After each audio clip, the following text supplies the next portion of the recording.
Já, velkomin í úrval vikunar þar sem við tökum saman svona ýmis viðtöl yfir vikuna og röðum við saman með einhverjum hætti. Hingað með mér Árný Eir Ævarsdóttir og við ætlum að fara aðeins yfir þetta. Við ætlum að byrja á viðtali sem að þú tókst við Harald F. Gíslason sem formaður félags leikskólakennara hvað við kalla það, fyrirtækjavæðingu leikskólans. Já, vorum að pæla í hvort að myndi hvort einn daginn sæði maður þarna svona blikkskilti sem ástæði Arion leikskólinn eða Alvotech leikskólinn og já, hann eiginlega svona fór yfir að bara fer yfir málin, hann hefur mjög mjög reynslu frá því bara að byrja sjálfur sem ungu maður að vinna á leikskóla og svo þannig að hann hefur miklu yfirsýn yfir allt sviðið. Og hvað tilefni það að út af ófremdar ástandi í leikskólamálum? Þá verður fyrirtæki byrjað að búa til sína eigin leikskóla fyrir sitt starfsfólk. Já, sem gæti virka sem svona bara fínasta lausn, sko, og af hverju ekki bara allir leggist á eitt og fyrirtæki líka og sliðis. Var þetta ekki svona í gamla daga? Ég held að það hefur verið leikskóli við Klepp fyrir starfsfólki á Kleppi. Minni það og líka eitthvað í Landspítalanum. Já. Man það ekki? Jú, þetta ekkert svo sem, þetta virðist samt ekki alveg vera slíklaust, sko. Hann segir að þetta sé svona, bæði talar um útþensluna á sjálfu leikskólakerfinu en þetta einhvern veginn af öðrum toga og hann heldur að þetta verði ekki til bóta fyrir yfir það og svo förum við inn í kjaradeiluna líka, kjaradeiluna almennt og bara menntunina, eiginlega fórum við yfir svolítið svona nokkur mikilvæg svona tókstreitu varandi menntun og kjör til dæmis. Þegar ég var ungur að þá voru foreldrar sem að stofnuðu leikskóla út af ófremdar ástandi, tóku sér saman. Jú, Ós var ekki? Ós, sögufræði leikskóli sem ég held að sé ekki til en þá. Herðu, við skulum að heyra hvað ykkur fór á milli Haraldur F. Gíslason, formaður félags leikskólakennara.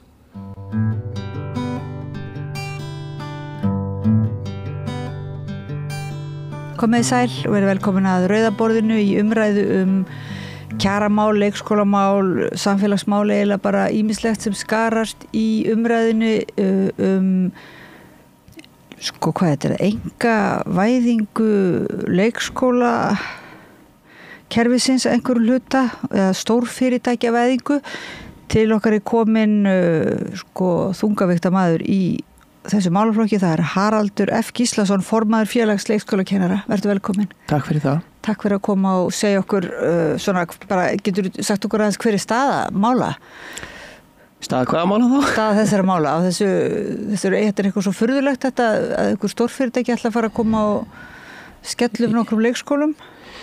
Já, þetta svona, ég veit ekki hvort maður að segja að koma mann á óvart, svo fátt sem kemur manni orðið á óvart, en þetta eitthvað svona nýr vinkill inn í umræðin að menn séu að spá í því, að fólk og pólitík séu að spá í því að gera samninga eða þjónustusamninga rekstur leikskóla við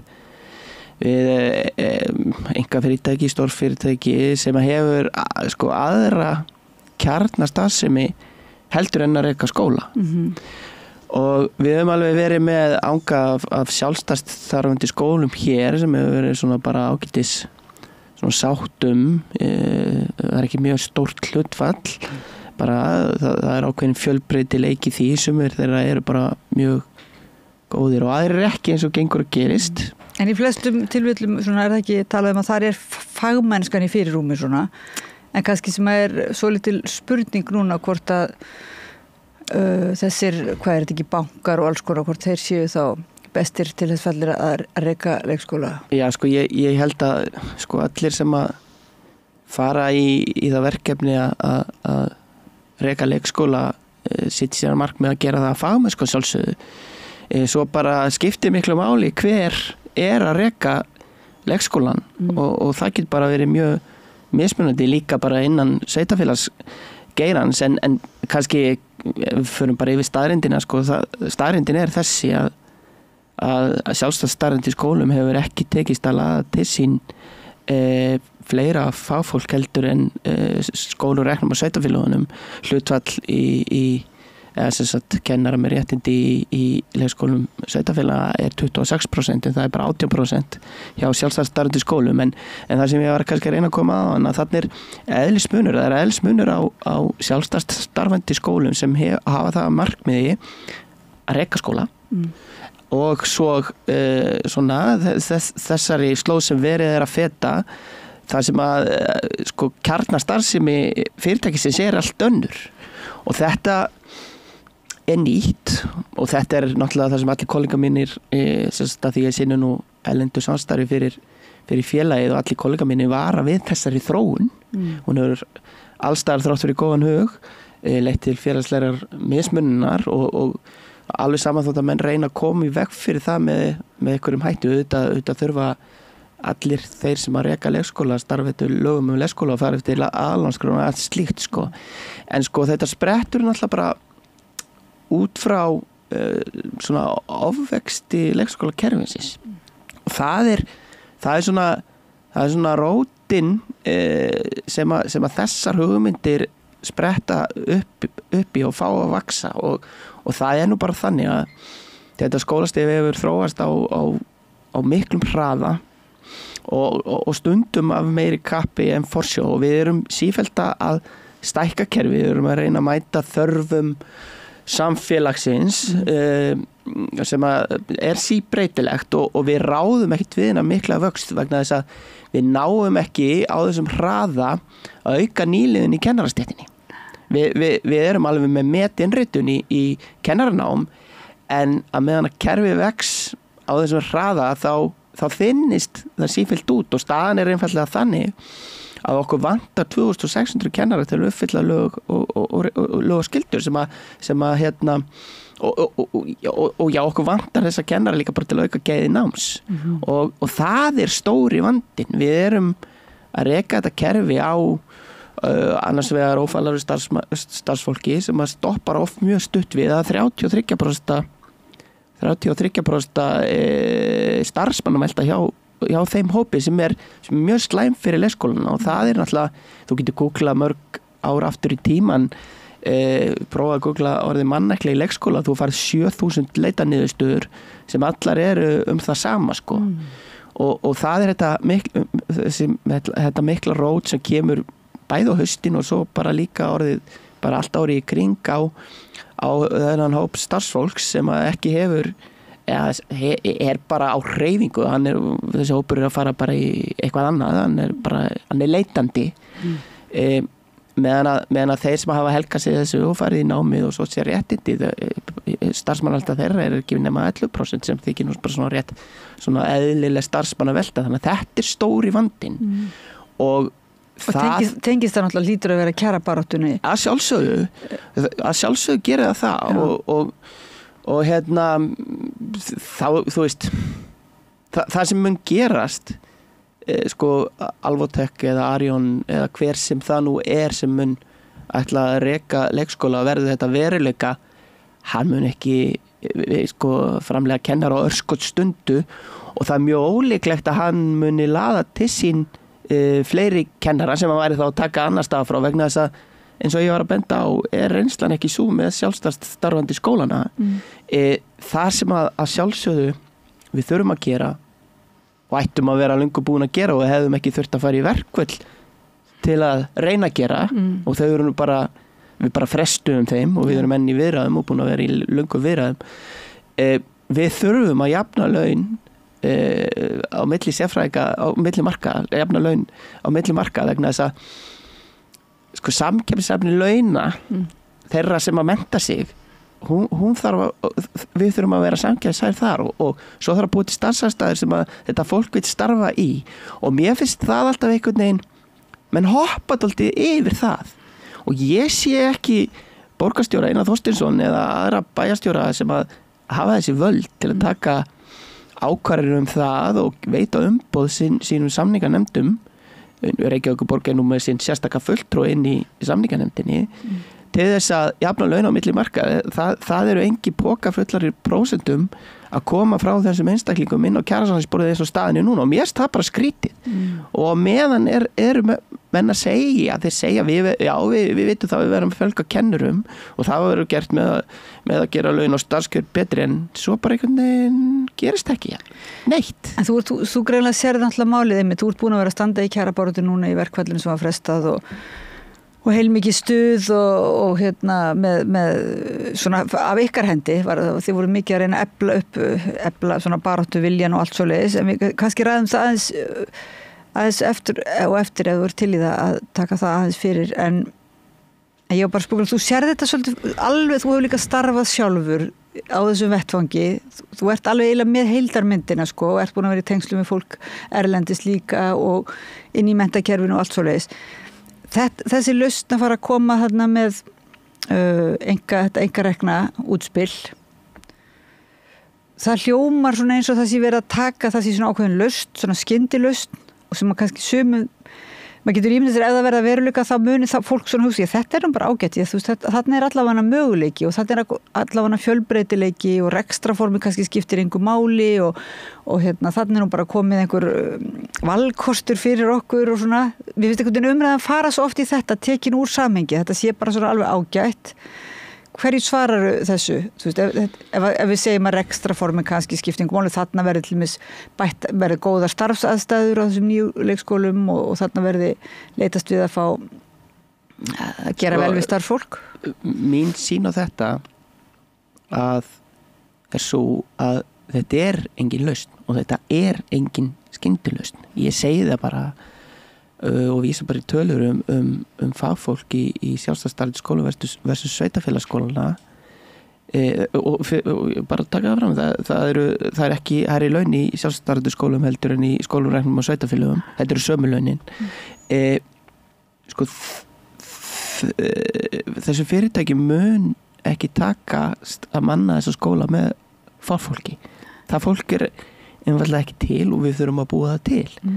Það er staðan. Þannig að endanum verður þetta því að til að vera með skóla þá þarf þetta að vera með kennara og endanum verður þetta þá eitthvað skonar gæsla eða eitthvað slíkt. Þannig að ég bara sé ekki að því ég er búin að horfa á þetta svona lengi, ég bara sé þetta ekki vera neina lausn og ég heldur við séum að fara út á hálan ís og ég las grein í dag þar sem að og ég nefndi það í greininni minni bara svona til að sjokkera, ég sagði að fyrirsögn í greininni var Alvotech og Arion stofna grunnskóla það kom grein í dag hversu stigur það væri þú veist, þannig að það var verið að veita styrki líka ráðherra var að veita styrki í velsældar námið eitthvað svo leið, það kannski tengist ekki en ég fór að hugsa það er ekkert alveg út úr myndinni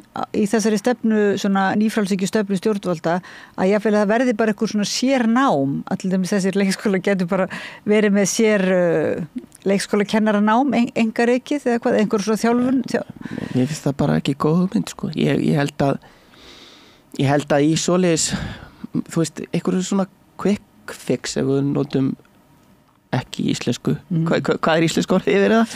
Bara fljótredding þú veist, þá gæðum oft fórnað þegar menn ætla að gera hluti hratt en mér finnst áhugavert þú sagðir að ég hefði náttúrulega vítt sveið hefur séð þetta lengi og kannski aðeins að fara yfir það þú veist, ég er náttúrulega ég er brottfallur fram á skóla skilur mig og ég þóttist ætla að meika það sem tónlistarmaður og fekk vinnu í leikskóla bara svona til að safna fyrir einhverjum flugmiða og bara rétt 20 og þá þú veist, mitt helsta afrek á þeim tíma áður en ég fór að starfa í leikskóla var að geta vakna fyrir hádegi sjá til og við erum ennþá á þessu stað svolítið með kerfi okkar, við erum að ráða inn fólk sem að hefja bara sína fullorðisgöngu í lífinu, við erum mikið að stóla á þannig einstaklinga og vissulega mikið einstaklingu líka eða ákveðin hópur sem er búin að vera lengi en hefur ekki sótt sem menntun og þú veist Jú, að blessaðist í mínu tilviki, ég hafði rosa gaman að starfinu og fór og menntaði mig og var síðan deildarstjóri og var með svona uppskiluru og svona slapp til hjá mér en sko ég sko starfsmannavelta hjá þessum hópi 33% eins og ég sagði á það og það það erfiðasta fyrir í leikskólan. Við erum einhvern veginn ég meina síðan 2013 þá vantar okkur ekki nema 1300 kennara til að uppfylla lögin. Nú vantar okkur sko, það búið að okkur vantar 2600 í dag sko, vegna þess að við erum að stækka kerfið allt hratt og við náum aldrei nýlun og flug og þá eðlilega fólk segir en ég meina hvað foreldrar að gera? Við þurfum að komast út á vinnumarkaðinu og við hjá félagi leikskólakennara við höfum bara statt og stöðugt bent á það eina raunhafa lausnin á því lenging fæðingarorlofsins og fólk getur haft alls konar skoðanir á því en það eina raunhafa lausnin í dag til þess að það sé ekki verið að velta þessu álagi með stækkuninni yfir á leikskólana því að það hefur svo útþynningin hefur áhrif síðan á starfsaðstæðunir í leikskólanum vegna þess að bara það að geta fjölga kennurum það að bæta starfsaðstæðunar. Og sumir segja náttúrulega að það sé verið að velta sko álæginu yfir á börnin mörguleiti að það sé of Já, svo það annar vinkill og við höfum líka kannski aðeins líka verið að kalla eftir því að við förum aðeins að kafa nánar ofan í það vegna þess að sko ákallið að leikskólinn taki við að loknum fæðingarorlofi sem eins árs og við höfum svolítið verið að kalla eftir umræðum það hverjar eru þarfir eins árs barna? Það endilega best og við þurfum kannski að fara að rannsaka það töluvert betur það endilega best að við séum að leikskóli sé best fyrir þau það getur alveg verið að það sé það geti alveg verið þannig en þá þurfum við rosalega mikið af fagfólki til að sinna börnum á þessum aldri og ég hveti til að taka hingaði viðtal sérfræðinga í menntunarfræði yngstu barnana og þeir geta nákvæmlega sagt hvers konar aðstæður þau þurfa til þess að leikskólinn sé það besta fyrir þau en í dag erum við alls ekki að ná að uppfylla þessa þarfir og við munum ekki ná því á næstu áratugum jafnvel. Þess vegna höfum við verið að segja við þurfum að kæla kerfið og eina raunhafa lausnin til að mæta þessum vanda þá lenging fæðingarorlofsins. Þá svona heyri maður í foreldrum svolítið, þær raddir hafa verið háværir að bara koma út úr skápnum með það að foreldrum þykir erfitt að vera svona lengi og það sé ekki kannski hvorki börnum né foreldrum né neinu til góða að fólk sé einhvern veginn einangrað en þá heima sko of lengi en þá hugsa maður sér þá eitthvað kannski líka samfélaginu bara að það skulle vera komið svo að fólk sé þá einhvern veginn einangrað þá vantar eitthvað inn í samfélagsstruktúrin sem að býr til sem einmitt kannski skrítið að fara alltaf að leysa þann vanda bara með því alltaf að stækka leikskólakerfið eða hvað. Mér finnst erfitt að kaupa þessi rök og ég get náttúrulega bara tala út í persónulegu reynslu ég og kona mín hefðum gjarnan vilja geta verið með börnunum okkar í fæðingarorlofi sem við hefðum skipt í aftur á milli okkar til 2 ára aldurs við hefðum gjarnan vilja það og meiri sé að dætur mínar fóru og svo kallega ungbarna leikskóla sem bara var mjög gott starf unnið á mér fannst alltaf óþægilegt þegar ég var að koma með það svona stemma í leikskólan þannig að mér fannst þetta ekki gott frá 1 til 2 ára aldurs svo bara kemur meiri þroski það svo mikið að gerast á þessum árum ónæmiskerfið náttúrulega þroskast mjög mikið á þessum árum og pestar miklar hjá börnum sagði mér læknir það væri eiginlega best að börnum væri bara í Hrísey í sótkví til ákveðins aldur sko. Nú það jo ekki. En hefur ekki verið líka sagt til að róa foreldra það sé svo gott að ónæmiskerfið mitt bregðist við sem flestum pestum sem fyrst að þá bara eflist ónæmiskerfið. Já, þetta allan svo læknir sagði mig þegar ég var að koma með börnum mín til lækni sko. En þú veist, þetta alls konar og mér finnst erfitt að skoða þetta út frá, ég held við verðum að skoða þetta út frá þörfum barnana fyrst og fremst og samfélagið að aðlaga sig að þörfum þeirra. Þessi ár kom aldrei aftur sko. Nei, ég veit að þetta er svona sjónarhornin sem að manni finnst að þetta vera númer 1 sko, en það er ekki alltaf vinsælt þegar Sæunn Kjartansdóttir er með að tala mitt mikilvægi þessa tíma, þá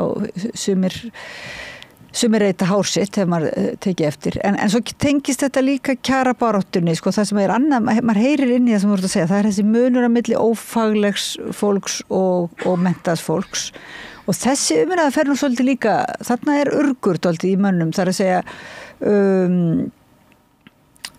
að það sé kannski þessi hagsmunabaráttu eða kjarabaráttu menntaðs fólks og áherslan á menntun eins og þú segir sé svolítið til höfust þeim sem ekki eru menntaðir þar að segja, en svo segja allir sem eru í þessu leikskólakennar auðvitað það er ofboðslega mikilvægt, það er mikið af góðu fólki, ómenntuðu fólki sem starfar og leikskóli þarf alltaf að hafa líka ómenntað fólk að einhverju leyti virðist vera. Þannig að hver er eiginlega vandir þarna í svona afstöð? Hver er afstöð? Finnst þér vera Er þetta hroki þeirra sem eru menntaðir, gagnvart þeim sem eru ómenntaðir? Er þetta einhver svona yfirburður af þeim sem eru menntaðir telja sig að þeir eru að fá svona mikið meira borgað og þeim er alveg saman hvað hinum? Sko, fyrst kannski ófaglegt, fólk getur að sjálfsögðu og á að sjálfsögðu að vera faglegt þegar ræðis í störfi leikskóla. Sko, eins og ég sagði áðan, þá er mikil starfsmannavelta með þessara hóps og ég sprett upp úr þessu kerfi, ég fór að starfa og mér líkaði vel og ég menntaði mig. Við erum með lög sem segja að 2/3 sinna uppbyldumenntin leikskólum eigi að hafa réttindi til kennslu, það er bara lög og það erum við að gera til þess að gæði náms í leikskólum sé sem best og til þess að fólk sjái hagsinn í því að mennta sig sem kennarar það þarf það að sjálfsögðu og sjá launalegan hvata í því og hann er ekki nægilega mikill eins og staðan er í dag og hann viljum við að sjálfsögðu auka og þarna stangast á tvenn sjónarmið annars vegar að laun ófaglarða og þeir sem hafa menntun eigi að vera launamunur þarna og ekki að vera x og x mikill en að sjálfu leiðir ef við fáum ekki fólkið til að sækja sem menntunina þá aukum við ekki gæði námsins og þú veist á mörguleiti er þetta bara fordómar fyrir menntunarfræði ungra barna eins og það sé eitthvað ómerkilegri fræði heldur en viðskiptafræði, lögfræði, læknisfræði að hvaða fræði það nú er við einhvern veginn höfum ykkur allt aðra sýn á það ég myndi aldrei fara að starfa sem læknir þú veist, ég þarf bara að kunna ýmislegt og mennta mig mjög vel til að gera það og okkur finnst okkur þá hitt í lagi og fólk finnst þetta ómerkilegri fræði heldur en önnur fræði og ég er bara ósammála því og ég ætla bara að vera á móti því og leyfa mér að vera á móti því ég held ég vissi nú ýmislegt þegar ég sem ungu pjakkur þarna kom inn og fannst ég bara ansíkur að geta vakna fyrir hádegi sko. Ég var bara vitleysingur svo þegar ég fór að mennta mig og skoða þetta og rýna gaggrina hvað ég er að gera þá sér maður bara ýmislegt sko. En er það hægt að segja ef maður er svona tekur upp einhverju rödd og segir nú ertu að meina þá, þú segir að þú hefur verið vitleysingur en ertu að meina að þeir sem eru ófaglegir séu bara allir vitleysingur og þeir eigi ekki skilið hærri laun og þessi launamunur sem þarf að vera til staðar ef að þið náðu ekki árangri í verkföllunum með verkföllunum, verkfallsaðgerðum og í kjarabóta aðgerðunum að þá þá sé bara ágætt allavega að ófaglega fólkið nái ekki kjarabót heldur til þess að halda við mununum. Þetta eitthvað svona, ég orðið eitthvað? Já, sko, ég að sjálfsögðu ekki að segja að faglegt fólk séu vitlýsingar. Nei. Að sjálfsögðu ekki, en það bara staðrind að starfsmannaveltan hjá þessum hópi er 33% og það bara vegna þess að þessi hópur á miklu leyti að hugsa eitthvað annað. Að hann ætlar að velja sér annan starfsvettvang.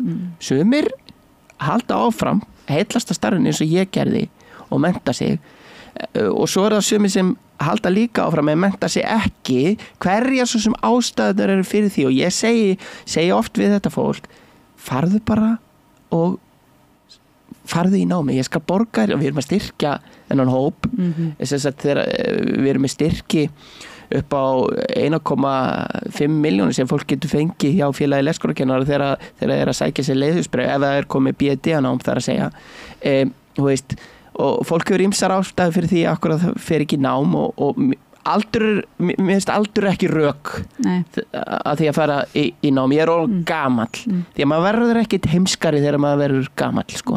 Þannig að það, þú veist og það er ég stjórna því náttúrulega ekki sko. Öll mikilvæga reynsluþekkingi sem fólk hefur aflað sér og það er alls konar aðstoð við að komast inn í námi það er verið að meta reynslu fólks til að komast inn í námi og það er alls konar bjargir sem að fólk fær sko. Þannig en þú veist, þetta er tvískiptur hópur. Það er annars vegar þeir sem eru bara konir til að stoppa stutt við, oft ungt fólk og svo hinir sem eru búin að starfa lengi og það er bara staðan. Og þið eruð væntanlega ekki á móti kjarabaráttu þeirra sem eru ófaglærir? Að sjálfsögðu ekki. Við styðjum þau bara heilsugar. Þau eru með sinn sjálfstæða samlýsrétt og eiga bara að nýta hann alveg svo við. Að því að það væri náttúrulega til bóta fyrir allt kerfið er það ekki ef að raunverulega kjör allra væru betri og alveg ekki vanþurfa á að hækka aðeins bæði virðinguna og að sjálfsögðu. Þú veist, ég meina partur af þessu líka er að fræðslu starfsemi störfin eru líka verðmetin heldur en oft önnur störf og það er líka hluti sem við þurfum að breyta. Það er engin Það er ekkert meitlað í steina sérfræðingar í fræðslustarfsemi að hafa lægstu laun sérfræðinga, skilur við. Nei, mitt. Já, það er alveg heildar dæmi sem þarf að breyta og hérna... Og þetta er líka, við getum líka að tala umönnunar stéttirnar við aldraða og spíllana og allt þetta, skilur við. Að vinna með fólki er oft verðmetið. Og maður skilur ekki alveg hvernig Alvotech og Arion alltaf einhvern veginn að redda þessu svona grundvallarskekkju í íslensku samfélagi. En áður en við hættum, getur þú sagt mér pínulítið frá verkfalls svona hver er staða verkfalls því var frestað og hérna fannst þér vera, hvernig upplifðir þetta ástand? Það voru náttúrulega kosningabarátt í gangi. Druknaði ekki svolítið þessi aðgerð í... Nei, alls ekki. Hún gerði það ekki? Hún gerði það alls ekki og hérna það var bara, við fundum mjög þétt og það voru mikla viðræður bæði fyrir verkvöllin og í verkvöllunum. Við tókum hins vegar bara meðvita ákvörðun með okkar vísimenda að semja við getum kallað það vopnahlé. Í auðgunarskyni það voru ákveðna hækkanir sem komu frá því að kjarasamningar runnu út og launatöflur hækkuðu og eru svo búin að vera að vinna þétt eftir að við frestuðum verkvöllunum. Hins vegar eins og staðan er í dag og ég var að nefna á þann þá hvað jöfnur launa á milli markaðvarðar þá finnst mér ekki nægilega mikið hafa gerst og ég vil bara beina orðum mínum hérna til borgarstjóra meðal annars og bæjarstjóra hringinn í kringum landið því að það er stjórn sambands íslenska sveitafélaga sem að veitir umboð til að gera þessa kjarasamninga að þeir þurfa í alvörunni að fara að koma með eitthvað betast þetta að borðinu til þess að við þurfum ekki að fara í verkvöld aftur 1. febrúar því að það langar engum, verkvöld eru engin skemmtiefni. Nei, og náttúrulega einmitt framhaldsskólanemar voru náttúrulega að kvarta, fannst þetta kom svona út sem einhvern veginn ósanngjarnt að bara sumir skólar, það var gagnrýni á þess aðgerð í sjálfu sér. Verkvöld eru bara erfið fyrir þá sem lendi í þeim. Já. En það þarf að viðsemjendur þurfa dálítið að gera sig í brók og koma á móts við ykkur núna Það mun ekkert gerast öðruvísi. Nei. Og þeir eru bara á fullu því ætla Já, við munum funda bara alveg massa þjátt þar til 31. Janúar náum við ekki samkomulega þá skella verkvöld aftur á 1. febrúar og þá höldum við samt áfram að funda en við vonum að við náum að landa samningum fyrir 31. jan. Vonandi fá menn bara hugljómun núna yfir jólin og sjá að þetta við verðum að gera eitthvað svona svolítið almennlegt í þessum málaflokki þar við höldum ekki áfram að googla þetta mannekla ónægja bara til áfram á næstu öld. Haraldur F. Gíslason formaður félags leikskólakennara og tónlistarmaður og kæra þakki fyrir að koma að rauðaborðinu og eða setja okkur inn í málið frá ýmsum sjónarhornum. Ég segi bara gangi ykkur vel í baráttunni. Takk fyrir það. Og takk fyrir að berjast fyrir börnin okkar. Hlustendum og áhorfendum þakka ég fyrir að fylgja okkur eftir í þessari umræðu sem við eigum alveg pottþétt eftir að halda áfram með á nýju ári. Takk fyrir. Samstöðin þakkar öllum hlustendum samfylgdin á árinu sem að líða og óskar þeim öllum gleðilegra jóla og farsældar á nýju ári. Starfsfólk samstöðvarinnar. Þetta voru leikskólamálin. Nú ætlum við að spila viðtal sem ég tók við Jón Þór Þorvaldsson sem formaður félags atvinnuflugmanna og við erum að ræða, það það ekki út blað sem að mér finnir eitthvað Kotra sem að fólk getur fundið inn á bara inn á vefnu þeirra, félag atvinnuflugmanna. Það sem við voru eiginlega lögðu blaðið stórleiti undir svona niðurbrot á verkalýðsfélögum og félagslegu undirboð. Bæði hér heima og erlendis að þetta náttúrulega stétt sem er í svona kannski skýrum samanburði við aðra stéttir. Það eru flugfélög sem lenda í Keflavík þar sem eru önnur flugfélög við aðra kjarasamninga og það er svona alþjóðleg samkeppni á milli sem að í sumum tilfellum átti skilja á Jóni Þór snerist bara það hver væri duglegastur að berja niður launakjör flugstétta. Þetta komið inn í íslenska, það var allir markmiðið við endurfjármögnun Íslandi var að endurskoða launakjörin og svo enn frekar þegar Play var stofnað þá var það byggtur á því að það yrði var gerður samningur við gult verkalýðsfélag það sem voru lögðin launakjör. Þau hafa eitthvað skánað, sérstaklega flugmennunum út af bara samkeppni flugmenn en ekki eins mikið hjá flugsjónum sem við fórum svolítið yfir þetta. En mér finnst mjög gaman að hlusta á þessi 2 viðtöl saman held ég þarna sem við heyrðum áðan með Haralda því að þessi spurningu hann að tala að bera sig líka saman við hinn Norðurlöndin og heiminn sem sagt og hinn samanburðin þarf auðvitað að vera á Íslandi samanburðin við til ófaglærða fólkið. Þannig hversu munur má vera mikill og á að vera mikill eða á hann að vera einhver og það er eiginlega svona til þess að fá pæla þess í þessari verkalýðsbaráttu þá er gott að hlusta þessi viðtöl saman held ég. Og Jón Þór héldi fram að þau fyrirtæki sem að gengur lengst í því að berja niður launakjör starfsfólksins að þeim farnaðist ekki vel. Hann var eiginlega að reyna að halda því fram og hélt því fram að ef að vilt allra byggja upp flugfélag sem á að lifa lengi að þá verður að gera það í góðu samvinnu við starfsfólkið. Það getur ekki að hendist ekki lengi flugfélag sem að byggja upp á ófriði eða kúgun á starfsfólkinu. Við ætlum að heyra samtalið við Jón Þór sem var náttúrulega að hluta til tekið vegna þess að gul verkalýðsfélög voru mikið til umræðu meðal annars við rauðaborðið vikurnar á undan út af virðingu sem er stéttarfélag sem að sveit fyrirtækja hagsmunahópur fyrirtækja í veitingarekstri bjóð til handa sér. Við skulum heyra sjónarhornið frá flugmenninum Jóni Þór sem að staldra við á leiðinni til hann var að koma frá Bandaríkjunum og var á leiðinni til Lissabon. Hann kom hingað við og ræddi við mig gul verkalýðsfélög.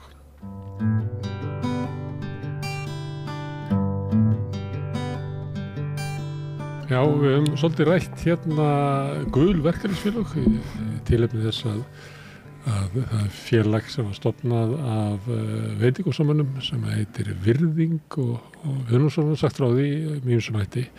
En það er hérna fréttabréf félags íslenskra atvinnuflugmanna heitir Kotra og það sem var að koma út núna í desember var hérna eiginlega bara helgað þessum málaflokki og ástæðan er náttúrulega svo að fólk sem að vinnur hjá flugfélagunum vinnur í svona alþjóðlegu umhverfi og það er ekki bara á Íslandi heldur eiginlega út út allan heim þar sem er verið að svona brjóta niður verkalýðsfélögum í ýmsum hætti og þess vegna fekk ég Jón Þorvaldsson sem er formaður félags atvinnuflugmanna til að koma hingað.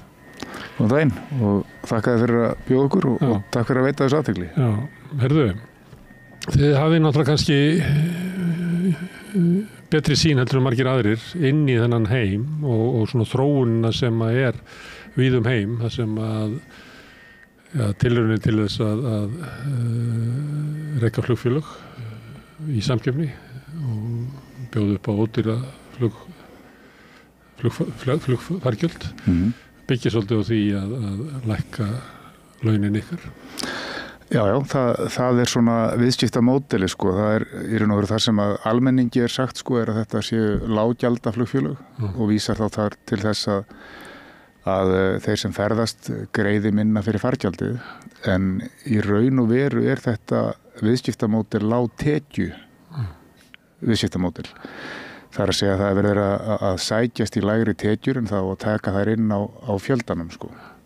En það sem er svolítið áhugavert í þessu hjá þeim er að þessi flugfélög byggja nú oft á því að þegar verið að tala að það séu lággjöld sko að þá blasir það alveg við að þeir fá ekki betri samninga þegar kemur að leigu á flugvélum eða leigu á mótorum og eldsneyti yfir flugstjöldum eða þjónustugjöldum á flugvöllum eða öðru sem að við kemur restunum. Stundum að þeir lenda á einhverjum svona skrýtnu flugvöllum eða þannig var það fyrir einhverjum áratugum síðan. Já, en þeir fá ekki lægri gjöld heldur en ef við tökum bara stór flugfélög eins og Air France, KLM grúpi eða eitthvað svoleiðis sko.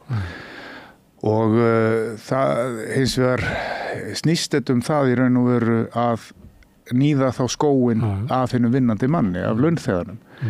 Ef að það eru þá launþegar. Þannig að þess að í flestum tilfellum er fólk þvingað í gerviverktöku. Það er að segja að fólk sem að vinnur hjá einum og sama flugrekandanum má ekki vinna fyrir annan flugrekanda. Þú ert í raun og veru helgaður þeim flugrekanda sem þú vinnur fyrir og hefur engin tækifæri til að vinna fyrir neitt annan. Þú skaffar ekki tæki og tól, þú skaffar ekki þjálfunina þína, þú getur ekki ráðið einhvern annan inn til þess að koma í staðinn fyrir þig eins og væri pípulagningarmaður að leggja lagnir í blokk sko. Þannig að þetta er ekki verktaka, það er bara verið að hafa fólk í félagslega réttindi, það er verið að hafa orlofsrétt. Já. Og hún er skilgreind inn á vef ríkisskattstjóra sko. En þessi stóru lággjalda flugfélög eins og Wizz Air og Ryanair og einhverjir af þessum flugfélögum fljúga hingað. Já. Er það þannig að fólki sem að þarna vinnur er í gerviverktöku eða ekki í verkalýðsfélögum eða? Já, og víða er það bara þannig að fólki er bara bannað að binda samtökum til þess að skipuleggja sig og standa vörðum kaup og kjör. Og oft er það bara undir hótunum sko, óttastjórnun og jafnvel er skrifað og við erum búin að sjá mörg þess dæmi að það er skrifað hreinlega inn í þessa gerviverktakasamninga að það eru sektarákvæði ef að menn tjá sig bara hreinlega um þessi flugfélög eða kjörin sem að þeir eru á. Þannig og þetta er andstætt bæði vinnulöggjöfinni númer 1988 og svo lögum um loftferðir þar sem að sanngirnismenning er löglegt hér á landi sko.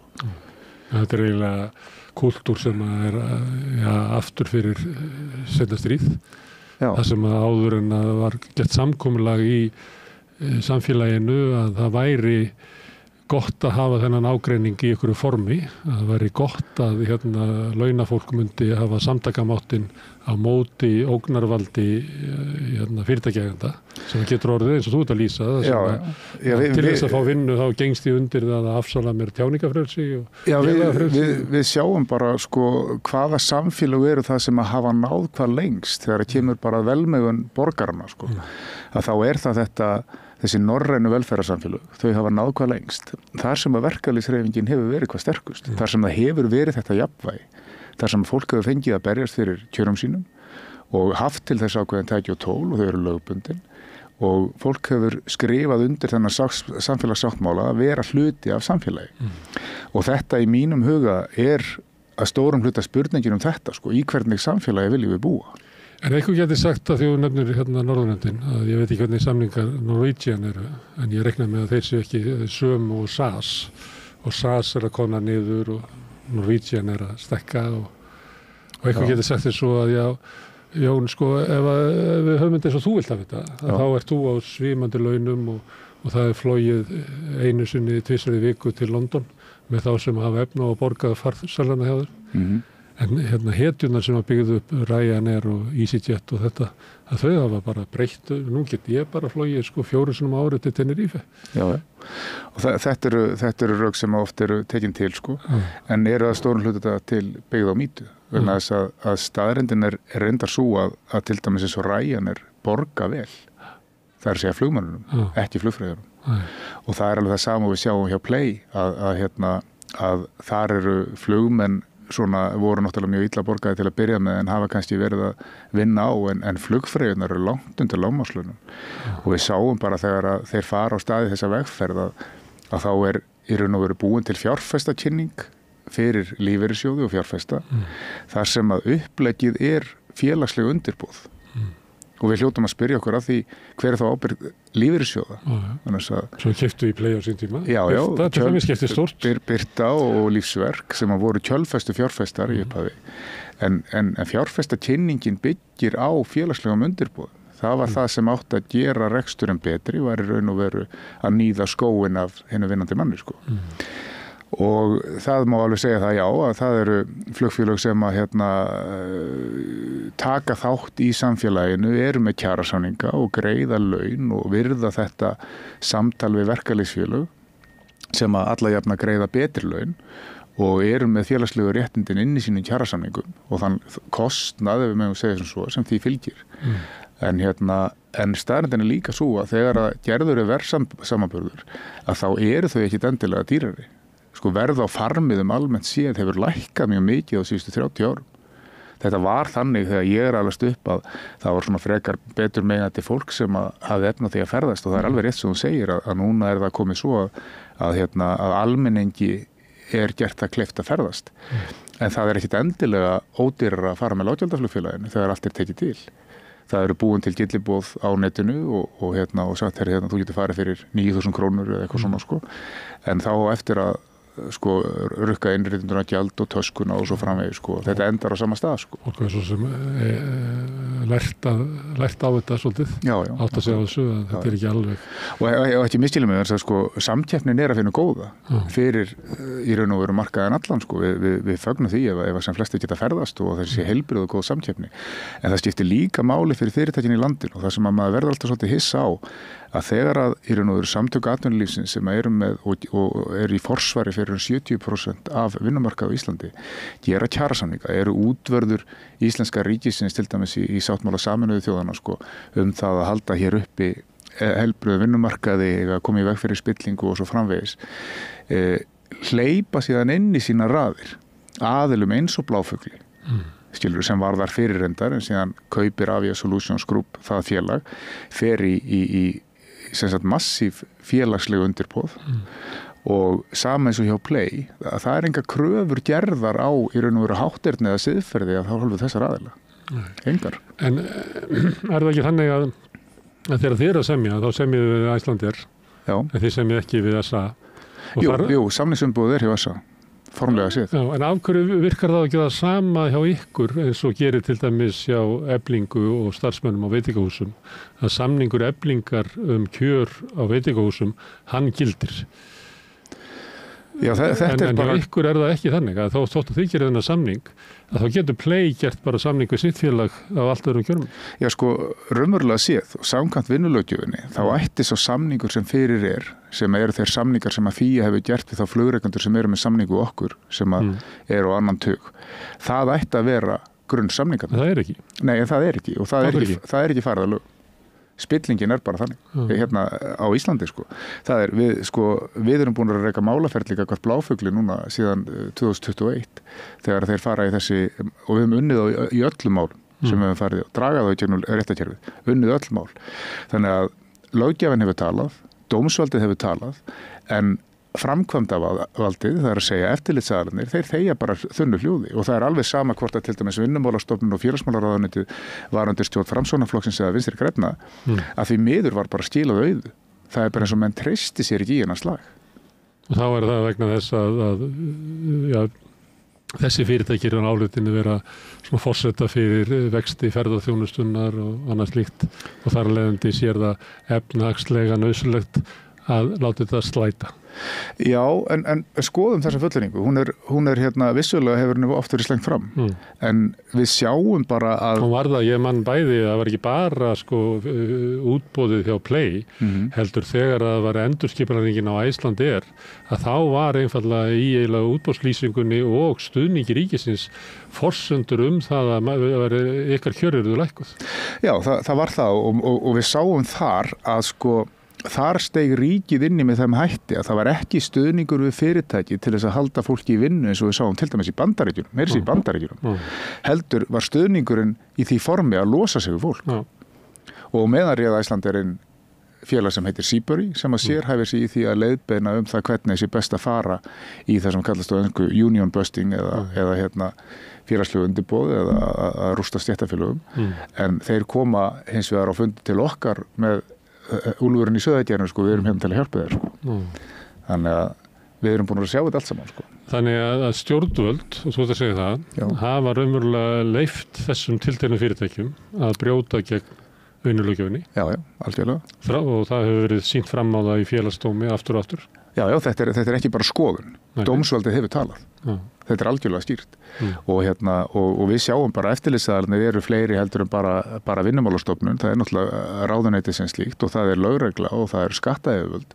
Það eru margir sem eiga að koma að þessu og þrátt fyrir ábendingar, þrátt fyrir bréfaskriftir, þrátt fyrir að við höfum kært úrskurði að þá er ekkert gert. Þetta er bara stórt. Ég get alveg sagt þér það ef að það væri flugmaður eða flugfreyja eða flugvirki sem að hefði farið og unnið einhvers staðar erlendis, væri íslenskur ríkisborgari og jafnvel skráð sig úr landi og færi út úr félagslega kerfinu, nyti ekki félagslega réttinda á Íslandi og meðan við komum til byggja erlendis. Kæmi síðan aftur heim, skatturum myndi ekki víla það fyrir sér að hjóla í þann einstakling og krefja hann skattgreiðslur aftur í tíman með 25% álagi og höfustól án þess að hafa rannsaka málið. Það er hjólað í það alveg leið. Þar virðist vera verkefni sem fólk ræður við. Það er að segja að taka einstaklingin niður en það er ekki farið í þessa stóru tölur eða í reksturinn. En við höfum séð hérna svona niðurbrót á kjörum stétta eins og það sem að stjórnvöld sætta sig við til dæmis að fraktaraflotinn, flutningaskipaflotinn, hann er flaggaður út og ég held að sé ekkert skip á Íslandi held ég. Nei, þetta gerðist hérna á 9. áratug síðustu aldar að þá raunverulega töpuðust 500.000 störf á Atlantshafinu í þessum geira. Og það gerist bara með þessu skipulega niðurbróti. Það er að segja að það er öllu flaggað út og útvistað og eftirstendur ekkert. En íslensk stjórnvöld, þau horfa á þetta, þau ger ekki neitt. Nei. Og ég meina sjómenn voru að benda á þetta og þetta er eiginlega bara svona töpuð orust eitthvað þar í fortíðinni. En það var samt hljóma svolítið eins og þú ert að lýsa þessu að stjórnvöld bara ger ekki neitt og þau segja sem svo að auðvitað gætu við varið þetta en þá myndum við setja í háska flutninga til landsins. Ég býst við að hafi selt sér þá hugmynd. Já. Og þess vegna verðum við bara að láta þetta slæta og okkar félög verða bara að fá að gera sama sóðaskapinu og allir aðrir. Og það var bara gert með opin augun. Og að sömuleyti gætu við verið að horfa á svona hæga þróun ef við færum kannski bara 15 ára aftur í tíman. Að þá sérðu ekki góða þróun í ykkar svona vend á ykkar réttindum frá íslensku stjórnvöldum. Langur við frá og það er svolítið merkilegt þess að ef þú berð Ísland saman við erum oft mjög sérstök og náttúrulega vísum til höfðatölu og annað slíkt en það sem er svolítið sérstakt í hagstærðunum fyrir Ísland er náttúrulega flutningar og við þekkjum það bara frá gamla sáttmála og einokunarverslun og öllu þessu að samgöngur og flutningar til að fá landinu er okkur algjörlega lífsnauðsynleg og það endurspeglast í því að flugrekstur sem vægja þjóðarframleiðslu hjá okkur á milli 13 og 14% og hefur verið núna í hartnær áratug og fer vaxandi. Á alþjóðlegum mælikvarða þetta yfirleitt 3,5 til 3,6%. Þannig að vægi þessara greinar gríðarlega mikilvægt á Íslandi.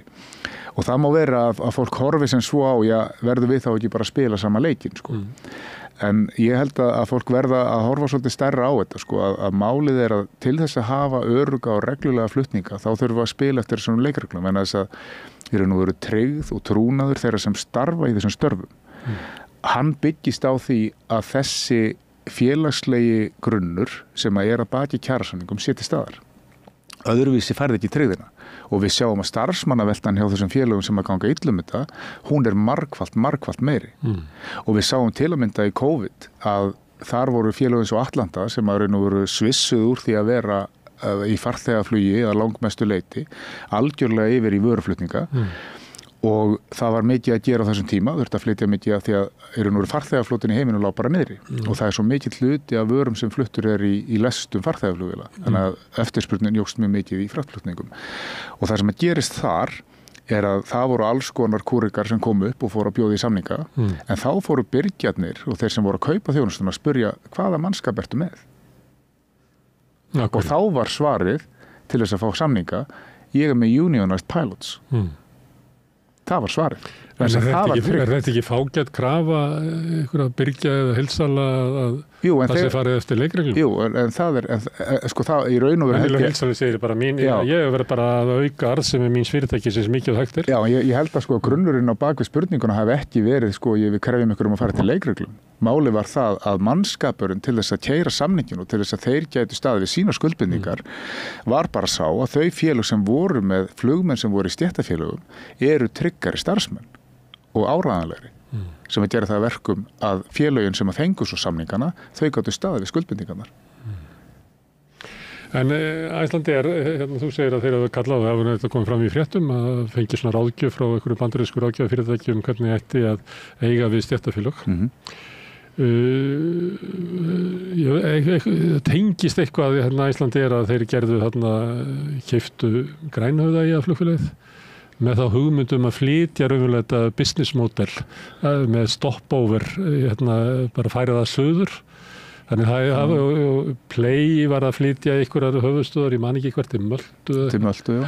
Akkurat. Þannig að þessi flugfélög að leita einhverja leiða fyrst og fremst til þess að komast fram hjá ykkur. Býst ég við? Já, sko við getum ekki vaxið mikið hér og þess vegna leitum við kannski að kaupa flugfélag á Azoríum og að setja að flytja loftleiðamódelið þangað og menn eru sífellt að leita einhverju leiðum til þess að komast út úr ég borga þeir svona hálfin. Ég veit það ekki hvort að það allavega þegar sko Cabo Verde dæmið hjá loftleiðum og Icelandair var í gangi þá held ég að þar hafi verið hugmyndin að í raun og veru búa til tengistöð í Suður Atlantshafi sem væri á svipuðum forsöndum og Íslandi. Það ekki flytja flugvél? Nei, ég held að það hafi ekki verið og þar var í raun og veru verið að hugsa að flytja jafnvel þekkingu og reynslu og tæki eins og 757 sem nú verið að fasa út yfir á aðra starfsstöð þar sem að hægt væri að sinna öðru módeli og þetta átti að byggja upp með heimamönnum á Cabo Verde sko. Gekk síðan ekki upp að hluta til vegna COVID og kannski einhverjir aðri hluti sem ég þekki ekki til sko.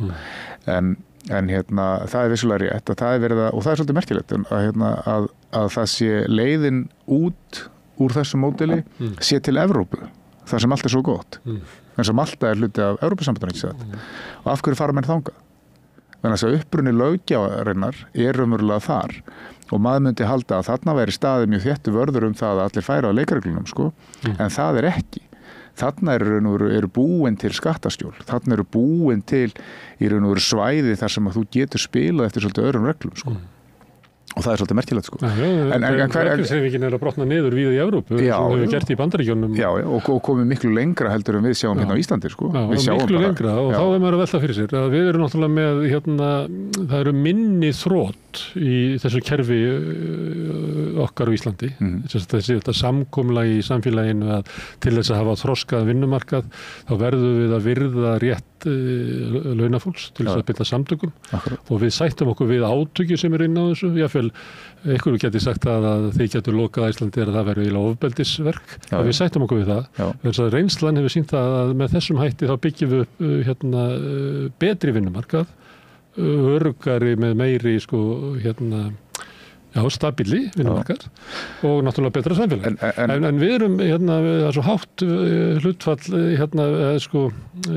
fólk sem að starfar samkvæmt samningum hérna á Íslandi, hærri heldur en bara nokkurt annars þar, hærri en á Norðurlöndunum og svona.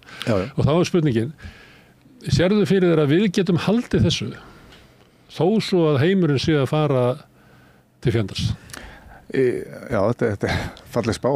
Nei, ég veit hvað það er. Þinni aðtöngurinn sem að hörnun eiginlega bara allstaðar. Ég held að ég held að það sé hægt og ástæðan fyrir því ég held að það sé hægt er að þegar við horfum til þeirra flugfélaga sem að í raun og veru gengur vel og hefur gengið vel í raun og veru consistently í gegnum tíðina, þó að uppkomi tímabil þar sem að gengur lagar að þá er það allt saman félög sem að hafa farið eftir leikreglum og eru með samninga við sitt starfsfólk og standa við þá og það er mikilvægt að halda því til haga að það eru flest fyrirtæki á Íslandi, langflest fyrirtæki sem að fara eftir þessum leikreglum og þau taka þátt í þessu samtali og það eru vissulega getur þau átök á vinnumarkaði. En yfirleitt er það leitt til lykta á siðaramanna hátt. Það er að segja að menn sittast niður við borð og menn ræða málin og komast að niðurstöðu. Og það heyri til undantekninga frekar en hitt að það séu mjög hörð átök eins og voru kannski hérna á segjum þriðja og fjórða áratug síðustu aldar þar sem að fólk var raunverulega að berjast fyrir kjörum í bókstaflegri merkingu þess orðs. Þar sem menn slóust og þess vegna þótti mikilvægt að forma þetta með akkurat, vegna þess að við mögum ekki gleyma því að það er eftirspurn eftir vinnuafli til að mynda á Íslandi.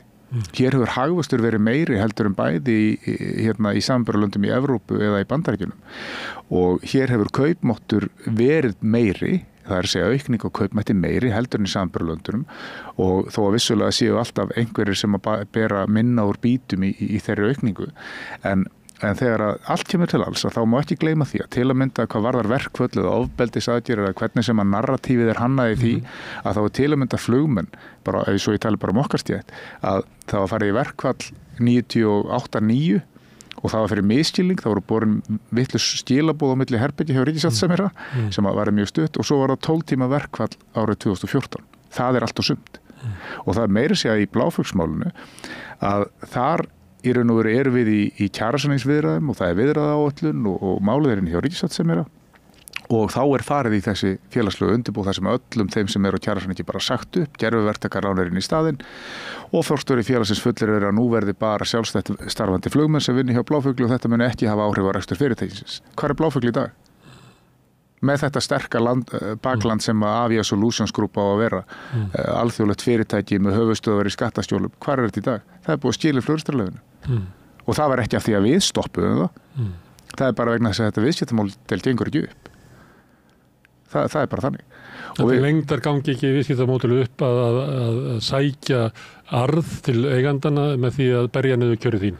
Nei, vegna þess að það er ýmis fræði og alls konar spekulasjónir í markaðsfræðum og hjá stjórnendum fyrirtækja þar sem að menn ræða það bara býtu, hvernig heldur fyrirtæki gangandi? Og menn segja það að keppa alltaf í kostnaði skilar þér á gólfið. Það er að segja að það er eitthvað gólf sem þú kemst ekki niður fyrir.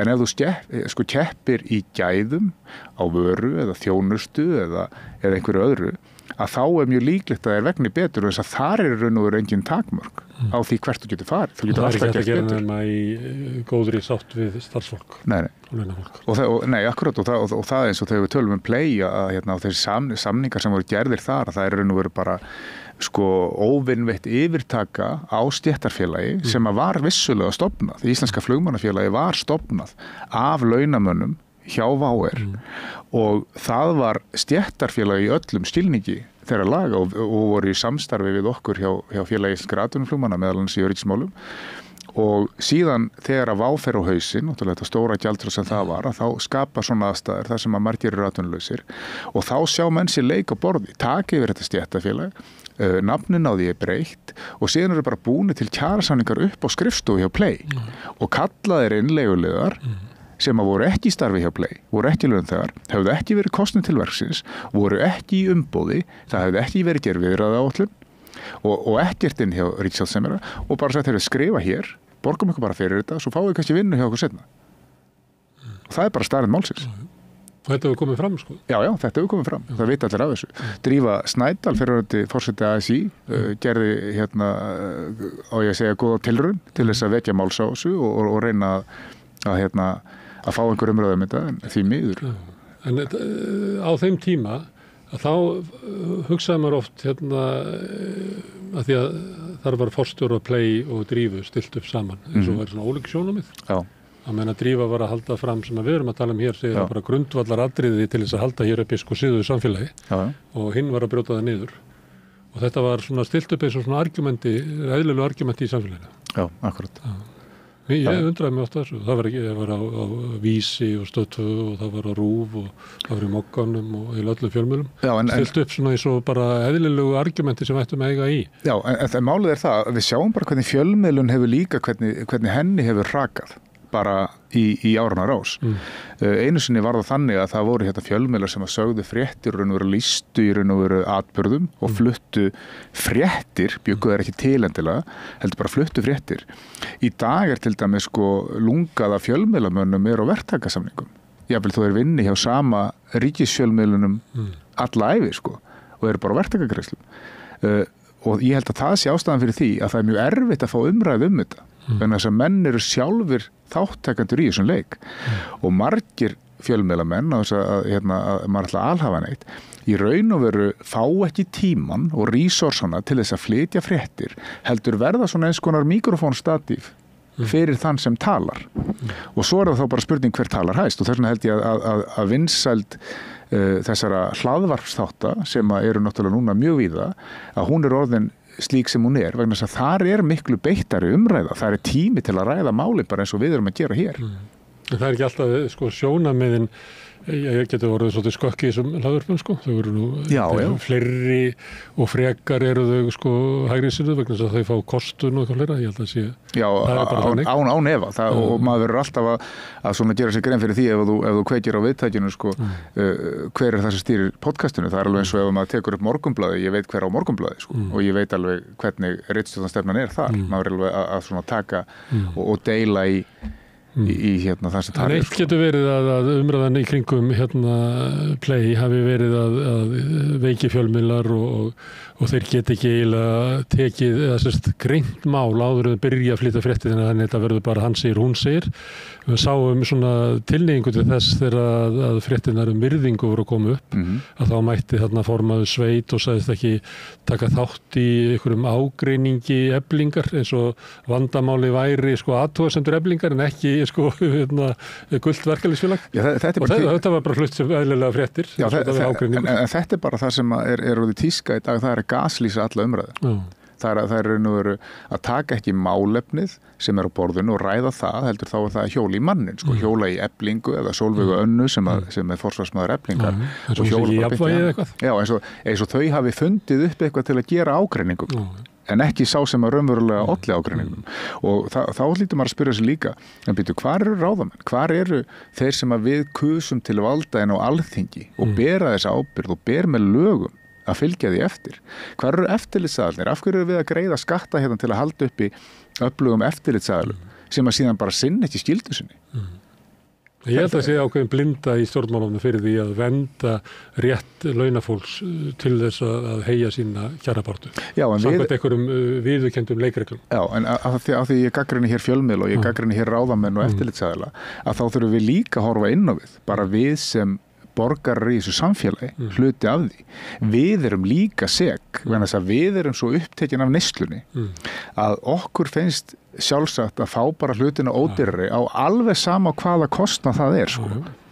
Við viljum fá ódýrari hamborgara og við viljum þá að það sé svínað á þeim sem eru í uppvaskinu. Eða á bóndanum sem að, þú veist, eða manninu sem keyrir vörubílinn eða hvað sem sko, hvort sem það aðfangakeðjan eða upprunnin. Hluta ferðaþjónustunni, það hefur verið að sækja arðin í því að berja niður launakjör, en ekki við að byggja upp svona jákvætt fyrirtæki eins og þú veist að lýsa. Og svo bara sjáum við það að umræðan eins og til dæmis mansal, sem er hluti af því sem er náttúrulega bara mannréttindakafla stjórnarskrárinnar og allt þetta og ríkið á að standa vörð það til dæmis að það sé ábyrgðarkeðja, það að segja við semjum ekki við verktaka sem að fara ekki til leikreglum og svo framvegis. Ríkið gerir það alveg miskunnarlaust. Við hvað samt ríkið þegar að koma vopnaflutningum til Úkraínu. Skilur, við sem stjórnarskrár bundið eru við hlutlaust ríki og hernaðarlaust. En hvað gerum við þarna í fyrsta skipti í sögunni? Við lýsum ekki hlutleysi, skilur, eða gagnrýnum innrásina, en hvetjum til friðar. Við förum bara í að kaupa vopn til þess að drepa Rússa, sem að hefur verið vinaþjóð okkar alla tíð, Þannig eru komin í annar mál, sem að vera gaman að tala við því seinna. En ég er bara með play að því að stjórnvöld ger ekki eitthvað. Eitt það náttúrulega að flugmenn eru fámennþétt sem hefur mjög sterkt verkfallsvopn og náð að knýja fram mjög góð kjör. Það er svona í sögunni. Svo það flugþjónarnir, flugfreyjurnar, oftast að kalla, að það þótti bara svona ævintýrlegt líf fyrir svona ungar konur. Að þær fengu bara borgað raunverulega í einhverju öðru en launum, svona einhverjum hugmynd. Það er svo margir, bara þú auglýsir eftir vandi flugfreyjur, þá sækja kannski 500 kannski 20 störf. Þannig að svona samúðin eða svona hugmyndunum að það þurfi að venda ykkur eða flugþjónana. Hún bara ekkert sterk í samfélaginu. Þið njótið ekki samkenndar og samúðar eins og þetta. Nei, og það svo segir, það bara einhver hugmynd sem er þarna úti og ef ég tala fyrstu flugmennina að þá það svo að flugmenn bundu samtökum 1946, þetta 78 ára gamalt fagfélag sem að síðar verður stéttarfélag líka. Í upphafi var félagsrískra atvinnuflugmanna stofnað utan flugöryggismál og það voru eigendur flugfélagana sem stóðu að stofnun þeirra ásamt flugmönnunum sem þar unnu og sátu í stjórn fagfélagsins. Og það var verið að berjast fyrir almanna öryggi í almanna flugi, fyrst og fremst. Síðar koma kjarasamningarnir inn í þetta og það verður stór hluti af því sem við berjumst fyrir, en þetta ennþá einn af þeim stærstu hluti sem við berjumst fyrir eru öryggismál. Við erum mjög farsarlega, við erum með mjög mikinn samtakamátt og mjög þétt samstæða innan okkar raða sem er lykillinn að sterku stéttarfélagi. Það samstæðan og þessum alltaf verið að reyna að kljúfa hana og brjóta hana upp.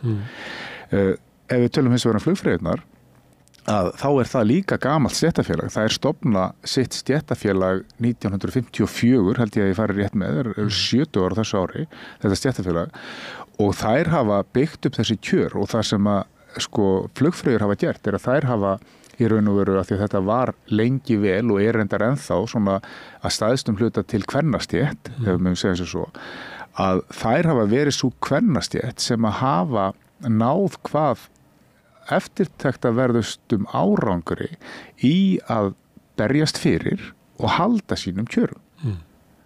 Þannig að ég held að við ættum að líta til þeirra frekar heldur en að segja að við höfum enga samúð með þeim. Þær hafa með samtakamætti og skipulagi náð því. En hefur það ekki eitthvað gefið eftir? Einhver sagði mér það að orðaði þetta einhvern veginn svona þegar ég var flugfreyja fyrir 30 árum að þá gat ég klárað háskólana með því að vinna. En núna eru bara vaktirnar orðnar svo miklu þéttari og launin miklu lægri að ég held að bara engu myndi takast það sem mér tókst að gera. Nei, ég held að það var sama sagan með stykkin í ræstingum.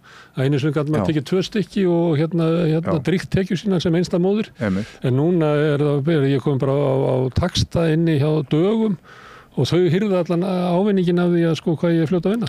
Ég held að þetta sé alveg rétt hjá þér að þetta á afturhaldi, það að segja að kjörin hlutfallslega eru ekki eins góð og þau voru. Og en þetta vissulega, það hefur alltaf verið ævintýraljóm yfir þessu starfi og sérstaklega kannski fyrir okkur eigaskeggja vegna þess að það að ferðast sko í burta skérinu sko hefur alltaf verið heillandi og það fyrir ungt fólk að komast í svona starf þar sem að þú fær kannski að sjá einhvern hluta af heiminum í gegnum starfið, auðvitað það spennandi og allt það, en menn hugsa oft flugfreyjustarfið eins og þetta sé bara svona eitthvað sem voðalega létt og skemmtilegt og svo ferðu bara í stopp einhver staðar og getur spókaði í stórborgum sko, en þetta er alveg hörkuvinna og fyrst og fremst er þetta öryggisstarf. Þetta snýrað öryggi farþegum borð. Þjónustan sem fólk er að fá, hvort þú kaupir samloku eða fær mat fyrir fram að þig að drikk, heitan, kaldan, hvað sem er. Þetta er algjörlega aukalega sko, við allt hitt. Sko. Öryggisatriðin sem að það er sinnað borð eru mikil og það eru mjög strangar kröfur sem gerðar eru til þær og mjög þétt samstarf sem að það er eiga við flugmenn og fyrir hönd fyrirtækisins að gera öryggistekk og svona. Þannig að og það sem að mér finnst svolítið gleymast í þessu og kannski er að gleymast hjá jafnvel gömlum og mjög established fyrirtækjum er að virðið í þessum flugfreyjum sem að gerðu þetta ævistarfi er ævintýralega mikið vegna þess að þær taka á móti kúnnanum þær segja velkomin borð og viðkomandi kannski búin að lenda í leiðindum eitthvað sko í innritun eða á bara slæman dag og kemur borð og ég hef séð sko þetta fólk sem að vinnur með mér aftur í gera alveg ótrúlega hluti til þess að gera upplifun fólks ánægulega til þess að hjálpa fólki sem er veikt eða er að glíma við jafnvel geðræn vandamál borð til þess að það lappi frá borði með góða upplifun. Hvers virði heldur að þetta sé fyrir fyrirtæki, fyrir fjármagnseiganda, fyrir hluthafa? Mikils virði fyrir farþegana, fólk getur bara rifjað upp að þegar það lendir í flugi með mjög óanægðum farþega það getur eyðilagt Já. Þessar 3 eða 5 tíma sem að maður lokar inn í þessu röri. Já, akkurat. En þá spyr maður sér líka þessu sko að eru kannski bara fyrirtæki að einblína á ranga hluti? Erum við ekki öll þannig að ef að þú ferð og þú kaupir þér þjónustu, hvort sem að það er flugfélag eða þú ferð á veitingastað eða ferð í leikhús eða hvað sem er, viltu ekki láta að koma fram við eins og manneskju? Viljum við borga minna til þess að fá dónaskap í andlitið eða? Það er bara, hluti fyrirtæki er ekki rekinn með þessi markmið. Það er bara einn mælir í borðinu á þeim og það er arðsemi og hvað er hægt að flytja mikið fé út úr ekstrinum til eigandana. Til skemmri tíma. Já. Það er nefnilega til skemmri tíma. Það er til viðskiptafræði bókasöfn sem að segja að þetta sé ekki klók leið til þess að reka fyrirtæki. Þetta skrælir þau innan og gerir þau að vantar í þau segluna og þegar þau ábjátar að þá skreppa þau saman á meðan að fyrirtæki sem eru byggð upp á fjölþættari hátt að þau geta staðið af sér áföll og annað. Ég held að þetta segir bara heilmikið þá sem eru kannski að reka fyrirtækina. Það mætti segja að þetta væru kannski menn sem að eru raunverulega undirmáls. Ef að þetta er eina aðferðin sem þú hefur til þess að skila sko tímabundinni arðsemi, er þetta klókur og góður stjórnandi? Bestu stjórnendur og þeir sem hafa átt og reki fyrirtæki eru þeir sem voru í því for the long run sko, sem ætluðu sér að byggja upp sterkt fyrirtæki til lengri tíma, þeir notuðu arðin sem skapaðist til þess að setja inn í fyrirtæki og byggja upp ennþá sterkara fyrirtæki og við sjáum bara stórt fyrirtæki okkar gerir eins og Boeing að þegar samrunin verður hjá Douglas og Boeing, hvað gerist þá? Þá er byrjað á því að reka verkfræðingana sko og fólki sem hafði þekkingun á gólfinu sem byggði vélarnar og eftir það hefur þetta bara verið hörmungasaga. Þar voru náttúrulega stjórnvöld sættu sig á því eftirlitið með starfseminni var flutt inn í félagið sjálfs. Þannig þau áttu, markanum var triss og vel að það mátti hafa eftirlit með sjálfum sér og endaði í hörmungum. Og þetta eru líkindi með þessu. Já, en að því hún nefnir flugfreyjufélagið, það er inn í ASI og maður velti fyrir sig býtu, þær eru hluti af ASI en akkur tekst þeim þá ekki að vinna eða stoppa þetta gula verkefnisfélag sem var stofnaði þegar play byrjaði. Af því að sko, ég held að stóra stýringin á því séu raun og veru verkalýðshreyfingin sem slík, hún hefur ákveðin vopn, þau eru raun og veru být ekki nema þú sért með samning við atvinnurekanda. En er þá ekki komið tími bara að gera kröfu á stjórnvöld að þau standi verji þann vinnumarkað sem að hér mótaðist á síðustöld? Jú, en málið er að sko í lögunum er raun og veru þessi heimild, það er að segja sko kjarasamningar ASI og það er flugfreyjufélagið undir sem er hluti af þessum heildarsamtökum að grunnsamningurinn var samningur flugfreyjufélags Íslands við Icelandair og það var raun og veru athugasemdir sem flugfreyjufélagi gerir við þennan gjörning, við þessa röð málamynda gjörninga sem áttu við hjá Play og Drífa var að gagnrýna að þar vantaði eftirlitsaðilana, þar vantaði stjórnmálamennina til að stíga inn í og segja, heyrðu, samkeppni góð, endilega byggja fyrirtæki hérna, en þið farið að þessum grundvallar leikreglum.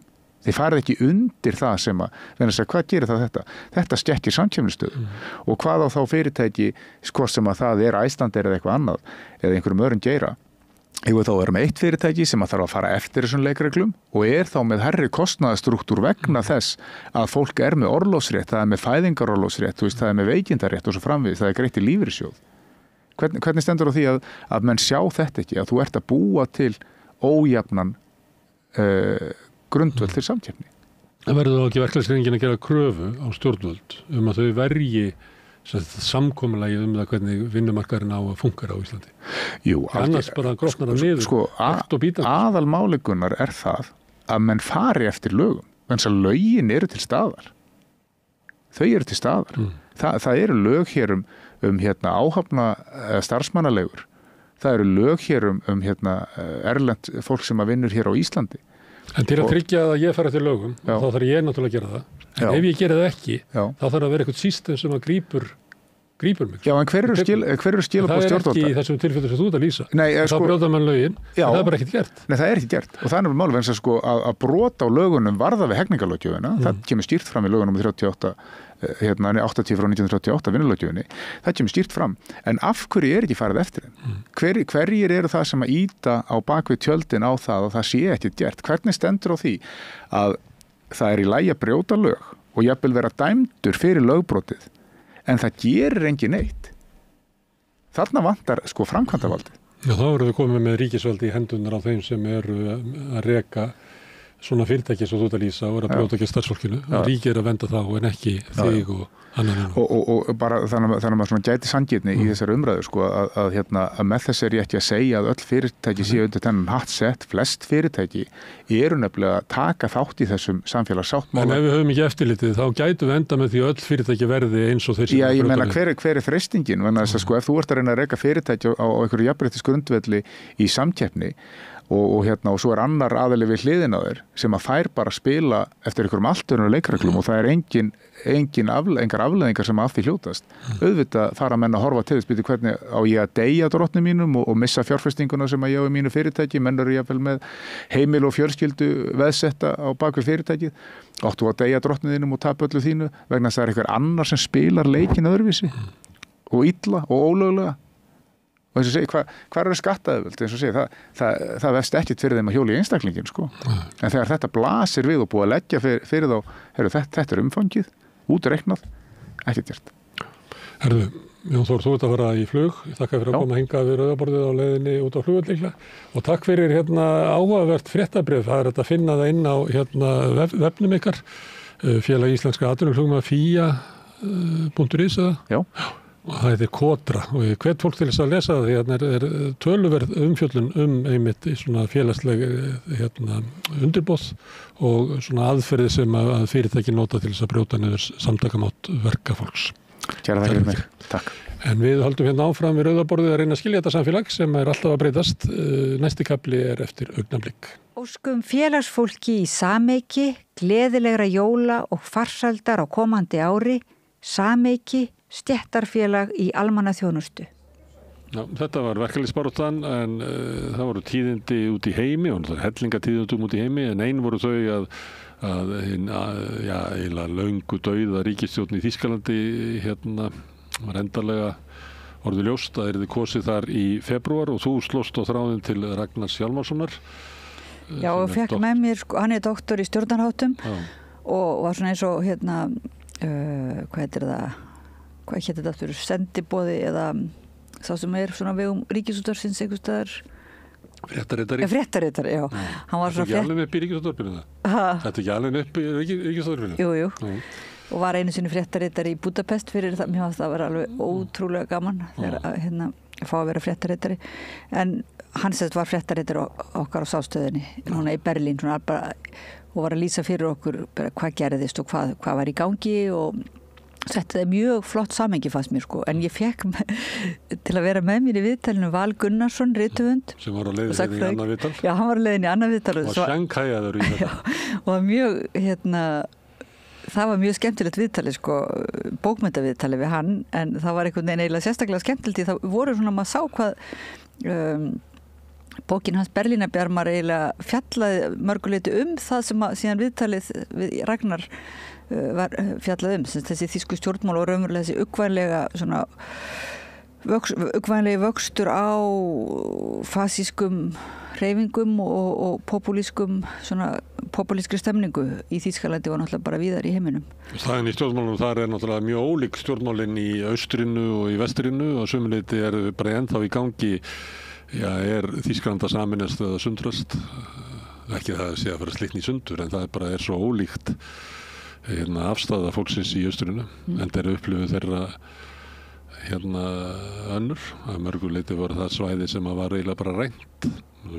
Gaman að fá umfjöllun þá sögu hvernig Austur-Þýskaland var sameinað inn í Vestur-Þýskaland þar sem að fyrirtækjunum í vestrinu var eiginlega bara að gefa fritt spil að hirða þar upp eignir almennings í einhver stórkostlustu einkavæðingu sögunar. Kannski minni heldur en gerðist það saman með hætti í Rússlandi en afleiðingarnar að mörguleyti svipaðar vegna þess og getur af sér svipuð stjórnmál. Maður heyrir alveg þegar við erum að tala við erum eiginlega smátt og smátt að byggja upp svona akademíu alþýðufélagsins eða svona samstöður þannig að þetta svona byggt upp eins og kúrsar þannig að það svona þræðir á milli spjallana. Það þannig að við erum bara að reyna að skilja heiminn en flest samtölum eru bara stilt upp þannig að við erum að spyrja spurningar og reyna að skilja heiminn. Við erum ekki að búa einhverja tiltekna niðurstöðu á því hver hann er. Nei, það er samt svolítið gaman stundum einmitt eins og það stillist að sumuleyti tilvíðan upp spjöll vikunar að þá er merkilegt þegar maður finnur samt fyrir svona virkilegum þráðum eða stefjum.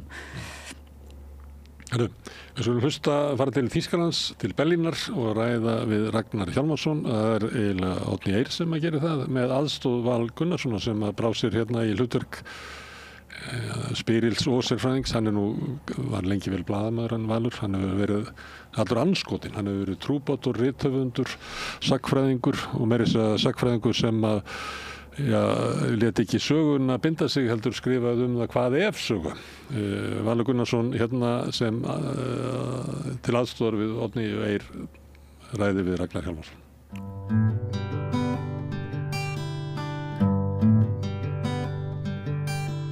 Komið sæl, við erum í tengslum við heiminn við Rauðaborðið og það urðu tíðindi í Þýskalandi og við erum komin með alveg sérstakann fréttaritara okkar í Berlín, Ragnar Hjálmarsson sem er doktor í stjórnarháttum. Heyrir þú í okkur? Já. Skýrt og skilmerkir það. Já, þakka þér fyrir. Ég er nú að fara að taka viðtal við hann Val bókmenntir og taka viðtal við hann sem rithöfund rétt og eftir en hann bauðst til þessi gríni að spjalla við þig því að hann hefur mikinn áhuga á svona og hefur vitað þýskri pólitík og ég baði hann að hvort hann geti ekki bara verið með okkur í þessu spjalli til þess að reyna átt okkur á því. Getur þú sagt okkur að svona bara í byrjun hvað var það sem gerðist? Já, í raun og veru það sem formlega gerðist núna var að Ólaf Scholz fór með tillögu inn í þingið og það er búið að vera að bíða lengi eftir þessu og stjórnin naut ekki trausts og þá voru því boðað til kosninga sem eru núna í 23. febrúar næstkomandi. En í raun og veru hefur þetta átt sér töluvert lengri aðdraganda. Fólk kannski tók ekki eftir því eftir kosningunum við Trump en daginn eftir þá féll stjórnin endanlega en hún var búin að vera svona lifandi dauð í ansi langan tíma og það var búin að vera svona innra ósætti með stjórninu mjög lengi. Þannig að þetta er það sem allir byggust við. Hér í Þýskalandi þá að kalla kosningar svona snemma, stjórnin fellur í raun og veru í nóvember og síðan kosningar í lok febrúar og þetta eru svona það sem að kallast á ensku snap elections í Þýskalandi að allir ferlarnir í kringum það hvernig skipt stjórnir að þýska stjórnarskráin mjög dítalíruð það náttúrulega í ljósi sögunar Þannig að þetta svona með fljótasta mögulega hætti sem verið að kjörbúa til kosninga. Og það náttúrulega svolítið bagalegt að einmitt á þessum tíma núna í janúar þegar Trump tekur formlega við og allt fyrir fullan gír þar að þá eru stjórnmálin bæði í Þýskalandi og Frakklandi nokkuð lömuð. Já, það ekki gott. Ég var í Berlín síðasta vetur og ég horfði á áramóta og Scholz og það var bara átakalegt að horfa á hann. Hann var svo bitur og reiður og Macron sem sýttur á Macron sem var svona glansandi og var alltaf að reyna að vera bjartsýnn. En upprunalega vandinn það ekki að þegar þessi ríkisstjórn var stofnuð með 3 flokkum, frjálslyndemókrötum, græningjum og sósíaldemókrötum, og sem eru með flokka með mjög mismunandi skoðanir, frjálslyndemókratar, þeir vilja ekki taka lán, þeir vilja ekki auka ríkisútgjöld, heldur minnka þau meðan græningjar, sérstaklega og sósíaldemókratar vilja leggja í alls konar fjárfestingar, innviða uppbyggingu, orkuskipti og leiðin til þess að koma þessu saman var að það var búið að safna í stóran og digran COVID-sjóð sem þurfti síðan ekki á að halda og þannig átti að geta borgað fyrir framkvæmdir án þess að hækka ríkisútgjöld en síðan undir lok síðasta árs þá ákveður Hæstiréttur að það megi ekki nota þennan sjóð í annað heldur en COVID þó að það sé eiginlega búið og þar með var forsetar vilja farnar. Það stjórnlagadómstóllinn sem að gera það og það þessi, eins og segir, þetta náttúrulega 3 flokka stjórn og allt rétt sem þú segir með þennan aðdraganda að þau lenda í rosalega klemmu þarna og þau get ekki nýtt þennan COVID-sjóð, þessar, hvað var það, 60-80 milljarða evrur sem þau heldur að geta nýtt í grænu umskiptin og þá blossar upp þessi átök innan stjórnarinnar en þetta var þegar við mynduð 2021 stjórnin að þetta hefði náttúrulega alltaf verið annarkvort Große Koalition eða þá CDU, CSU til vinstri eða SPT til hægri og SPT til vinstri að það var svona kannski ákveðin svona vonan 2021 að bæði græningjar og FDP þetta yrði svona svolítið meira progressívara heldur en hafði verið og það er kannski svona meiri breytingar heldur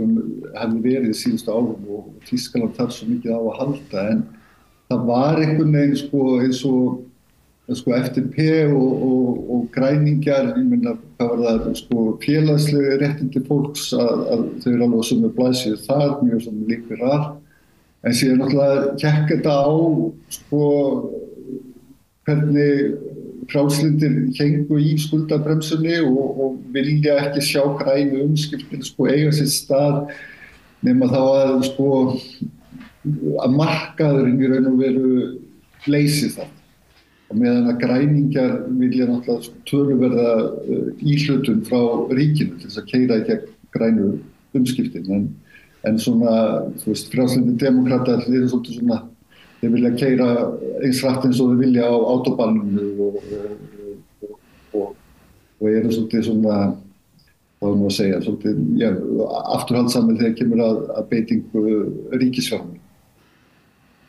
Já, þetta Angela Merkel sem að vildi held í öllum vel. Hún skilur eftir sig arfleiða mörgum sviðum. Hún kom til dæmis á þessari skuldabremsu þannig að það má ekki nú að taka lán ekki einu sinni í nauðsynlega innviðauppbyggingu og en á sama tíma þá varð engin framþróun hennar löngu stjórnarsetu sem að menn ætla sem kannski ráðast í núna en megi ekki hækka yfirdráttinn. Þannig að Já, það er alveg réttur, að innviðir í Þýskalandi, umheimurinn hefur ákveðna mynd af Þýskalandi sem að hér virki allt og hér sé allt eftir lög og reglu og svo framvegis og hagvöxtur og þess að og það bara hefur ekki verið. Ég meina síðustu 5 árin í Þýskalandi hefur í raun og verið 0 hagvöxtur. Hann dettur niður í COVID fyrir síðan aðeins upp og síðan hann bara búin að vera 0 í síðustu 2 ár.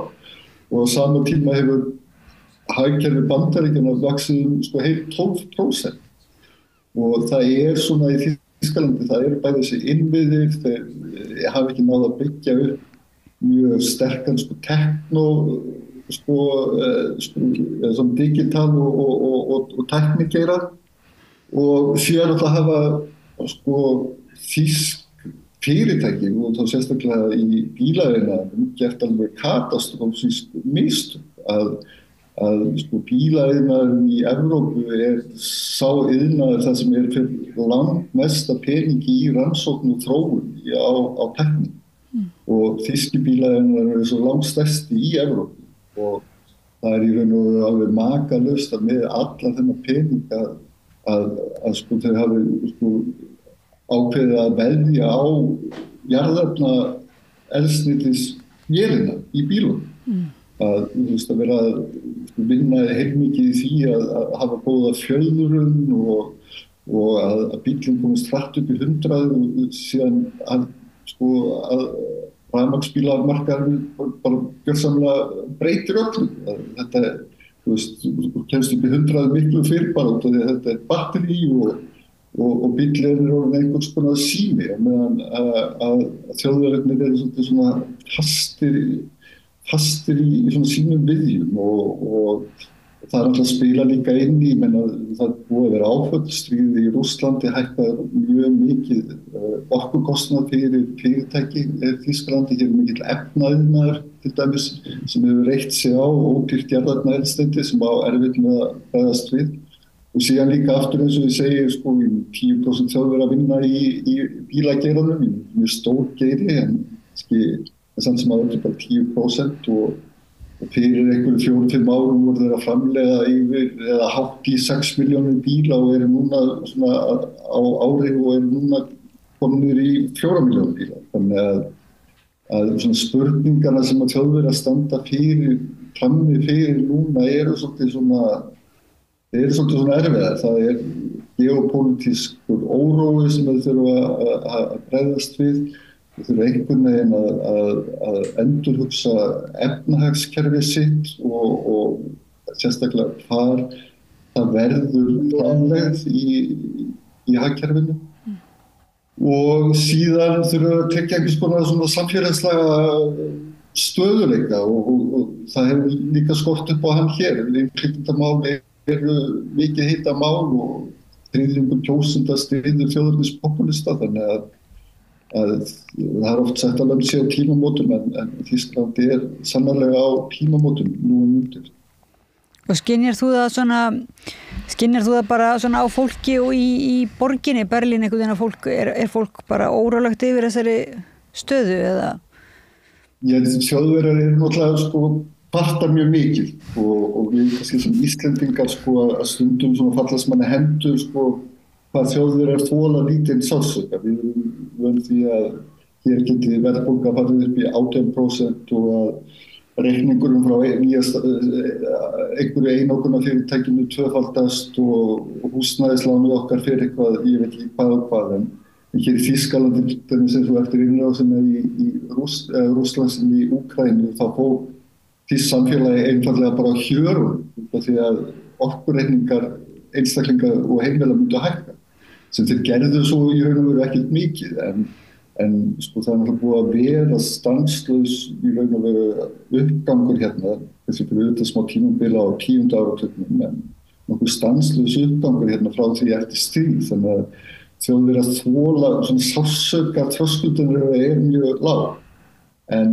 enga síður að þá náttúrulega sko fólk var orðið mjög þreytt á þessari stjórn, hún var ekki að ná sínum markmiðum og var búin að vera lifandi dauð mjög lengi þannig að ég held að sé sko ákveðin léttir að það séu kosningar og að pólitíkin geti haldið áfram að díla við þau verkefni sem þarf að díla við og síðan náttúrulega þarf Þýskaland líka að stíga inn í sko Evrópumál og það náttúrulega búið að vera hægagangur á Evrópumálum núna, franski, þýski öxullin hefur ekki verið að virka sem betur fyrir mjög öflug pólitísk forysta og önnur forysta í Póllandi og þessi 3 lönd þurfa að koma saman á næstunni bæði til þess að díla við breytt landslag hinum megin við Atlantshafið og síðan hvað að gera hvað varðar Úkraínu.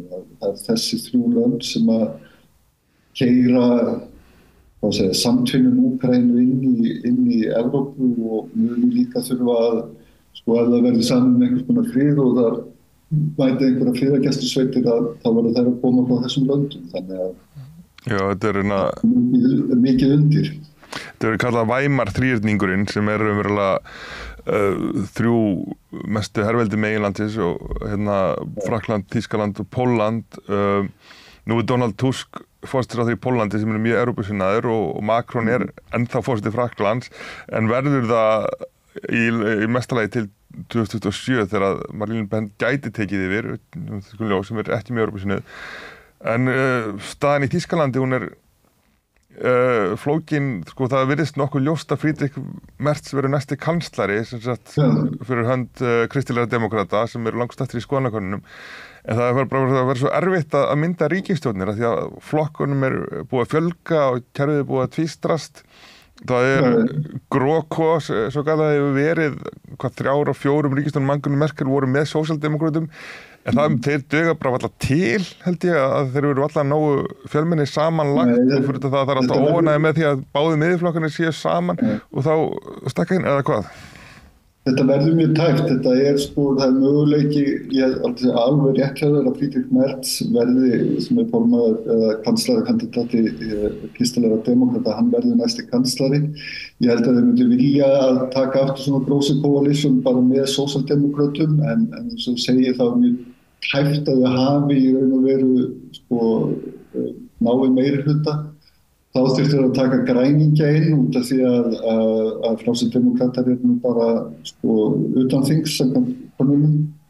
Og síðan eftir með þjóðernispopulistana AfD og hægramegin og Sara Wagenknecht vinstramegin og þau eru með svona þriðju og eru í raun og veru ekki stjórntæk eins og staðan núna. Þannig að þetta verður mjög erfitt að mynda stjórnina og það líka stjórnarsáttmálar hérna í Þýskalandi að þetta eru í raun og veru mjög harðir samningar. Það verið að leggja fram prógrami í þó nokkrum smáatriðum fram næstu 4 árum. Þetta ekki kannski meira eins og við Íslendingar þekkjum sem frekar óljós óskalisti. Þetta í raun og veru bara svolítið samningur eins og fólk gerir börnin sín þegar þau skilja. Þannig að eitthvað sem þarf að bera virðingu fyrir. Og það getur verið að það verði svona pólitísk óróleiki og það verði ekki myndið stjórn kannski bara fyrir enn í vor. En það rétt eins og segir Friedrich Merz að hann áhugaverður karakter, hann í raun og veru bara 1 ári yngri heldur en Angela Merkel. Hann verður 70 á næsta ári og hann svona hann kemur þarna úr Sáenland kemur þarna úr vestrinu og hann var svona vonastjarna vestursins, hann var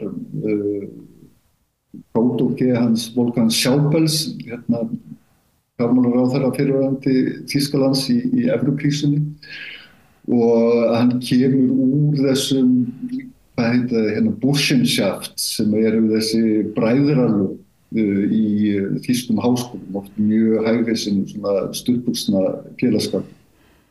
Og hann var svona eins og ég segi, vonastjarna vestursins, en síðan aldamótin að þá ýtir Angela Merkel honum til hliðar og í raun og veru síðan bara úr forystu flokksins 2004 og hann fer í business-heiminn og síðan 2009 að þá verður hann yfirmaður BlackRock í Evrópu sem hafði þá komið vel út úr efnahagshruninu og hann svona andstæðingar sjá hann sem svona anglo-saxon kapitalista en hann í raun og veru svona vilja skapalónið þessi gamla kristilega demokratisk kaþólska pólitík vestursins að þeir eru anti-kapitalist, kommunistar, þeir eru svona ordoliberalistar, kaldastríðsmentalitet og líka miklir Evrópusinnar.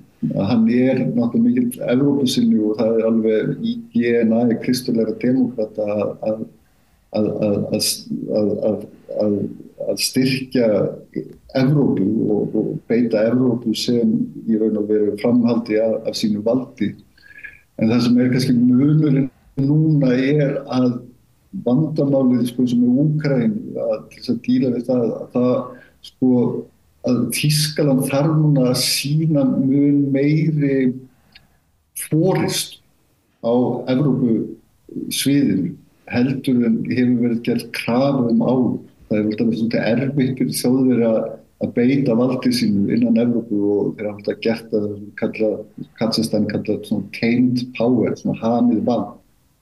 En staðin núna Þjóðverjar verða að stíga upp eins og sagt en ég held að Merz að það svona beinunum hans en hann samt líka bara svona gallharður samningamaður og mun ekkert eitthvað vera að gefa mikið eftir hvað var það hagsmuni Þýskalands en þetta, hann interesting karakter, hann líka svolítið svona hefur verið svolítið svona klúðurslega hvað kemur út úr honum, hann svona daðra við populisman og strategían hjá þessu sósíaldemókrötum hefur verið svolítið að reyna að teygja tímann þangað til að kosningarnar verða haldnar, þannig að ég von svolítið það að kjósendur fari svolítið svona að hugsa sig tvisvar að það fari svolítið svona self-destruct og á sama tíma kynnið þá Olaf Scholz sem svona alveg eins og 2021 sem einhver svona sem getur tryggt stöðuleika eftir að Múti Merkel var farin og hann væri svona Frieden-kansler, svona fríðarkansler í Evrópu sem hefði tekið Þýskaland í gegnum erfiðar krísur en ég veit ekki hvort að það gangi upp, stemningin svolítið svona pessimistísk hérna í Berlín. Stjórnmálamenn í Þýskalandi eiga helst að vera frekar óspennandi og það svona það sem Scholz hefur með sér. Já, það kannski ábyrgð ástæða fyrir því. En segðu mér aðeins, þú hefur nú aðeins Ragnar Hjálmarsson, þú hefur stúderað svolítið, það ekki, þú ert doktor í stjórnarháttum og hefur stúderað svolítið, það ekki þegar verður svona eins og hrun í stjórnarháttum og hefur talað að þá sé stundum eitthvað svona skapandi viðbragð. Ert þú bjartsýnn á að, já, svo allir bara svolítið mikið, kannski kemur kannski svolítið mörgum óvart eða hvað, svona þessi uppgangur hægri populisma og fasisma jafnvel og svona, gerir þú þér ennþá vonir svona að það verði einhvers konar skapandi viðbragð núna í þessari krísu eða tekur þýska svartsýnin yfir þarna? Þjóðverjar náttúrulega gerðu það sem var áhugavert eftir að stríðið í Úkraínu brast á að Scholz kynnti það til söguna það sem að kalla hann sætirvendi, að það hefur átt sér bara vatnaskil og að núna þyrfti Þjóðverjar að fara að huga meira að varnar- og öryggismálum og myndi eyða 100 milljörðum evra í það. Það sem kannski áhugaverða við það að það hefur verið ákveðin að Þjóðverjar í raun og veru Vestur-þýska ríkið á 5. og 7. áratugnum bara svona nýfætt ríki, mjög antikommunist og svolítið svona hart að finna fæturnar en síðan á 7. og 7. áratugnum að þegar þýðan byrjar í samskiptum stórveldana að þá kemur þessi ostpólitík Þjóðverjana og detant og Þjóðverjar keyra það svolítið áfram þannig að þýsk stjórnmálastétt að hún mjög innbakað í hana að eiga góð samskipti við austur. Þannig að þessi sætirvendi hans Scholz var mjög mikið pólitísk gírskipting, mjög hörð og hún hefur kannski ekki skilað sér efnislega í þeim breytingum sem að vonu stóðu til og sérstaklega hvað var uppbyggingu hersins.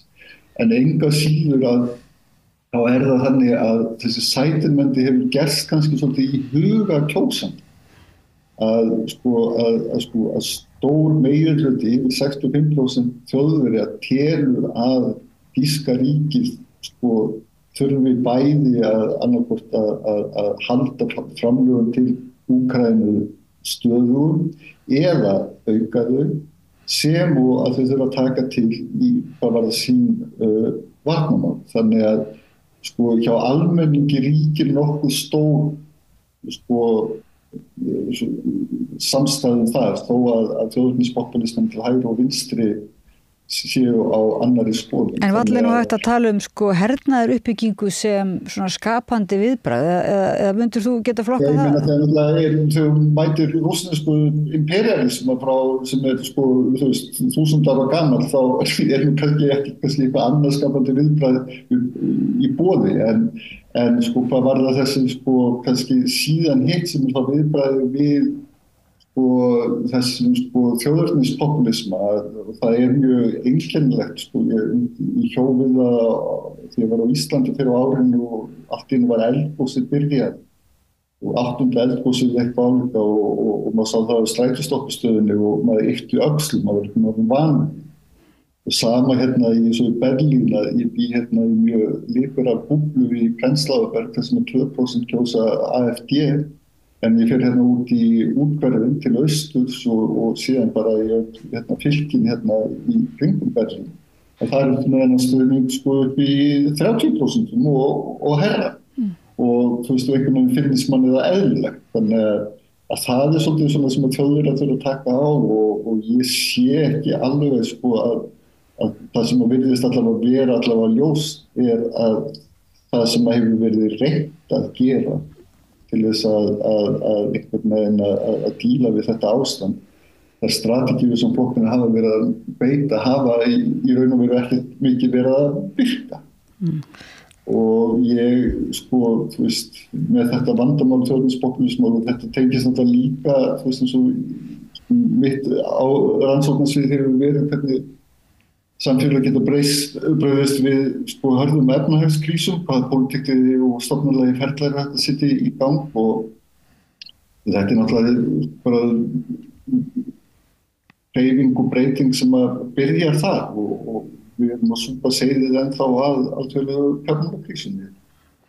Já, kannski vantar svolítið samt þetta skapandi viðbragð sem að Oddný að kalla eftir, sem að Þjóðverjar hafa sýnt fyrstulega náttúrulega eftir seinni heimsstyrjöld, þannig að voru þeir ótrúlegir í að breyta sjálfum sér efnahagslega og pólitískt og byggja þessu upp aftur og síðan var aftur eins og nefndir þessi krísa rétt fyrir aldamót og það tókst nú að koma öll aftur í gang en þú veist talum populisman En bara eins og skjóta inn, bara máli sko að Merz bara svolítið, hans hugmyndir bara svolítið af gamla skóla. Það þessum vestræna ordoliberalisma Wolfgang Schäuble skóla og það sem maður kannski hefur áhyggjur af að þessi stjórn að mun hafa þær hugmyndir fyrir Þýskaland sem að þarf til að koma því áfram. Ég meina, þú veist, hans efnahagshugmyndir eru bara svolítið skera niður skatta á fyrirtæki, hann hefur líka verið að leggja til að draga úr félagslegum greiðslum til fjölskyldna gegn því að lækka skatta á yfirvinnu. Þú veist, hann ekki, hann svona skeptískur á grænu umbreytinguna, þú veist, hann ekki eitthvað svona, eins og Trump, eitthvað svona climate denialist, en þú veist, heldur að það einhvern veginn að fanga bólefnið úr andrúmsloftinu sé leiðin, þannig að þetta eru ekki mjög ferskar hugmyndir og síðan hinum megin verður Scholz laskaður, hvort að hann nái að halda sér í starfi eða hvort að Óskar Pistorius taki yfir og eftir og síðan þetta eftir mjög karismatískan formann hjá græningum, Robert Habeck, sem svona við akademikarnir, við höfum mikla ánægju af honum því að hann svona einn okkar en græningjarnir virðast vera það stjórnmálaafl í Þýskalandi sem virðist hafa einhverja hugmyndir hvað var það framtíðar sem eru svolítið ferskar en einhvers konar stjórnarmyndun og málamiðlun þar á milli að ég ekki alveg að sjá einmitt, hvar þetta djarfa nýja hugsun. Mest ekki alveg með maður nýra tíma en þú vilt samt meina að hann og Scholz sem tókust harkalega á í gær að þeir séu líklega til að mynda ríkisstjórn kannski með græningum heldur en að hleypa AfD hægri populistunum inn sem eru samt með þetta mikið fylgi. Heldur að það muni svo regla muni halda? Ég held að það er pólitísku jarðskjálfti ef AfD færi inn í stjórn með setu. Ég held að það sé algjörlega ólíklegt hvort þeir noti eitthvað þannig sem taktík í stjórnarmyndunum við það er erfitt að segja en ég sko, það myndi allt titra hérna ef AFD kæmist inn, en enga síður þegar stjórn verður mynduð að þá verður AFD stærsti stjórnarandstöðuflokkur og sem stærsti stjórnarandstöðuflokkur þá hérna í Þýskalandi að það þýðir líka töluvert aukið fjármagn til flokksins og líka sko, aðgengi aðstofnunum og björgum sko, innan á þinginu sem að AFD mun fá, þannig að þetta verður sko, já, ég menna að þú veist, getur við með scenaríu þar sem að þú ert með CDU, sósíaldemókrata og græningja saman í stjórn með svona þeir flokkar sem taldi vera svona salón hæfi í stjórnmálunum og síðan ertu með AFD og Sören Wegener hérna harða anstöðu. Það náttúrulega mjög pólariserandi stjórnmál sem taka við. Þetta náttúrulega alveg svakalega spennandi og kannski þú fáist til að koma og segja okkur aðeins frá bara þróuninni í þessu málum og við verðum að fylgjast með Robert Hackett eða eitthvað hjá græningjónum en við getum ekki halda áfram spjallun í dag. Ragnar Hjálmarsson, doktor í stjórnarháttum í Berlín, hjartans þakkir fyrir að koma og bara vera okkar fréttaritari beint að vettvangi. Já, mín ánægð. Takk hérlega fyrir gott boð og gott samtal. Já, takk. Og við vonandi höldum við því áfram og ég greip Val Gunnarsson, rithöfund og sakfræðing og sem þekkir vel til í Evrópu til þess að sitja með mér og taka þátt í spjallinu. Kæra þakkir fyrir það, Valur. Við tölum saman á eftir. Við tölum saman á eftir bókmenntir, skiptum svið og hlustendum áhorfendum þökkum við þetta fyrir að fara út í djúp þýskra stjórnmála og krísunar með okkur. Takk. Við höldum áfram eftir smástund, förum bara í frímínútur og svo höldum við áfram samræðinu við Rauðaborðið. Óskum landsmönnum gleðilegra jóla og farsældar á nýju ári og sendum sérstaka kveðju til starfsfólks í almannaþjónustu sem stendur vaktina fyrir okkur öll yfir hátíðarnar. BSRB. Það samstöðin tilrauna sjónvarp og eina af tilraunum sem við erum að gera endurnýjun á bókmenntaumfjöllun og það eitt af sem að mér finnst eitt af skemmtilegasta eru bókmenntaþáttur þinn og Vigdísar Grímsdóttur. Þakka nú fyrir. Skemmtilegt par sem að sér bókmenntaumfjöllun og þeir fenguð Braga Ólafsson sem að með nýja bók. Eitthvað sagði mér það væri bara besta bókinas. Já, ég nú ekki mikið fyrir svona að segja hvað besta bókin í jólabókaflóðinu eða besta bók höfundar. Þetta svona, hann að gera eitthvað aðeins, hann fer með þetta eitthvað lengra, hennan braghátt sinn.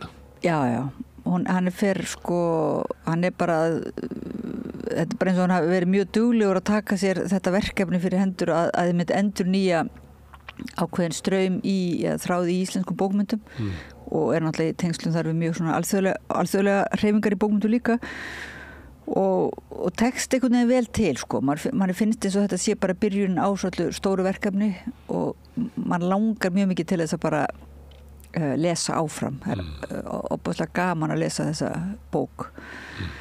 Ekki bara út af innihaldinu og hann fer yfir það í spjallinu. Það maður finnur svona fyrir einhvers konar nálgun eða aðferðafræði sem svona eins og eiginlega nálgast að vera bara eins og lífssýn. Sem verið alltaf ábyrgði á Braga. Það er svona gaman að fara í fylgdans einhverjar söguslúðir. Hann hefur alltaf verið að gera einmitt svona tilraunir og hefur alltaf verið með mjög sérstakar sýn á bókmyndir og heiminn og setta fram í verkum sín, menn þarna leifir hann svona, bókin eiginlega einmitt eins og svona skóli, hann leifir manni að vera með í því, svona hvernig hann að skrifa og það ekki tilgerðalegt, það bara hann við fáum að fylgjast með því, hvernig hann sér hlutina. Hvernig að vera með bókmenntaþátt með Vigdísi Grímsdóttur? Það bara svakalega gaman ég held nú mjög mikið upp á hana svona sem höfund, þá held ég að maður yrði bara eitthvað feiminn og vandræðalegur en hún ekki, það ekkert svona kjaftaði kringum hana, hún rosalega svona örlát náttúrulega á sína bara sitt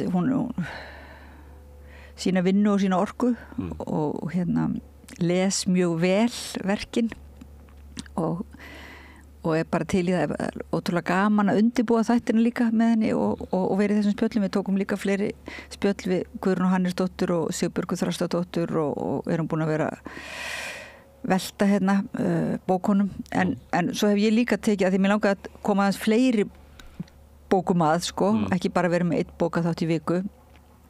Þannig að ég var með... Við förum yfir það eftir, en ætlið þið Vigdís að halda áfram eftir áramótið? Já, alveg reynd, af því að það svona... Það vantar nú svolítið endurnýjun í umfjöllunum bækur með aldrei virðingu fyrir Kiljunni og kannski í Víðsjá.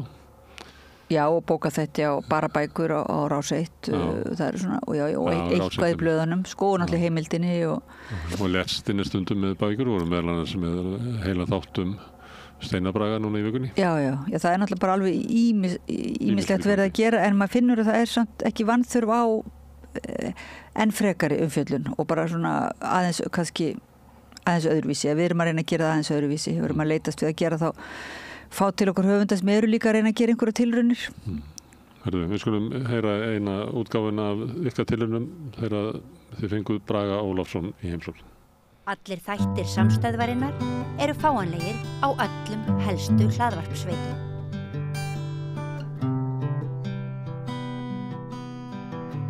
Komið sæl og verið velkomin í bókaspjalli við Rauðaborðið. Ég heiti Oddný Eir og með mér Vigdís Grímsdóttir, skáldkona og við tökum svona rithöfund á beinið dálítið eða þannig í spjall og í dag hjá okkur Bragi Ólafsson, rithöfundur og skáld og tónlistarmaður og hvað ert þú meira svona útgefandi eða? Já, svona hliðarstarfi, já. Ólaunuðu hliðarstarfi. Og svo varstu líka einhvern tímann fjölmiðlamaður.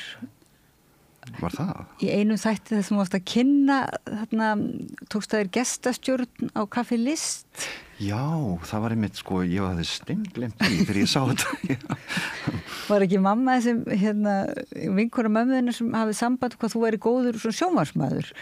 Jú, akkurat, já. Þetta bara steinglemt, ég bara man ekki ennþá eftir. Það var verið að endurflytja ykkur eldgamla þætti og það voru fengnir svona gestastjórnendur og það var svo fyndið að sjá þetta því þú varst eftir svo virkilega svona góður í þessu hlutverki þannig að maður sá þarna fyrir sér að þú hefði getað bara orðið svona fínn sjómannsmaður í...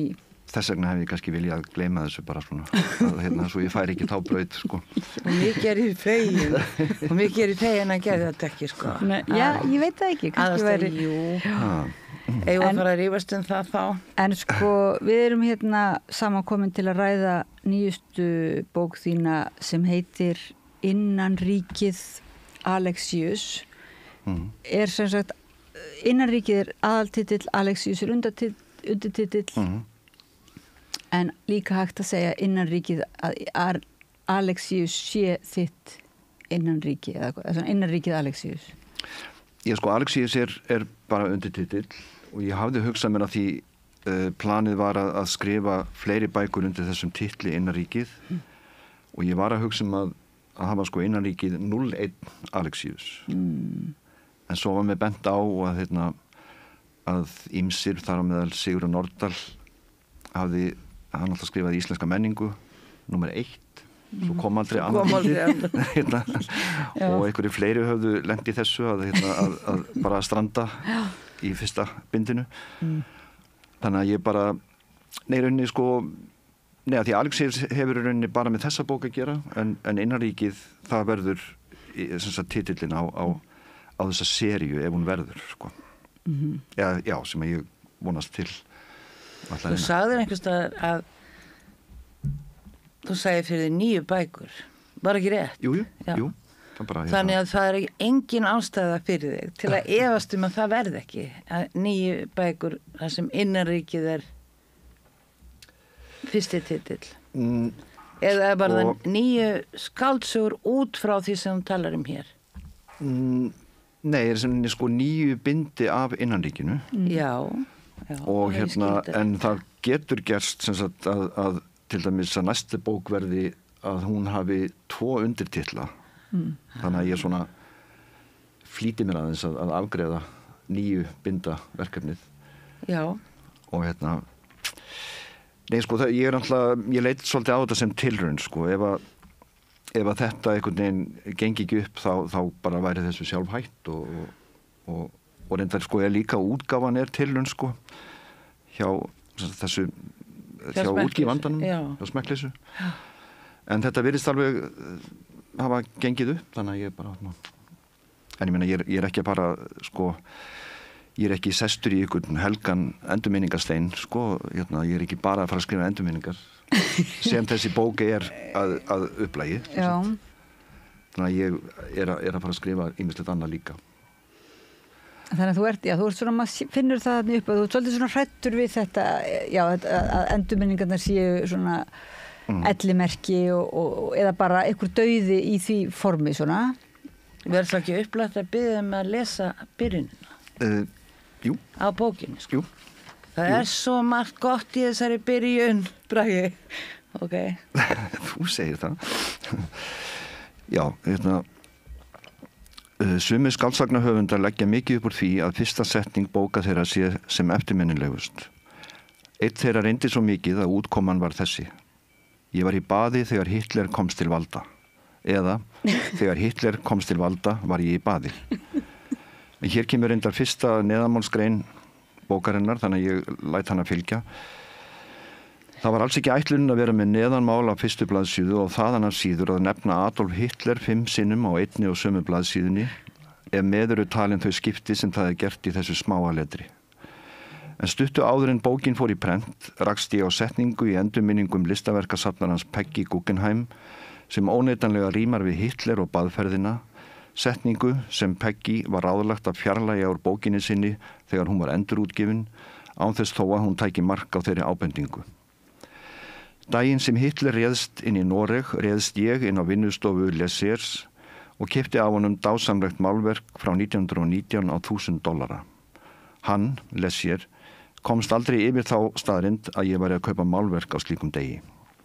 Og svo heldur ofanmálið áfram. Þetta hér ekki skáldsaga, ekki beinlinis og ég hef ekki áhyggjur af þessu með fyrstu setninguna. Og hef líklega aldrei haft, það frekari ég eyði púðrinu í þá öftustu fyrir þá lesendur sem standast ekki freistinguna að kíkja þangað fyrst áður en þeir taka ákvörðun að kaupa bókina eða taka hana á safninu. Aftur á móti hef ég áhyggjur, þær hef ég alltaf haft. Og núna beinast þær að því að ég sé mögulega að stíga eitt stórt feilspor með því að skrifa bók sem ekki beinlinis skáldskapur, að ég sé jafnvel að grafa mína eigin gröf sem höfundur. Því það hef ég aldrei gert áður og þá ég ekki við að grafa mína eigin gröf, þótt ég hafi nú þegar tekið nokkra skóflustungur, heldur að gefa út texta sem reynir að sneiða hjá skáldskap og byggja þeimun meira á því sem ég datt ekki í hug sjálfum. Frá minni hendi hugmyndin samt ekki ný. Hún var fyrst til fyrir rúmum áratug en kann þess vegna hafa orðið til fyrir 2 mínútum því ég enn að efast raunhæfi hennar og mig sjálfan í leiðinni fyrir að hafa látið þetta trufla mig í meira en 10 ár. Það sem einnig hefur fengið mig til að efast að ég sé ekki orðið nógu gamall til að leyfa mér að líta tilbaka á þennan hátt. Ég hljóti að þurfa að sanka að mér meiri reynslu fyrir slíkt verkefni. En auðvitað stenst sú hugsun enga skoðun því það einmitt á þeim aldri sem ég á núna sem gera má ráð fyrir að mestöll reynsla sé að baki ef frá talin sú sem ég mun sjálfur ekki hafa tækifæri til að tjá mig eftir á nema þá ef til vill í gegnum fólk sem sérhæfi sig í að koma á slíkum tjáskiptum. Já, það var ekki bara að segja þetta gott. Já, takk fyrir, kærlega. Það alveg rétt hjá þér, Vigdís, að það kemur ansi margt fram þarna. Já. Það svo spennandi við líka frásögn þessa skálds í þessari bók. Sko, hvað alveg laus, hann algjörlega laus við tilgerð. Hann hefur það sem sannara reynist sem alveg örugglega lygi. Hafnar skáldskap og þá spyrir maður sko, já, það hægt með svona höfund sem situr hér? Það hægt að hafna því að það vefjist ekki eitthvað inn sem bara hrein og klár lygi. Ég held sér rétt hjá þér og það held ég að sé svo frábært við þessa bók. Það áreindar ekki að vera neinn gagnrýni eða neitt slíkt við reynum að vera sem geldastar í þessu, en það sem svo frábært við bókina einmitt þetta. Þú hefur það sem sannara reynist. Og það sem mér fannst svo skemmtilegt líka var að ég fæ sem lesandi þinn að fylgjast með því hvernig þú vinnur. Þú ert alltaf að skrifa leið og þú ert að minnast. Þetta svo, ég ætla ekki að segja flott, en mér finnst það flott, sko. Þú getur ekki orðabundist. Ég get ekki orðabundist að nota orðið flott. En þetta svo velgert, sko, að þetta svo óvenjulegt. Það verið að skrifa bók leiðum að lesa hana. Það svo óvenjuleg upplifun. Nú, já, auðvitað. En hún mjög óvenjuleg. Og ég þakka það með margs annars sem ég þakka. Og bráðum kom jólin og allt það. En ég verð að segja að það akkurat þetta sem þú leifir okkur að vera með inn í svona skriftarferlinu, sko. Og margur hefði nú haldið að það, sko, sem svona hugmynd hefði það getað, sko, hljómadóldi tilgerðarlega og svona postmodernist eitthvað bara, nú ég að skrifa þessa bók og nú ég ekki að gera þetta og svona. En það einmitt, það svo alveg alls ekki tilgerðarlegt. Það mjög, sko, satt einhvern veginn, að því að þótt að sé alveg klárt og út spekulerað og unnið þannig, það það bara einhvern veginn svo gjöfult að leyfa manni að finna hvernig þú ert að vandræðast raunverulega. Það eitthvað svona vandræðagangur í, bara sem felst í því að ætla að skrifa svona bók, svona ekki. Þetta bara einhver vandræðaform, sko. Jú, ég komst mjög snemma að því eftir ég byrjaði að skrifa þetta, ég ætlaði bara að leiðrétta sjálfa mig á meðan blaðsíðunum fjölgaði. Já. Og ég veit að til dæmis að ég á eftir að leiðrétta ýmislegt í þessari bók í hugsanlega næstu bók eða þeirri þriðju eða fjórðu. En nei, fyrir mér kemur þetta rauninni eðlilega, sko, þetta að því þetta semst að segja frá sjálfum sér og leyfa sér náttúrulega að fara frjálslega með minningar og að þetta gefur mann rosalega mikið frelsi, sko. Það hefur verið sagt við mig, sko, en samt, sko, eins og hefur verið sagt við mig að sumir lesendur upplifa þetta eins og þetta sé bara skrifað bara svona í einni bendu eða sem sagt án svona að fara yfir þetta, þá það alls ekki satt, sko. Ég hef búin að vera bara rétt eins og ég leiðrétti mig í textanum og leyfi því að standa, að þá ég búin að fara mikið fram og tilbaka í svona editeringu. Já, þú sást það nú, Vigdís, þú sagðir það að þetta væri greiðlega mikið vel unnin texti, sko. Rosalega vel unnin leið, sko, vörðuð þessi leið sem þú ferð, finnst mér, sko. Þetta verður alveg þú ert alveg búin að finna þín aðferð og náttúrulega, já, svona þinn tón en líka þín aðferð í þessu formi sem eiginlega já, þá eiginlega áskoruninni náður, ekki? Af því að það alltaf hræðilegt að leggja upp með að skrifa endurminningar eða svona sjálfsæfisögu eða skáldæfisögu eða eitthvað af því svona og lenda inn í sjálfsæfisögu einhvers annars. Það dálítið svona kannski eða ég veit ekki, segjum þetta sé skáldæfisöga sem það má alveg fara undir þann flokk að þá hún einstök að þessu leiti hvernig þú byggir hann. Það hvarfla aldrei að mér að þetta hefði gerst bara svona. Nei. Aldrei. Nei. En þetta gaf mér til dæmis það að ég fór að hugsa minnið. Prófa að setjast niður, sko, og skrifa allt sem þú hefur upplifað í dag, segja það. Og það sko sannarlega sikksakk. Og það sem svo ánægilegt með bókina, hvernig nú tekur mann fram og tilbaka í tímanum og maður alltaf spenntur yfir hvað dettur honum í huga að gera núna. Hvernig hægt að gera þetta? Þetta hægt að gera það vegna þess að þannig virkar minnið. Og mér finnst það svo flott aftur. Flott. Og þetta vissar ég myndi svona að segja. Þú sagðist ekki vel að vera með gagnrýni en ég meina, náttúrulega við vitum alveg hvað gagnrýni þýðir. Það að rýna til gagns. Já. Og Dóma, við vorum að tala að vera ekki með svona dóma að vera með gaggríni mitt, alveg rétt okkur langar til að vera með gaggríni svona gaggrína umræðu en ekki svona hauskúpu dóma eða þannig. Nei, ég meina að því bara það sem ég núna bara heyra frá ykkur og þegar við vorum líka að spjalla á þann sko, minna þá nýtist það mér í rauninni bara til þess að hugsa við áframhaldandi skrif sko. Ég er allavega einn af þeim rithöfundum sem að ég les gaggríni á mína bækur og ég tek sumt að því til mín og reyna að læra af því sko.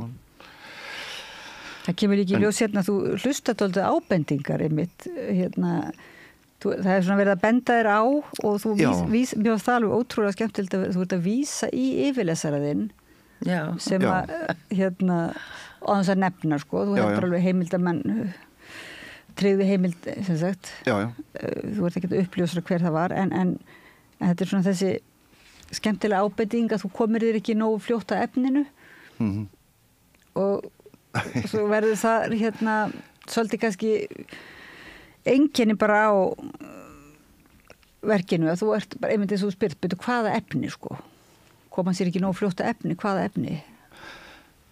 Já, ég kannski er svona að því ég var einhvern veginn vændur að hafa ekki haft neitt erindi sem rithöfundur í 13 ár.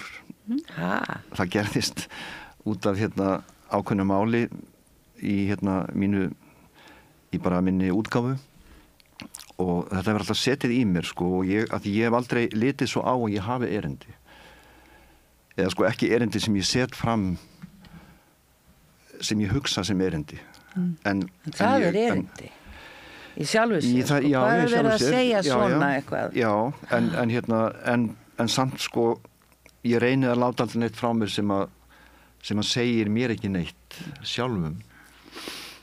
En ég svo býð ég bara þegar bókin er komin út og þá bara kemur í ljós hvort að segir ykkur öðrum eitthvað, en já. Ég held sko að mjög margir geti samsama sig við þennan texta. Það er kannski ekki eins og sömu bækurnar sem maður hefur lesið, en þessa leið.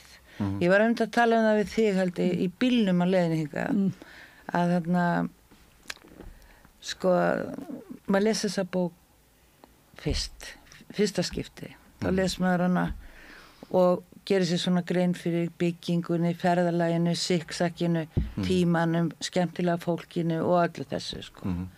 Svo þegar maður er búin það er svona, já, en sko, mér langar að lesa hana aftur og mér langar að lesa hana, ekki því ég þarf að lesa hana og þá langar mér að lesa hana út frá öllum þessum bókum sem þú nefnir, öllum þessum höfundum sem þú nefnir og fara þá leið inn í hana, það er allt önnur leið það er opið, sko, frásagnarformið verður opið, þú getur valið hvað leið þú ferð, mér langar líka í leikföngin og fara þá leið og í alla tónlistina marga sem ég þekki alls ekki þannig að þetta verður svona eins og gormur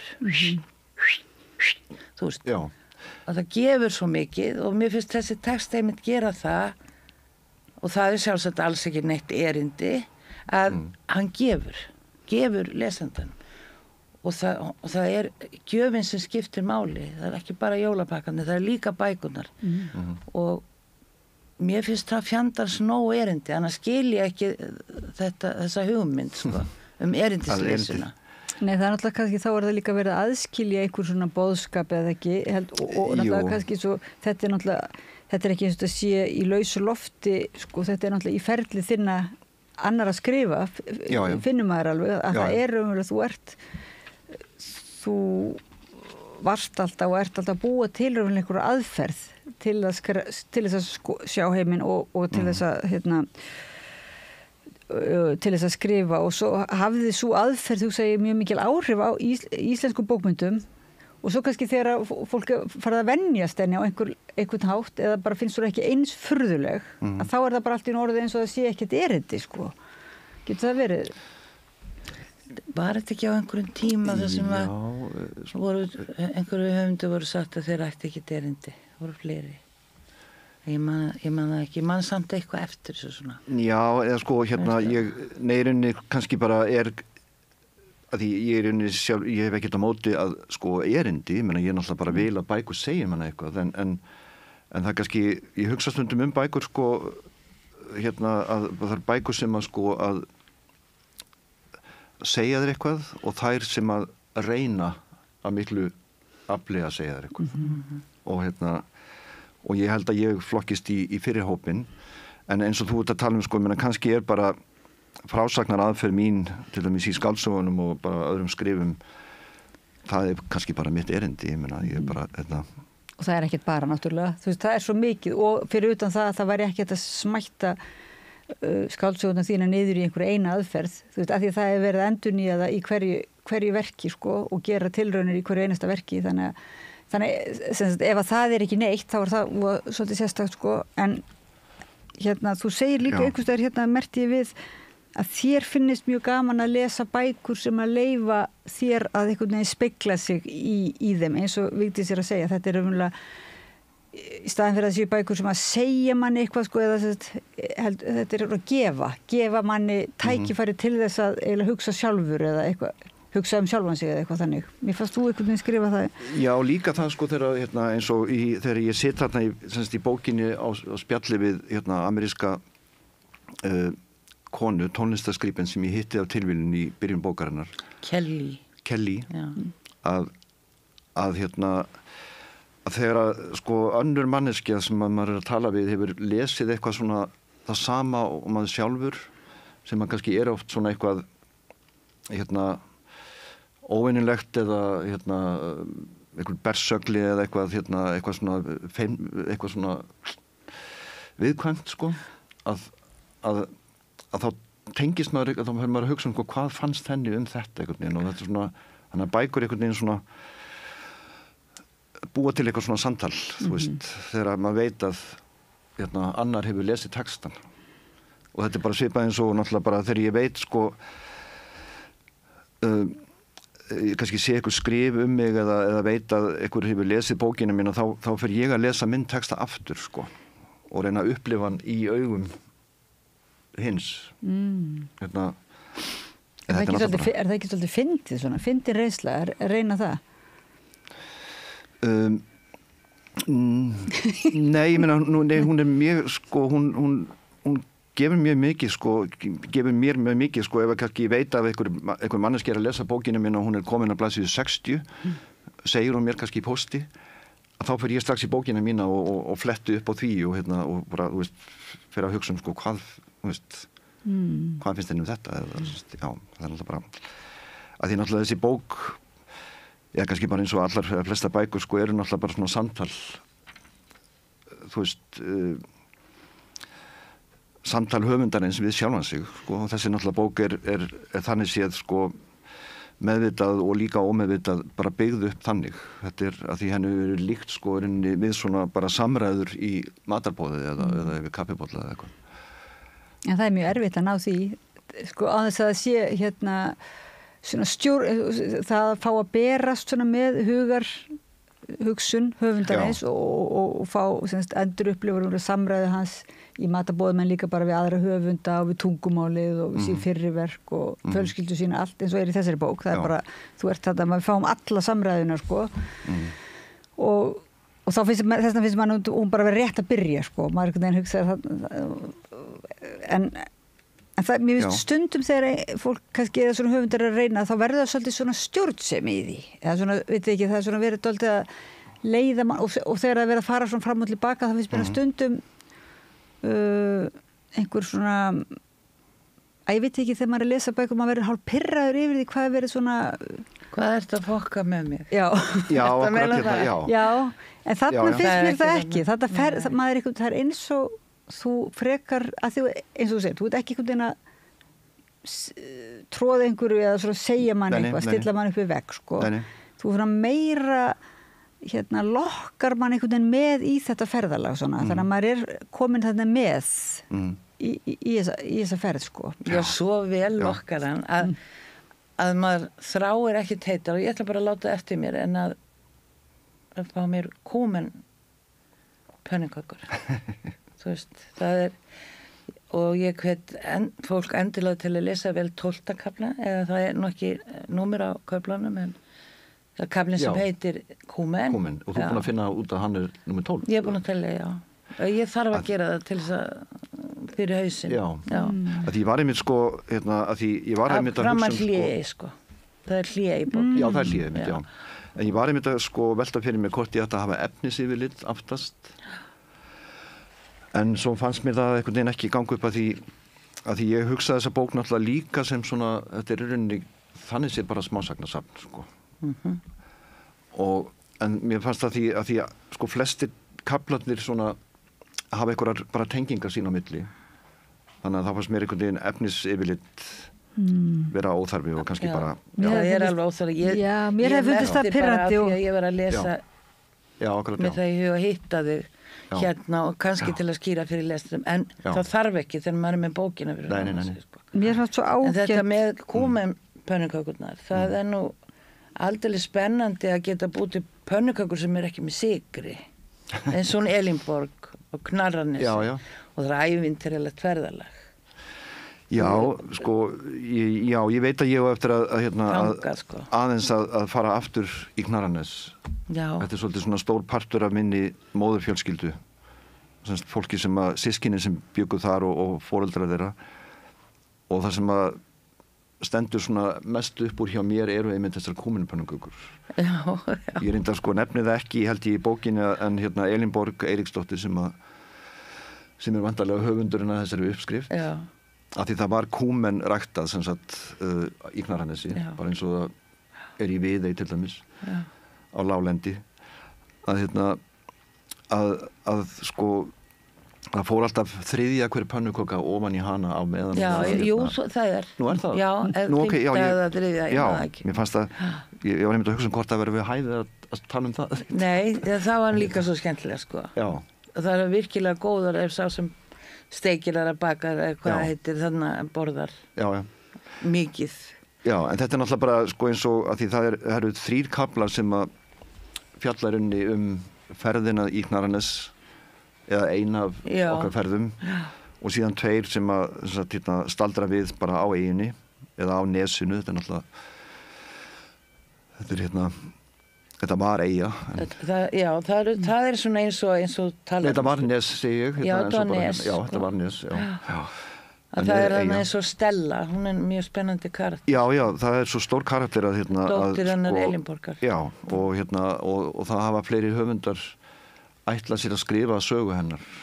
Ég ætla ekki að segja hverju það eru, og það náttúrulega hefur verið svolítið fjallað sérstaklega hana, af því hún var hún hafði stórkostlega rödd og mikinn sans fyrir tónlist og var einhvern veginn svona heimskona á þess að hafa nokkuð tíma og fór aldrei neitt til útlanda. En hann langaði? Hann langaði mjög mikið og það var bara einhvern veginn, það var bara drepið niður í henni að því að hún var ein sem sagt kona í 4 sem sagt systkina hópi og hún þurfti bara að sjá þjóna. Já. Og það er einmitt sko Knarranes, ég veit að ég eftir að fara meira þangað í öðrum bókum og líka mikið í móðurfjölskyldum mína vegna þess að ég er svona meira svona í að alls konar harmleik og hlutum sem að gerist þar og móður afa minn sem er svona kannski bara vítið til varnaðar öðrum mönnum. Já. Kannski ljótt að segja það en ég og svo hangir byssa yfir ég til dæmis minnist á þetta fræga þetta fræga minni eða úr Tjekhov að hangi byssa upp á vegg að þá táknir það bara eitt og ég á einmitt eftir að koma að því í framhaldinu af þessari bók sko. Að þær byssurnar voru ekki bara notaði til þess að skjóta seli eða fugla. En maður skinnir það nú að sko, það er svo mitt stóra sögur svona, eins og þetta, það liggur svo mikið undir og þú ert til að gefa okkur bara svona, undirbúa jarðvegin eða þannig þá lítur þú kannski að hafa hugsað með þér ættur að fara bara alveg inn í þá sögu en það er eitthvað, mér finnst eitthvað þakklátt við að þú skulle samt líka halda áfram að því að þú ert að tengja við á milli svo margra einhvern veginn heima í því, margra innan ríkja svoleiðis að þá kannski finnst manni að væri dálítið synd sko ef það kæmi ekki bindið, að maður einhvern veginn óskar sér að þarna það séu nokkur svona lykilorð þarna. Já, ég náttúrulega er líka að kveikja í mér sko með því að láta þessa sögur enda svolítið í lausu lofti og ég fór ekki með þá hugmynd af stað sko að hafa þessa bók einhvers konar stiklu fyrir eitthvað annað eða einhvers konar svona teaser eða trailer en svona eftir á finnst mér hún vera það vegna þess að hún er svolítið skrifuð til þess að svona kveikja í mér. Já, æsa þau upp í að halda áfram að skrifa maður, er það ekki það? Jú. Ekki að tala það? En svo þú getur talað teaser og stikla og þannig til þess að þú haldir áfram að skrifa sem þú gerir. En þessi bók stendur alveg fyrir sínu einn þó kæmi ekkert meira. Skilur við? Nei, mér finnst það bara gott að heyra það sko frá lesendum sko og ykkur en auðvitað þú veist hugleiði maður svona líf þessara konu eins og Stellu sem að foreldrarnir hreinlega komið í veg fyrir að hún geti nýtt sér það besta sem hún hefur að geyma og gefið öðrum sem er röddin og hún er þarna og maður skilur þetta með músina sem hún stígur á og hundin sem hún skýtur af því að það komið svo mikið reiði það er einmitt og ég bara hlakka til að lesa meira hana og þetta fólk og eins og afaðinn og sko það ekki gleyma því að það eru myndir í þessum bókum og það er þarna til dæmis með Knarrarnesferðina sko það er mynd af fólkinu í Knarrarnesi og maður fyrir að skoða þessa mynd já og það er mjög gaman að því hvernig myndirna koma inn sko eins og þegar þú ferð þarna á Dunhagan og í dag sko það verið að gera upp þetta hús er allt nýtt og þetta gamla sem kemur og þessi kallar sem byggu þarna og afiðinn Sigurjón og ammaðinn og hvað hann hafði í rauninni mikil áhrif á þitt líf hann afiðinn þó svo að Já, sko, ég í rauninni þekkt hann ekki, sko, hann dó þegar ég var 5 ára. Já, þó svo hann væri dáinn fyrir minnið þitt. Já. En hann alltaf bara litaði, bara uppeldi systkinana og sambúð hans og hjónaband með ömmu hefur bara litað okkur, ég held ég bara hugsi til þessara fjölskyldu okkur einasta degi og ég er ekki að íkja, sko, með það. Þú ferð þarna upp til þess að taka myndir af það er verið að byggja þessa hæð upp á nýtt sko.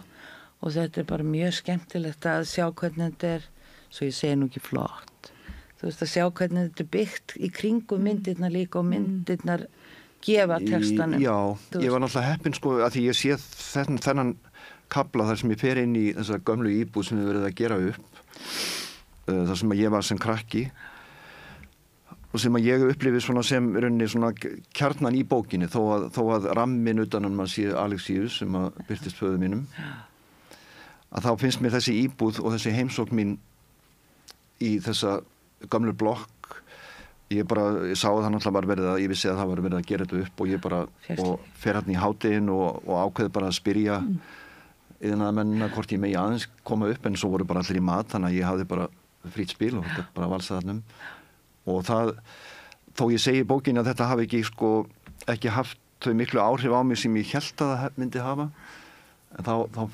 svona eftir á finnst mér svo dýrmætt að einhvern veginn að koma þarna þar sem að ég upplifði margt og margar mjög skrýtnar sögur gerðust margar sögur sem að rötuðu ekki inn í þessa bók sem að Þetta verður náttúrulega svolítið svona maður sér eiginlega bara eitthvað svona hálfgerð yfirlýsing um ákveðna tegund af bókmenntum eða svona skriftarreiðslu sko. Þú veist þetta áhrifin það er ekki endilega þarna í þessari heimsókn þú getur ekki eiginlega bara þú getur ekki nelt eitthvað niður og klára það sko og margar bækur náttúrulega bara, venjulega bækur kalla nú ofta á aðra bækur ekki, svona skrifar eina bók og svo hún á að heita Búin en svo einhvern veginn hefur hún en ekki svolítið svona sjálfsæfisögulega aðferðin, en það sem mér hefur fundið svona svo skemmtilegt við hana, það eitthvað svona óendanleiki í því, sko, það bara sérstaklega þegar maður einhvern veginn farin að þvælast inn í annarra manna lífi eða annarra manna lífi inn í mannslíf, sko, þú veist, það bara einhvern veginn ekki hægt að klára það, sko, því það alltaf fleiri og fleiri og... Já, ég meina og sumt af sumarminningar bara kveikja eitthvað sem að ég verða að leyfa mér að skálda út frá og það náttúrulega svolítið gaman, sko, því ég reyni í byrjun bókarinnar að telja lesandanum trú og þetta sé allt rétt, sko. Og í grunninn þetta allt rétt eða eins og ég man það, sko. En þá fær maður líka svo mikið frelsi, maður getur, ég meina, þið þekkið ekki mína fjölskyldu, þú veist, ég get bara sagt í rauninni hvað sem sko. En ég reyni samt að ég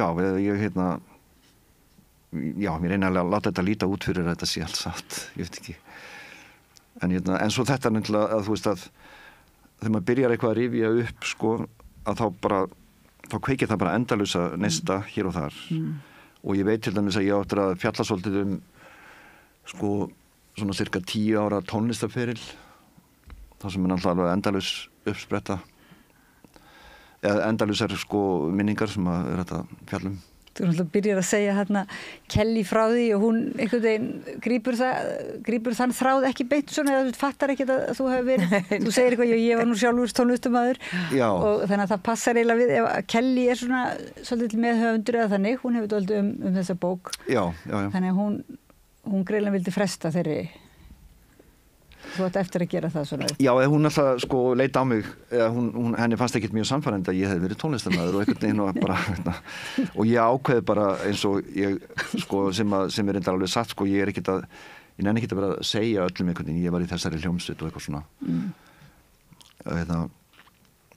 en já, hún er bara komast að því sjálf. Nei, það er líka svolítið skrítið þegar þú ert byrjaði svona, þá er líka svolítið skrítið að segja ekki frá því, sko.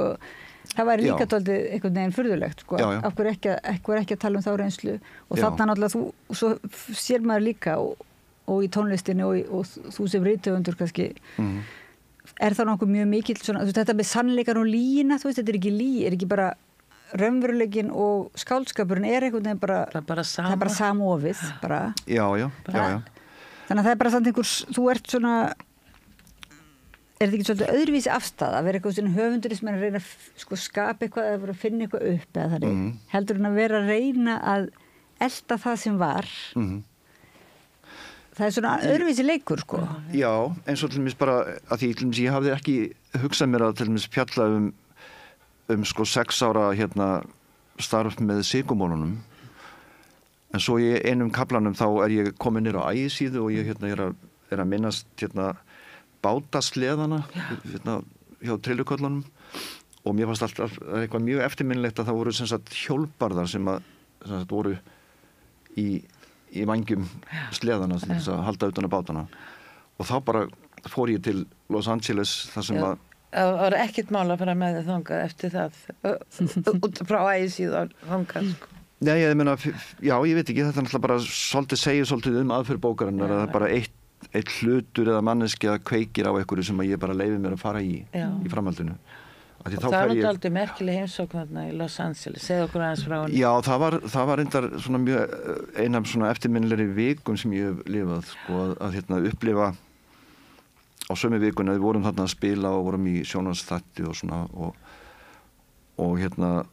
og þarna var mjög stór jarðskjálfti í byrjun vikunar og í lok vikunar, rétt daginn áður en við fórum heim, að þá brutust út óeirðir þegar 4 lögreglumenn voru sýknaðir af ofbeldi gagnvart blökkumanni, Rodney King.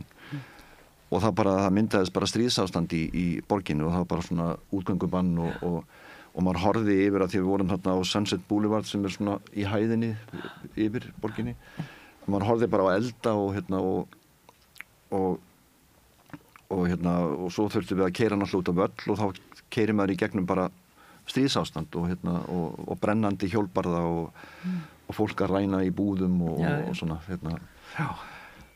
en svo náttúrulega veit ég ekkert hvað, hvort þetta segir eitthvað fólki, ég meina ég sé að tengja einhverja hjólbarða hjá trilluköllum við þá sem brenna þarna úti eða þú þeysist á milli á einu augabragði bæði í tíma aftur og bak já, líka því að á ægisýninu ég sem sagt í æskuminni sem sagt við krakkarnir vorum að leika þarna í fjörunni en svo bara fer ég allt í henni yfir í hvað svona 20 árum síðar eitthvað sluðis í allt annað umhverfi og menningu En maður trist, þó þú sért svona stundum að segja að þú sért ekki alveg traustinsverður þar að munur ekki allt og eins og pappi líka þetta þegar hann að reyna uppfræði ykkur í bíltúrunum sem það kannski ekki allt svona dýrafræðilega rétt en þá þegar þú ert svona maður sér að þú ert opið fyrir þessum ábendingum og svona viðurkennir og þú hafið rugglast og svona en það verður nú að segja samt að maður tristir nú alveg samt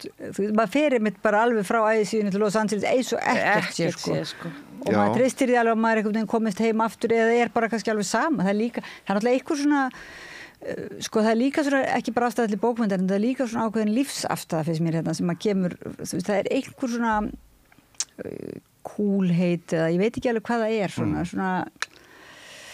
þú veist þessi svona ég veit ekki rockar lífið það bara gerist er einhver svona töff auðmýkt einhvern veginn svona, eða hvað kallast þetta svona töff auðmýkt ertu að væna mig það? Nei, ég get ekki alveg lýst því hvað það er svona að vera bara svona Nei, bara það að sleppi frá mér hvað það er Já, eða eins og ég segi hérna undir lókbókarinnar þegar ég er að klára afgreiðsluna á Alexíusi Árnasyni að þá spyr ég mig minni hvers vegna er ég að tala um þetta og kemst hálfpartina þeirri niðurstöðu að ég notfæri mér Alexíus til þess að minnast föður míns að því ég get ekki alveg sagt hvort að við feðgar höfum verið eitthvað mjög nánir en við höfum svona svipaðan húmor ég held ég hafi eitthvað frá honum í því hann var alltaf við til dæmis lásum saman Guðmund Haraldsson frá Eyrarbakka og pappi þekkti Þórberg og svona þótt hann myndi reyndar ekki eftir þegar hann sá Alexíus og núna er ég náttúrulega kannski að spoila eitthvað en hann sér þennan mann í dýrunum í öðrum kafla í öðrum kafla þegar ég kemur að efninu að hann sér þennan mann og hann bara hefur aldrei séð þennan mann áður og svo bara fer hann að svona gramsa eða grúska eitthvað og finnur texta þennan mann bara samkvæmt útliti hans sem hann mundi þegar hann bara eftir nóttina og þá náttúrulega bara þá kemst hann að því hver þetta er eða var og sem að tengist náttúrulega líka staðnum þar sem að foreldrar mínu bjuggu og nú má ég ekki segja meir Alexíus því það verður að vera eitthvað smá spennu eitthvað mystík svona en fannst þér þetta að vera mystísk svona reynsla fannst þér þetta að vera svona kom þér óvart aðeins þegar þú varst konungin dottinn inn í þetta sem þú hafði með hugsað fyrir 10 árum og alltaf kannski gera hvað kom þér svona óvart við þessa reynslu að skrifa þessa bók náttúrulega með pappaðinn sem ekki trúar á neitt nema bara það sem hægt að snerta því hann var náttúrulega mjög svona skeptískur gagnvart handan heimum og því yfirskilvillega sem að var einmitt ekki það var miklu meiri svona tenging við það hjá móðurfjölskyldu minni og en þetta einhvern veginn ég náttúrulega reyndar nefni annað atriði sem að gerðist sem sagt 76 á heimili foreldra minna á Hagamel það sem að gerðist svona mjög einkennilegur atburður sem að fekk svona pappa aðeins til þess að staldra við sambandi við svona sína skeptík gagnvart þessu en svo eftir að hann sá mörgum árum síðar þennan mann í dyragættinni þá bara einhvern veginn svona þá bara játaði hann trú á eitthvað svona sko. Já, ég er sjálfur ekki að segja að ég trú á drauga, ég hef aldrei séð draug sjálfur. Nei, en þú lokar ekki á þetta? Nei, sérstaklega ekki þegar svona gerist, vegna þess að draugar náttúrulega eru að mínu viti sko framkallaðir í undirmeðvitundinni og oft í einhverju svona svefnrofum eða svona skrýtnu ástandi. En það að sjá mann sem að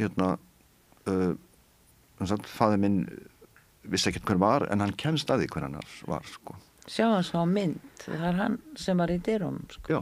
En ég er aðeins að fiska eftir, þú veist, var þetta bara eitthvað svo smá mystík hvað þér í þessu svona, að það sem ég veit eitthvað skemmtilegt við þetta, að þú ert samt að reyna að vera svolítið markviss í þessu.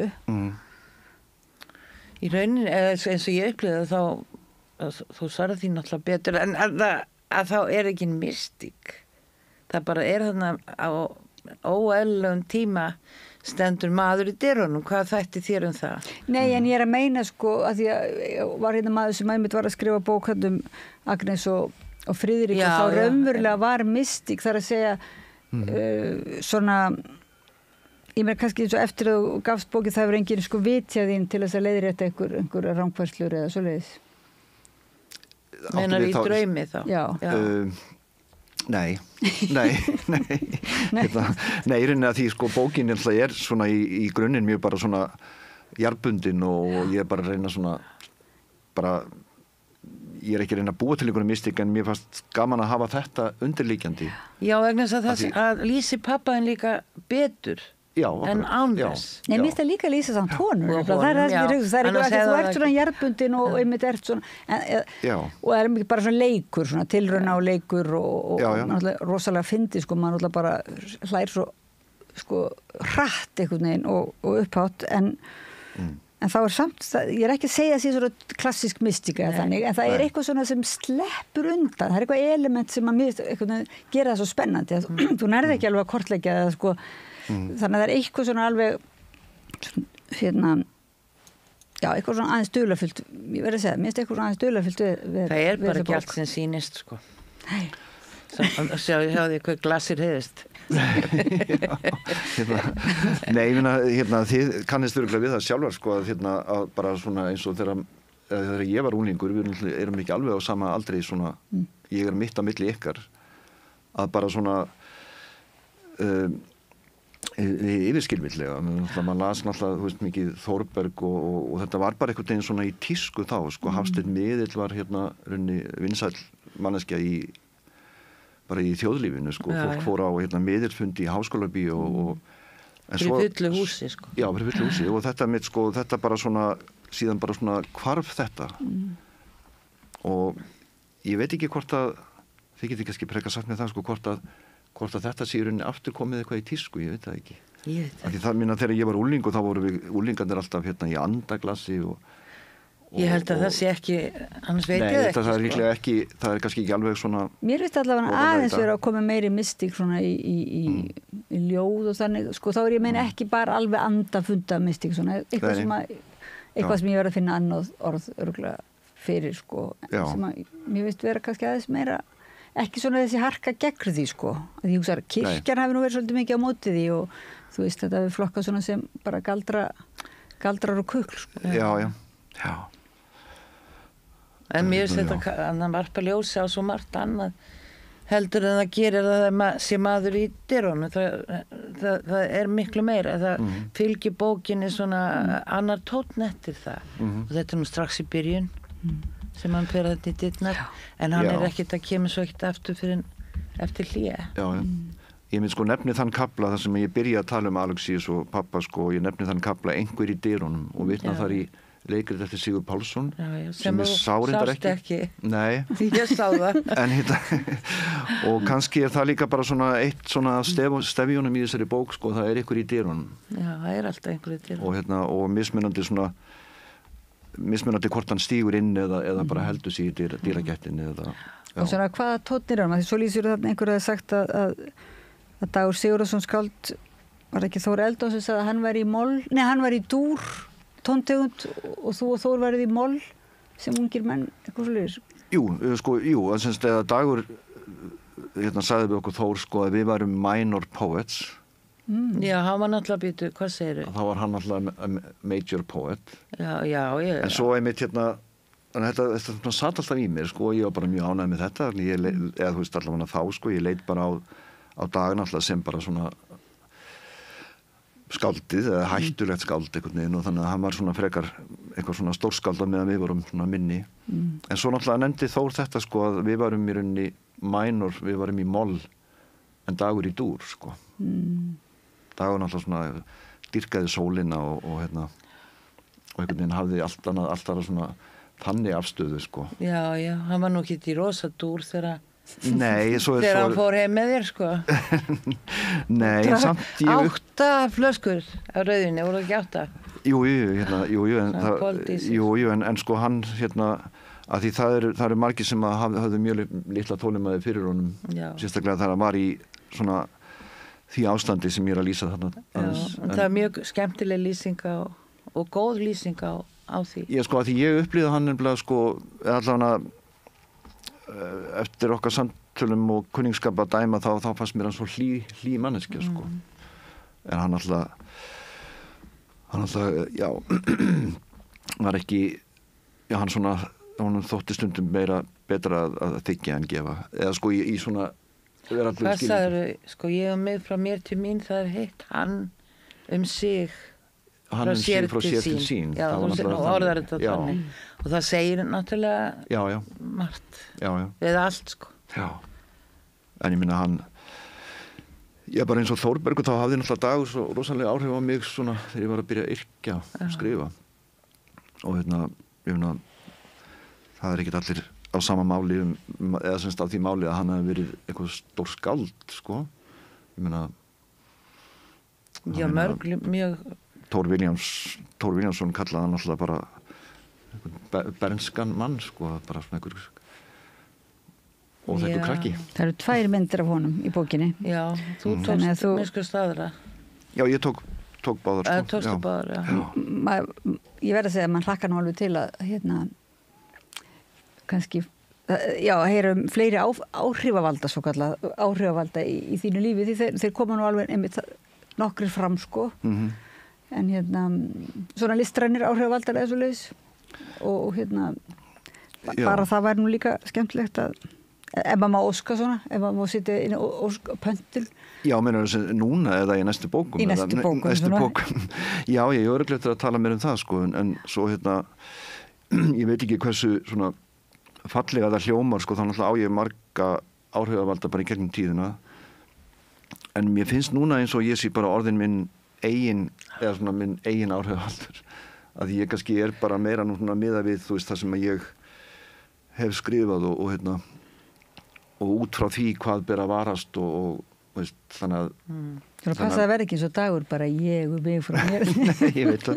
Nei, það þú veist, náttúrulega auðvitað eru ennþá skáld og rithöfundar að hafa áhrif á mig og þú veist en svona og þú hafa stöðugt áhrif á aðra sko. Svo þetta er algjör gagnkvæmni. Já, þú ert ekki meina líka, þú ert bara komin svolítið í samræðu í eins og þessu innan ríki, þá ertu líka bara svolítið í samræðu við þig á mörgum stigum lífsins og áhrifavaldarnir koma þar inn, en þú ert ekkert kannski bara í einhverjur, kannski þegar maður er ungur þá er maður kannski með meiri áhrifavald einhvern einn eða Já, ég meina þetta náttúrulega þessi titill sko innanríki, þetta er orð sem að þið finnir hvergi á netinu. Það er ekki til sko, þetta er náttúrulega bara til samsetta sko innanríkisráðuneytið og allt það. En innanríkið það er rosalega flott. Já, þetta er bara, ég meina það er þetta að leggja alls konar skilning í það, ég meina ég kannski bara eins og í þessari bók kannski er ég bara innan míns litla ríkis sjálfur og leyfi mér að Og hver ræður þar? Þú? Það er nefnilega stóra spurningin sko. Og þess vegna er það kannski að tala að þú ert þinn eigin áhrifavaldur. Já, þetta er náttúrulega bara svona innan ríki. Já, en þú veist, ég get ekki fullyrt þetta sko, eins og til dæmis ég segi þarna þegar ég hitti Kelly í byrjun bókarinnar og hún er að spyrja til vegar og hún svo spyr hún, ert þú hérðan? Og ég segi bara það, ég veit það ekki, það er spurning. Þannig að það er maður veit aldrei neitt sko. Já, það er maður kannski bara að handan eða eitthvað, þetta ekki. Það heldur við vitum eitthvað hvort þetta hérna á samstöðinni, þannig að ævintileg stöð sko. Þú kenntir nú álfum, það ekki á Ströndum? Jú, málfræði. Kentir álfum málfræði. En þetta sem að segir sko, á ég að vera að fara, nú veit ég ekki hvað klukkan er. Ég ætlaði einmitt að segja þér sem kennara það nefnilega komna frímínútur. Já, það ætla ég að vitni í bókinu, það bara til eitt svar við þessari spurningu sem kemur fram hér. Á ég að vera að fara? Á ég að fara eða vera? Á ég að fara eða vera, já. Og svarið er? Nei. Já. Flott. Vorum við búin að óska það til hamingju með bókina? Nei, ég held ekki. Nei, ég hef ekki fengið neinar hamingju. Það var nú leiðilegt, á maður ekki alltaf að byrja á því. Nei, ég bara, það sem þið segið eru bara ykkar hamingju óskir til mín, bara, ég bara túlkaði þannig. Já, til hamingju með bókina. Þetta er svona eins og stór áfangi eitthvað neginn. Stór áfangi fyrir bara... Já, ég myndi segja, lítur að vera fyrir þig en líka bara fyrir bókmyndirnar, svona. Já. Þetta var nú svona dómur kannski. Já, nei, ég veit ekki allavega. Já, þetta er kannski svona dómur, en þetta er svona óvart dómur, auðvitað það. Það er ný aðferð beitt í þessu sama tilgang að segja frá ævi sinni sem hefur ekkert sérst áður. Og þegar hún á eftir að hafa áhrif. Er það ekki að hafa áhrif á bókmyndasöguna, bara lífi manns? Svona bók breytir manni. Já. Er það ekki aðal málið með bókmynd? Það er búið einhvern veginn að vinna svo mikið í því sko, maður finnur að það er svona, það er allar þessar tilraunir í skáldskapum einhvern veginn, koma þannig. Já, ég meina ef ég á að segja eitthvað jákvæmt bókina sjálfur, þá er það bara að hún kveikir í mér, að mér langar að halda áfram með þetta sko. Þó að næsta bók verði kannski allt öðruvísi í forminu, hún er, og þar verður engin Alexíus, heldur bara eitthvað allt annað sko. En hvað segir að fara að vera, ertu að meina við eigum þá bara að halda áfram svona? Nei, ég bara meinti, hann sagði nei, hann svariði nei. Þetta er bara þessi spurning sem er í bókinni, ég ætla ekki að segja endilega hún sé í lok bókarinnar, ég ætla ekki að fara að segja. Nei, en ertu ekki að meina að fara sko frá rauðaborðinu núna? Já, og í frímínútur sem þú nefndir.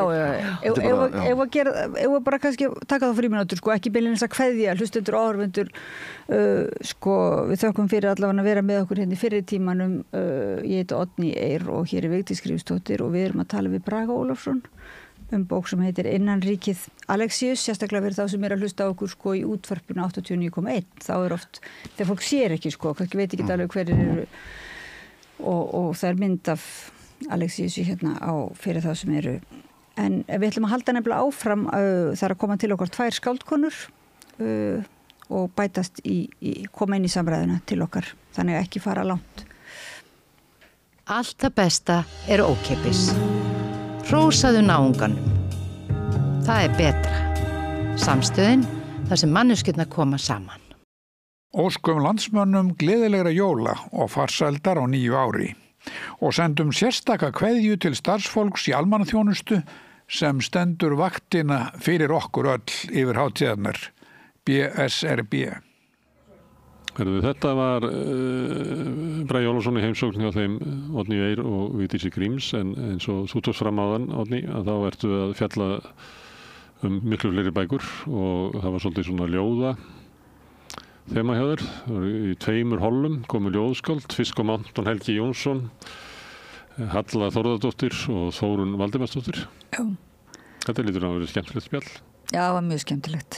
Það verður gaman að vera með svona bæði nýliða og reynslubolta saman og þá það verður með svona svolítið skóli sko, þegar að verða að miðla sjónarhornunum á milli og það verður einhver svona alkemi í stúdíónu við rauðaborðið þegar að þetta verða svona eins og hálfgerð stefnumót. Fólk veit ekki endilega hverjir verða með í þáttunum og menn er ekkert að taka sér sérstaklega svona hátíðlega finnst mér, þetta er bara við eigum þessa svona stuttu stund og reynum að gera eitthvað úr henni. Já, það er svo hittast á kaffihúsi eða eitthvað stöður og maður er manns gaman og allt það. En samt mikið lungur til þess að það er merkilegt sko maður hefði haldið kannski að ljóðskáld væri svo yngferf svona og bara einhvern veginn ein á kaffihúsi eitthvað punta hjá sér, en þau eru mér finnst leynast svolítið mikill svona kennari í ljóðskáldunum. Þau fara oft, þau eru nefnilega mjög mikið ofta þvælast í skólum og fara á milli staða, vinnustöða og Þórunn einmitt talaði svona eiginlega eins og væri bara orðin stundum hálfgerður trúður sko. Og Það er eitt í það sem að allir koma eiginlega með sína bók og svo er eitthvað spjall það, þannig að allir hafa sitt erindi við borðið, en svo er líka sko samtal sem að verður til og það er, mér finnst það skemmtilegt hvað það er eiginlega auðvelt form að hvað allir sætti sig eiginlega við það að þú eigir eitthvað svona sérstakt erindi inn í samtalið og þá eru hinir hlustendur og meðtakendur og svo er skiptum hlutverk og svo er líka allir sjöti japs í einhverju samtali, mér finnst það skemmtilegt.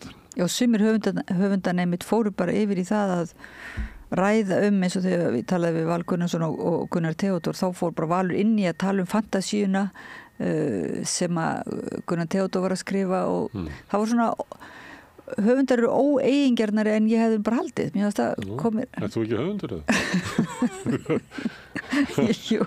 Jú, höfundar eru stundum svona bara í þessari samkeppni svona og pæli hvort að þeirra bók seljist og ég er ekkert að dæma það en svona mér finnst stundum eins og hafi vantað aðeins þessa samræðu. Svo allir einir í búningsherbygginu sem er hér.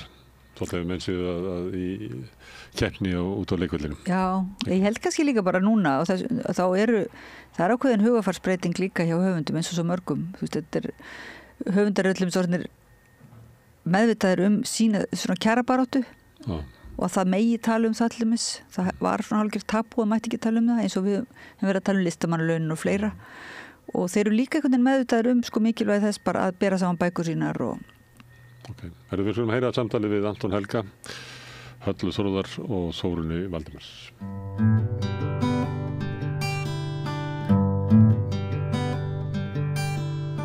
Komið sæl og verið velkomin á ljóðadjammið við Rauðaborðið. Ég heiti Oddný Eir og til mín eru komin 3 ljóðskáld. Góð ljóðskáld, það er Anton Helgi Jónsson, ljóðskáld og dansari. Halla Þórðardóttir, dansari og ljóðskáld og Þórunn Valdimarsdóttir, ljóðskáld og dansari og sakfræðingur og rithöfundur. Já, þeir eru nú með svona ýmsa titla. Af því að þetta eru svona, hvað er íslenska orðið við blind date, svona óvissu stefnumót eða hvað heitir það? Blind stefnumót? Já, eða bara blind date.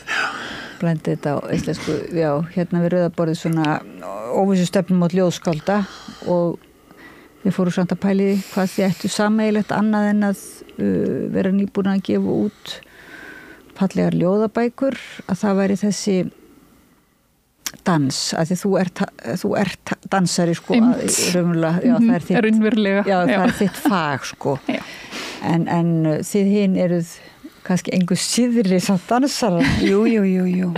Allt öðru sér dansarar. Já, það er heilmikið dans í þessari bók sem ég var að gefa út og það lest 2 línur af kápunni. Ég söng fyrir þig í sturtunni, dansaði og söng. Og ég hef stundum sagt að struktúrinn í bókinni má á einhvern hátt túlka sem ringdans þar sem að ljóðin haldast í hendur og stigadans. Það er flott. Svo ég bara þegar að koma líka sem ritstjóri tímarits sem eiginlega ekki nógu margir vita tímaritið Són. Já, þá ég er reyndar ekki ritstjóri, ég er formaður útgáfustjórnar eða stjórnar félagsins sem gefur þetta tímarit út. Það hefur komið út í 22 ár, þetta er hefti 22. Og það er gefið út af ófræði félaginu Bofn sem er félag áhuga fólks skáldskaparfræði og ljóðlist og stefnan það eina stefna þess félags er að halda málþing ófræði og skáldskap og gefa út þetta tímarit sem að snýst fjallar ljóðlist, skáldskap og það eru bæði ritrýndar greinar í þessu fornan og nýjan skáldskap. Mikið af ljóðum og sumt að byrtast hér sem að ég fullir það myndið hvergi fá aðgang annars staðar en mjög athyglisvert. Og síðan sem að nú við auglýsum mest núna á síðustu árum hefur verið reynt að auka umfjöllunum nýútkomna ljóðabækur og ég held að sé hátt í 30 ritumar í þessu hefti og vonandi verða þeir fleiri á næsta ári en stefnan í heildina að reyna að vekja aftur til lífsins einhverja bókmennta umræðu hérna á Íslandi sem að hefur aðeins stofnað á seinni árum en full þörf á að fara eftir í ganga því að við sem höfum áhuga á þessu við viljum sífellt alla daga dag út og dag inn tala ljóð og ekkert annað. Já, en líka bara almenn bókmenntaumfjöllun náttúrulega orðin svolítið bara lítil en þó einhver, en mér fannst svo alveg merkilegt að sjá þarna í lok þessa heftis sem sagt umsagnir eiginlega bara allar nýútkomnar ekki allar, en allavega mjög stóran hluta nýútkominna ljóðabóka. Já, sko ég veit ekki alveg hvað kom át margar ljóðabækur ár, en í fyrra voru að hátt í 90. Þannig að það nú erfitt að ná því öllu, og það mikið ennþá sem að liggur komast ekki hér inn, en þetta byrjun og við höldum þessu áfram, og svo náttúrulega geta þess að ritstjóri þessa tímarits Sofía Auður Birgisdóttir og stýrið sem miklu glans tók við í fyrra með sitt fyrsta hefti og það skemmtilega að hún tók upp þá nýbereitni að hafa forsíðumynd hvers heftis alltaf eftir skáld sem líka myndlistamæður og það vill svo skemmtilega til að á hefti ársins mynd eftir myndlistarkonuna Þórunni Valdimarsdóttir skáldi sem að situr hérna. En skemmtilegt. Gaman að því. Vá, falleg mynd. Já, falleg alveg bara einstaklega flott. Það vill reynda svo til að ég með þess að mynd upp og vekka með mér og aðra eftir hana sem margir þekkja alveg óborganleg sem myndin hennar af Sleipni sem leið einhvers svona táknind skáldskapar eins segi ég alltaf. Já, ég líka með hann upp á vekkjum mér. Svona, það gæðamerki líklega, eða svona það gott að happa fengur að vera með hana upp á vekkjum sér. Ert þú með hann upp á vekkjum þér? Nei, ég þakka reynilega bæta úr því.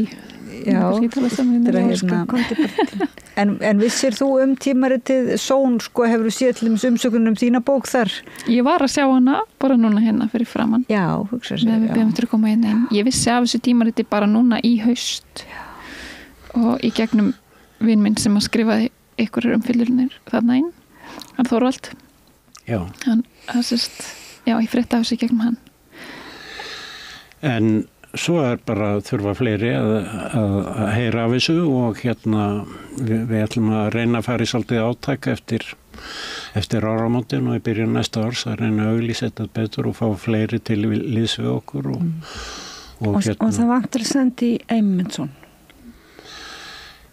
Já, kynningadeildin hjá okkur kannski, þetta svo óbúslega metnaðfullt og þetta maður lítur bara öll þessi ár 20, þetta ekkert smávegis magn af vönduðum og flottum skrifum hann í þessu, en það er kannski eins og það sé aðeins minna púslagt í markaðssetningu og það reyndar við lendum í skemmtilegum vandræðum núna í haust, þess vegna vantar þetta Eymundsson að það bara var svo mikil eftirspurn að það kláraðist þurfti að fara í prenta fleiri eintök og þau eru að detta inn núna bara í þessari viku og það nú gaman þegar maður lendir í svoleiðis.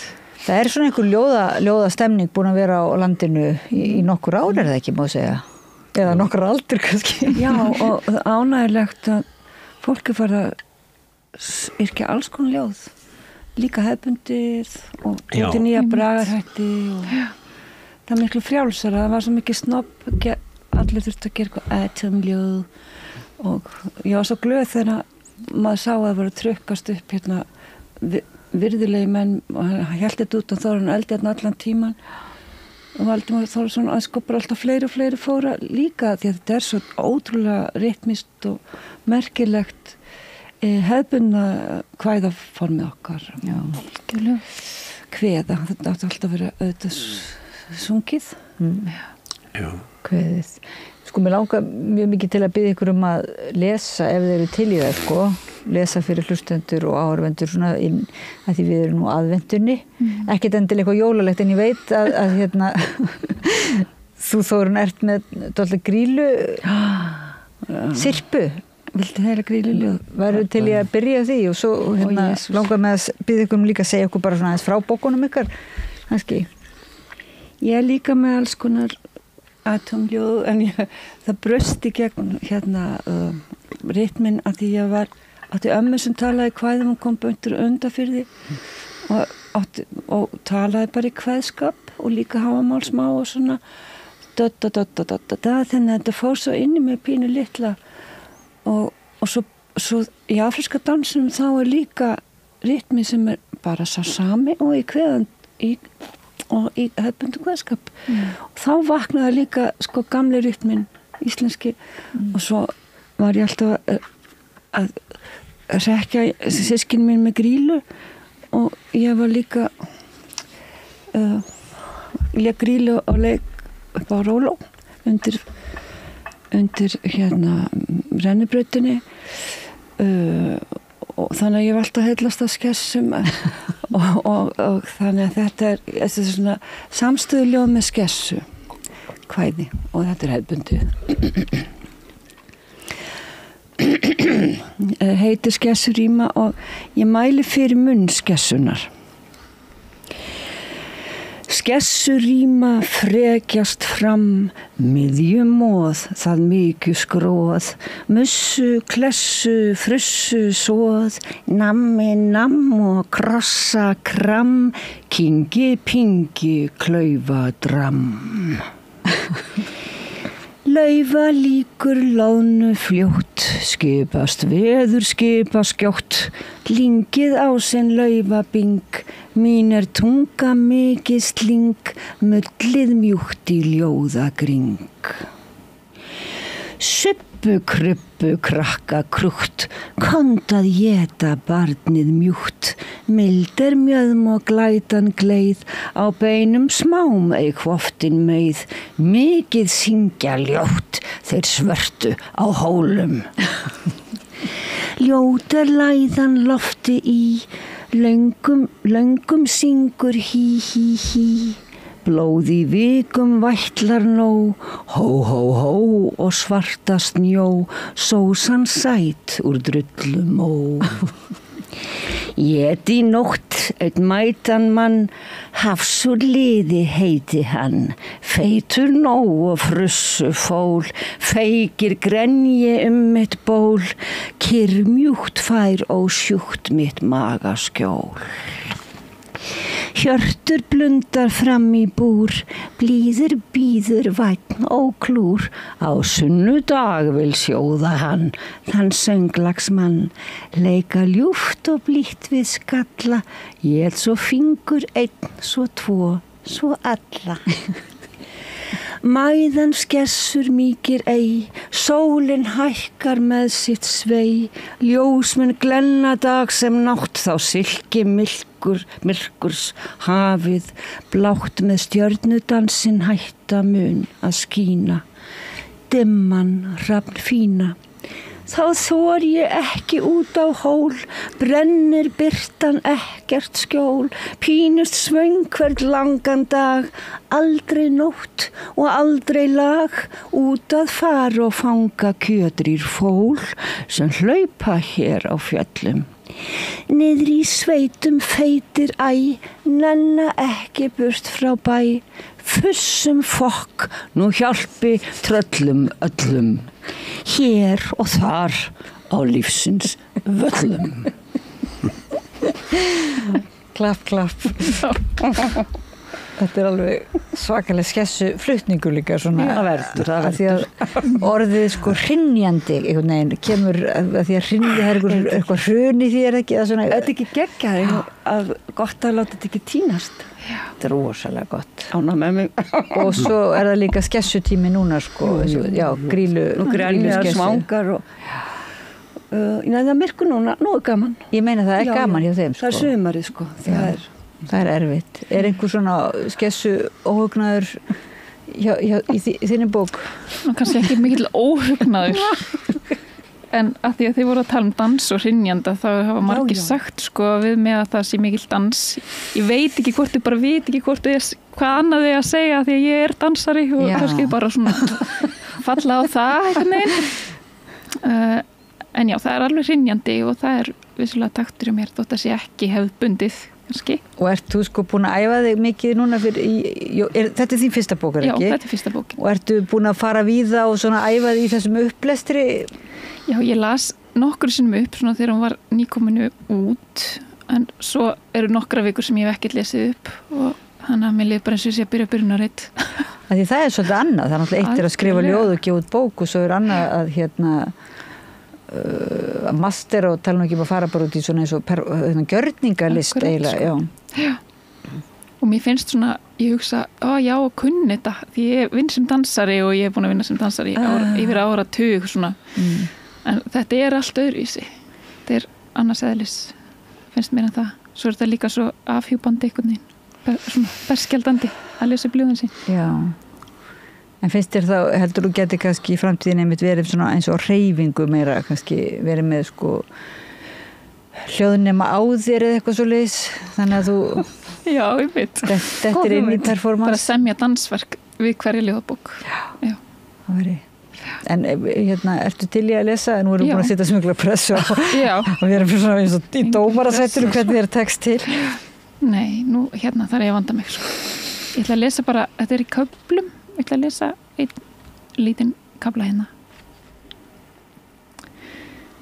Örður af mennsku, hjúfrast í líkama, svífa í anda, dreifast frá miðju, leysast upp á jöðrum, viðkvamar í kjarna. Horfi upp gegnum himnu, lag eftir lag, upp í útmáðan heiminn, móða af bláu og hvítu og svörtu og lausu lofti. Trekkur milli hæða í mér, næðir í eyrum, skellir hurðum. Að neðan berst sláttur, djúpur titringur, upp í iljar, síjast af botni, upp hæð, gegnum himnur og aftur himnur, upp í líkama. Hjartað tifar eftir slættinum að neðan, tinar kona innan skinnmarka sinna. Lítið aðgengi, flókin nálgun, fyrst fá far í hljóði, næst ganga lengi, þreytast leita á jörðu, láta sér vaksa vangi, svífa hljóðalaust á fjaðurprýtum herðablöðum.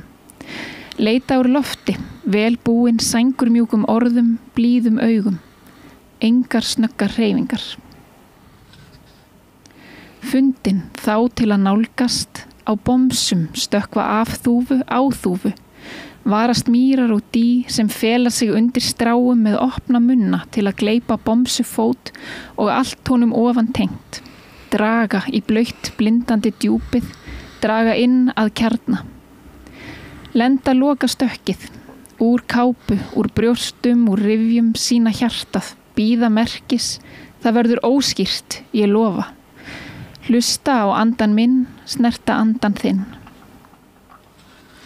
Leysa gátu, losa hnúta, nýta kaðal, klóra sundur himnu, síga gegnum lög, leita þéttingar einda sem saman mynda konu í sér miðri. Gæta þess að sundra mér ekki. Takk fyrir. Og þetta ljóðabókin heitir Sólin hringur og þú heitir Halla Þórðardóttir og áður las Þórunn Valdimarsdóttir úr bók sinni Fagur boðar. Af því að það dálítið verið að biðja okkur hérna það að fyrir það sem byrja að hlusta á okkur í útvarpinu og sjá ekki sko. Já. Að þá af og til svona minna á það hverjir að tala og þá það nú næstur hann Anton Helgi sem með númer hvað þessi ljóðabók hjá þér veistu númer hvað hún í þinni röð í röð þinna bóka? Nei, það ekkert að marka svoleiðis talningu Þetta ekki en keppni sko en bara Nei, ég fatt ekki hvað mikið gert upp úr því ljóðabók númer 4, 5, 6 eða 10 eitthvað svona og sérstaklega ekki vegna þess að ég hef lagt mikið upp úr því á svona síðustu árum að sko ég birti mikið af ljóðum á samfélagsmiðlum og svo ég með vefsíðu líka þar sem að það lang stærsta ljóðabókin mín og þar mikið efni sem hvergi hefur nokkuð staðar komið á prenti annar staðar þannig að þetta með að telja alltaf bækur það er svolítið úrælt svolítið gamaldags en þessi bók kom út í ár og heitir Ég hugsa mig nokkur ljóð og sagnir og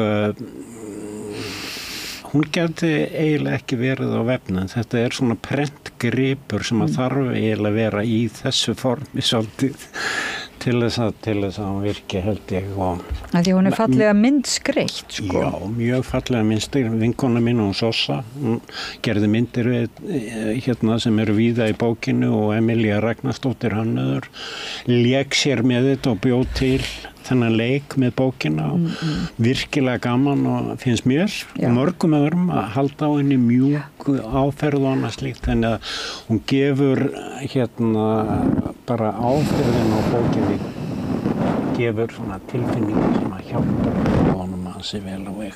Já, mér finnst það líka því að það svona samspilið dálítið, sko, myndefnið og að það áframhald, sko, myndirnar einhvern veginn halda áfram á næstu síðum.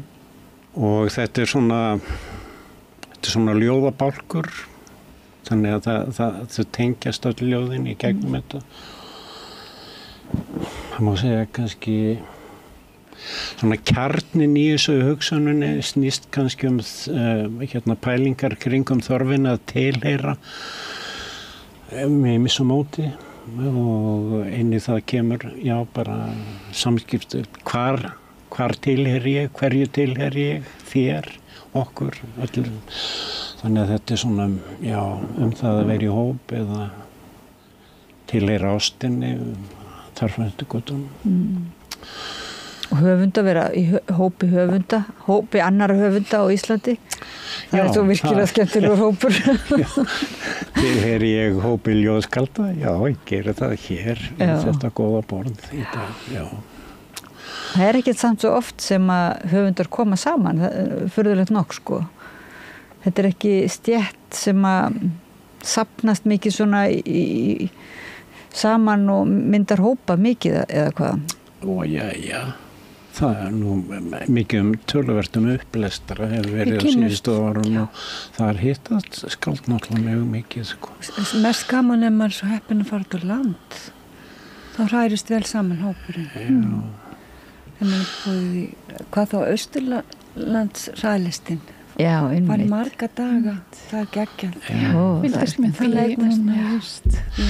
en ég minni á sko að það hefur verið í nokkur ár núna fastir viðburðir sem eru svona undir hatti Reykjavíkur bókmenntaborgar þar sem að hefur verið upplestarar núna í Mengi voru áður í Gröndalshúsi og bara svo stjælt sem minnst hvort einu sinni mánuði hálfsmánaði fresti og það skemmtilega við það að það eru bæði sérstaklega við upplestarar sem að þær hafa verið að skipuleggja svikaskáldahópurinn blanda saman ungum skáldum og eldri skáldum og svo annar hópur sem að stendur fyrir upplesturum þar sem að blanda af íslenskumælandi skáldum og skáldum sem búa hér og yrkja á alls konar tungumálum. Alveg rétt. Þetta er bara alveg vitleysa hjá mér að ljóðskáldur séu ekki að safna saman sko og rithöfundar.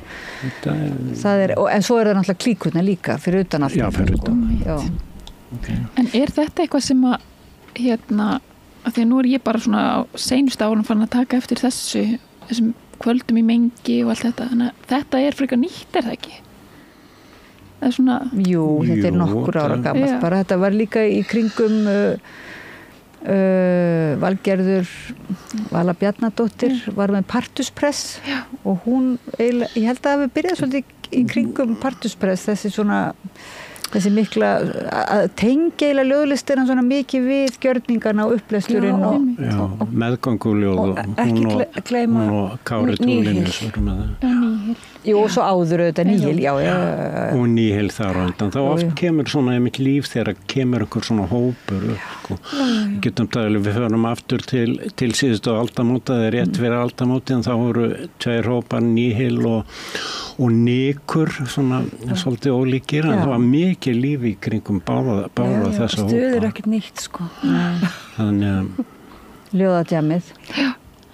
Já, það merkilega við ljóðið, það eru svona alls konar fólk út í bæjar ofta að lýsa yfir dauða ljóðsins, sko. Svo kemur fullt af ungu fólki sem enginn bað og það fara að yrkja ljóð og gefur út góða bækur. Já, það kemur alltaf óvart, sko. En það, ég held að það sé svolítið rétt hjá þér að það var einhver pínulítið kannski pása sem maður hafði tilfinningur allavega að þegar að byrjuði að vera þessi svona... Það kannski akkurat þegar ég byrja að fylgjast með að þá pásan og síðan allt inn blossar upp. Kom náttúrulega lömun með hruninu og svo með COVID. Við höfum orðið fyrir svona djúpum áföllum sem þjóð. Ljóð og þjóð, sem ljóð og sem þjóð. Já. Og svo hinn heimurinn, sko, gamli heimurinn, allir hagyrðingarnir út allt land sem halda sín hagyrðingamót og ég veit ekki hvað og það. Alveg rétt. Og það eru hópar, það til hópar af fólki sem að hittast, eldra fólki reyndar, bara reglulega til að lesa saman ljóð. Já. Já, það skiptir máli. Já. Þetta eiginlega bara, mikilvægara svona í þjóðarsálunni en maður kannski hefur átt að segja. Þetta, ekki, af því ég tengi nú oft sko ljóð að vera bara einn að lesa ljóð og tengjast einhvern veginn ljóðum fyrir algjöru einrúmi, en þetta allt annars konar reynsla og algeng kannski á Íslandi. Ég held að sé að það eru mikið fleiri viðburðir alls konar sem að snúast ljóð heldur en við gerum okkur grein fyrir. Þetta fyrir ekki hátt og það stundum maður beðin að koma og lesa eitthvað í einhverju litlu samkvæmi og það eru 5 eða 3. Þannig að það verður ekki frétt, það verður aldrei frétt nema að koma með 268. Og allir karlaklúbarnir og kærlingaklúbarnir sem við höfum að koma og allir hættir að borga. En þetta á fleiri stöðum og það fleira fólk en við gerum okkur grein fyrir sem að hlustar eftir ljóðum og átil að grípa í bækur. En að því þú ert aðeins með hennar nöldurtón, Þórunn, ég verið að stökkva, upplifir þú að þú sérst eins og orðin eins og ljóðatrúður, Hálgerður, svona... Nei. Eða svona, þú ert örlát svona og mætir víða, kauplaust. Ég var fegin að vera með, að því að bókin kom út í júní, skiljiru. Og svo ég og fleiri... Hallgrímur Helgason búin að vera út allt og hann var bara að tala það á fjesu hvaðan, sko, að 3 vettvöngum hann myndlistarmaður rithöfundur, svo var það líka leikhúsið og líka sýning í Danmörku, en hann var bara alveg uppgefin. Þá var ég svo mikið kvikind að segja, þetta ekki bara ellipanik að því að ég uppliða mig sjálfur mér að vera með myndlistarsýningu, gefa 2 bækur og halda 600.000 króna ammæli iðn og sjötusamali. Ég gat sagt þetta við Hallgrím að því ég var að sálgreina sjálfa mig að ég var komin með ellipanik. Ég ætla ekki að láta henda mér út í ruslið, skilu. Þá verður maður svona fíleldur. En þetta náttúrulega sann eins og höfundar tala oft það að hvað þetta skrítið að vera eins og fyrir jólin, að vera, höfundar eru dálítið á þeysingi, að lesa upp víða og fá oft ekkert neitt fyrir það, sko, að því að þá það einhvern veginn í því ljósi að það sé svo gott fyrir ljóskvölduna að kynna sig og höfundana. En það verður döðu tími, maður getur volítið annað gert af því maður fær þreytu, maður getur ekki einbætt sér og sögt sér hún í eitthvað ritverk eða eitthvað sem maður er að gera. Svo ég var í baráttu með Kristi Rómars og Vigdísi Gríms hjá þegar Jóhann Páll var hjá Málamenningu, þetta var stort forlag, þá fórum við 3 bara svona litla réttindabördu og hann borgaði okkur 30.000 á mánuði, en 30.000 eingreiðslu fyrir að alltaf upplest frá álægið. Og þetta var í nokkur ár, og svo var annað að ég líka tók að mér persónlega að minna rithöfundasambandið á við erum með texta og þau ætti að minna okkur á það á þessum ástíma og það tókst og hún er enn að minna á það en þetta gengur í bylgjum eins og allt hitt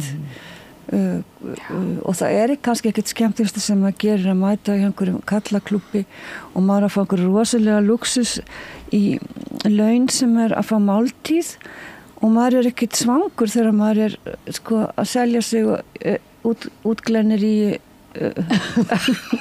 og trúðslutverkinu eða hvað sem það heitir maður verður einhvern veginn að reyna að hafa gaman að þessu en það er sem sagt þetta er alls ekki allra að fara svona og lesa sko, nei, það tekur svolítið á ég segi nú stundum sko að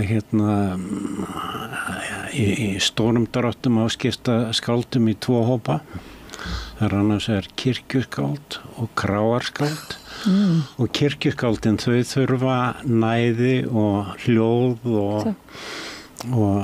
já heyri sömn á lína þetta sko en við kráarskáldin það þarf enginn að heyri okkur við bara stöndum upp og í glasaglöminum og blöðrum eitthvað og rassakostum og bara ánað ef einhver býður upp á býður upp á kaffibolla eða glas já, eða glas eða, það er nú mest að heiður sem að mér hefur hlotnast að ljóðskáld að fá bjórglasið það er einhver flottustu bókmenntaverðlaun sem þetta að fá Er það verðlaun eftir að djóka? Þegar maður er á barnum einhver staðar og einhver kemur að segja ég þarf ekki gefa þér öll litli verðlaunin ég hef einu sem fengi hvítvínsflaskuna það var mjög gaman það var bara allt í einu kom sendill heim á tröppu til mín með hvítvínsflasku frá manni sem var að lesa ljóðabók eftir mig var svona hrifinn það gerist ekki betur en þetta peningar, það þeir hverfa en ekki svona tilfinningar Viltu lesa eitt ljóð fyrir okkur? Eins og ég segi þessi bók hverfist svona svolítið það að pælingar í kringum það að tilheyra Ég hlustaði á sunnanfuglinn, tísta í garðinum eftir að dagskrá síðdegisvindana lauk. Mér langaði til að trúa honum fyrir nafni mínu og spyrja hvaða merkingu hefur líf mitt. Það hæfir mér vel að eiga fugl að vini. Ég læst vita hvað hann hugsar. Líf hefur bara eina merkingu. Líf merkir líf með öðrum. Merkir að tilheyra, lifa. Veistu að lifa merkir að lifa og umbreytast að vild með öðrum. Held ég. Takk fyrir. Þetta er alveg, en ég hugsaði nú, þú ert nú svolítið kannski, geti verið líka í kirkju, mér er nú alveg, maður er ekkert að gaspra neitt þegar þú byrjar að lesa. Ok. En maður ekki stundum í kirkju og stundum á krá. Jú, sem eru kannski þannig. Jú, ég hef nú lesið upp í kirkjum líka. Og það merkilega, ég verð að segja frá því, núna merkilega gerðist í sumar, ég fekk skilaboð það, ég veitti að hlusta á messu í útvarpinu og hvað gerðist? Presturinn sem var sjálfur vígslubiskupinn í Skálholti, hann lagði út frá ljóði eftir undirritaðan í predikunni. Þetta er stórhættulegt og maður getur fara að hlusta meira á messur eða þetta. En þannig að sko ég á svolítið erfitt með að segja að ég sé ekki kirkjuskáld eftir það. Þannig að þú getur farið hvert sem er. En nú er myndverk á þínu Halla. Já.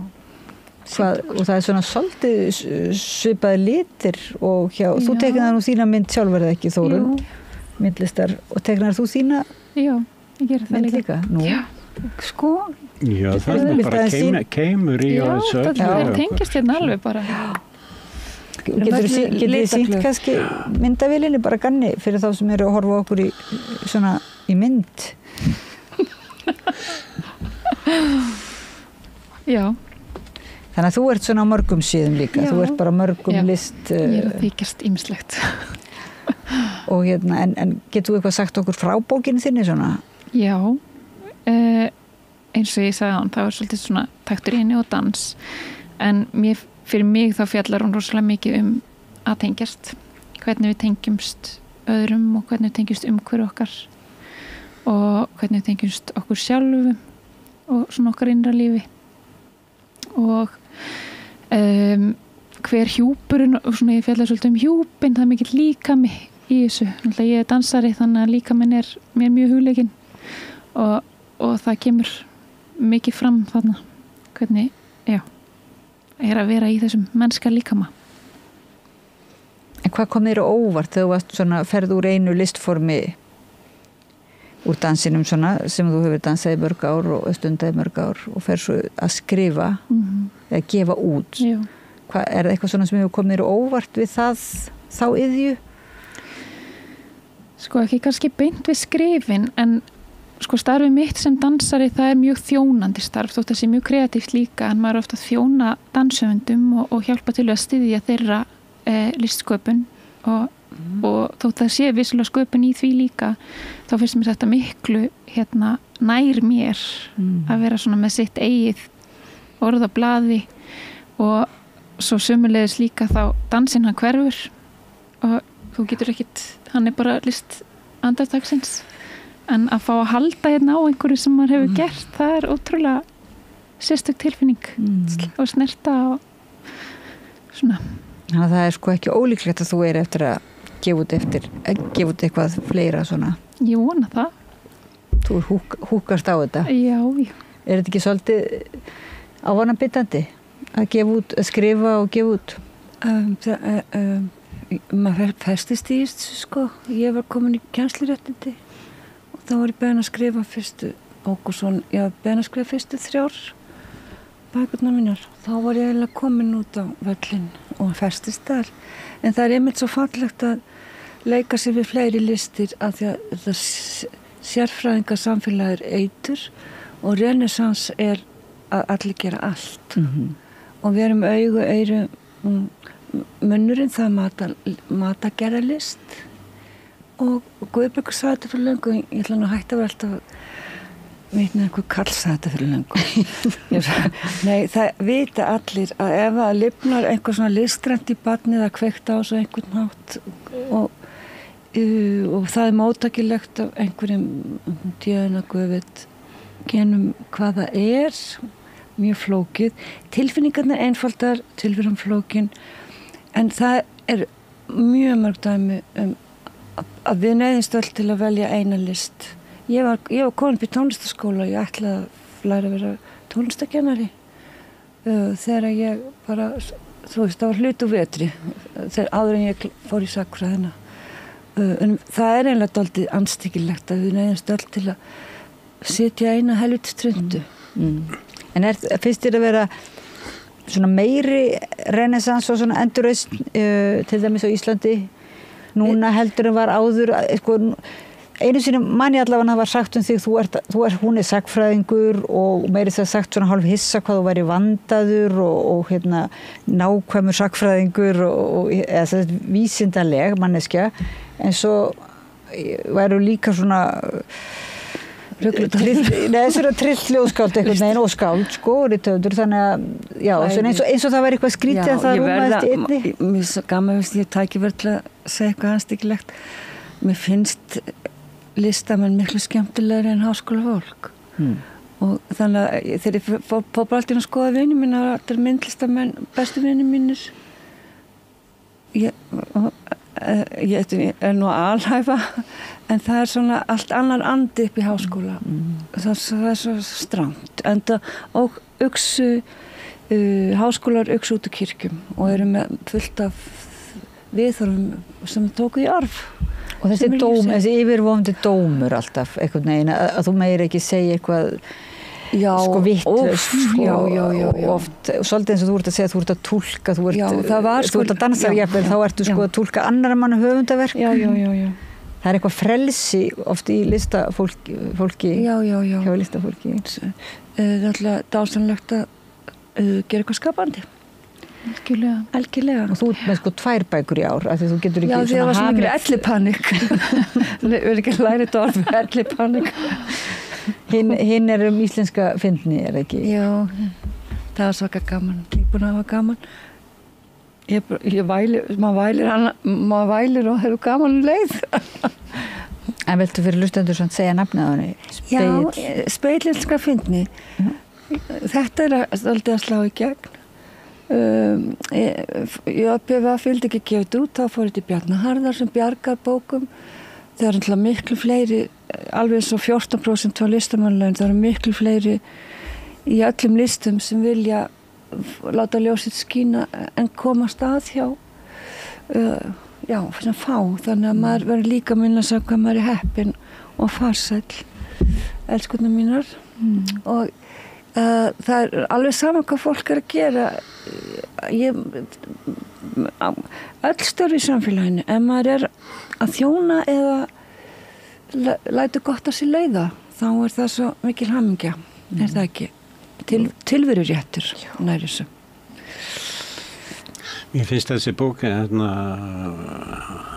íslensk fyndni vera ég held að þetta sé sko fyrsta skrefið á braut sem að fleiri eftir að fara inn á þessi aðferðin að skoða hvað er fyndið og hvers vegna annað slíkt sko það er mikið meira í þessu að það má halda lengi áfram til að skoða einmitt sko hvernig hugsaum við sem þjóð og höfum hugsað og þar fættu gott þetta er mjög spennandi Hólið þú góðum í dag Við erum bara opnaðilega svona, búin að búið til nýtt sjónarhorn það er nú svona svolítið það sem að kannski þetta er litli speklar inn í horfið samfélag sem að allir fóru að skamma sín fyrir að þetta var svo sveit og þá held ég að það hafi komið En sko það sem að þú ert náttúrulega á sko friðarsvæði með því að sko vera að fjalla um það sem var sko að þú myndir heldur betur fá vopnin á þig og skítin ef þú væri að fjalla um það sem er fyndið núna sko. Því að þetta er oft mjög viðkvæmt sko. Draugarnir eru þeir geta líka meitt mann nei, þeir eru betri heldur en lifandi fólk Hefur tíma til þess að værið til ég lesa eitthvað svona stutta ljóðabúta fyrir lesendur af því þetta er svona aðventu stemning hjá okkur eða erum við með fullt af tíma en þá? Já, svona, við erum með svona smá tíma Eigum við að gera eins og Bjarkademið 3 mínútur hver fyrst og svo aftur 3 mínútur Já, ég getum gert það Ég ætla samt ekki að taka tíman en bara svona Varst að byrja mig, er ég komin á ekoflið? Já, eða sá sem er fyrstur að finna ljóðið því ég náttúrulega sitt ykkur í svolítið erfiða stellingar að bara velja ljóð til að lesa svona spontant Ég er búin að nú með þig krakkar Ég er tilbúin meitt hérna Já, gjörðu svo vel, þá er það Halla Þorðardóttir Já, þetta er síðasta ljóðið í bókinni Seinna, þegar öll þessi óræðu kannski orðin minningar sem kannski gerðust eða skiptir það máli og sólin hefur farið hring eftir hring svo oft að hún gleymi sér og ég gleymi mér og suma daga beið ég af mér og suma daga nauti þess að renna fótum ofan í mýrar og renna saman við þær, sjá þær opnast nýjan heim sem blautur heldur utan mig og svæfir og vakna svo í mjúku rúmi, vafinn inn í hvít rúmfött með höfuðið á hvítum kotta eða er þetta ský eða skiptir það máli? Það er best að gleyma sér. Takk fyrir. Gott ráð fyrir inn í jólafríð, ekki? Ert þú tilbúið næst, Anton Helgi? Já, þessi bók algengasta orði þessari bók er persónum formnafni ég, sko, ég segi stundum þetta svona eins og tilbyrði sjálfsæfisögu en þar sem kemur ekki bara fram sá eða svo sem segir söguna heldur líka samferðafólkið og þetta eru svona stundum eitthvað byggir á menningu mínum en stundum tekið minningar vina minna eða ímynda mér hvað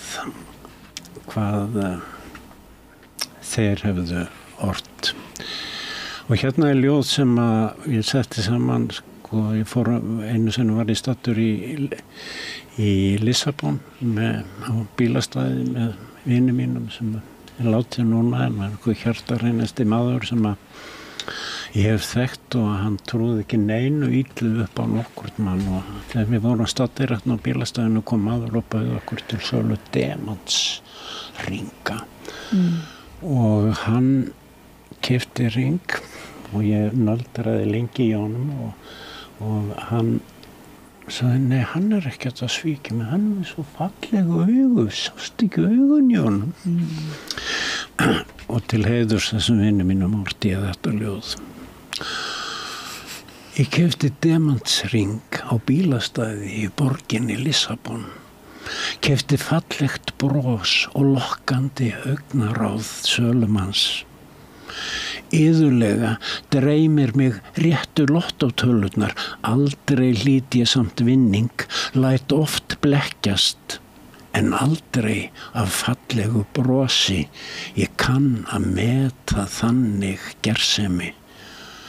Ljúðu að mér demantum, fjársjóði, brosi, ljúðu mig auðugri með fallegu brosi. Þetta er svolítið svona með formálanum þá er þetta svolítið svona sláandi og maður velti fyrir sig hvernig hann hafi dáið, sko, hvort hann hafi dáið úr þessu vamleysi eða svona þessari trúgirni. En ég ætla ekki að spyrja það. Maður bara velti því fyrir sér og þá velti maður líka fyrir sér oft sko þessu hvað hjálpar ljóðunum, sagt, hvað má segja og hvað hjálpar þeim að kynna það og einhvern veginn tala í kringum sem er líka hluti af þessum gjörningi upplestrirum ofta að segja frá bókunum og segja frá ljóðunum og þá pælir maður í því ef það er eitthvað sem opnar alveg ljóðið eins og mér fannst formálinn þinn gera af hverju er það þá ekki skrifað en það er kannski einhvern veginn þá hefði það líka ekkert opnað ef það hefði verið skrifað með skáletri. Nei, en það er náttúrulega sko þetta munun og sko þetta er sko þó að margt til dæmis í þessari bók sé byggt á einhverju reynslu sem er komið frá mér eða öðrum þá er náttúrulega mikið sem er blanda og rýmsu og þetta er skáldskapur og það er það sem að skáldskapur gefur hann gefur leyfi fyrir okkur til að ímynda okkur og þér sem lesanda þá að taka við því hvernig sem er. Já, þannig að ég hefði alveg fengið þessa tilfinningu þótt að þú hefur ekki verið með hennan. Já, eða þína upp á einhver aðra. Og það er náttúrulega skemmtilega stundum að lendi maður í því að maður heyrir fólk vera að leggja út af einhverju eftir mann og maður bara hugsa, vá, ég hugsa þetta. Það er það sem skáldskapur gefur. En við erum samt svona sem lesendur, held ég, svolítið sólgin í það að heyra í skáldunum, svona tala finnst ykkur það ekki? Það er svona áhugi á því samt ofta að heyra svona forsögur eða forsendur eða Jú og það getur verið gaman íbland eins og í þessu segja sögur í kringum þetta. Sumir vilja sko alls ekki segja neitt líka eins og bara myndlistarfólk þannig vil alls ekki segja orð og finnst það að skemma alltaf sko og hjá sumum einhvern veginn er það eðlilegra svona blandaði sko skýringunum. Þú ert nú svona að því þú ert fræðikona líka og þér finnst ekkert erfitt að vera eitthvað þeir eru ekkert skemma það sem þú segir á undan. Maður bara þurft að berhátta sig að hluta þessu eins og þú sagðir áðan það er viðkvæmt. Maður setur sjálfan sig og rithöfundar hafa alltaf að við tala víðar en ljóðið á líka með ljóðið verði að reyna að opna skynheima finna nýja skynheima nema ný skynlönd og vera hvöss og gagnrýna og vinna gegn fordómum. Það hef ég reynt að gera og þá verður maður að segja frá sífilis ömmu og afa skilur út af því að það er eins og sé eitthvað öðruvís að fá kvef í klofið heldur en í hálsinn og þið veitu allar þessar heldur kynferðisbælingar og þannig að það verður líka að vera broddur annars sofna maður.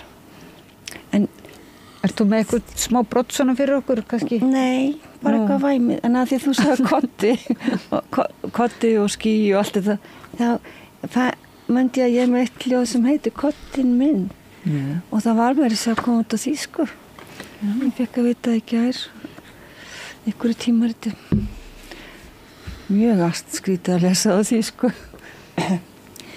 Kottin minn Kottin minn Lífið er blaður á barmi svarthols á ég hvergi hefði mín að halla jú á kottan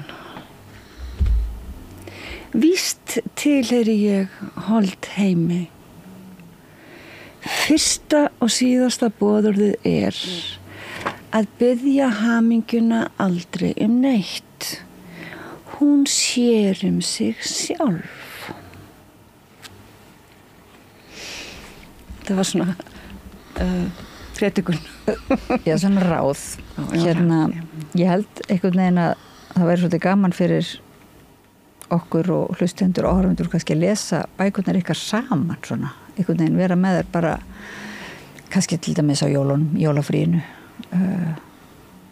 en mér finnst allavega ótrúlega gaman að heyra ljóðin svona lesin maður heyrir einhverja svona ýmsa þræði Já, ef ekki að mælast til þess að bóksalar bjóði tilboð dagsins 3 bækur í pakka og verði einnar og fekk málar með eða hvítin það er mjög góð hugmynd ég þakka ykkur kærlega fyrir að koma í amstir dagsins og lesa fyrir okkur og ræða ljóðlistina og dansinn og allt Anton Helgi Jónsson Halla Þórðardóttir og Þórunn Valdimarsdóttir með stórkostlegar ljóðabækur og við verðum líka að minna aftur á tímaritið Són og benda öllum á þótt að vísu sé uppselt en það er kannski það komið úr prentun það komið af önnur prentun þannig að já,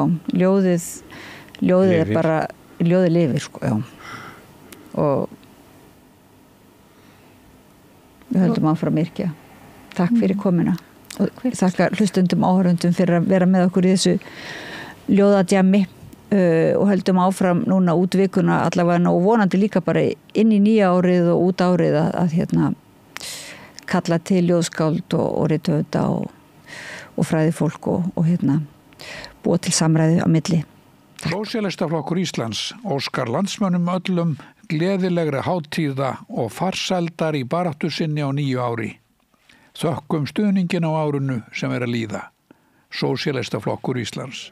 Þetta var samtal við 3 ljóðskáld og svo leið vikan og Árni vildi tala aftur við ljóðskáld og þá mættu 6 Linda Viljáns, Margrét Lóa, Daniel Danielsson, Birgitta Björg Guðmannsdóttir, Sunneva Kristín Sigurðardóttir og Karolína Rós Ólafsdóttir. 6 ljóðskáld. Já, það voru ekki allt ljóðskáld. Já, þau hafa öll skrifað ljóð en sko sum þeirra voru með að gefa út bækur. Bækur sem þá svona alvöru bækur ekki. Já, nei, ég meina sko skáldsögur eiginlega, já.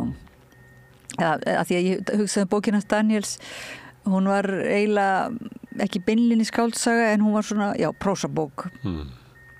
Þetta er líka fólk úr ólíkum áttum og Já, þarna voru Margrét Lóa og Linda voru sko mjög reyndar á sviði bara náttúrulega útgáfumála og spjalli fór svolítið út í það að þau voru að deila svona sinni reynslu af því að vera í jólabókaflóðinu og líka að vera höfundur í þessari svona verðlauna væðingu sem hefur svolítið orðið sem að ég beiti tungunum og enginn var að minnast á neitt kapitalisma í þeim því að fyrir kosninga voru við svo mikið að tala um kapitalisma en raunverulega þetta náttúrulega bara kapitalismi bókmennta útgáfu heimsins sko sem svona mennur farnir átta sig á að bara óþólandi. Það ekki hægt að viðhalda menningu og okkur markasvættu vettvang. Nei, þannig að núna og það kemur fram svona lúmskan hátt sko, eins og Linda segir, hún svo frábært hvað bara Linda lét vaða sko, því margir höfundar auðvitað vilji ekki kannski vera gaggrín eitthvað fyrirkomulega og til dæmis nýbúnar að fá einhver verðlaun og fara þá eitthvað að rífa kjaft og en Linda getur svona, hún er svona senior, hún hefur enga tap eitthvað en þannig tilfinning og er með þetta glæsilega ljóðasafn sitt og er þakklátt og mjög svona royal.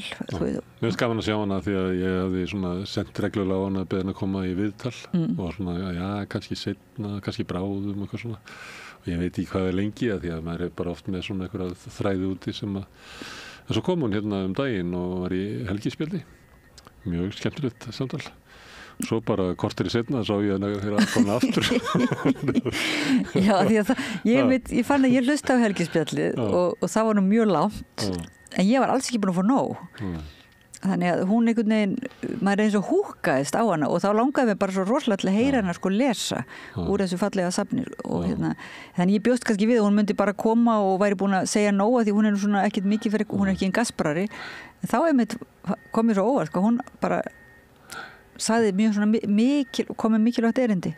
Það er eins og margt að góða í lífinu að það minnkar ekki þó að af sér tekið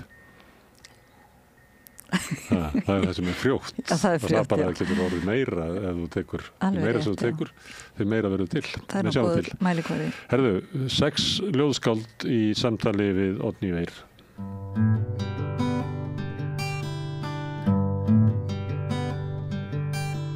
Komið sæl og verið velkomin að Rauða borðinu í svokallað bókaball bókaspjall hérna rétt fyrir jólin þá eiginlega bara erum við með fullt hús reyna svona fá innsýn inn í sem mest af þessu stórkostlegu bókmyndum sem eru gefnar út fyrir jólin en við ætlum eins og við höfum áður sagt ég og Vigdís Kristóttir og ætlum að halda áfram alveg ótrauðar á 9 ári og ekki að neitt að láta degan síga og fjalla líka bækurnar einmitt sem að koma út fyrir jólin ekki eins og þær séu bara einhvern veginn dauðar þegar klukkan slær 6 á aðfangadag. Í dag veit ég nú ekki, við erum svolítið svona mörg, við veit ekki hvað við náum að ræða eitthvað að vita bókmyndir en við náum allavega eitthvað að spjalla. Hér er komin Linda Vilhjálmsdóttir, Daniel Danielsson, Karolína Rós Ólafsdóttir, Birgitta Björg Guðmarsdóttir, Margrét Lóa Jónsdóttir og Sunniva Kristín Sigurðardóttir. Verið velkomin og takk fyrir að stökkva borð. Takk. Þið eru svona við erum eiginlega með bæði ljóð og aðrar bókmyndir. Allt flokkast undir skáldskap. Ég veist að það sé það er svona prósa. Hvað kallað þú þína bók, Daniel? Sem heitir bara Edda? Skáldverk fyrst og fremst en já, kannski mætti líka sem einhvers konar tölvuleik og vitundarferðalagi og svona dansmilli lesanda og höfundar og sögumanns. Hvernig finnst þér hafa gengið að kynna hana í jólabókaflóðinu með þessum hætti? Finnst þér vera svona móttöku skilyrði? Ég veit það ekki, veit ekki hvort að jarðvegurinn sé grýttur eða bara mýri en það kannski bara kemur ljós eftir jólabókaflóðið kannski meira. Er þetta fyrsta skipti sem þú ert í jólabókaflóðinu? Já, svona almennilega svona með alvöru verk og með svona alvöru útgáfu heyrandi útgáfu en já, þannig að þetta er svona já, ég er svolítið blautur á bak verun í þessum bransa eins og hefur verið í pennanum áður en Já, þessi jólamanja, hún er jafn góð skepna, getur verið hræðileg fyrir höfunda og þannig að maður svona, það er gott að koma hérna í viðtal með svona spöku og rósömu fólki þannig að rétt fyrir jól. Hérna eru nýliðar og hérna eru meistarar. Svona, þetta eru meistaradeildin og nýliðadeildin svona mestu leyti.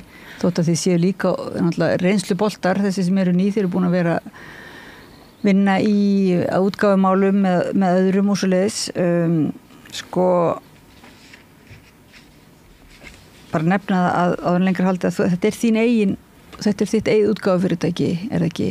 Jú, ég og Sunniva erum saman hérna í Pirrandi útgáfu og stofnum svona þetta yfirheiti yfir í rauninni okkar sjálfsútgáfu en sjálfsútgáfa hljómar svona svolítið eins og maður sé bara einn eitthvað að skrifa vördskjal og gefa þetta út sem að ég veit að þetta hafi bara vist verið í gamla daga, þá hafi höfundar bara svolítið farið beint í prentsmiðjunar með verkin sín nánast þannig að kannski erum við komin í svona back to basics stellingar en líka erum við með hópa fólki sem kemur að þessu. Karolína til dæmis, hönnuður logósins, rottunar góðu, Pirrandi rottunar.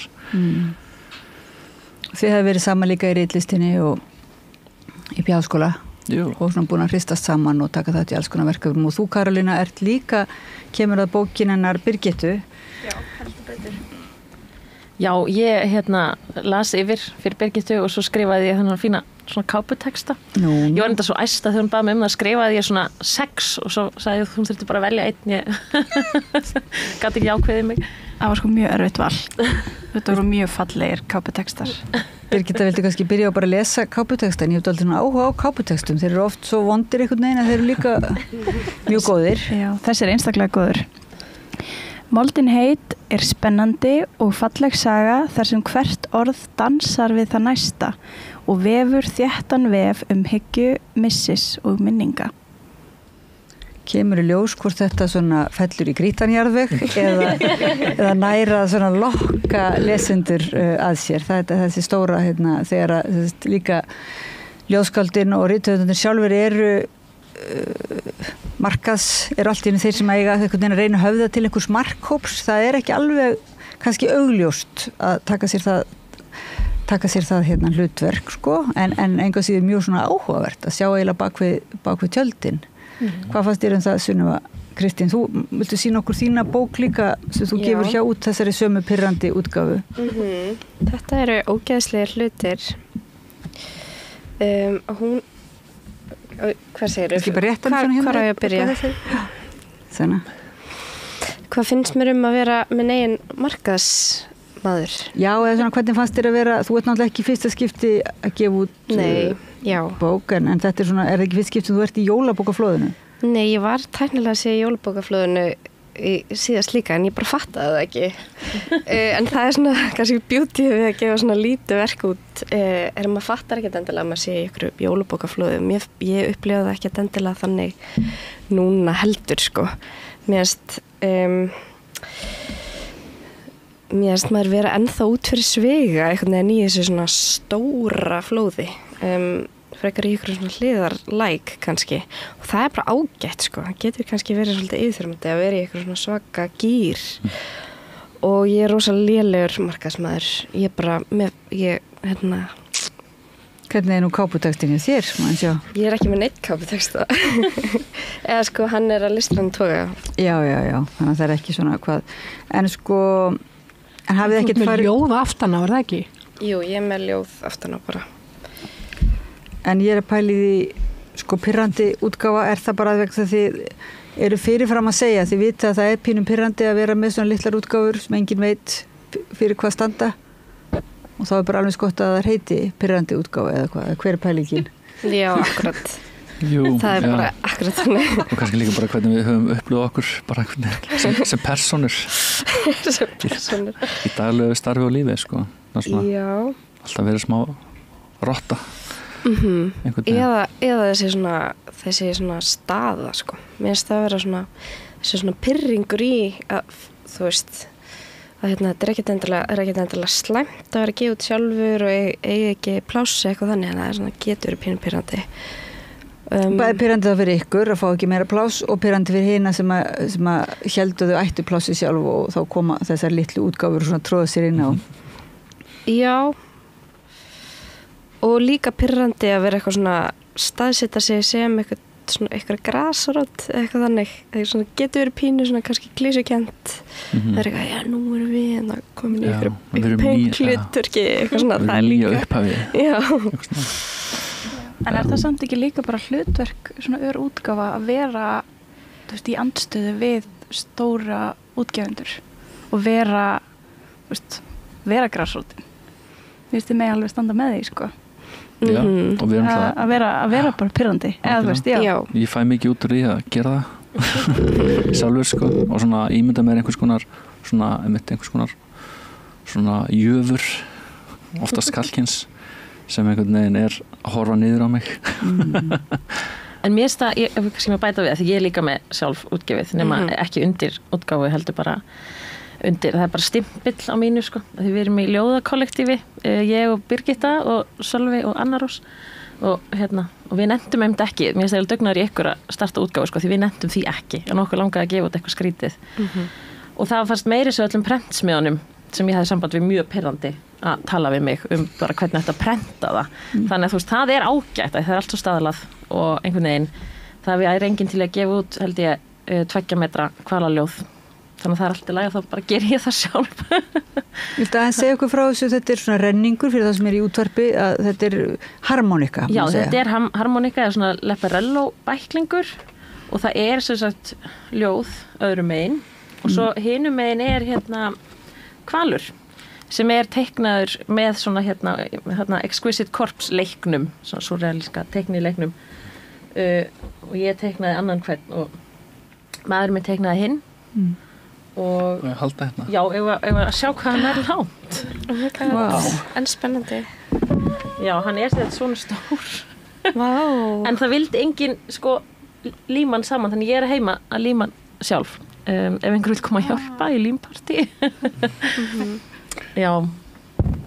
En ég held já, takk, þetta er en svona er það þegar maður hefur kannski líka einhverja skrýtnar hugsjónir og þá þarf maður aðeins að vera alltaf að hringja upp í einhverja prentsmiðju og segja hvort ég get ekki gert þetta aðeins skrýtnara og fyrir aðeins minni pening líka já, einhvern pening heldur En er þið búin að dreifa þessum? Nei, þetta er fyrsti bæklingur, sko, fyrsta verki til að koma út sko, út fyrir mínar dyr á mínu húsi sko, af því að það tekur svo ótrúlega langan tíma að gera þetta og við Sölvi sem þetta gefa út á sama tíma og hans er ennþá bara komið prenti og hann þarf líka að líma sitt. Já, Sölvi Halldórsson. Já, Sölvi Halldórsson. Hans heitir Þegar við vorum hellisbúar og þannig að kom að vera hellisbúa hvalapartí í byrjun árs. En við ætlum að hafa líka, að því við erum bæði fara að vera á Akureyri jólin, þá verður sko svona forútgáfupartí á Akureyri.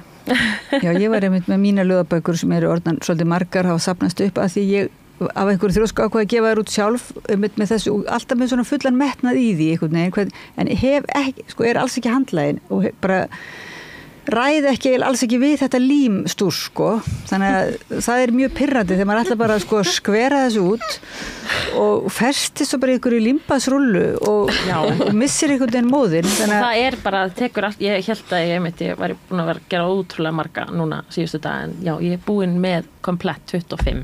En þá kemur þetta bara, þú getur gefið þetta kannski fyrir jólagjafir, það er þetta mikil örmarkaður. En nú eru þið Linda og Margrét Lóa, þið nú svona þá bara, þið hefur náttúrulega alveg mikla reynslu, bæði af, hefur þú gefið út sjálf líka? Nei, ég hef aldrei gefið út sjálf, sko. Ég hef aldrei haft taugar í þá, sko. Er það ekki? Nei. Og bara einhvern veginn ekki framtak eða nokkuð skapaðan hlut. Nei. Og svo þar auki er ég algjörlega ónýtt markaðsmannskja. Ég til dæmis spyr aldrei sölutölur eða og með þetta að tala það, ég og vinkona mín sem er myndlistakona í gær, að okkur finnst það leiðilegast við listina og sköpunina að þetta skildi þurfa að vera sölvar. Og gjafavara líka, já, það er eiginlega verra. Nei, ég veit ekki, ég held að gjafa veru svona hugtakið, það einhvern veginn, mér finnst það betra heldur en söluveru hugtakið. Okay. En allavega þá, þú veist, þetta markaðsraus og einhvern veginn jólabókaflóði hefur verið í gegnum tíðina að fara rosalega í töðnar á mér. En núna einhvern veginn í seinni tíð þá er ég farin að sættast við það og allt í einu núna þá líti ég ekki á það þannig að ég sé endilega í jólabókaflóðinu af því ég er með ljóðasafn. Heldur þetta bara svona bók sem á að vera til árum saman. Ég held að kannski við vitum öll að þessi bók er ekki eina af þeim sem er bara fallin í gleymsku 1. janúar eða 25. Þetta er klassík sko. Já, þetta er heildarsafn þinna ljóða. Þetta eru mína 9 ljóðabækur í einu pluss lausaljóð. Ok, og þetta heitir bara því svona skýrandi nafni safnið. Já. Og ég, þá allt í einu líður mér voða vel í þessu jólabókaflóði og er bara afslöpuð og fín og finnst þetta ekki stress og bara gaman að fara í viðtöl og gaman að lesa upp og teka þetta ekki alvarlega. Loksins. Loksins. Þetta tók þennan tíma. 10. bókin. Já, 10. bókin. En sko, sumir segja að það ég skipta svona höfundum í tvennt að sumum finnist þetta bara mjög ná einhvern veginn að gýra sig inn í, þú veist, þetta er svona eins og bara karnival eða festival, þetta jólabókaflóð og fara og þeysast og ég vil að fara, taka þetta svolítið sem íþrótt, maður hefur heyrt höfunda sem að fara fylgjast með sölunni í búðunum, þú veist, og fara og tjekka á hvort að bóki þeirra hefur nokkuð fallið sko undir Arnald eða þú veist, og svona leifa sér að vilja íta Arnald aðeins og setja sína bókum. Mér finnst þetta vera mjög svona aðdánavert og líka svo jákvætt bara að hugsa með sér, þú veist, þetta er auðvitað skiptir máli að selja eitthvað bara að því að þetta er atvinna, má segja.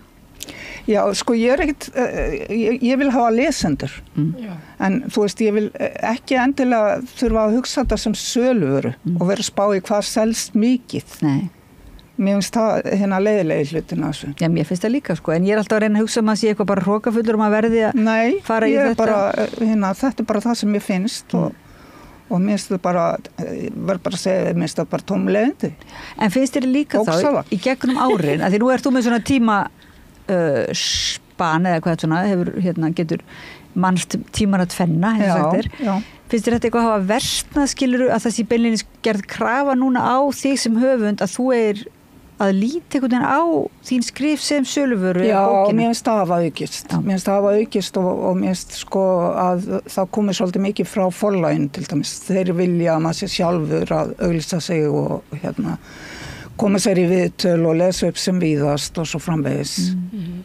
Þannig að það hefur aukist og svo náttúrulega jókst það bara töluvert þegar sko Facebook og samfélagsmiðlarnir kom til sögunar því að áður að þá hafði maður sjálfur kannski mjög takmarka möguleika á að koma á framfæri en núna til dæmis ætlast til dæmis forlögin til þess að maður sé bara auglýsa á Facebook eins og maður sé ykkur auglýsingastofa. Ég vil bara hafa framkvæmdastjóri en ekki standa í þessu sko. Nei, mitt. Já, það ætti að vera lúksusinn við að gefa hjá að þeir séu bara ekki bara með límbasrúluna heldur líka, þú veist, sölumaskinuna sko. Já, einmitt. En þú, Margrét Lóa, þú ert líka með töluvert reynslu. Hefur þú ekki líka eitthvað mann gefið út sjálf? Ég hef mjög oft gefið út sjálf. Og fyrsta ljóðabóki mín, hún var skrúfuð saman.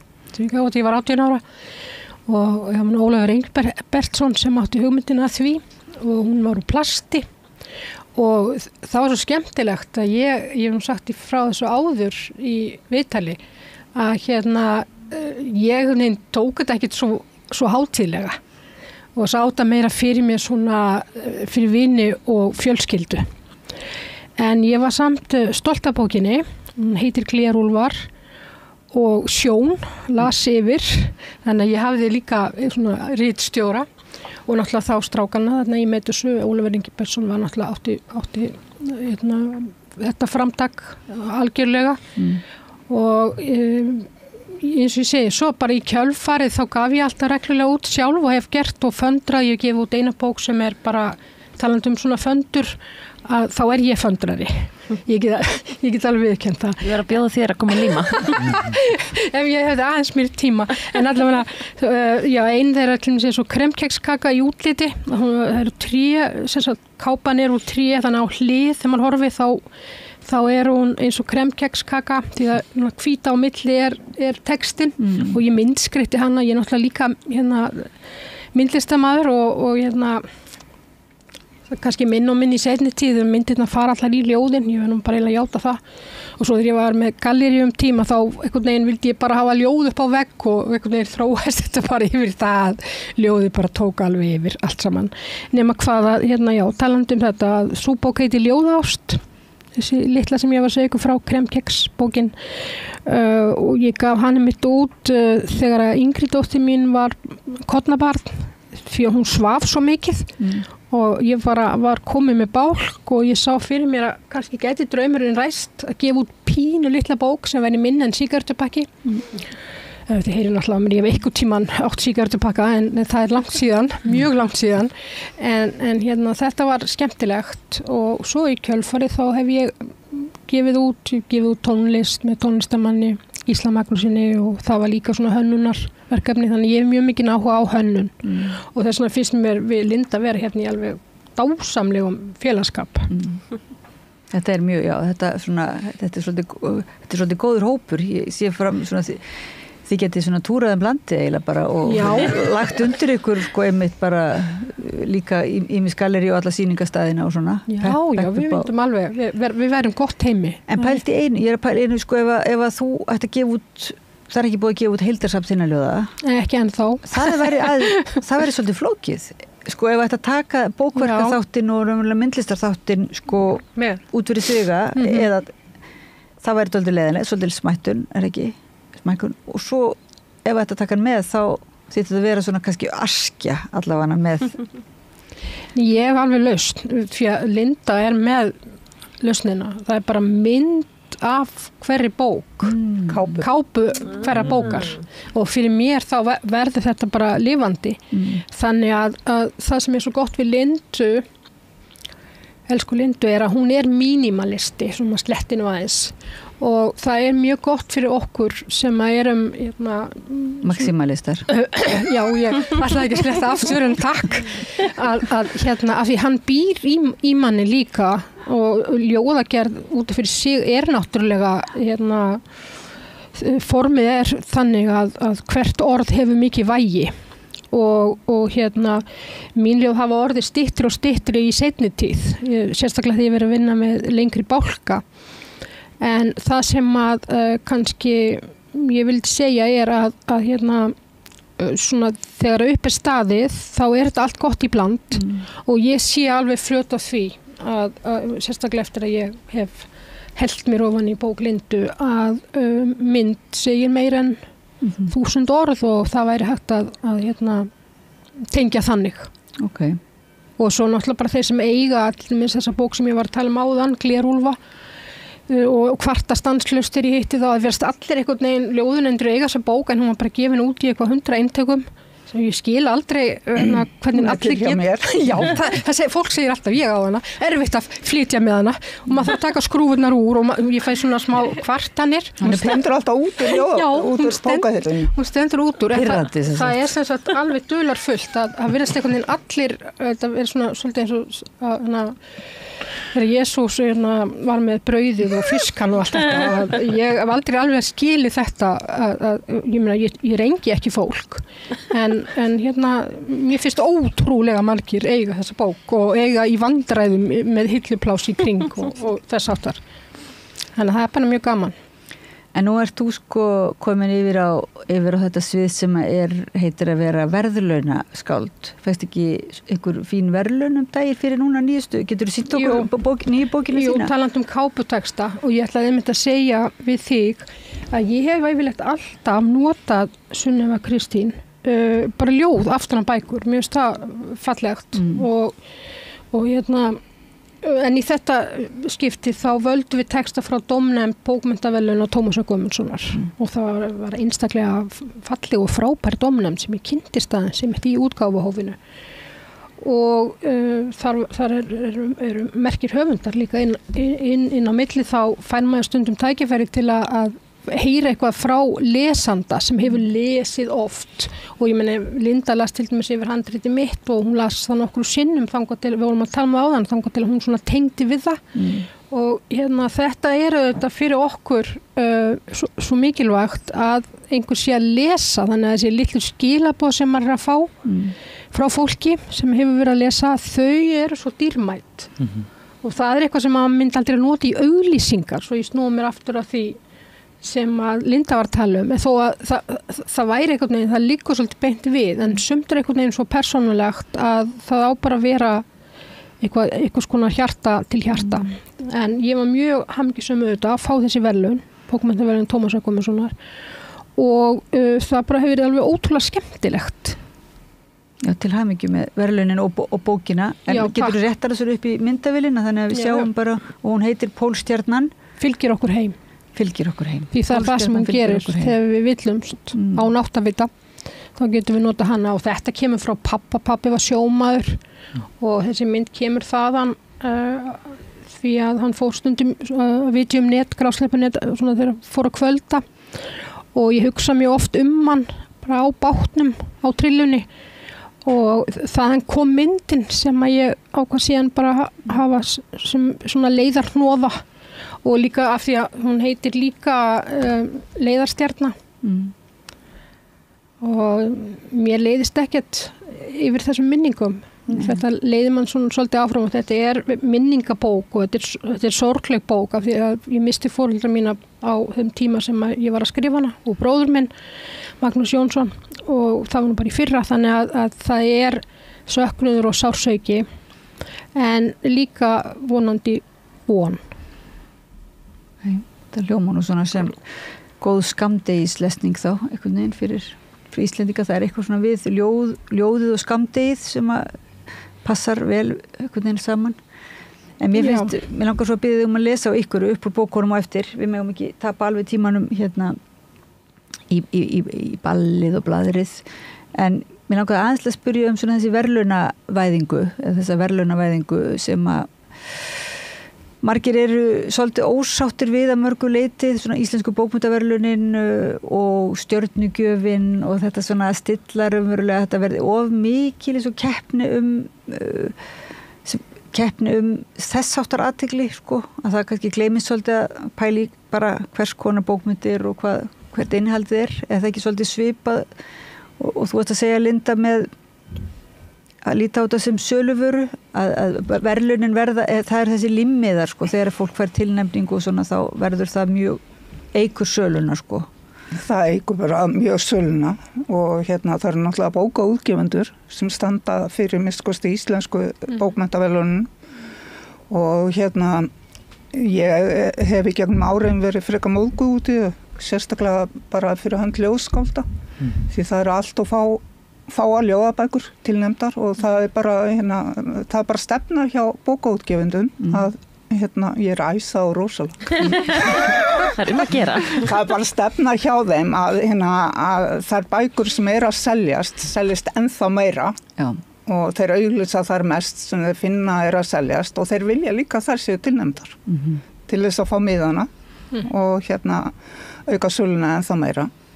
Þannig að, og þeir eru bara í skáldssagnagírnum, þannig að ljóðin hafa einhvern veginn bara orðið algjörlega út undan á síðust árum. Mann finnst það rosalega gott ef að ein ljóðabók er tilnefnd. Og ég hef í gegnum svona síðust ár hef ég stundum verið að nefna að það ætti að vera sér flokkur fyrir ljóðabækur. Þá fæ ég alltaf það svar að það sé nú komið Maístjarnan. Maístjarnan er ekkert eftirtektarverð, hún hefur einhvern veginn ekki orðið neitt. En ég myndi vilja hafa sérflokk fyrir ljóðabækur ef að maður vill yfir höfuð vera að hafa þessi verðlaun. Ég er alveg orðin á móti verðlaunum, og mér finnst það þetta er ekki bara bókmennta- og listaverðlaun, þetta er orðið út allt, þetta er bara stigveldið sem er einhvern veginn alltaf að segja að setja einhvern 1 eða 2 eða 3 á stall og hinn eru lúserar. Og þetta er ekkert samfélag sem ég vil búa í, þetta hefur bara aukið svo rosalega á síðustu áratugum að það verið að veluna fyrir bara allt og verið að tilnefna fólk fyrir kennari ársins og eitthvað, þú veist, þetta bara bull. Einhvern veginn finnst manni, þetta orð sem svolítið svona mikið notað, þetta polarisýringin eða skautinu, sko, þú veist, þegar þú ert að segja þetta þá sér maður að það á sér pínlítið staði þessu líka, það svo eiginlega verið að svona auka bilið milli metsölubóka eða þeirra sem teljast vera og þá líka leið góðar gjafir í pakkana og svo milli hinna sem eru það okkur jaðarsinn, sko, en svo einstaka sinnum auðvitað eru tilnefningar og verðlaun af hennu góða, þar að segja þau eru bara eins og þú ert tilnefnd til, ert þú ekki bæði, Birgitta, tilnefnd til Íslensku bókmenntaverðlaunina og fjöruverðlaunina? Jú.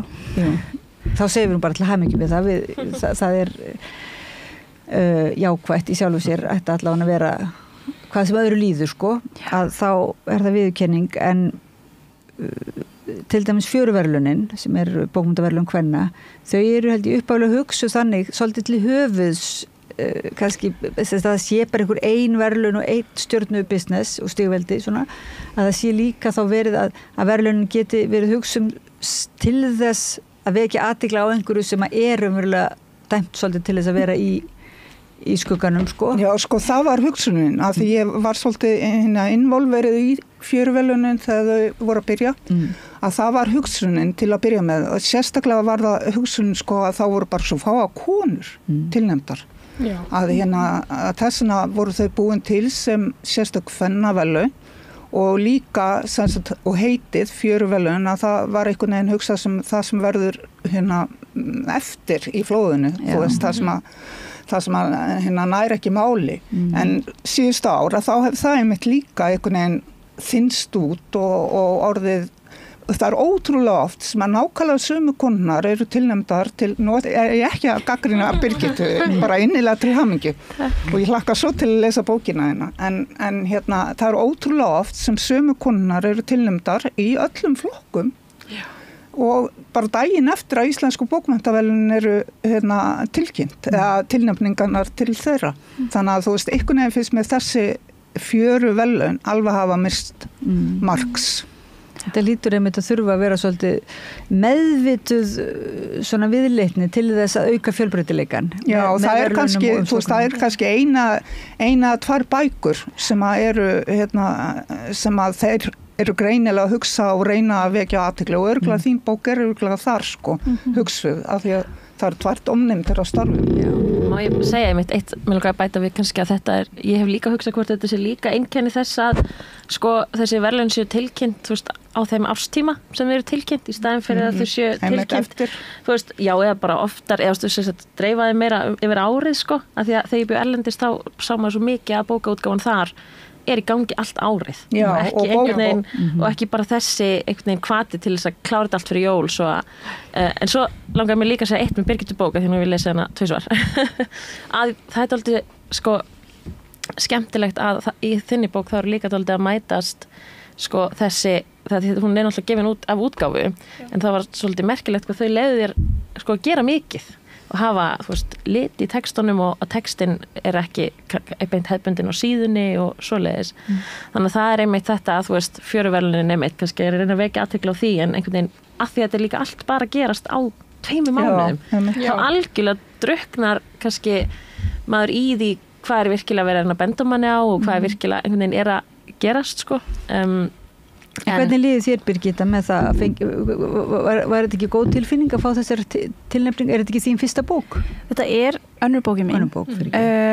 Við gáum út, ég og jafnaldra mín, í svona eins konar sjálfsútgáfu. Hún var útgáfan fyrir að verða 6 árum núna. Og en þetta er alveg fyrsta bókin mín í flóðinu. Það má alveg... Mér líði náttúrulega bara ótrúlega skringilega að því ég var ekkert að gera ráð fyrir að fara svona hátt og fá svona mikla athygli. Ég var alveg að gera ráð fyrir að þurfa að berast í bökkum og vera svolítið svona aggressív. En ég stand alveg með því sem þú ert að segja. Mér finnst verðlaun eiga að sinna þessu hlutverki, að lyfta upp bókum sem þú myndir annars ekki taka eftir. Og ég er mjög þakklátt einmitt fyrir að hafa verið lyft. Já. Má ég segja eitt? Sko, ég var einmitt eins og Linda líka, tók þátt í þessu þegar að fjöruverlunin voru að byrja og einmitt þessi hugsjón og hugmynd þessum skólaralandi þegar flóðið hefur svona rénað.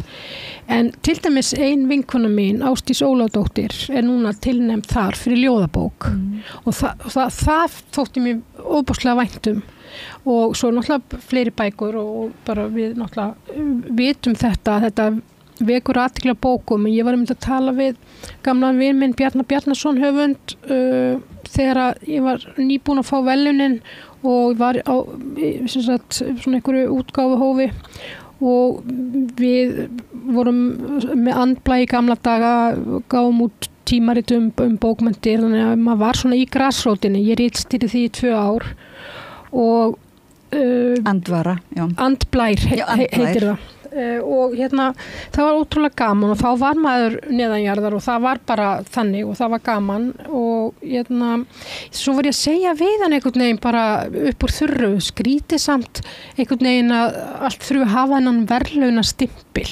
segi við hann og hann svaraði því eitthvað svona heimspekilega fannst mér og ég var einhvern veginn svo sátt og hann sagði já það bara mikil samkeppni og mikið af bókum að koma út og þetta hefur bara þróast svona að það veitir ekkit af að minna á bækur þannig að ég hugsaði með mér já það kannski bara svolítið til í þessu og ég hef fundið miklu meiri meðbyr með þessari bók til dæmis og fengið miklu fleiri skilaboð og fólk hefur komið til mín í búðum og annað og er búið að lesa bókina þannig að og ég eins og Linda þessu leitunum til að mér þykir væntum einhvern veginn að það sé ekki bara einhverja umbúðir og yfirborð að sé einhver sem er búin að lesa bókina og hún hefði gefið við komandi eitthvað og það þykir manni ótrúlega væntum og ég spyr alltaf já þú er eitthvað náða að tengja við þetta já kemur kannski eða eftir nokkur skipti og það er ekkit endilega verra en mér þótti þetta svar dálítið svona ég var einhvern veginn rólegri með þetta af því að þegar maður hefur verið svona lengi að gefa út og einhvern veginn þú veist það náttúrulega listsköpunin sem skiptir öllu en ekki líka þarftu ekki bara einmitt að vera þroskað upp í það að vera svona finna styrkin í því bæði að vera gleymdur einhvern tíman og svo að fá verðlaunin líka og bara ná einhvern veginn að vera ekkert að hengja sína sjálfsfyrðingu of mikið Jú, það kemur eiginlega með aldrinum sko, og þroskunum og fleiri bókum og ég ætla að draga þetta tilbaka sem ég sagði með fjörverlunin núna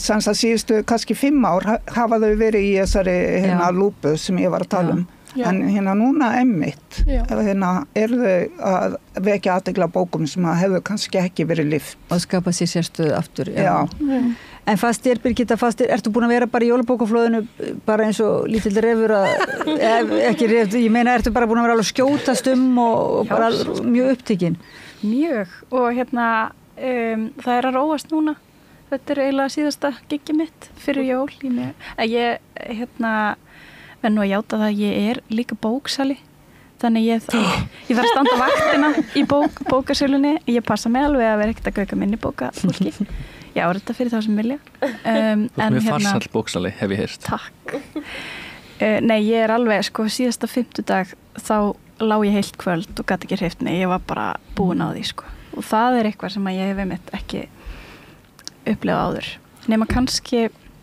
því ég var í hljómsveit og við erum í smá kvíld bara í nokkur ár og árið sem við gáum út plötu 22. október og svo spiluðum við Airwaves viku seinna það var svolítið svipað svona Airwaves brjálaðið í sambandi við tónlistina og þá var ég markas aðilinn var að hringja alla blaðamenn senda svona allt öðruvísi PR menning í tónlistinni einhvern veginn að maður þarf að skrifa oft útskýringar á lögunum fyrir eitthvað tímarit og eitthvað svona við byrstum svona track by track í Grapevine það eru alls konar sem maður gerði ég man mjög skýrt eftir einhverju augnabliki þar sem ég satt á Borgarbókasafninu og Tryggvagötu og ég var að reyna að birta eitthvað svona á Instagram og það virkaði ekki og ég var alveg að fara á límingunum og ég var bara eitthvað og maður mér saði til hliðina mér og bara þetta ekki bara það þarf ekkert að koma út á hádegi. Þannig að þú ert búin að sjá það, þú beggja megin borðs líka búin að sjá það skiptir máli hvað, að höfundurinn sé svolítið, hvað finnst þér það, að sé höfundurinn þurfi líka að vera svolítið virkur í þessum leik svona, eða þessari skorpu? Já, ég sé það skiptir alveg sköpum en það fer líka kannski bara eftir höfundum, held ég veit ekki, ég alveg fylgjandi því að fólk hvíli sig bara því þú ert búin að skrifa bókina, ég veit ekki núna réttir hana bara og það er komið að lesendum Varstu búin að rétta þín upp og sína áhorfundum okkar fallega kápu svo fín kápa Moldin heit, en vitið þið hvað er furðulegt að tíminn er flogin frá okkur, eigum við að viljið þið lesa bara örstutt höfu tíma Pétur í örstuttan lestur, eigum við byrja bara Linda, ég ætla ekki að vera með neina skeiðklukku en bara svona ég ætla að lesa bara mjög stutt ljóð við skiljum fyrir skellur í tönnum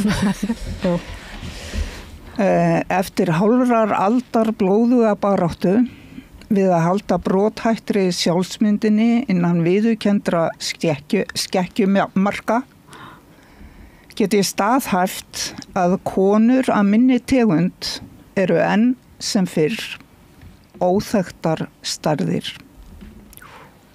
Þetta var frekar talað inn í samræðinu hérna, takk fyrir.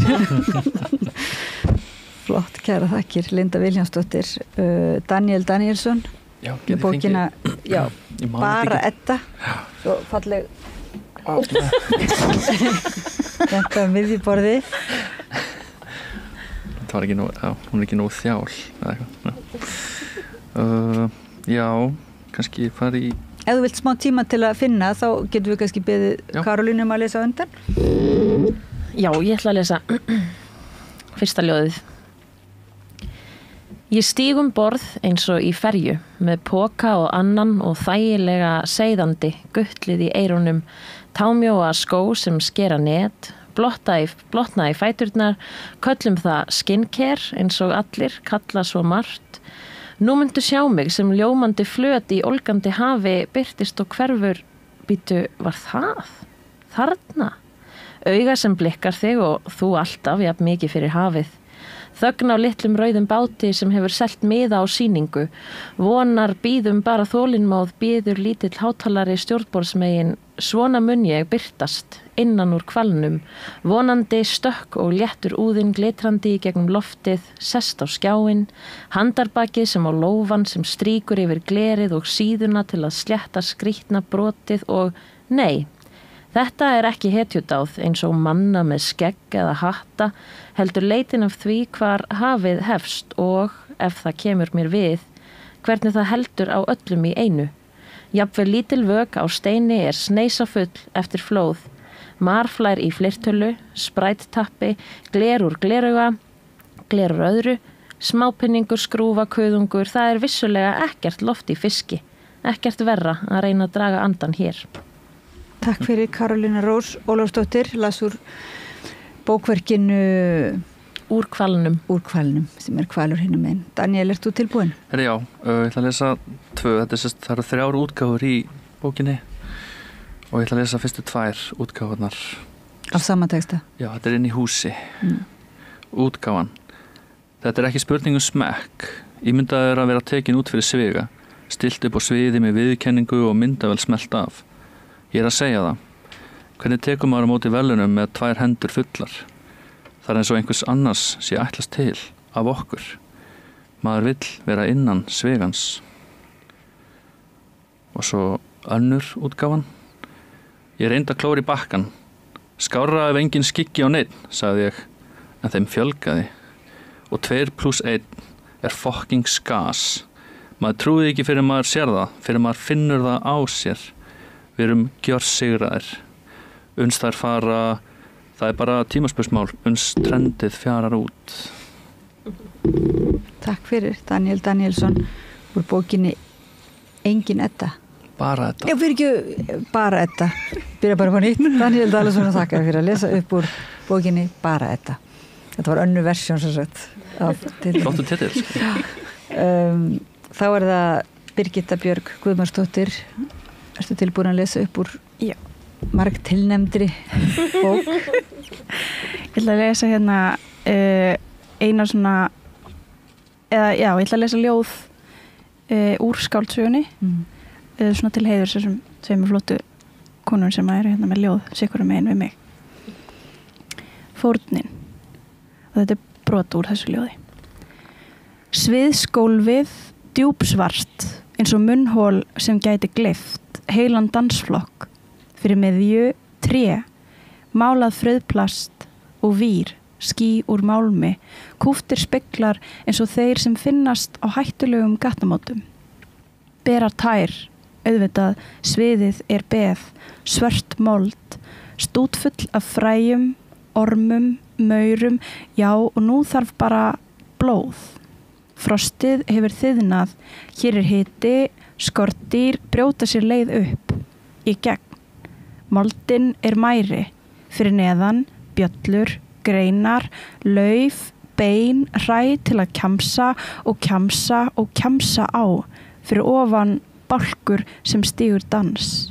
Þrammar og stappar og þjappar niður á við svo dyngirnir hljóða og aukast og fuglar takast á loft.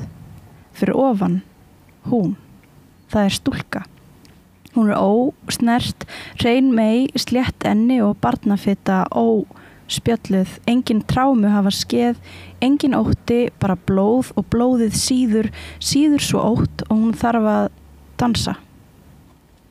Takk fyrir. Birgitta Björg úr bókinni Moldin heit. Margrét Lóa úr verðlaunabókinni Pólstjarnan fylgir okkur heim. Já, ég verð samt að segja eitt áður. Þetta blóm, notar það sem svona bókamerki? Já, þetta af blómvendinum sem útgefundur mínir, eða sem, þau gáðu mér. Þetta verður að sjást. Já, þetta fallegt. Það ekki oft sem að sér þetta. Ótrúlega fallegt. Blóm sem bókamerki. Já, ég ætla að lesa smávegis úr bókinni svona undir lokin. Já. Og eins og ég sagði áðan, hún heitir líka Leiðarstjarna, Pólstjarnan. Pólstjarnan fylgir okkur heim þegar við villumst, þegar við siglum inn í nóttina án áttavita. Ég hugsa söng. Söng fyrir brjóstmylking. Söng landamæralausan heim. Söng sem heldur á lofti minningu þeirra sem fallið hafa í stríði.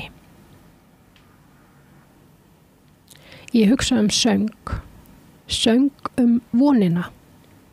Veraldar undrið sjálft.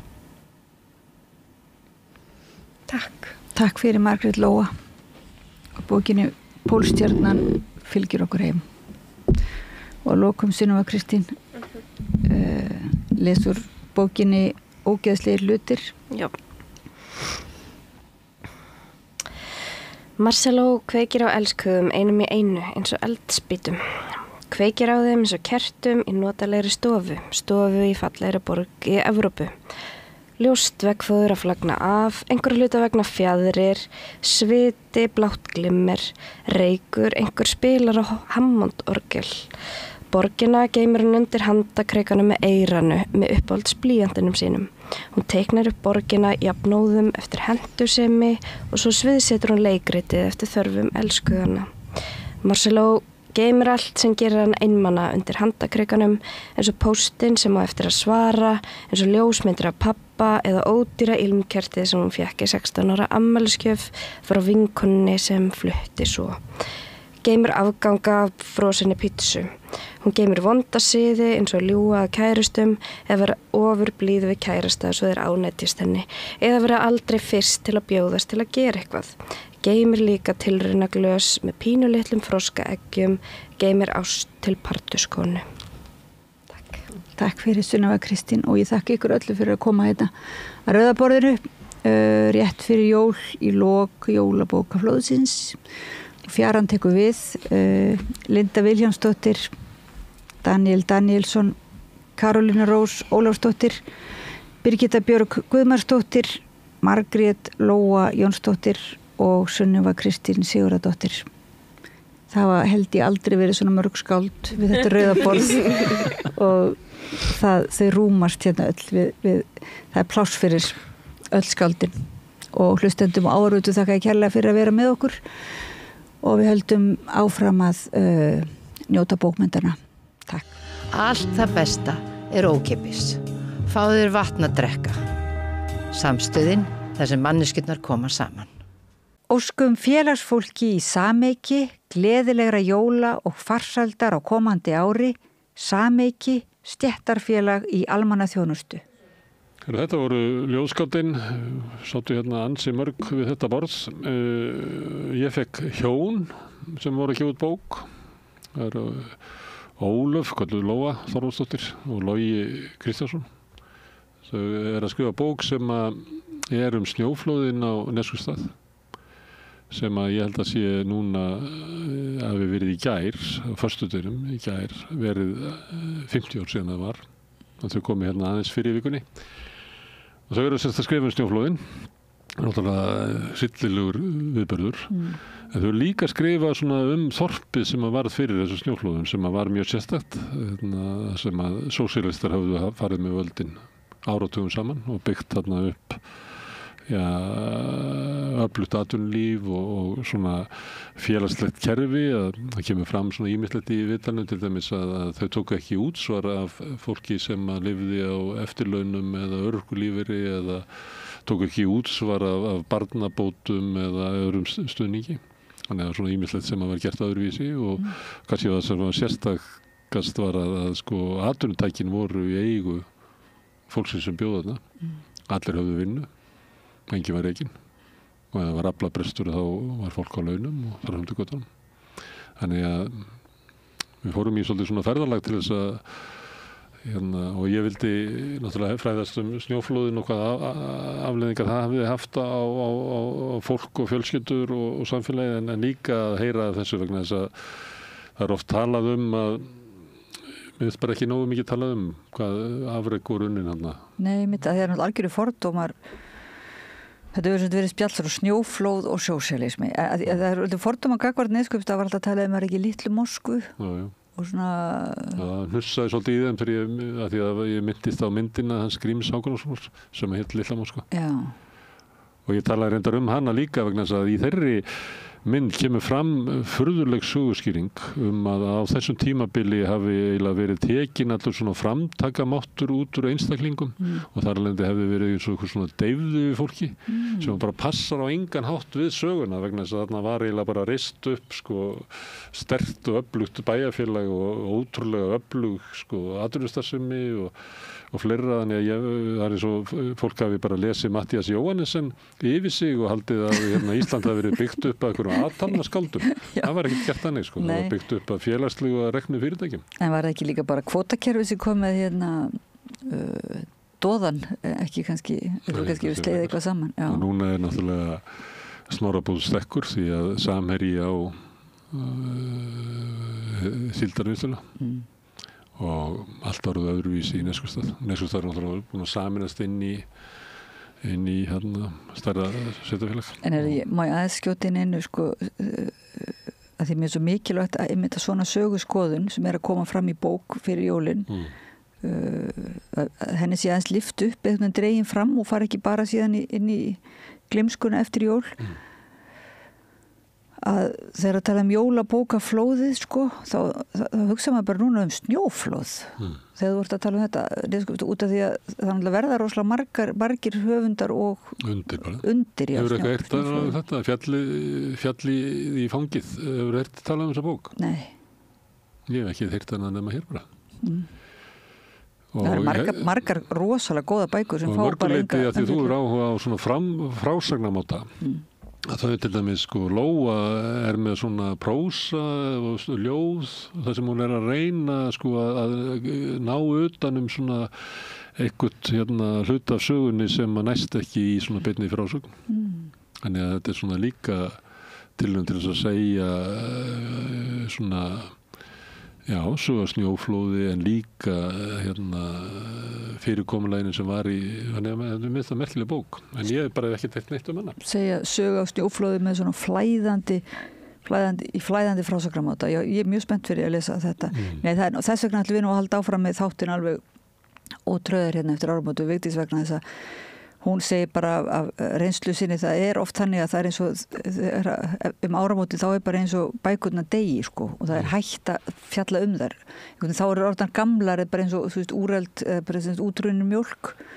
En að því að það er svo augljóst núna sérstaklega það bara næst ekki að fjalla neitt að viti allar þessar merkilegu bækur sem kom út. Það verðum að halda því áfram. Já, við gerum það. En nú í millitíðinni skulum við heyra í þeim hjónum Lóu og Loga.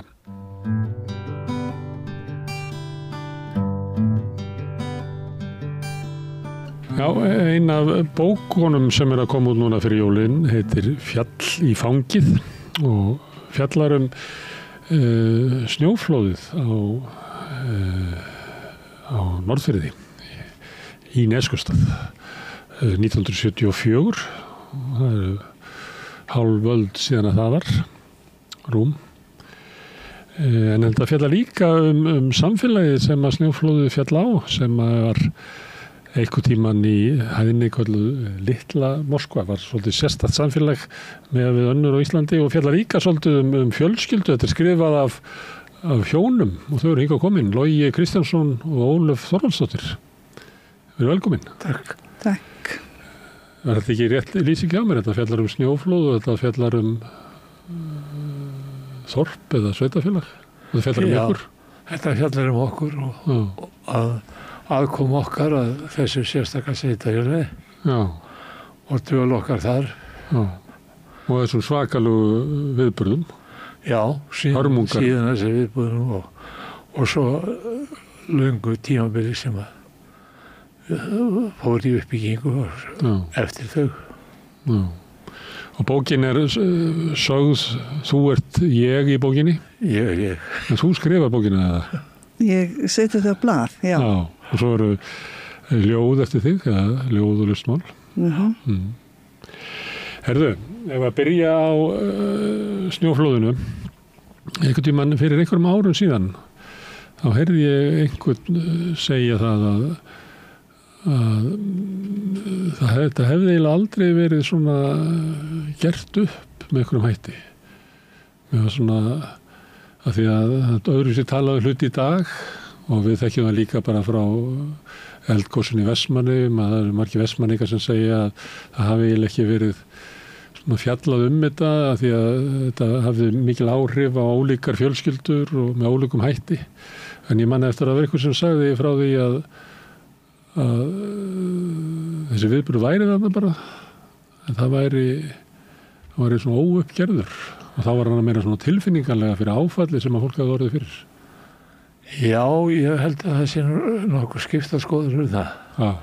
Bæði vegna þess að sveitafélagið brást skjótt við og reyndi eftir megni að bæta sáðurinn eftir sem hægt var en líka vegna þess að við fórum að stað með snjóflóðanefnd sem við köllum undir forystu Hjörleifs Guttormssonar sem að vann gífurlega mikið frumkvöðlastar og síðan í framhaldinu var barátta það að fá ofanfrá sjóðinni eða eitthvað sambarlega sjóð í gang en það tók 23 ára að það byrjað var á varnarvirkjum í Neskustad en það var alltaf samt ákveðin hluti fólksins sem að vildi ekki ræða hlutina en enga síður þá held ég að flóðið hafi verið gert upp mjög fljótlega og það var endurist það sem að eyðilagðist? Já, það gerðist sko í stórum dráttum gerðist það skjótt því að síldarbræðslan kemst í gang og nær í lokin á vertíðinni 75-6 Þannig að það var út af fyrir sig bara að segja kraftaverk. Og það að raunverulega var ekkert atvinnuleysi að ræða hvorki fyrir eða í snjóflóðunum og menn fengu alltaf greitt frá síldavinnslunum reglulega, vikulega eftir sem við það. Lóa, hvað finnst þér svona að þetta svona stóri viðburðir og við erum ólík fólkið, hvernig við getum átt við þetta og sumum finnst það bara óþægileg minning og vilja bælinni frá sér. En svo þetta heilt samfélag sem að verður fyrir þessu og það einhvern veginn verður að eiga við þetta, ég veit ekki, tilfinningarlega. Það náttúrulega skipti máli að það var allt samfélagið í áfalli. Það var ekki hægt að það var engrar hjálpar að vænta frá einum sem ekki hafði orði fyrir áfalli. Það var hluti á dæminu. Það var náttúrulega allt inni lokað, við vorum sambandslaus við umheiminn í gegnum eina talstöð. Það símalaust, rafmagnslaust, vatnslaust, holræsakerfi og allt á kafi í snjó. Þannig að samskipti í atburðunum sjálfum voru mjög erfið, það vægast sagt. Varðandi áfallið, andlega áfallið, þá var það náttúrulega gífurlegt og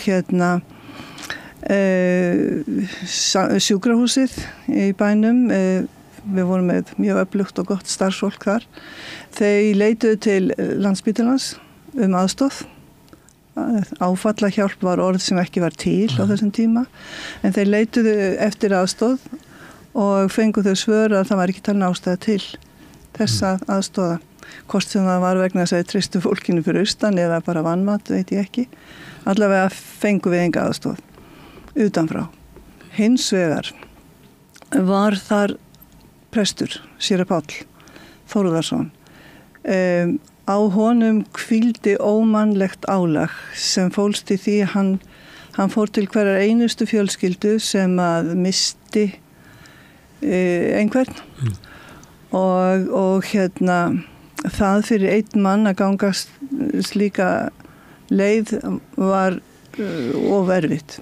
En hann vildi hins vegar ekki fá aðstoð.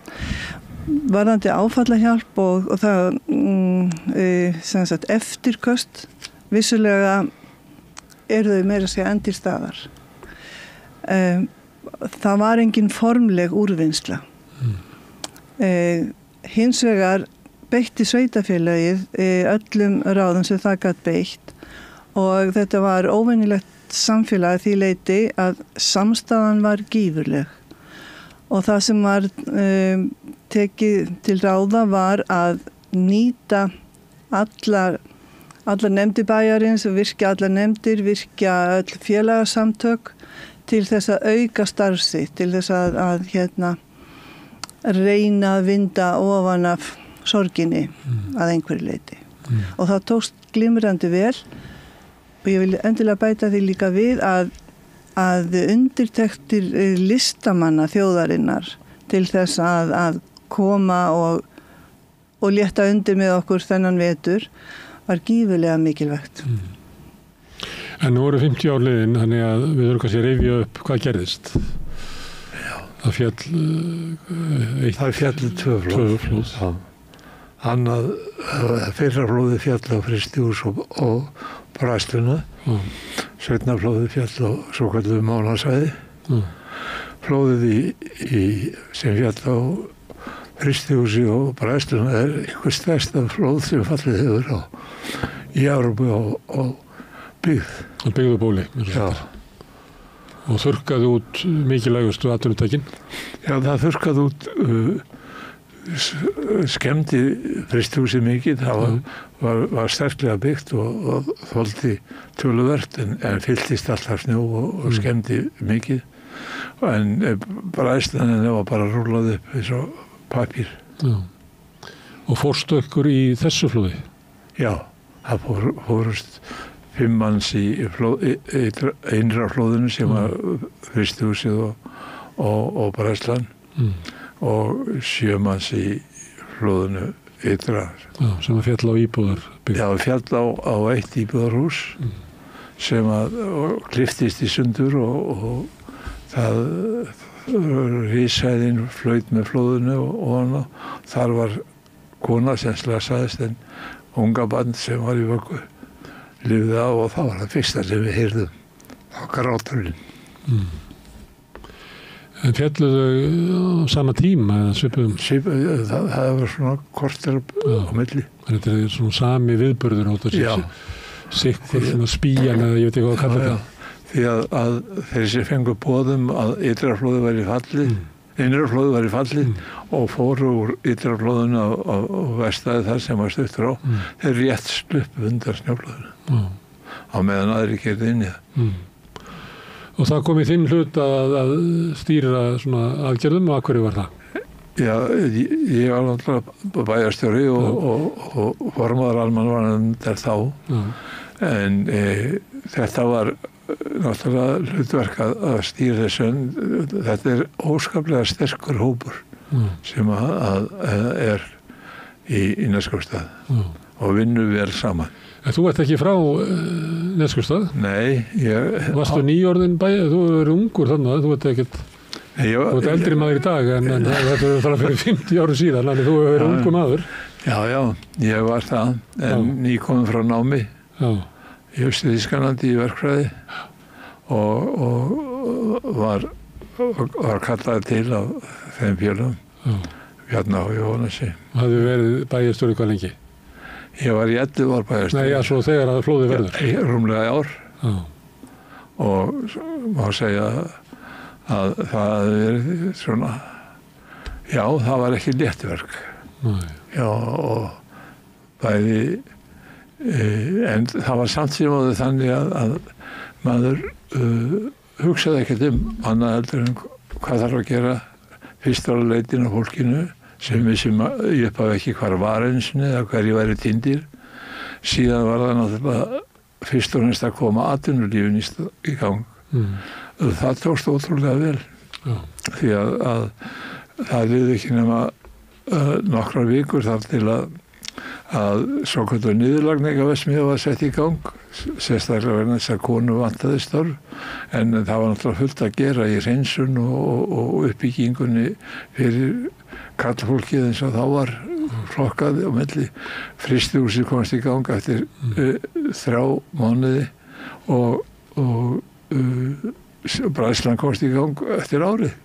Þannig að þetta var eiginlega kraftaverk að henni skyldi vera að koma í gang og nutuðu þar margar góða manna bæði heima á utana.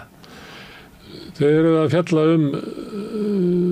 bæinn líka og ýmislegt, en þeir eru að fjalla þetta snjóflóð. Má ég spyrja, af hverju vildu þið skrá sögu þess? Já, ástæðum var fyrst og fremst svo að þegar að það var búið að leita til okkar nokkru sinnum að það væri ástæð til þess að við tækjum þetta saman. En þegar við fórum að pakka niður og leiti í gömlum gögnum og þetta var að taka til, þá fundum við það mikið af gögnum sem við töldum að ætti erindi til samfélagsins og ekki síst Norðfjarðar. Hvað þýrt að segja þessa sögu? Já. Hvað í sögun er það? Hvernig samfélagið brást við eða hvað í sögunni sem finnst ykkur mikilvægt? Það er allt samfélagið. Það er auðvitað hvernig var að koma inn í þetta samfélag sem var mjög sérstakt. Vinnubröðin í flokknum voru líka mjög sérstök. Miklu, hvað að segja, sósíalískri eða alþýðlegri heldur en almennt gerðist og ég hafði kynst í bæði sem stjórnamaður seti í framkvæmdastjórn Sósíalistaflokksins og fylgst með kosningu þá áður en ég fór út til náms og ekki síðan þessi samheldi og samvinna og þessi skoðanaskipti, hvað voru hreinskiptin og menn máttu hafa skoðaninn á þess að vera dregnin í dilka eins og maður það ekki gera þessu svæði.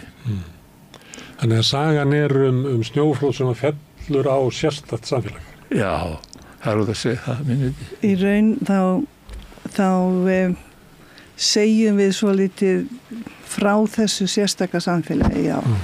snjóflóðin eru vissulega megin þátturinn, það engin spurning og en sem sagt áður en að við segjum frá þeim, segjum við frá aðkomi okkar inn í þetta samfélag og hvernig það kom fyrir sjónir og síðan auðvitað frá flóðanum, eftirköstunum og óvenjulegri uppbyggingu, hvernig hún tókst til og síðan síðasti kapli bókarinnar fjallar samfélagið, hvernig samfélagið byggðist upp eftir flóðin,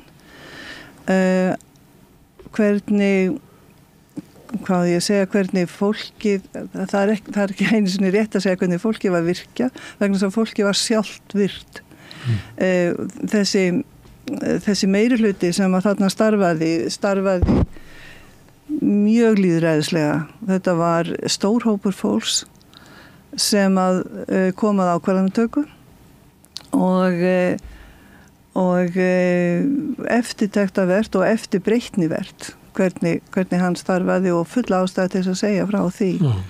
Það var í raun alltaf fólkið sem tók ákvarðanir en ekki flokkurinn ofanfrá. En nú þetta, ég held að við höfum ekki dæmi svona samfélag í dag, þannig nú þið að segja frá, að því að það þannig að sósíalistar ná þarna völdum í bæjarstjórninni á hvað? Á 7. áratugnum, eða ekki? 45, eða ekki? 5. áratugnum? En strax eftir stríða? Já, raunlega strax eftir stríða. Og í krafti þess meirihluta byggja upp öflugt atvinnulíf sem er í félagslegri eigu og samfélagið á Norðfirði. Já, Íneskurstað. Íneskurstað, þetta er að reyna að muna þetta. Verður mjög sérstakt og þannig að ég held að vera bara að byrja ykkur að lýsa því hvernig tókst til og hvers svona samfélag var byggt upp þarna. Já, það sem að koma okkur og óvart, ef við nefnum 2 dæmi, annars vegar hvað mikil þjónusta var innan bæjar og það stafaði af einangrunni sem var tiltölulega mikil miðað við önnur samfélag. Það var háfjöll að fara yfir en það er líka svona náttúrulegar aðstæður til að vera með einangra samfélag því að þarna ertu með þorpið og svona sjóin og svo smá svona góð sveit þarna sem ætti að geta stutt við þorpið. Hún þjónaði þorpinu alveg en náttúrulega byggðist þetta fyrst og fremst á því að það var stutt á miðin. Það var grunnurinn. En þegar við komum þá er nýlega búið að endurreisa má segja starfið eftir síldarævintýrið. Við komum 73. Það er komið fyrst í íslenski skuttugarinn komin og þau voru að koma fleiri á þessum tíma. Og það sem að mér fannst athyglisverðast var að þegar ég satt fyrsta bæjarstjórnarfundinn. Þá hélt ég að ég sæti með meirihluta sem hefði 5 skoðanir eða 5 flokka meirihluta. En það var aldeilis ekki því að menn voru óhræddir við að lýsa skoðanir sinum og ræða þau opinskátt. Ekki bara innan flokks og svo kom einhver rödd sem sagði að sem segja þurfti. En menn ræddu þetta bæði í bæjarstjórninu og á bæjarmálaráðsfundum og félagsfundum og hafðu þessi 3 sem að við vorum að taka við af Bjarni, Jóhannes og Lúðvík sem að talaði virðist vera að tala í samfélagum þannig að þeir hafi verið almáttugir svona hér bil að þeir hafðu alveg feikilega sterkt bakland á bakvið sig. Feikilega sterkt. Það skipti tugum manna. Og það voru svona ákveðin verkaskipting, þú nefnir þessa 3 að eitt sá bæjarstjórnina, annar sá fyrirtækjareksturinn og hins fór á þing. Já, ekki alveg. Þeir Jóhannes nú forseti bæjarstjórnar á langa tíma og hann tók ekkert síður í því þátt í því að sjá til þess að þeir sem að minnst máttu sín gæti minn til lífa sómasamlega. Og það er til saga því þegar hann fór til Bjarna og vildi fá eitthvað styrk fyrir þetta fólk á Bjarni að það þarf ekki að hjálpa því. Þá gerir ég það bara sjálfur. Þannig að þeir voru, en Jóhannes var náttúrulega framkvæmdastjóri Samvinnufélags útgerðarmanna og stjórnarformaði Síldarvinnslunnar. Þannig að og formaði bæjarstjórnar. Já, og Bjarni var bæjarstjóri og ritstjóri Austurlands. Þannig að það voru fjölmiðlarnir andan líka. Já. Og Lúðvík fór á þing. Lúðvík fór á þing. Og gætti hagsmuna. Já, en hann var búinn að sitja í bæjarstjórn og stjórn Síldarvinnslunnar líka. Þannig að en þegar þið komið, að þá eru þessi með svona tímabil þessara manna er að ljúka. Já. Og það má segja það og þú vilt ítrekka það að þeir byggðu á mikilli samstöðu stórs og hóps. Já. Og þetta var ekki verk að þryggja manna. Nei. Það er alveg grundvallaratriði og var áfram. Og við röðum okkur fram að svo væri. Men voru mjög samhendir með þessuna sitt hvora skoðanir. Ég minnist þetta einu sinni að einn maður fór í fíli í 2 daga og rófnum. Svo var það búið. Má ég byrja á upphafinu sem er löngu ára þið komið þarna, af hverju kaus fólkið í Neskaupstað að velja sósíalista til fórstu? Ég held að þeir hefðu bara þeir voru búin að vera í bæjarstjórn nokkuð tíma en þeir hefðu bara sýnt fram á það að það sem þeir voru að gera var fyrir samfélagið og fólk vildi vinna fyrir samfélagið og ég er ekkert viss að þó þeir hafi kosið Alþýðubandalagið í sveitarstjórnarkosningum að þeir hafa aldrei kosið í þingkosningum saman, menn bara voru sammála að þessi menn og þessi hópur var að gera gott verk. Hann var líka mjög duglegur við að láta vita hvað hann var að gera og okkur eitthvað senkaði. Og það skipti miklu máli í svona samfélagi að það sé talaði fólkið og verið í stöðu sambandi við það og þetta er náttúrulega ekkert svona, það er ekkert hlaupið þessu, menn þurfa að leggja á sig sjálf og að vinna endalaust. En þessi meirihluti hélt í áratugi? 52 ár. 52 ár. Fyrst en Sósíalistaflokks og Alþýðubandalagið. Og svipað eins og þú ert að segja að fólk kaus Sósíalistaflokks eða Alþýðubandalagið í sveitarstjórn og svo kausa bara eitthvað annað til þings svipað og átti við til þess í Reykjavík var það algengt að fólk kaus Sjálfstæðisflokkinn í borgarstjórnarkosningum og svo hitt og þetta. Menn treystu þessum hópi til góðra verka. Þeir höfðu sýnt það og þeim var áfram treyst og það. En völdin voru náttúrulega mikil. Það var í gegnum bæjarstjórnina, gegnum fyrirtækin, í gegnum fjölmiðla og fleira. Var þetta þannig að ef ég ætlaði að lifa góðu lífi á Norðfirði, að þá varði ég að beygja mig undir það og kjósa ykkur? Nei, ég mótmæli því alveg. Því að þó að Síldarvinnslan hafi verið stór vinnustæður, þá voru alltaf fjöldi manns á sjúkrahúsinu starfandi. Þetta var 2 deilda sjúkrahús. Það var sterkt kaupfélag og verið sér svo sterkt að eina atlagan sem við gerum til þess að reyna að ná svona meiri hluti í stjórninnar, hún var felld, fólki vildi það ekki. Og það var bara aksepterað. Það var ekkert verið að vilt þú bæti ykkur við? Já, stjórnað af framsóknarmönnum. Hvað félagina? Já, það var sterk framsóknarstjórn þar. Og það var svona þegjandi samkomulag og jáfnvel ekki einu sinni þegjandi samkomulag að þeirra væri kaupfélagið og aðrir atvinnuvegir, stærstu atvinnuveginir annara. En það sem að mér fannst eftirtektarvert var að ráðningar, eins og ráðningar Loga og fólki til starfa með sér, þær voru ekki pólitískar. Fjármálastjórinn var einn af framámönnum Sjálfstæðisflokksins og svo framvegis. Og fólki var einfallega treyst, það ríkti sterkt traust á meðal fólks. Þetta samfélag byggðist upp af mikilli elju og dugnaði. eftir því sem að þeir sem að sigra skrifa söguna og svo saga sem haldið okkur það hafi verið svona einhverju frumkvöðlar sem hafi byggt upp sjávarútveginn, Einar ríki og þeir allir ríki en þarna var byggt upp öflugur sjávarútvegur í félagslegum rekstri. Já.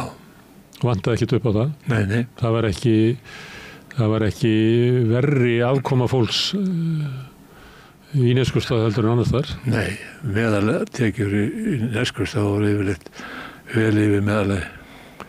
Og þessu var, það var reyndar líka það sem að voru einhverju ríkir kalla sem áttu frystihúsið.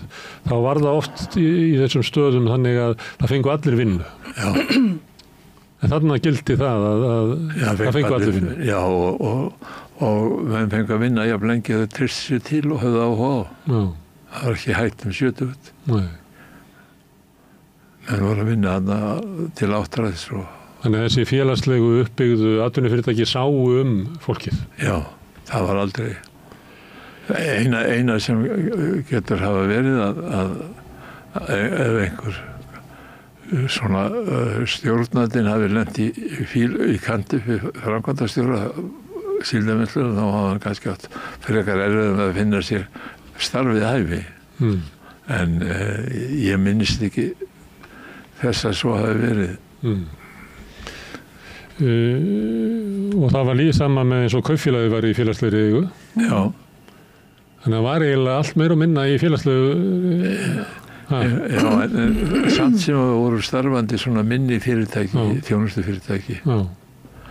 Þá netagerð vélsmiðja og... Já, vélsmiðja var, nei, þetta Dráttarbrautin var í eigu síldarvinnslunnar stærstur hluta. En það voru byggingar aðalinnar. Það var já og vestan og má segja allur byggingar iðnaðurinn í heild sinni. Var einkarekinn? Já. Og það var alltaf, en það má nú segja frá einu svona sérstöku dæmi. Það voru 13 vörubílstjórar eða vörubílar í Neskaupstað þegar ég kom og þeir treystu bæjarfélaginu fyrir að skipta vinnunni nokkuð jafnt á milli þeirra. Já. Það voru einyrkjar sem áttu sinn vörubíl. Já, bara einyrkjar sem áttu sinn vörubíl og ég held að þetta sé nú einstæmi bara. Og trillurna líka.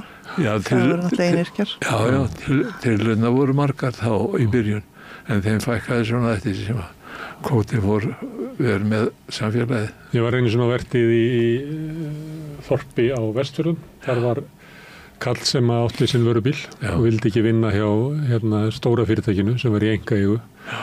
Stóra fyrirtæki skipti aldrei við hann eða vantaði auka vörubíl. Vantaði vörubíl á næsta þorpi. Því hann var ekki í liðinu. Þannig hann hafði augrað valdinu með því að vilja eiga sinn eigin vörubíl. Já. En það var einkarekið fyrirtæki sem að fór svona með kallinn. Þannig var það engan veginn. Nei, og þó að það hefði kannski verið eðlilegt þess að bæjarfélagið keypti vörubíl eða síldarvinnsla væri með 2 vörubíla. Þá var það ekkert inn í myndinni. Þeir hafði bara frið með sín verkefni. Það var gerð heimildamynd fyrir ekki svo löngu síðan sem að held ég að þetta Litla Moskva og ég horfði á hana og mér fannst það svolítið sérstætt í henni að það var eiginlega svona leiðarstef að á þessum tíma það var eins og fólkið hefði trúað ritstjórnargreina Morgunblaðsins að á þessum tíma hafði þetta fyrirkomulag drepi niður allt svona frumkvæði í fólki og það hefði verið eitthvað svona ákveðin deyfð og það var ekki fyrir en að þetta rofnaði allt saman að það fór, fólk fór að móta sína eiginu framtíð á Neskaupstað. Þetta er eiginlega sagan á baku þessa heimildamynd en hún að segja hins vegar stórkostlega sögu en þetta er svona leiðarstef í svona viðtölum við fólk og ég hugsaði, getur þetta verið að þetta hafi raunverulega verið þannig? Hver er ykkar upplifun að á þessu tíma hafi allir bara verið hlýðnir, mætti vinnuna, þagað? Nei. Ég treysti því bara Logi hlýtur að sjá öll mín mál, þannig ég þarf ekki að hugsa mín mál. Þetta er bara endaleysa. Bara myndin er við horfum á hana saman ég og hjónin og Hjörleifur. Við komum sótröð út. Fyrsta lagi náttúrulega nafni Litla Moskva óþólandi, villandi nafn. og það ekki hægt að líka þessum samfélögum saman. Og í öðru lagi þessi mynd var náttúrulega gerð löngu eftir að við fórum og í miðjum Kárahnjúka framkvæmdum og að mínu viti snerist hún dálítið þann þátt, það að segja kannski viðhorfsbreytingu innan bæjarins gagnvart stóriði framkvæmdum og svo framvegis. Þannig upplifði ég myndina. Hún var afskaplega sérstök og það var margt sem að ég til dæmis var ekki sátt við. Ég man hana náttúrulega ekki alla, en ég man að ég var ekki sátt. En þessi upplifun að síldarvinnslan eða flokkurinn eða samansæmirki þar á milli hafi ráðið öllu, það er ekki rétt. Hins vegar var þetta náttúrulega mjög ráðandi afl í sjálfur sér af því að þetta var sterkt afl. En allavega var held ég mikill vilji ráðamanna eða meiri hlutans að minnka þessa tilfinningu eins og hægt var. Það er að segja að fólki fyndi fyrir því að það hefði málin að segja. Og mér fannst vera mjög sterklega unnið með því vegna þess að líka að ákvarðanirnar voru teknar frá fólkinu og upp í raun með þessu mikla starfi flokksins með þessu stóra bæjarmálaráði með þessum stóru félagsfundum. Þá var þetta svo stór hluti bæjarbúa sem að koma ákvarðanatöku. Þannig að þetta náttúrulega passar ekki, þetta er mikill ókunnuleiki hjá hann Grími að setja þetta svona fram eða viljandi, það er kannski augrar okkur. Eitt er lýðræðisleg uppbygging í flokknum, annað er það að ef fólk er kosið til þess að leiða byggðarlag svona lengi, að þú varst náttúrulega ekki bara bæjarstjóri kommanna, ekki? Þú varst ekki að vera bæjarstjóri Sjálfstæðisflokksins og Sjálfstæðismann og Framsóknarmanna og fleira. Að það í nálægðinni að þá náttúrulega það er eitthvað svona takmörk fyrir hvað er hægt að vera drottnandi. Það er það og til dæmis í framhaldi á snjóflóðunum og í allur uppbyggingunni þá var þá Alþýðubandalagið hefði forystuna þar, þá voru þeir teknir með í minnihlutanum og unnu alveg mjög heiðarlega og saminskur það var sem einn maður. Og það var mikill munur á kosningunum 74 og 78. Þannig þess að 78 eftir snjóflóðinu og alla saminna. Þá bara fór þetta í gegn svona án þess að það væri verulega átök að tala en 74 gekk á einsu. Sem ekki var til fyrirmyndar. Sem voru fyrstu kosningarnar okkar. Já. Þannig að það var kannski líka verið að reyna að nýta það að þarna væri nýr maður. Nei, það var ekki, það einkennilega við þær kosningar var ótrúlega ómaklega árás á Bjarna Þórðarsson.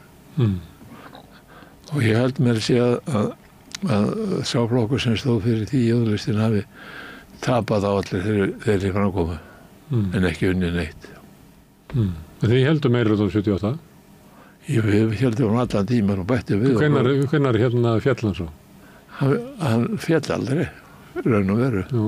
Það var saminæðist þegar alveg fyrir saminæðistinn. 52 ár hélt þessi meirhluti. En núna samir ég á Síldarvinnslu.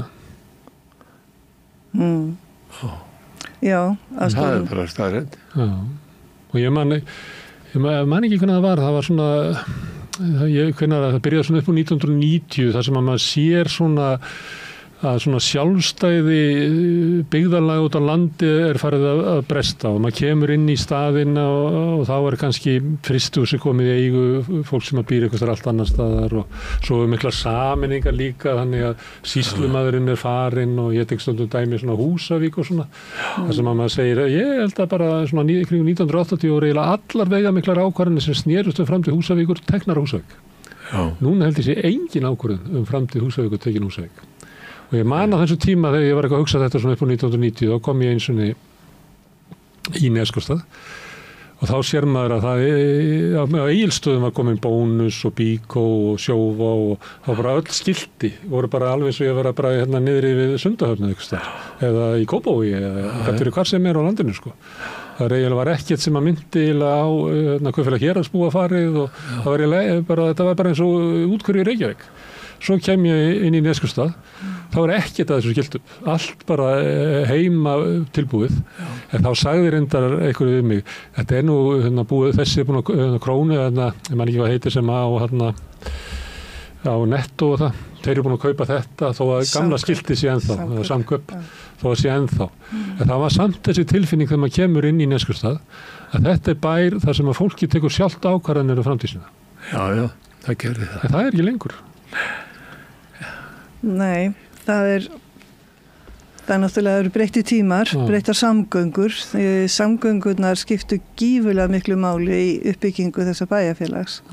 Og hérna á þessum tíma var að losna það, losna einangrun sem var fjölþætt og hérna það útskýrir að hluta á síðan þessi uppbygging á Reyðarfirði, álverið, breytti náttúrulega gífurlega miklu. Þannig að Austurland líka, blaðið Austurland, hérna breyttist líka. Það í staðan fyrir að vera bæjarblað, einungis nánast, var það orðið héraðsblað og hérna þá missir það sko þessi persónlegu tengd við samfélagið Neskaupstað. Þannig að það hjálpaði smart að, en fyrst og fremst held ég að hafa nú verið álverið sem að breytti dæminu. Já. Og menn geta deilt það hvort það var til betra eða ekki. En einhvern veginn þetta svo horfin heimur vegna þess að með sameiningunni að þá minkar áhrif heimamanna á byggðina. Já. Með því að missa eða selja frá sér fyrirtæki. Já. Og svo er þessi svona útibúavæðing sem ég er að lýsa sko, það sem að þannig að þetta er heimur sem þið eru að lýsa, hann er bara ekki til. Nei. Og hérna við segjum einmitt frá því í bókinni, það var ótölulegur fjöldi smáfyrirtækja, þjónustufyrirtækja. Bara sem dæmi sem er sjálfsagt hér á svæðinu að þessi hreinsun. Hún var þarna, skósmiður, það var öll, og náttúrulega hárgreiðslustofur og allt þetta. Hérna, það var allt til staðar sem er jafnvel ekki í dag, nema litlum hluta. Og ekki jafnvel sumt af því innan fjórðungs. Þannig að þjónustu, ég held til að það hafi breytt ótrúlega miklu hvað þessi smáu þjónustufyrirtæki hurfu. En haldið að fólk í dag geti hort til þessa tíma og þessar uppbyggingar sem var þarna og sagt sko, ættum við ekki að gera eitthvað svona svipað í dag? Ættum við ekki bara byggja okkar eigið samfélag á félagslegum grunni? Og ég held að sveitarfélögin hafa ekki rými til þess. Þau eru á okkur þau megi ekki skulda, þau megi ekki gera neitt. Nei. En það held ég að sé erfiðasti hlutin. Hvað sveitarfélögin er skorið þröngur stakkur. Þau eru að taka til sín þjónustu og fá hann þau eru jafn miklum erfiðleikum að fá fólk í þjónustustörfin sem eru eins og hér á svæðinu. Sérmennta fólk. En þannig að þau eru lömu, þannig að þau geta ekki staðið sjálf fyrir uppbyggingu. Þau eru háði að bara fjármagnseigendur komi og standa uppbyggingunni.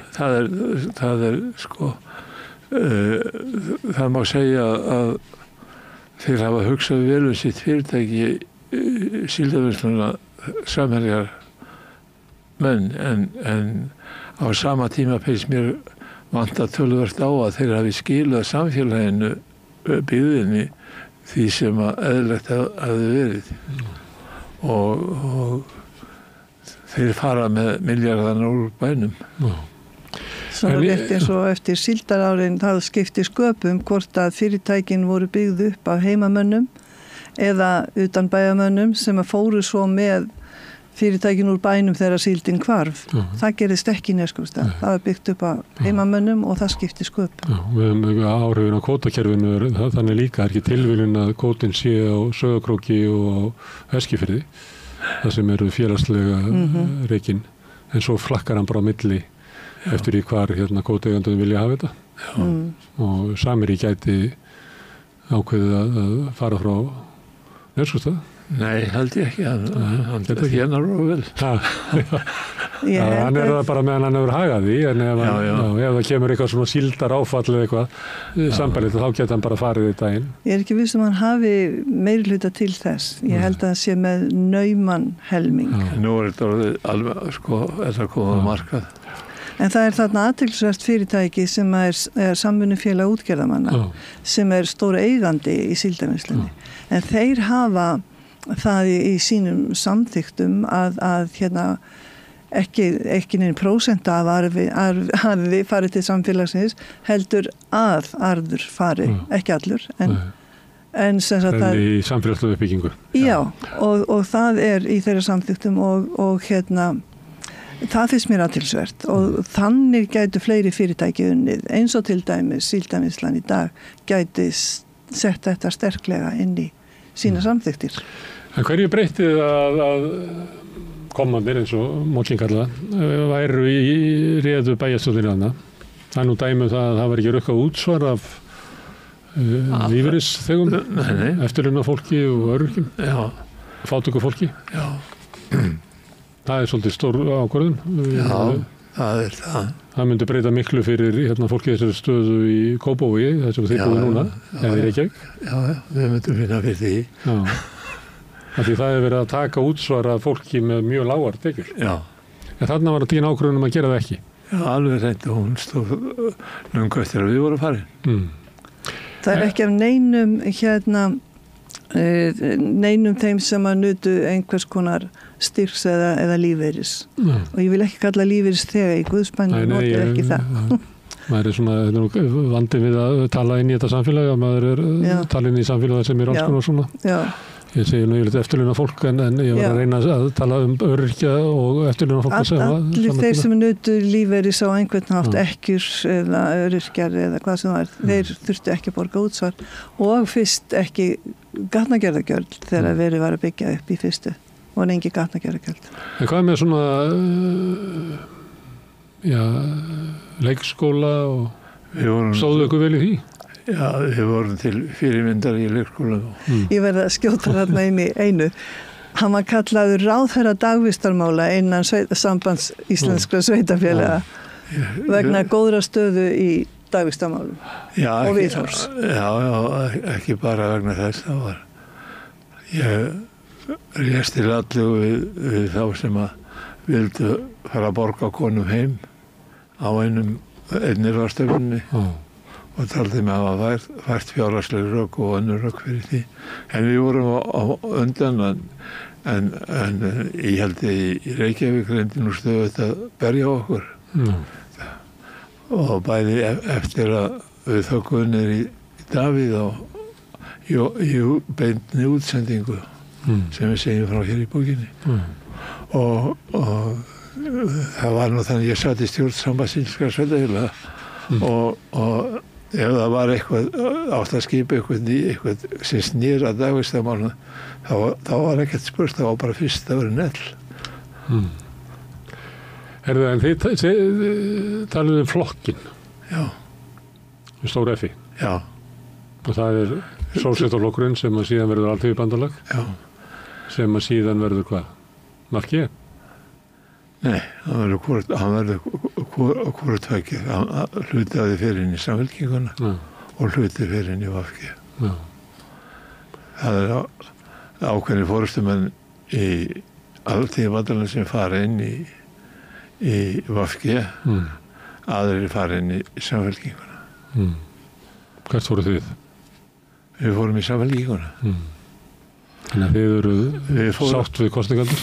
Já, við erum það en við erum ekki alltaf sem alltaf verið sátt í Samfylkinguna.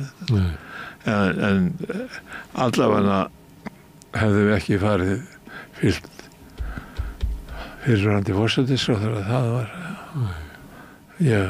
En þeir myndu ekki kalla Samfylkinguna flokkin? Nei, þannig að þetta var annað fyrirbrigði á þessu tíma, hvað flokkurinn gat og hvað hann vildi og hvaða breytingar vildi ná í gegn heldur en eru raunverulega í stjórnmálum dagsins. Já, það er það. Það sko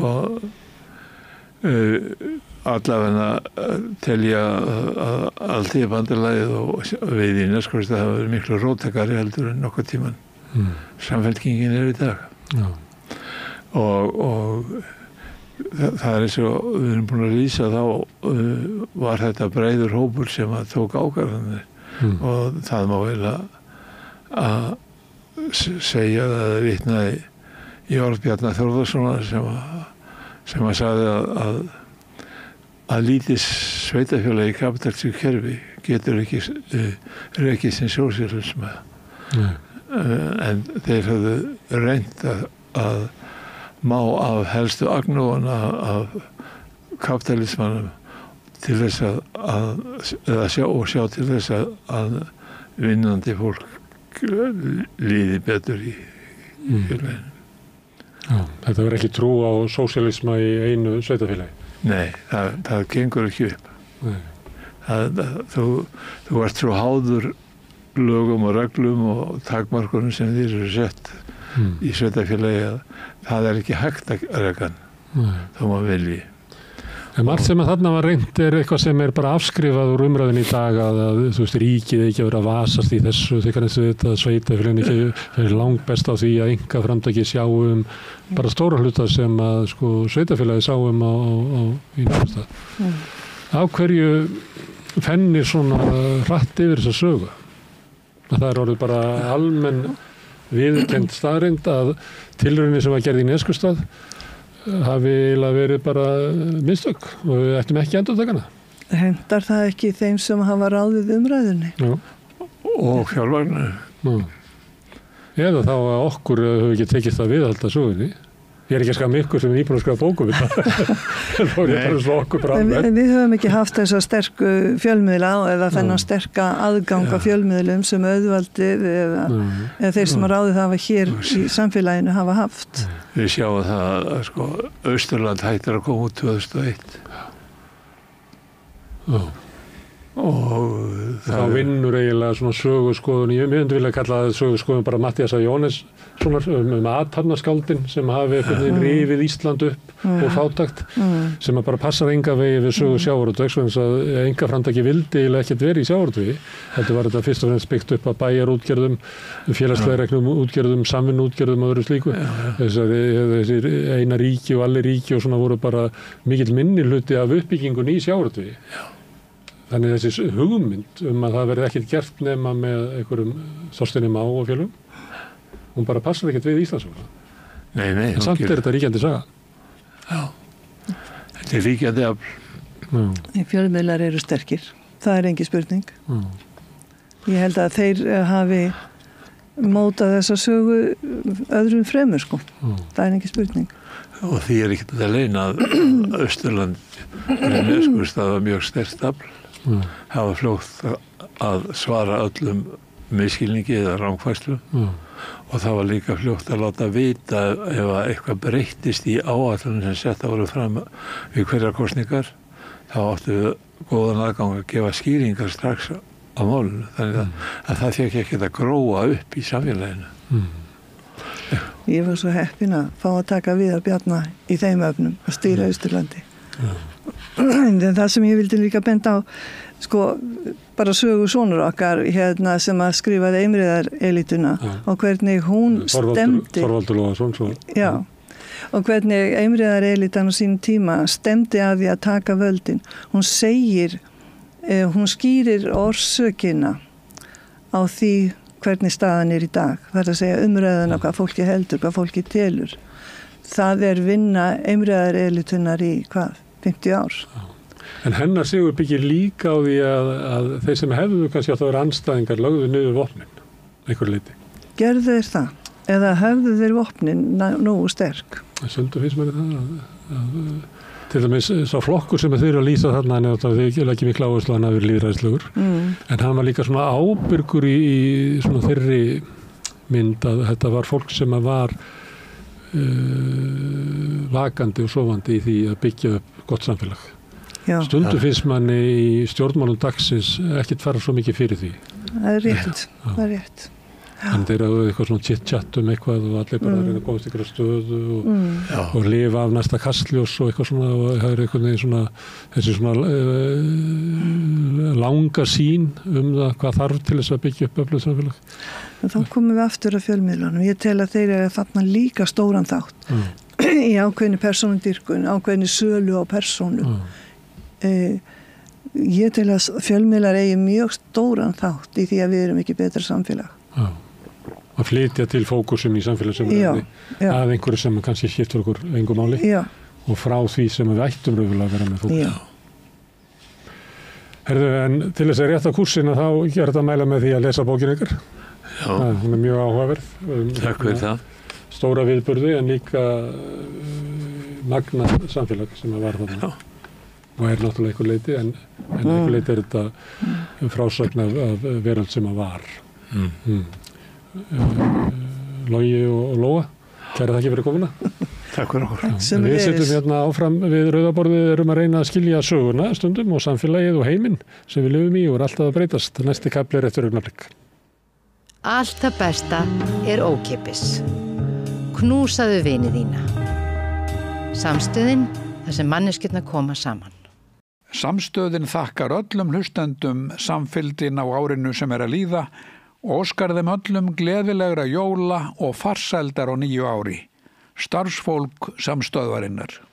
Þetta voru hjón sem að voru að gefa út bók saman en ég fekk líka mæðgin, Egil Sæbjörnsson myndlistamann og Ágústu Oddsdóttur sem eru að gefa út bók saman og svo þig, Oddný Veir Ævarsdóttur sem er að gefa út bók með mömmuðinni. Þannig að þetta voru mæðgur og mæðgin sem að koma hérna saman. Báðar bækurnar fjallaðu myndlist, einhver leiti. Já, takk fyrir að bjóða okkur. Mér fannst það nú svolítið óþægilegt að þekkjast boðið að því ég vinn nú líka hérna. Það var svona svolítið... Þú getur ekki gert að því eins og sagtur? Kannski. Nei, en svo þú varst nú búin að bjóða okkur líka fyrr í haust, en svo þegar bara ég fattaði það var ekki annar búin að bjóða okkur í viðtal, þá hugsaði ef að samstöðir býður okkur, þá getum við nú ekki sagt nei. En hvernig var að vera í svona kompani með þeim mæðginum, Agli og Ágústu? Mér fannst það mjög skemmtilegt. Ég var ekki að taka þetta allt úr einhverju samhengi með því að láta það vera aðalatrið, þannig að vera börn að skrifa bækur með mæðrum sínum. Nei, mér fannst það einmitt alveg sérstaklega áhugavert að fá að spegla sig, einhvern veginn fá svona máta verkin. Þá er þetta einhvern veginn ekkert höfundana svo mikið, sko. Jú, það er þessi fjölskyldu sambönd, þetta kom það fram líka, hvað er ánægulegt, hvað getur oft verið svona áskorun að vinna með sínum nánustu, en ef maður kemst í gegnum einhvern múra, þá er það alveg óbærslega áhugavert að vinna með sínum nánustu eins og svona á faglegum forsendum einhvern veginn. Þannig að við komum til gegnum það, en svo fjallaði þetta líka fannst við bara verkin sjálf, sko. Þau fá að dansa svona í einhverjum verkin, þessi 2 verk fengu að dansa saman, sko. Mér finnst það að vera mjög gaman að sjá það. Svo kom líka í ljós að bæði þú og Egill eru eiginlega að leita svona fyrirmynda í frásögn og afstöðu bara aftur fyrir nútíman yfir til miðalda.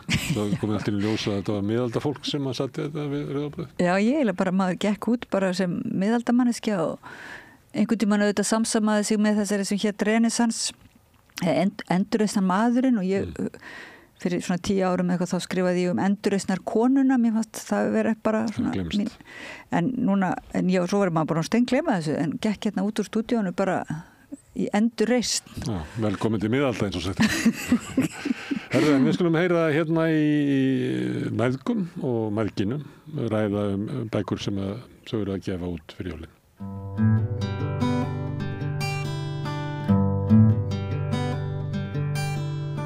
Herðu, já, við erum að fjalla bækur svolítið, en það er desember og hingað komin svolítið hópur af fólki sem að tengist 2 bókum og það sem að það er eiga sameiginlegt að það er fjalla myndlist og kannski svona áhrif listarinnar á líf okkar, en það sem er kannski ástæðan fyrir að ég fekk þau öll til að koma hérna saman er að Þetta eru börn að skrifa og ganga frá bókum með mæðurum sínum eða öfugt. Mæður að búa til bækur með börnum sínum. Hingað er komin góð kunningi þáttarins Oddnýjar Ævarsdóttir og hér er líka Ágústa Ólafsdóttir. Þær eru ekki mæðgur. Oddsdóttir fyrir ekki. Þær eru ekki mæðgur. Guðrún Kristjánsdóttir er móðir Oddnýjar og Ágústa er móðir Egils Sæbjörnssonar. Ég ætlaði að var eitthvað þegar ég var að skrifa í gær og það var einhver Snæbjörnsson sem er líka myndlistarmaður. Er til Egil Snæbjörnsson? Nei, það er einhver Snæbjörnsson sem það er annað. Herðu, en þetta er sem sagt málið að þið eruð hérna mæðgur og mæðgin að búa til bækur. Já. Og Oddný og Egill eru þið ekki á svipuður ekki?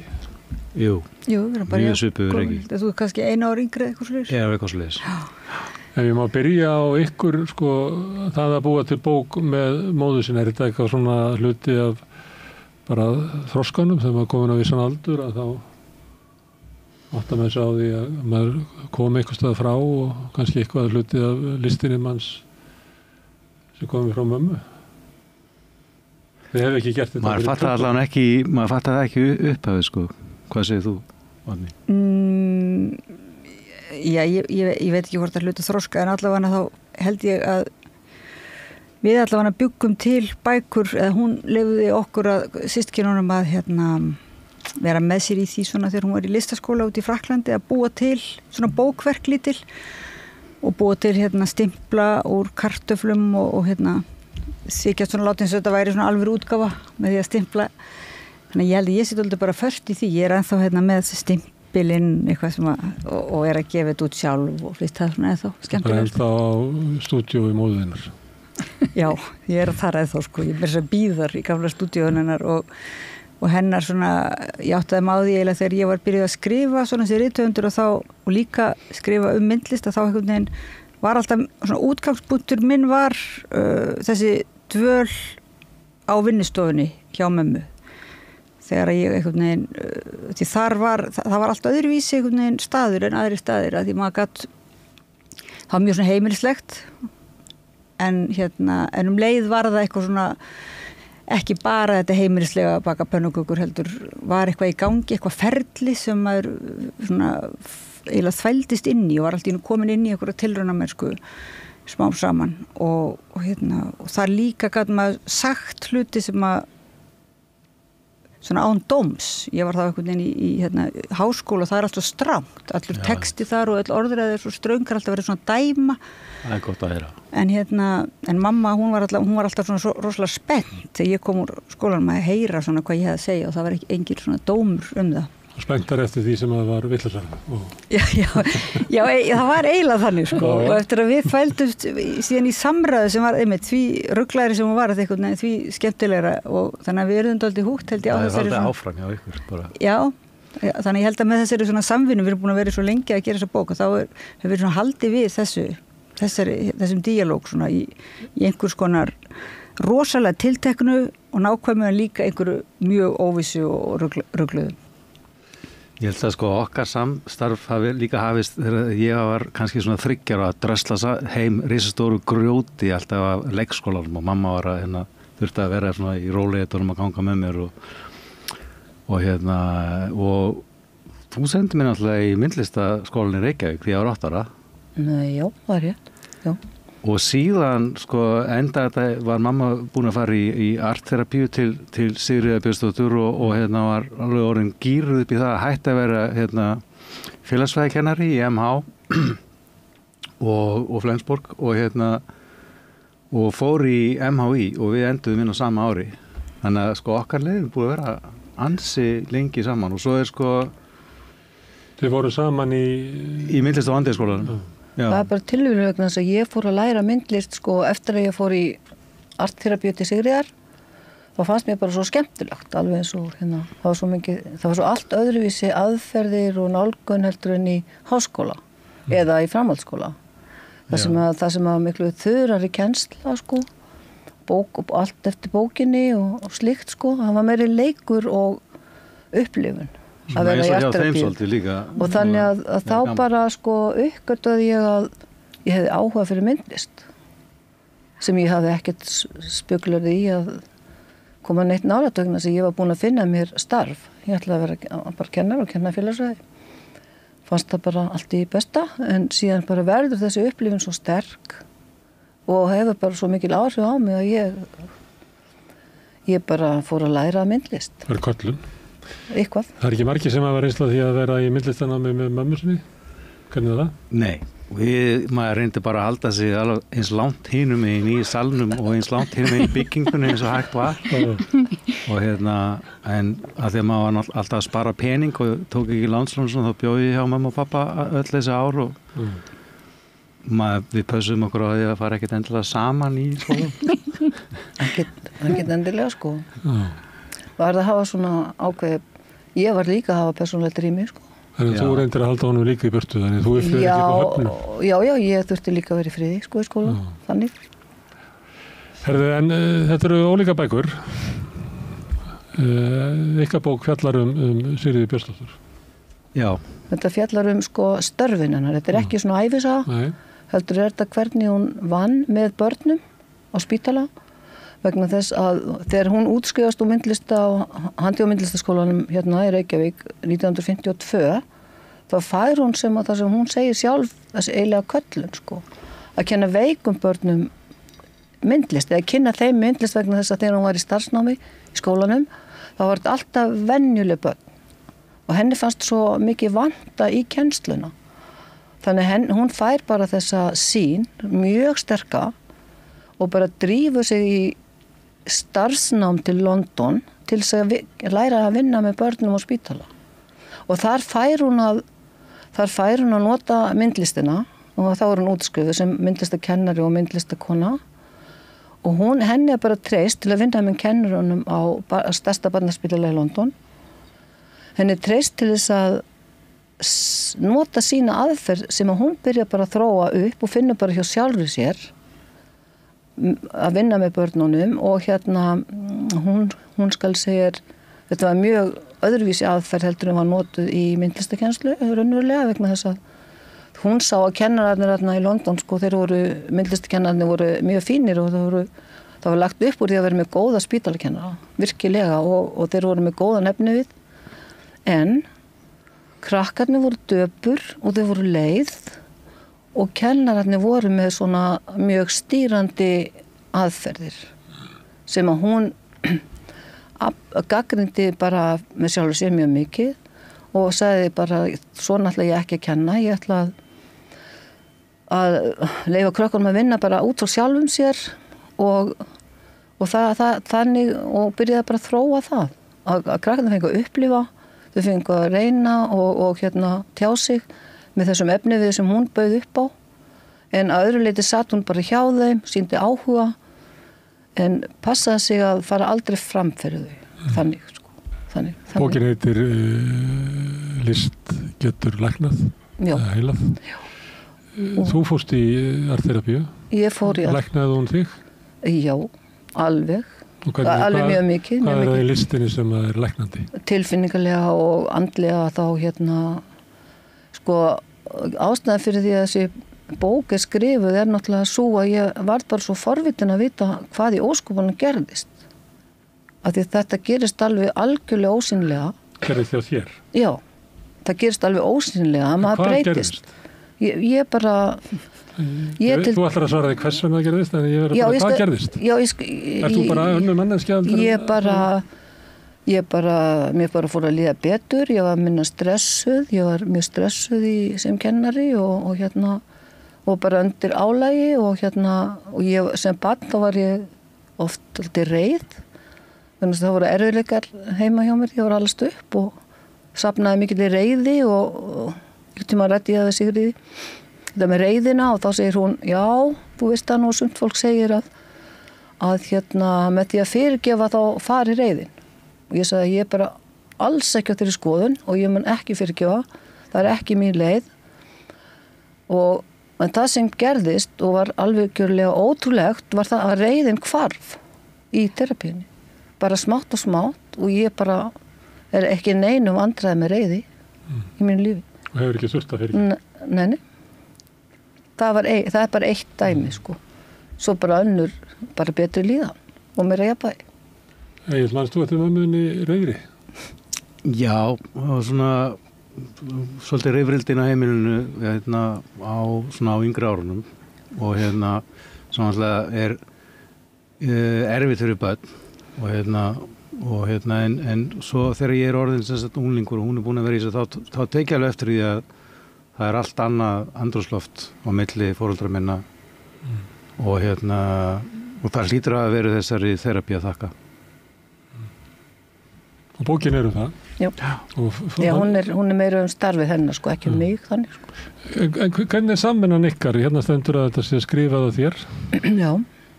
Já, sko, málið var að þetta náttúrulega svolítið mikið mál að gera svona bók og þegar ég ekkert með hitt í mömmu þá bara svona stapli af blöðum og sko, þannig að við vorum bara að fjalla það, hvernig væri nú hægt að gera þetta og þannig að sko bara í samtalinu og þá varð ég smá saman að svona koordinator og við reyndum að gefa þetta út á Íslandi og fengum 3 neitanir frá íslenskum bókaútgefendum og þá svona í þessu samtali þá datt okkur í huga því að þetta voru ensku og reyna að tala kannski við artterapista í Bretlandi annað. Og svo kynntist ég Hans Ulrik Obrist sem er sýningastjóri já og fekk hann til þess að taka viðtal við Sigríði vegna þess að ég komst að því að sko hún er ekki bara frumkvöld og starfi listterapíu heldur hún reyna sem hún var að gera upp á 1950 frumkvöldastar innan myndlistar og þannig að það átti svo vel við að hann myndi taka viðtal við hana og hann síðan kom okkur í samband við König Books sem í Þýskalandi sem mjög stór bókaútgáfa og þau tóku svo aðeins að gefa út bókina. Þannig að ég svona, og það líka eins og svo er editorinn á bókina Abigail Lee, hún sem sagt barnalæknir og lærði líka sko list heimspeki og listasögu áður fyrir og ég þekkt hana sko frá því á þeim tíma. Þannig að ég svona setti þennan hóp svolítið saman sem kemur á bókinni og svona hélt utan þetta allt saman. Ég er búin að vera svona að halda utan þetta starf. En það var náttúrulega gaman að þessi bók verið til á íslensku. Hún er náttúrulega skrifuð á íslensku. Hún er til í rauninni á íslensku. En henni var ekki verið gefin út. Nei. En að því að lýsa samvinnunni við Þjóðverja, að hún yrði kannski öðruvísi ef hún væri gefin út fyrir Íslandi eða eitthvað. Hún náttúrulega sko handritið til eins og þýðendurnir fengu það. Það var síðan eitthvað viðbót í ferlinu eftir að var ákveðið að gefa þetta út í Þýskalandi. Já, sko, bókin var að mörguleyti tilbúin af því að hún þurfti að vera skýr áður hún færi þýðingu. Þannig að íslenska handritið í rauninni til á íslensku, svo það þýtt yfir á ensku, svo það aðeins skorið niður meira af Abigail Lee, sem sagt, editor, og svo fer það í útgáfu. Þannig að það væri svo sem ekkert svo mikil vinna að gefa út eiginlega eins bók á íslensku, sko. Hvernig var svo að vinna saman að því þið voruð að forðast hvort annað þarna í listnáminu? Það kom bara sjálfur sig. Það var náttúrulega með aðra deild en ég. Ég skrifa bókina og á samskipti við Sigríði heimildir og hún les alltaf yfir vegna sem ég fann svo mikilvægt að það veri 100% rétt orðalag að því það starfið hennar er svo viðkvæmt og svo mikilvægt að sé rétt. Þannig að, og ég sá bara þá deild og Egill síðan var í þessum samskiptum við þá sem hjálpuð okkur með útgáfuna. Ég tók líka viðtal við hana, viðtal við hana þennan part í rauninni hvernig þetta er sko myndlistalegt starf að vinna með veikum börnum inn á spítala sem er svona mest ósexy staður fyrir myndlistaheiminn í 60s og 70s, bara eitthvað veik börn, engan á þessu, ég ætla að gera eitthvað rosa meistaraverk og setja það upp í þessu safni og vera rosa ríkur og frægur. Það sem hún er að vinna innan myndlistar er bara, hefur sko, er einskis virði kannski svona svolítið fyrir listasöguna en getur verið mjög mikil virði fyrir þann einstakling sem að tekur þátt í að gera þessa mynd. Þannig að þetta er rauninni, hún finnur alveg og er að vinna með rými sem er myndlist en er ekki inn í þessum kapitalíska heimi. Hún er bara að vinna á öðrum stað en er algjörlega myndlist. og það viðtalið sem ég tók við hann, fjallar hann. Guðrún, þekkir þú Sigríði Björnsdóttur? Já, ég þekki hann ágætlega. Við höfum verið saman í félagi sem heitir Félag íslenskra myndlistamanna, fjöldamörg ár. Og svo byggum við á móti hvor annari og hún bjó húsinu beint á móti til fjölda ára. Ég þekki Siggu ágætlega. En mér langar í framhaldi því sem þeir að segja, mér langar að skjóta inn lítil sögu að sem ungkona lærði ég hjúkrun og þegar ég var á 3. ári held ég þá það hefur verið 71. Þá var ég að vinna á barnadeildinni á Landspítalanum, gamla Landspítalanum og þar var Sigga með stofu og sko maður gleymir því aldrei þegar hún kom svífandi, opnuðust dyrnar við enda gangsins og hún kom og hún var svona alveg af öðrum heimi, hún var alltaf svo fallega klædd, oft svona litrík í klæðaburði og kom til krakkan og fór að leika við þau sem voru kannski bundin eða fest og var ekki hægt að flytja þau inn í stofuna til hennar. Sumböld bara hlupu til hennar sko á þessum tíma sem hún var. En ég meina maður skynjaði hvað þetta var ótrúlega mikilvægt starf. Og mér langar bara að segja það, já, bara þess að sterku upplifun frá því hún kom inn á deildina sko og gerði svo gott. Þetta var börnunum svo gott. Já, þá var bara heimsóknartími í 1 klukkutíma, ég man ekki hvernig það var eitthvað voða stuttur sko, sem foreldrarnir máttu koma. En því lík þörf. En heldur að listin hafi lækninga mátt? Já, sko, það held ég geti vel verið sko, en ég hefur listin læknað þig? Sko, ég sé, sko, í þessari bók okkar gæti ég nú trúað að við værum meira að segja að náttúran hefði lækningamátt. En svo túlka maður náttúruna og hún breytist í myndlist og þá vona maður að... Þú berð fram lækninguna í verkuðinum? Já, ég hugsa að hún hefði allavega verið mér, þetta er svona, þetta er náttúrulega núvitund þegar maður er að vinna og þýleitinu til er þetta heilun fyrir þann sem er að vinna verki þegar maður er á því stigi. Þetta er ægileg barátta og puð og endalausar vökunætur, maður er í rannsóknarvinnunu og finna einhverju hugmynd farveg sko. En svo kemur þetta dásamlega tímabil þegar maður er búin að ákveða hvað maður ætlar að gera og fer að sko vinna verkið. Og já, ég held að sé nú heilandi bæði að vinna og vonandi fyrir áhörfundur. Ég get náttúrulega ekki beint metið það, en það sem ýmsir hafa sagt núna, þessi bók sé sko svona hjálp í sem sagt geti opnað fyrir náttúrulestur, það finnst mér mjög skemmtilegt og vona að það geti þá leitt. En bókin ykkar heitir Bláleiðir og líka bókverk æviverk og líka leiðarvísir innlönd, auðn og einstígi og líka Mothers Marginalia og líka The Mountain Manuscript. Þetta hljómar eins og bók sem aldrei var í ákveði hvað þetta verða. Já, það útgefandum ber svona megin ábyrgð á þessu og ritstjórnin. Já, því að þetta er svona raunverulega átti þetta að vera bók sem maður getur ekki sagt hvað er. Nei, þú vill ekki. Já, og það er ekkert í einhverjum svona hroka bara að maður vilja fólk bara týnist heldur svona vegna þess einmitt að okkur langaði til þess að þetta væri ekki bara bók heldur þetta væri bókverk þar sem á einhvern hátt við reyndum að endurgera eða búa til aðstæður fyrir lesandan til þess að svona dvelja einhvern veginn inn í sko, og svona nógu mikið skipulag. Inn í hverju?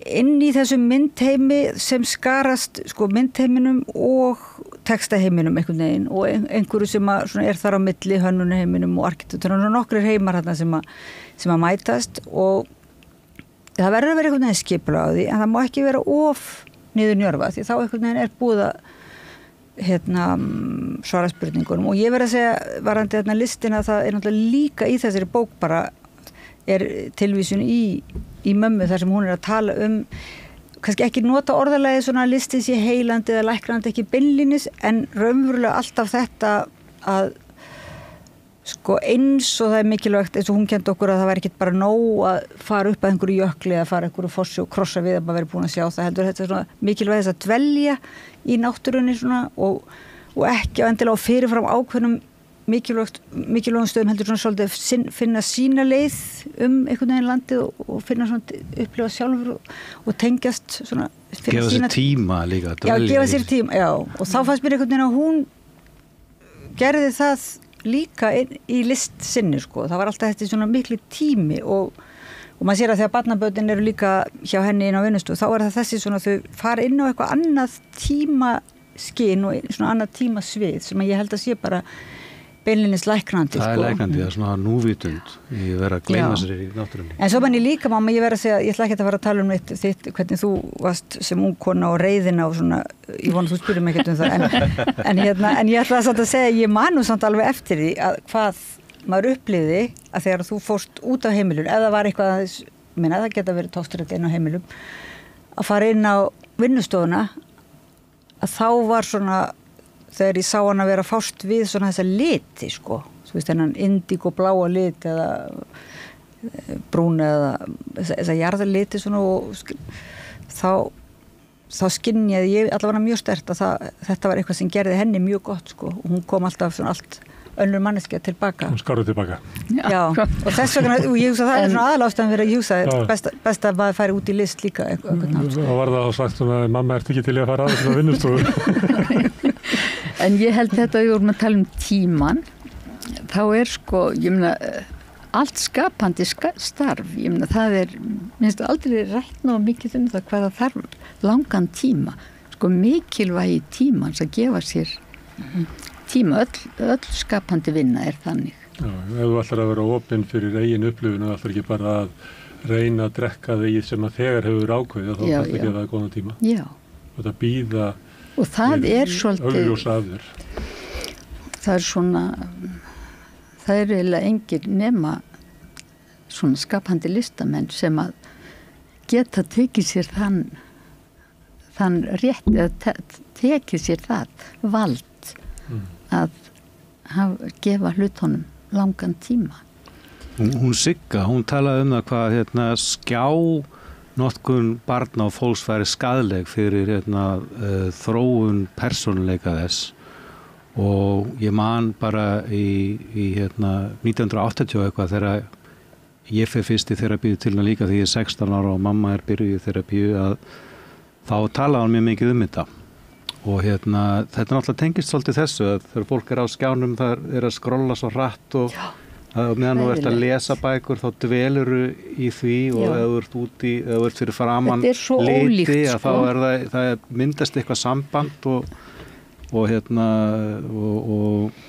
sem svona, við gerum allt svo hratt í dag með því að það verið að tala um þetta kannski að hæja aðeins á, það var einhver fyrirlestur alþingjum hægvitundar eitthvað, ég reynda rétt mista því var ekki komið til lands að selja og sem svolítið þetta að það þurfi tíma til þess að tengja slutum og fá eitthvað út úr því og það kannski inn í starfinu þínu svolítið. Já, líka gera það á sinn hátt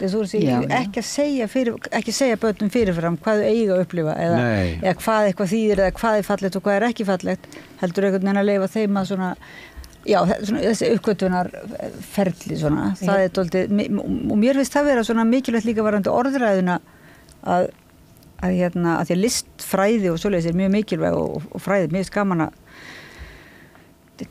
blanda því saman en það eitthvað við svona myndlist og myndlistafólk sem ég finnst alltaf gaman að tala við að því að þau gefa sér tíma en þau líka gefa sér einhvern veginn þau eru svona það ákveðin ósvífni myndlistafólki bara svona leyfa sér að vita ekki svarið og getur það ekki verið ég sem kannski mörguleiti rétt sko því að þau vita eða ekkert alltaf sko. Það svo margt sem gerist það sjálfur sér inn í þessur vél eða veru sem að myndlistin eða ritheimurinn eins og Milan Kundera sem sagði að bækurnar byrjuð að skrifa sér sjálfar verða ekki eftir ákveðin tíma. Þegar hún er orðin ákveðið þykk þá hefur rithöfundurinn eiginlega raunverulega ekki yfirsýn yfir hvað er að gerast. Það er það sama í listum held ég bara, já. Þetta er sami í myndlist allir að segja og þetta sem þú ert að lýsa hjá Kundera. Kannski er það myndlistafólk að það myndi vita eitthvað þá myndi það bara skrifa það. Sumir skrifa það. Nei, þess held ég sé mikilvægt að taka skrifin líka myndlistina. Það er þetta kannski sameild með bókunum. Líka hafa skrifin á þessu svolítið, reyna að draga skrifin inn á þetta sama svið. Það sem er svona meiri undrun og þetta svona, þessi leit svona og leikgleði og tilraunamennska. Það sé svona einkenni textan og þess vegna finnst mér sko, textin er í samspili við myndirnar en er ekki yfir honum skilji, já. Já, Egill sagði að þetta hefur verið eitthvað svona mikið, enda þessari bók. Hvað var þetta mikið? Í svona stöflum talið. Það var svolítið margir Ég myndi segja að þetta verður bara frekar óþægileg spurning hjá því. Ekki heil vinnustofa verkum. Það var nú ansi mikið. Margir kassar. Allt. Já, þetta er sko, þessi bók er náttúrulega sín Oddnýjar. Á þig? Já, þessa vinnu mína, já, en ekki... Á náttúrulega? Nei, þetta er, já... Allt í sem sko. Þetta er hennar vingill. En hún segir að það hefur oft verið gott að koma inn á vinnustofu, oftast.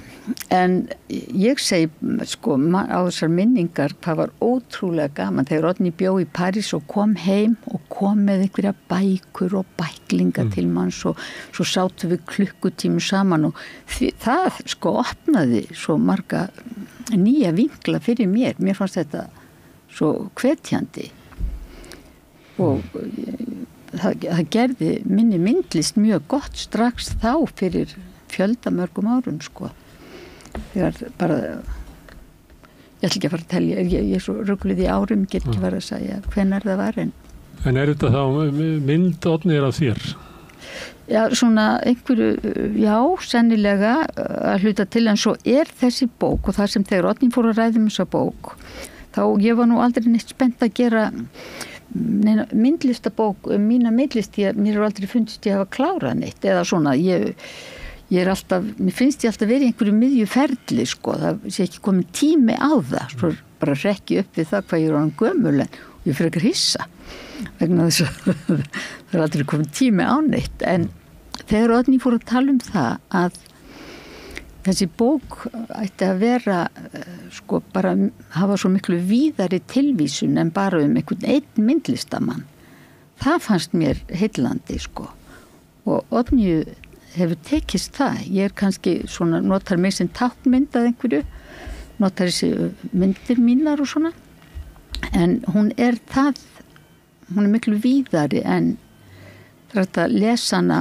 út frá svo mörgum vinklum og það fannst mér strax mjög jákvætt og finnst. Ég var kannski svolítið ekki að gappa þig beint en að því að þú það er kynslóðabundið og kynbundið líka og persónubundið svona vil einmitt finnast ekki vera tímabært og bara einhvern veginn, þannig að jú, hún hefur vonandi stærri skírskotun en já. En þetta er samt bókverk æviverk. Já. Þetta er líka eitthvað annað og það meiri þess að í henni, sko, nýjasta bókin þín, hvað segir maður, skaldsaga? Já, þetta er svona sjálfsævisaga. Okkur í veröldinni er skaldsaga hérna aftan í þessari bók. Að því að það er þessi svona það er líka þessi svona handrita pæling, sko, að því handrit er alltaf mikil myndlist og í handritum eru yfirleitt, sko, handritin og svo eru lýsingarnar eða myndirnar á jaðrinum, sko, en þetta var náttúrulega öfugt, þetta var, sko, hennar höfundaverki var í miðjunni og textandum voru á jaðrinum en svo vorum við bara alltaf þessi leikur, það var mesta áskorun í þessari bók, það var svona samspil mynda og texta, sko, og svo bara einhvern veginn var, svo kemur annar höfundaverk, ég var ekki eins og þú Egill góða svona minka bunkana, ég einhvern veginn ætlaði mér og kem til mömmu og ætlaði minka, en ég kannski freka bætti í og þarna svoleiðis að við þurftum að fá bara hjálp, algjörlega má segja, sko, eftir svolítið mörg ár þá fengum við hjálpa því að ég fannst líka svona eins og henni bara þetta væri ekki tilbúið og ég var með tókstu kannski kannski voru eitthvað hrættur ef við myndum gefa út bókinu þá myndum við hætta að hafa þetta væri svona eins og plattform eða staður þar sem við varum að leika okkur saman sko, sandkassin okkar þannig að bara, en svo áttum við okkur því við getum alveg bara unnið saman áfram og gert aðra bækur og svoleiðis, en við fengum Snæfríð Þorsteins og hún þriðji höfundur, hún hönnuður, upphæðlega bókahönnuður, en svo verður hún sko bara með höfundur okkar í þessari bók, því hún einhvern veginn hjálpaði okkur að klára sko. Já. En áður til þessi bæti við vorum á því að við vorum svo lengi með þetta, við byrjuðum einhvern tímann, fengum inn í Skálholti, lítill íbúð þar var Reykholti. Nei, Reykholti, já. Holt, já, og þar byrjuðum við og við fengum, það var 2 bókahönnuður komið að þessu, báði 2 mjög fínir bókahönnuður, en þá einhvern veginn, sko lífið tók bara yfir og við stoppuðum og við fengum ekki fjármagn og svona ýmislegt, það stoppaði á bæði praktískum málum og svona, þannig að það liðu kannski mörg ár og við komum ekkert að þessu, en svo það ekki fyrir en núna bara kannski 2 ár síðan, ég veit ekki að Snæfríð kom að þessu. Heldur að margir viti að bókinu þinni hann inni? Það er veitingamæður eins og að versta sem þú gerir er að vera með svona veitingasölu inn í listasafni. Það bara hefur aldrei gengið.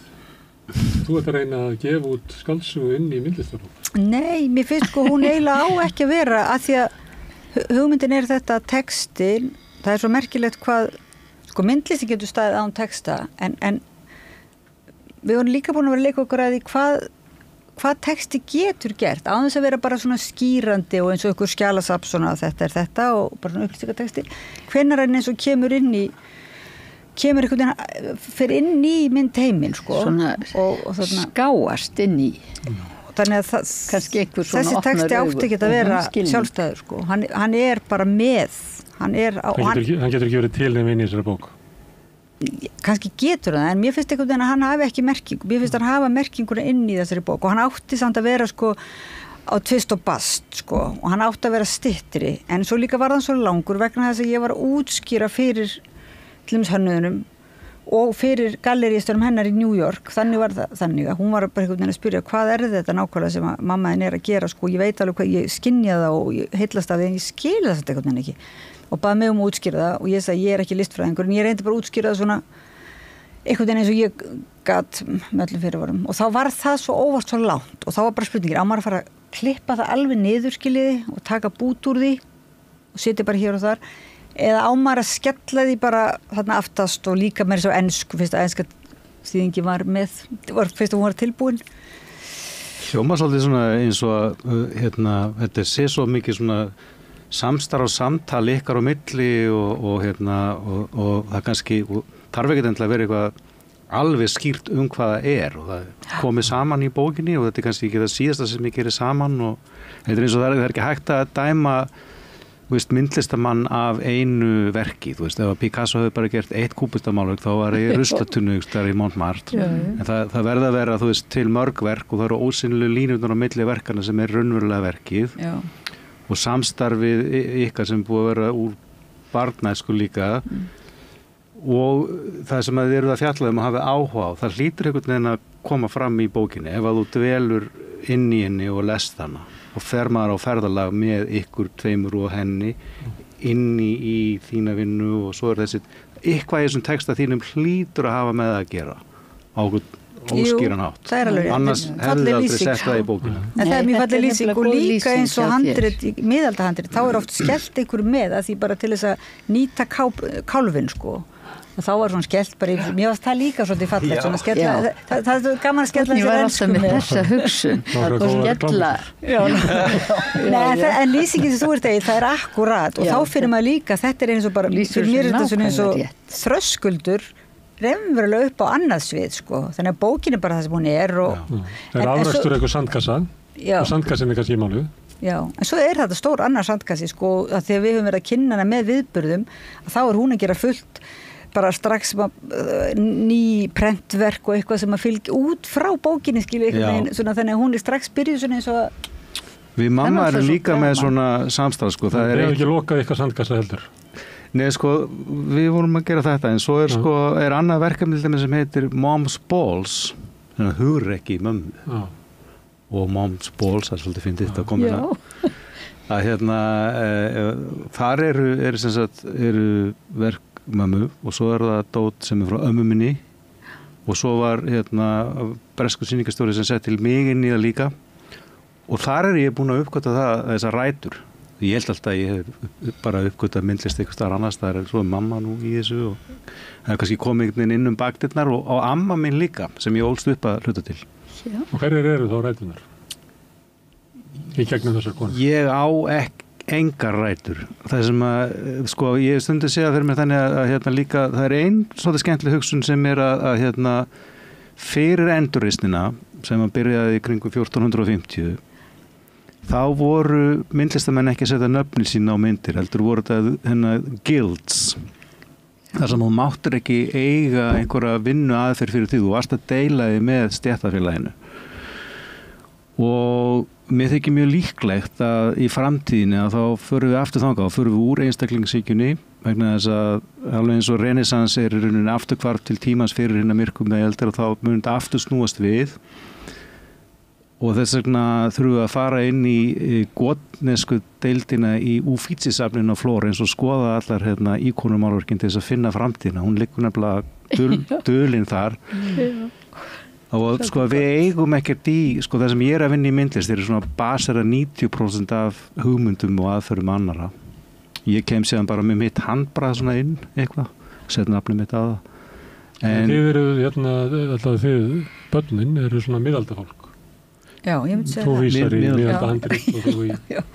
Já, ég er svona allt í hennu þegar Halldór Björn Runálfsson, hann var listasögukennarum okkur, hann sagði að maður þyrfti að skoða tímabilið sem er á undan tímabilinu sem við erum í til þess að skilja hvað kemur í framtíðinni og ykkur mann komst ég að því að kapitalismi, einstaklingshyggja, miðstjettin og annað byrjaði 1450 þegar Hansakaupmennirnir fóru að heimta valda móti kongunum og við erum svona einhverju leiti ennþá inn í því tímabili og það segir það svo kemur umvending. Hún verður ekki eins og meðaldir en hún verður, þetta er svona spírall. Það er einmitt í þessari bók okkar er mjög mikið pælingin varandi miðalda eldhús að ég upplifði til þess að mamma væri svona renaissance og líka með Er það líka matreiðslubók?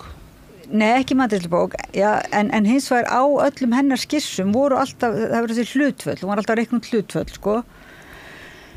og þess vegna myndum við svolítið á Agnes Martin sem er alveg bara með samanbitna þú ert ekki með samanbitna tennur en Agnes Martin var svolítið, hún var alltaf reiknum hlutföll og svo kom alltaf uppskriftir og hlutföll í uppskriftum einhvern veginn á, það var bara myndlistar hlutföll og svo uppskriftar hlutföll.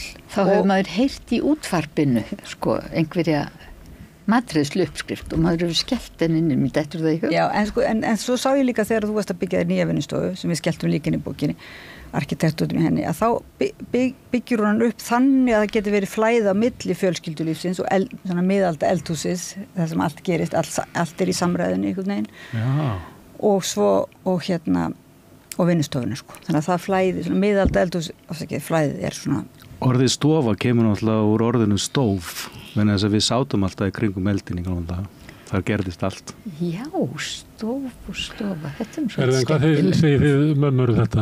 Börnin ykkar upplifa tímabilið sem við erum að lifa á sig eiginlega klárast og við eigum að horfa aftur fyrir það til þess að sjá hvað er í framtíðinni. Er þetta eitthvað svona kynslóðarmáli á þeim eða upplifið þið þetta líka? Ég er bara ekki svo mikið spegla í þessu Nei. Eiginlega ekki Nei. Ég er bara ekki samverðið að hæfa það Það er unga kynslóði sem er svona miðaldarleg. Finnst þetta falleg sín hjá þið? Mjög falleg sín hjá börnunum. Þetta er falleg? Já. Já, allan kannski maður, þú veist, maður fær meira það skarast á milli kynslóða. Það eru mörguleiti svona rock'n'roll kynslóðin sem að var að skera sig frá foreldrum sínum og frá fjölskyldunum sem var náttúrulega bara nauðsynlegt að prófa það. Það var svona ekki cool að vinna með foreldrum sínum held ég eða þegar við vorum ung og ábygglega kannski ekki þegar þið voruð ungar þá áttu maður að vera svona sjálfstæður og svona. Þannig að það er svolítið cool að gera það núna. Hvernig er það að fá þessi börn sem eru hún átt að segja því að maður er ekki að slíta sér frá foreldrunum að fara aftur undir pilsföld mömmu. Hvernig er að fá þau aftur í heim. Þessi ég upplýði það nú bara ekki í svoleiðis einhvern veginn. Þetta er bara verið ánægilegt samstarf, það er ekkert eitthvað alveg viðvarandi, það kemur bara svona í börtum og er alltaf bara skemmtilega. Það er öðruvísi að vinna með Agli heldur en öðru fólki af því hann er sonuðinn, eða hvað? Ég veit ekki, það var bara, ég vann þessa bók mjög þétt með Sigriði og Abigail líka og þýðendunum og hann er einn parturinn af þessum hóp, sko, þannig að þetta er svona hópur, raunverulega bara mikil tímvinna, sko, þessi bók, þannig að og það var alltaf ánægilegt. Það var alveg sama með hverjum, sko. Það var mjög gaman. Já, það var mjög skemmtilegt, sko. Það var mjög skemmtilega vinna. Endalausir kaffitímar og spjall og Sigríður var náttúrulega bara miðpunkturinn og Já, hún er alltaf rosalega skemmtileg. Já. En ég finnst líka gaman að vinna með, maður getur alveg mælt með því, að vinna með foreldrum sínum og börnum sjálfsagt líka, sko sem fagfólk. Það er eins og þú segir, það er ekkert svo ólíkt. Það er þegar maður eiginlega fer frá því að vera í þessum persónulegu fjölskyldutengslum, svo er maður bara komin inn á eitthvað svið, sko, listarinnar og tilraunan einhvern veginn og vinnunar og þá er maður bara það er Já, svo líka ég ætla að bæta inn við sko samarnir sem að þeir presentera sig til dæmis í myndlistinni að svona fólk á okkar aldri það kemur kannski fram á eins og fenertvíjarningnum og þá er það bara já, hérna er ég og hérna er mamma mín og hérna er amma mín og hérna og svo eru það alltaf með heilan hóp af fólki frá aftan sig og eru með þess að kannski sína magan úr reyndirinu og eru sína jurtirnar og allt þetta og þau takit allt saman sem heild fyrir þeim er þetta ekki svona sundu skorið eins og í okkur og hérna ég kynntist einu svona fólki frá Afganistan og þau sögðu að við erum það sem að vestræni maðurinn gerir hann er obsessed af hlutum og er alltaf einn og í tölvunni. Þau sitja saman í stórum hópum heilu fjölskyldunar kannski 50 manns í einu herbyggi. En mér fannst þetta svo einkennandi því ég fór að svona líta tilbaka og sjá hvernig mamma hafði unnið. Það var þessi heildarsýn einhvern veginn, hvernig fjölskyldulífið og listin eða bara, en líka þetta það er önnur tengingu við Siggu þegar að þú ert að vinna með að finna listin í sama stað sem var bók svona annars konar listasaga sem að þær gerðu og þar Já, við tókum okkur til 3 ár sem vorum í Félagi íslenskra myndlistamanna og létum unnum þessa bók fengum Kristínu Guðnadóttur til að skrifa hana við unnum náttúrulega heilmikið söfnum efni og þá meðal annars ræddi ég við Sigríði en ég ætla að svara því sem varst að spyrja áðan. Já, það var mjög gaman. Það var sem ég var sko að reyna að lýsa áðan að hvað þetta var sko hvetjandi og skemmtilegt alltaf þegar hún kom.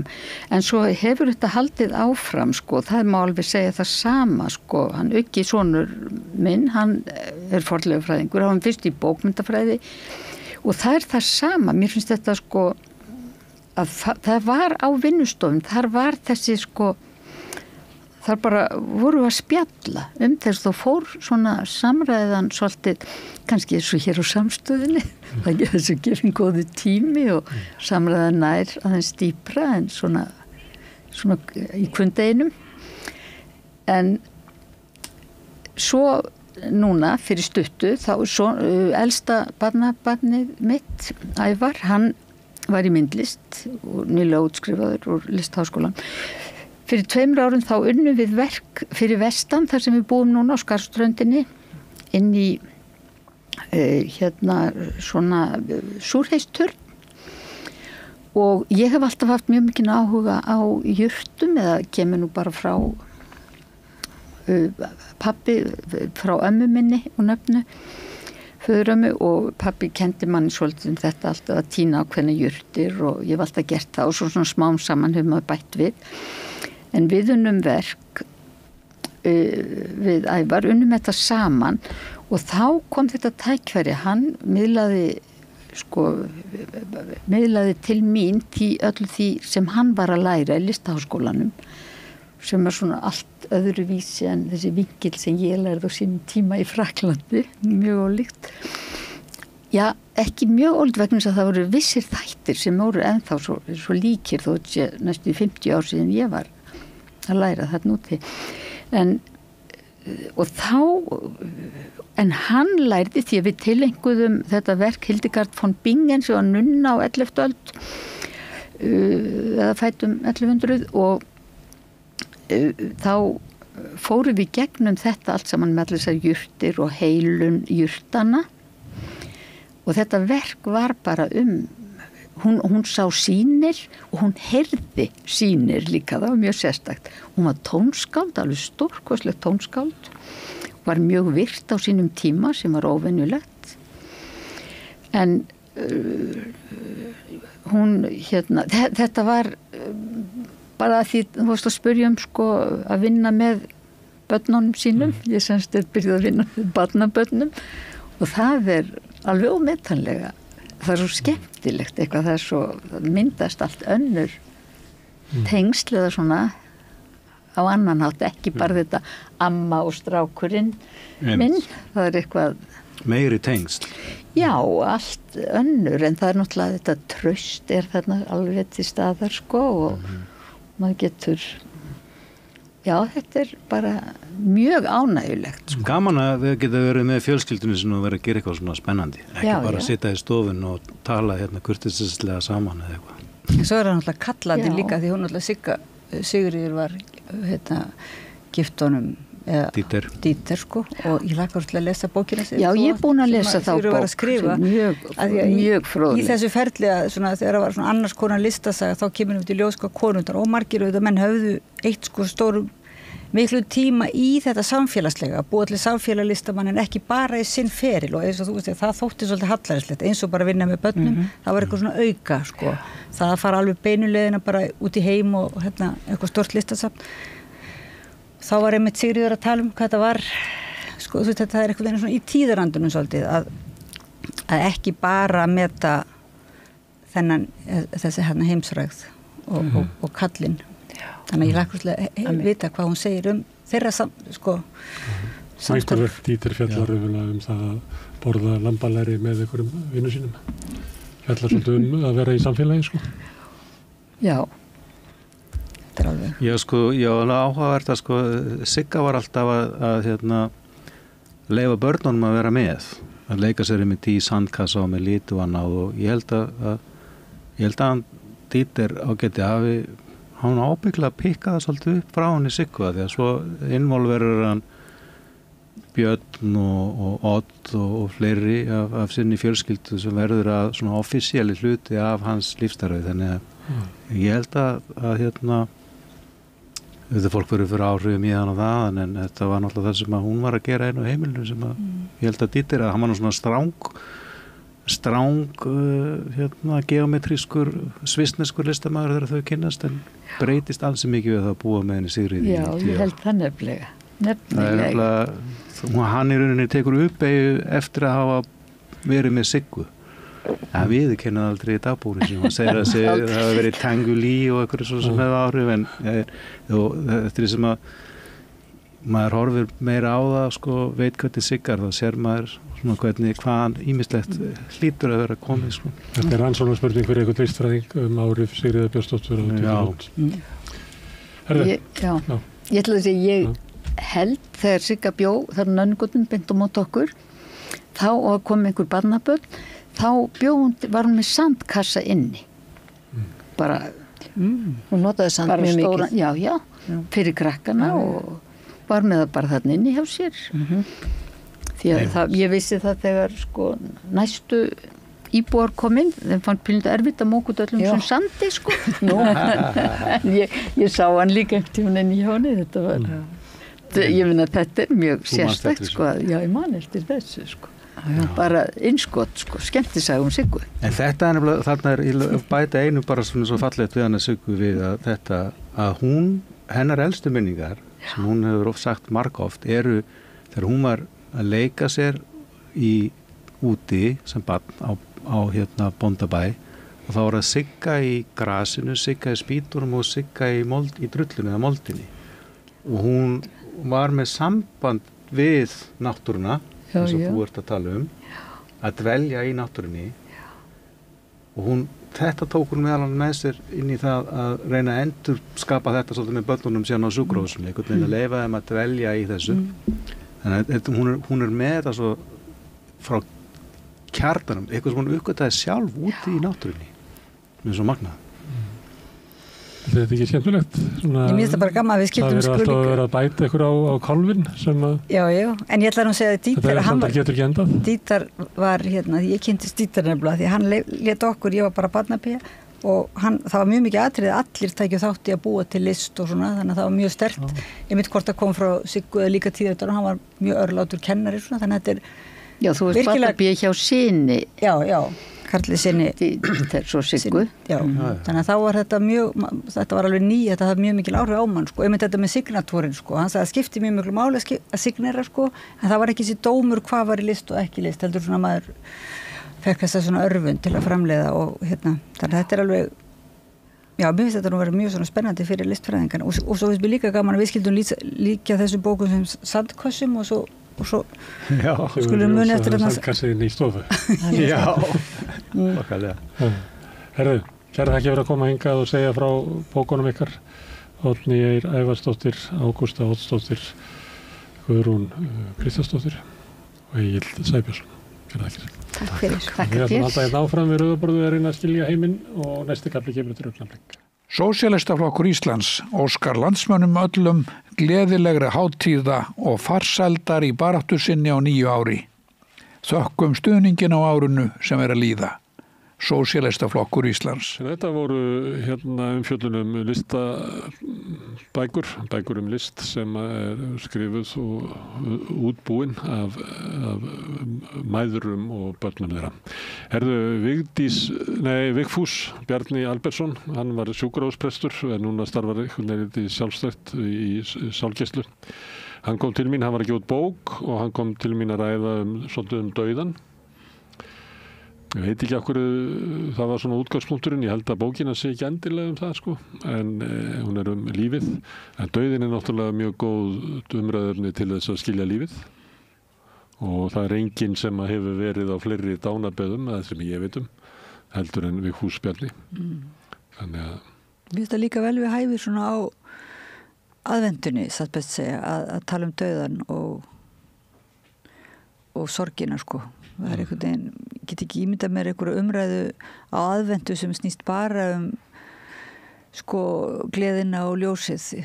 Ég held að allir viti nú að það er frekar stutt svona í sorgina og þetta var eiginlega ekki alveg þannig dauða, þetta var frekar dauðan sem svona, hvort að við getum sko svo sýn sem að við höfum á dánarbeðinu. Já.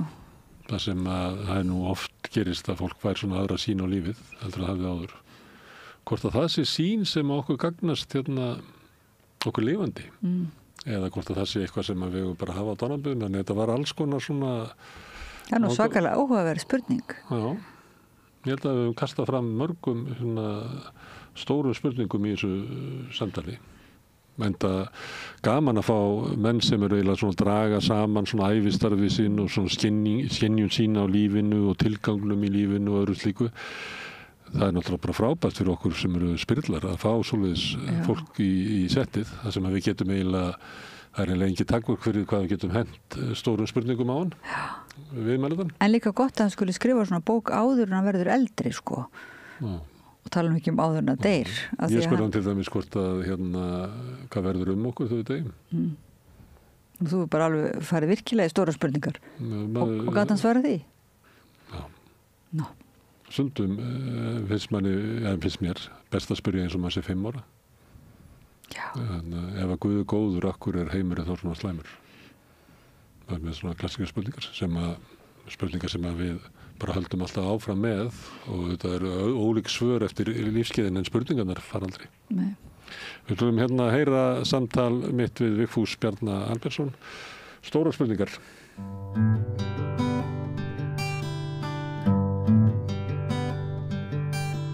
Já, heyrðu, það eru bækur sem við notum við Rauðaborðið sem tilefni til þess að ræða lífið og tilveruna. Bækur náttúrulega mikilvægt svona innlegg inn í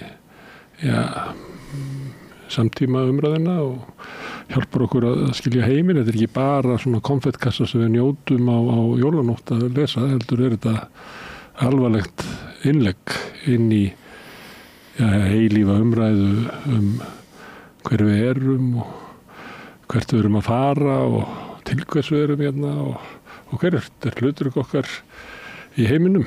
Og nú held ég á bók eftir Vigfús Bjarna Albertsson sem er hingað kominn. Hver vegur að heiman er vegur heim. Rétt. Hvað þú ert að leggja inn? Já, ég búin að því. Já. Það er ekki aftur snúið. Og þú ert að gera það af ykkur ástæðu? Já, stundum gerast ná hlutinni samt svolítið óvart, sko. Já. Ég hún kom út núna í lok nóvember. Og eru kannski svona hugleiðingar mínar af kynnum við fólk og aðstæður.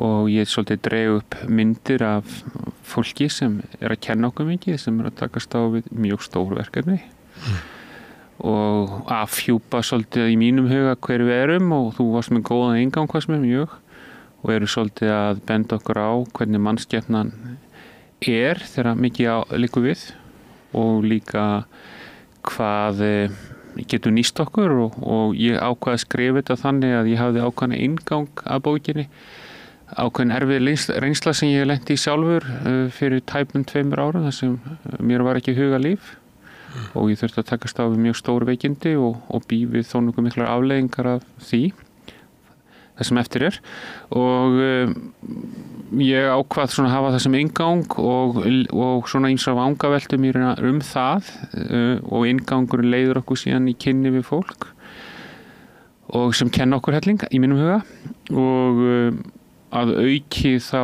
vel ég það að svona setja stundum inn í svona faglega nálgun eftir svona tæpa 21 árs reynslu bæði á sjúkrahúsum og núverandi fyrirbæri sem ég veit í forstöðu sem heitir sálgæslu og fjölskylduþjónusta kirkjunnar.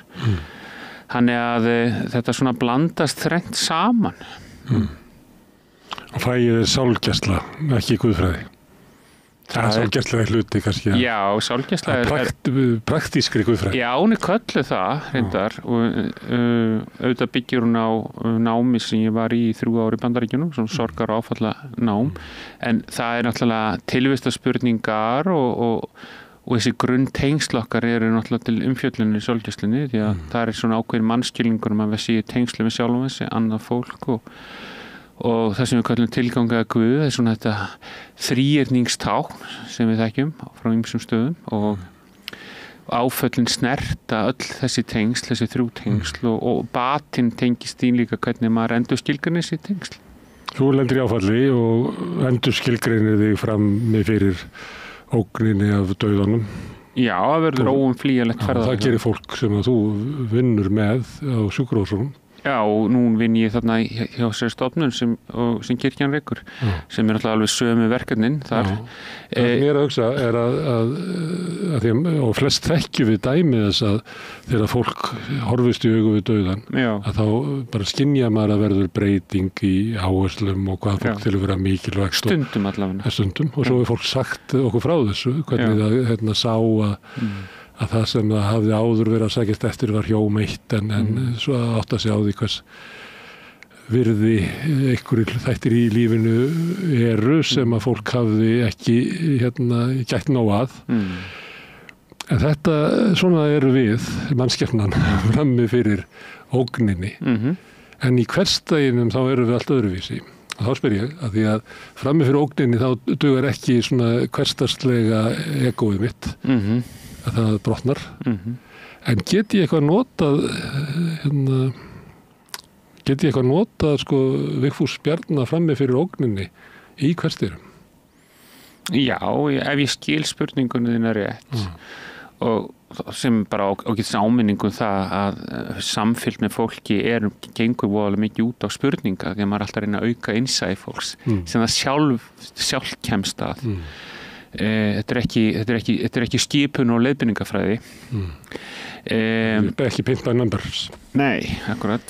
Og Já, ég meina, ef ég skil spurninguna rétt hjá, þá finnst mér nú vera að spyrja mig breytingarna sem verða. Já, ég meina, það eru ákveðin tækifæri í úrvinnslu alltaf og tækifærin í úrvinnslunni leiða náttúrulega til þess að það kemur svolítið hugsanlega ný birtingamynd sem hefur önnur viðhorf og aðra sýn. Og að þú talar hversdagsleikann og fólk kannski ekki eðlilega upptekið af þessum spurningum og þessari breytingu sem viðkomandi verður fyrir. Og hann sogar þig frá þeim? Já, algjörlega. Á möguleika á því. Ég vil alltaf halda því að ég hef alveg séð fólk íkjast í hináttina líka og þá ég ekki að leggja dóma það, skilur, alls ekki. Því það bara mannleg viðbrögð. Já, ég meina held að sé vitneskja og speki í því ef fólk næra breytast og vonandi náttúrulega það alltaf möguleiki að fólk ná okkur í sátt og okkur auðmygt. Og það mikil kennsla inn í hversdagsleikann, eða mér finnst það allan og ég held að þér kannski finnist það líka. Já, en svona þekki dæmið þess og sjálfur sér hefur maður líka reynt að glíma við það, við einhverja svona sterka upplifun bara stöðum hans í heiminum og svona endurmat og það svona svolítið að því að það getur verið svona augnablik, það getur verið kannski svona fínlegri upplifun eða maður kannski svona frekar eins og maður sé elda eitthvað svona bjöllu hljóm í fjarska á meðan að hversdagur hann getur mætt manni sem bara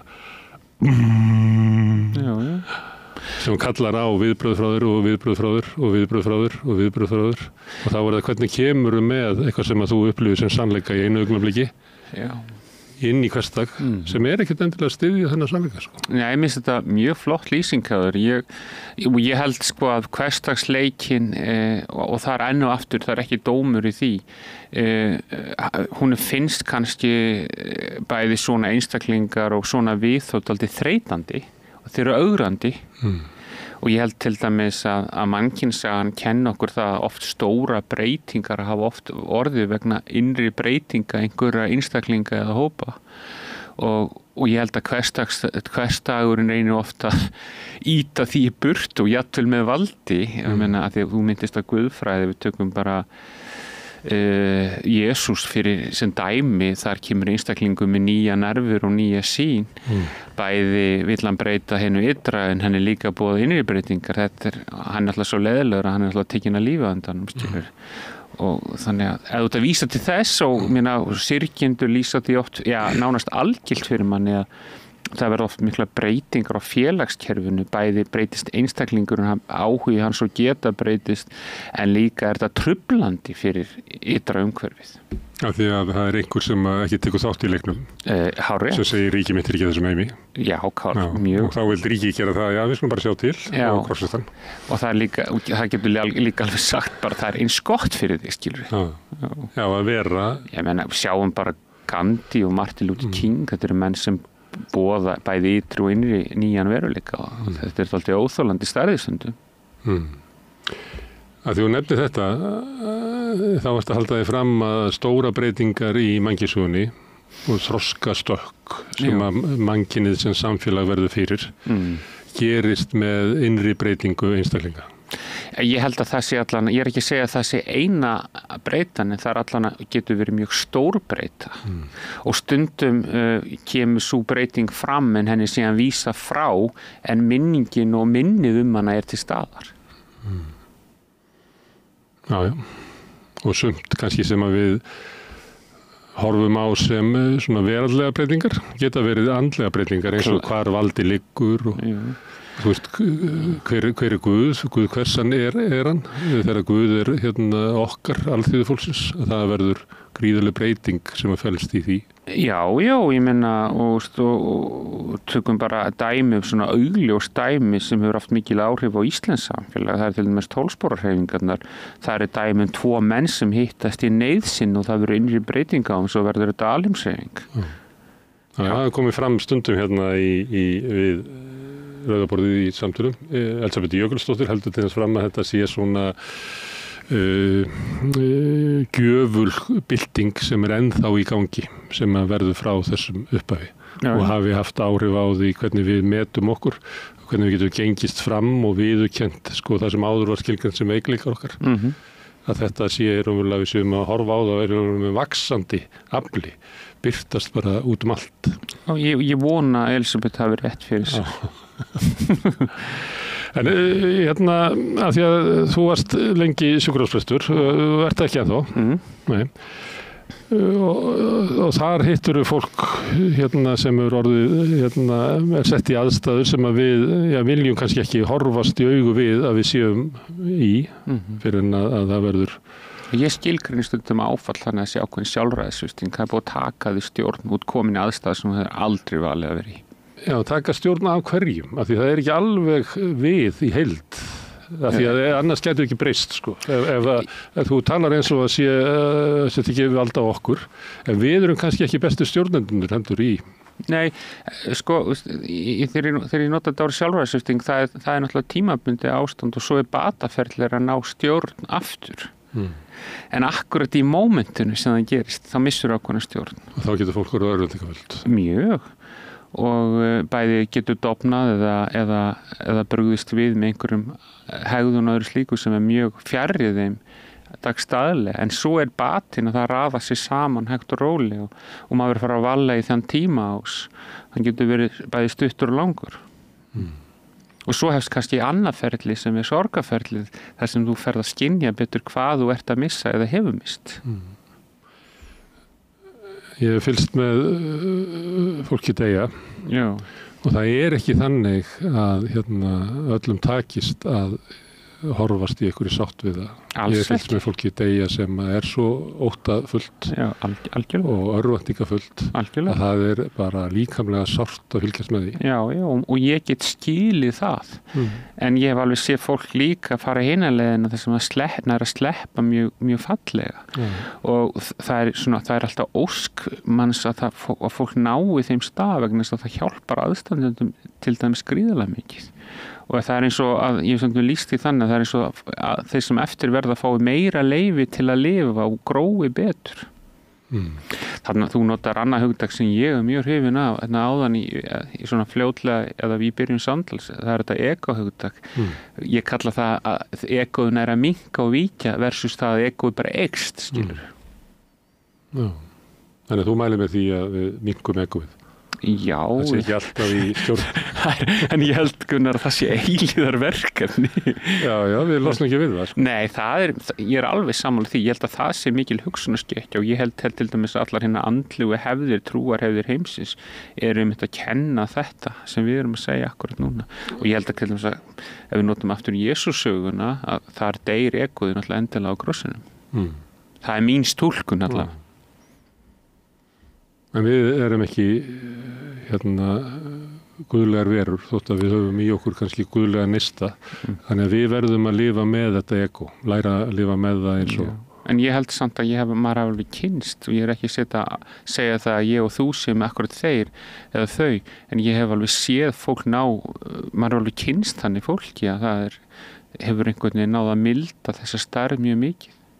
Og svo hefur líka kynst fólki sem er eiginlega með egoið framan á sér, óvarið og sárt, má ekki við neinum hjaski og er einhvern veginn alltaf í fyrsta sæti í öllum verkum. Já, og það er alveg gríðarlega mannlegt fyrirbæri og mannleg leið og maður hefur alveg séð þjáningun alveg íta fólki þanga líka.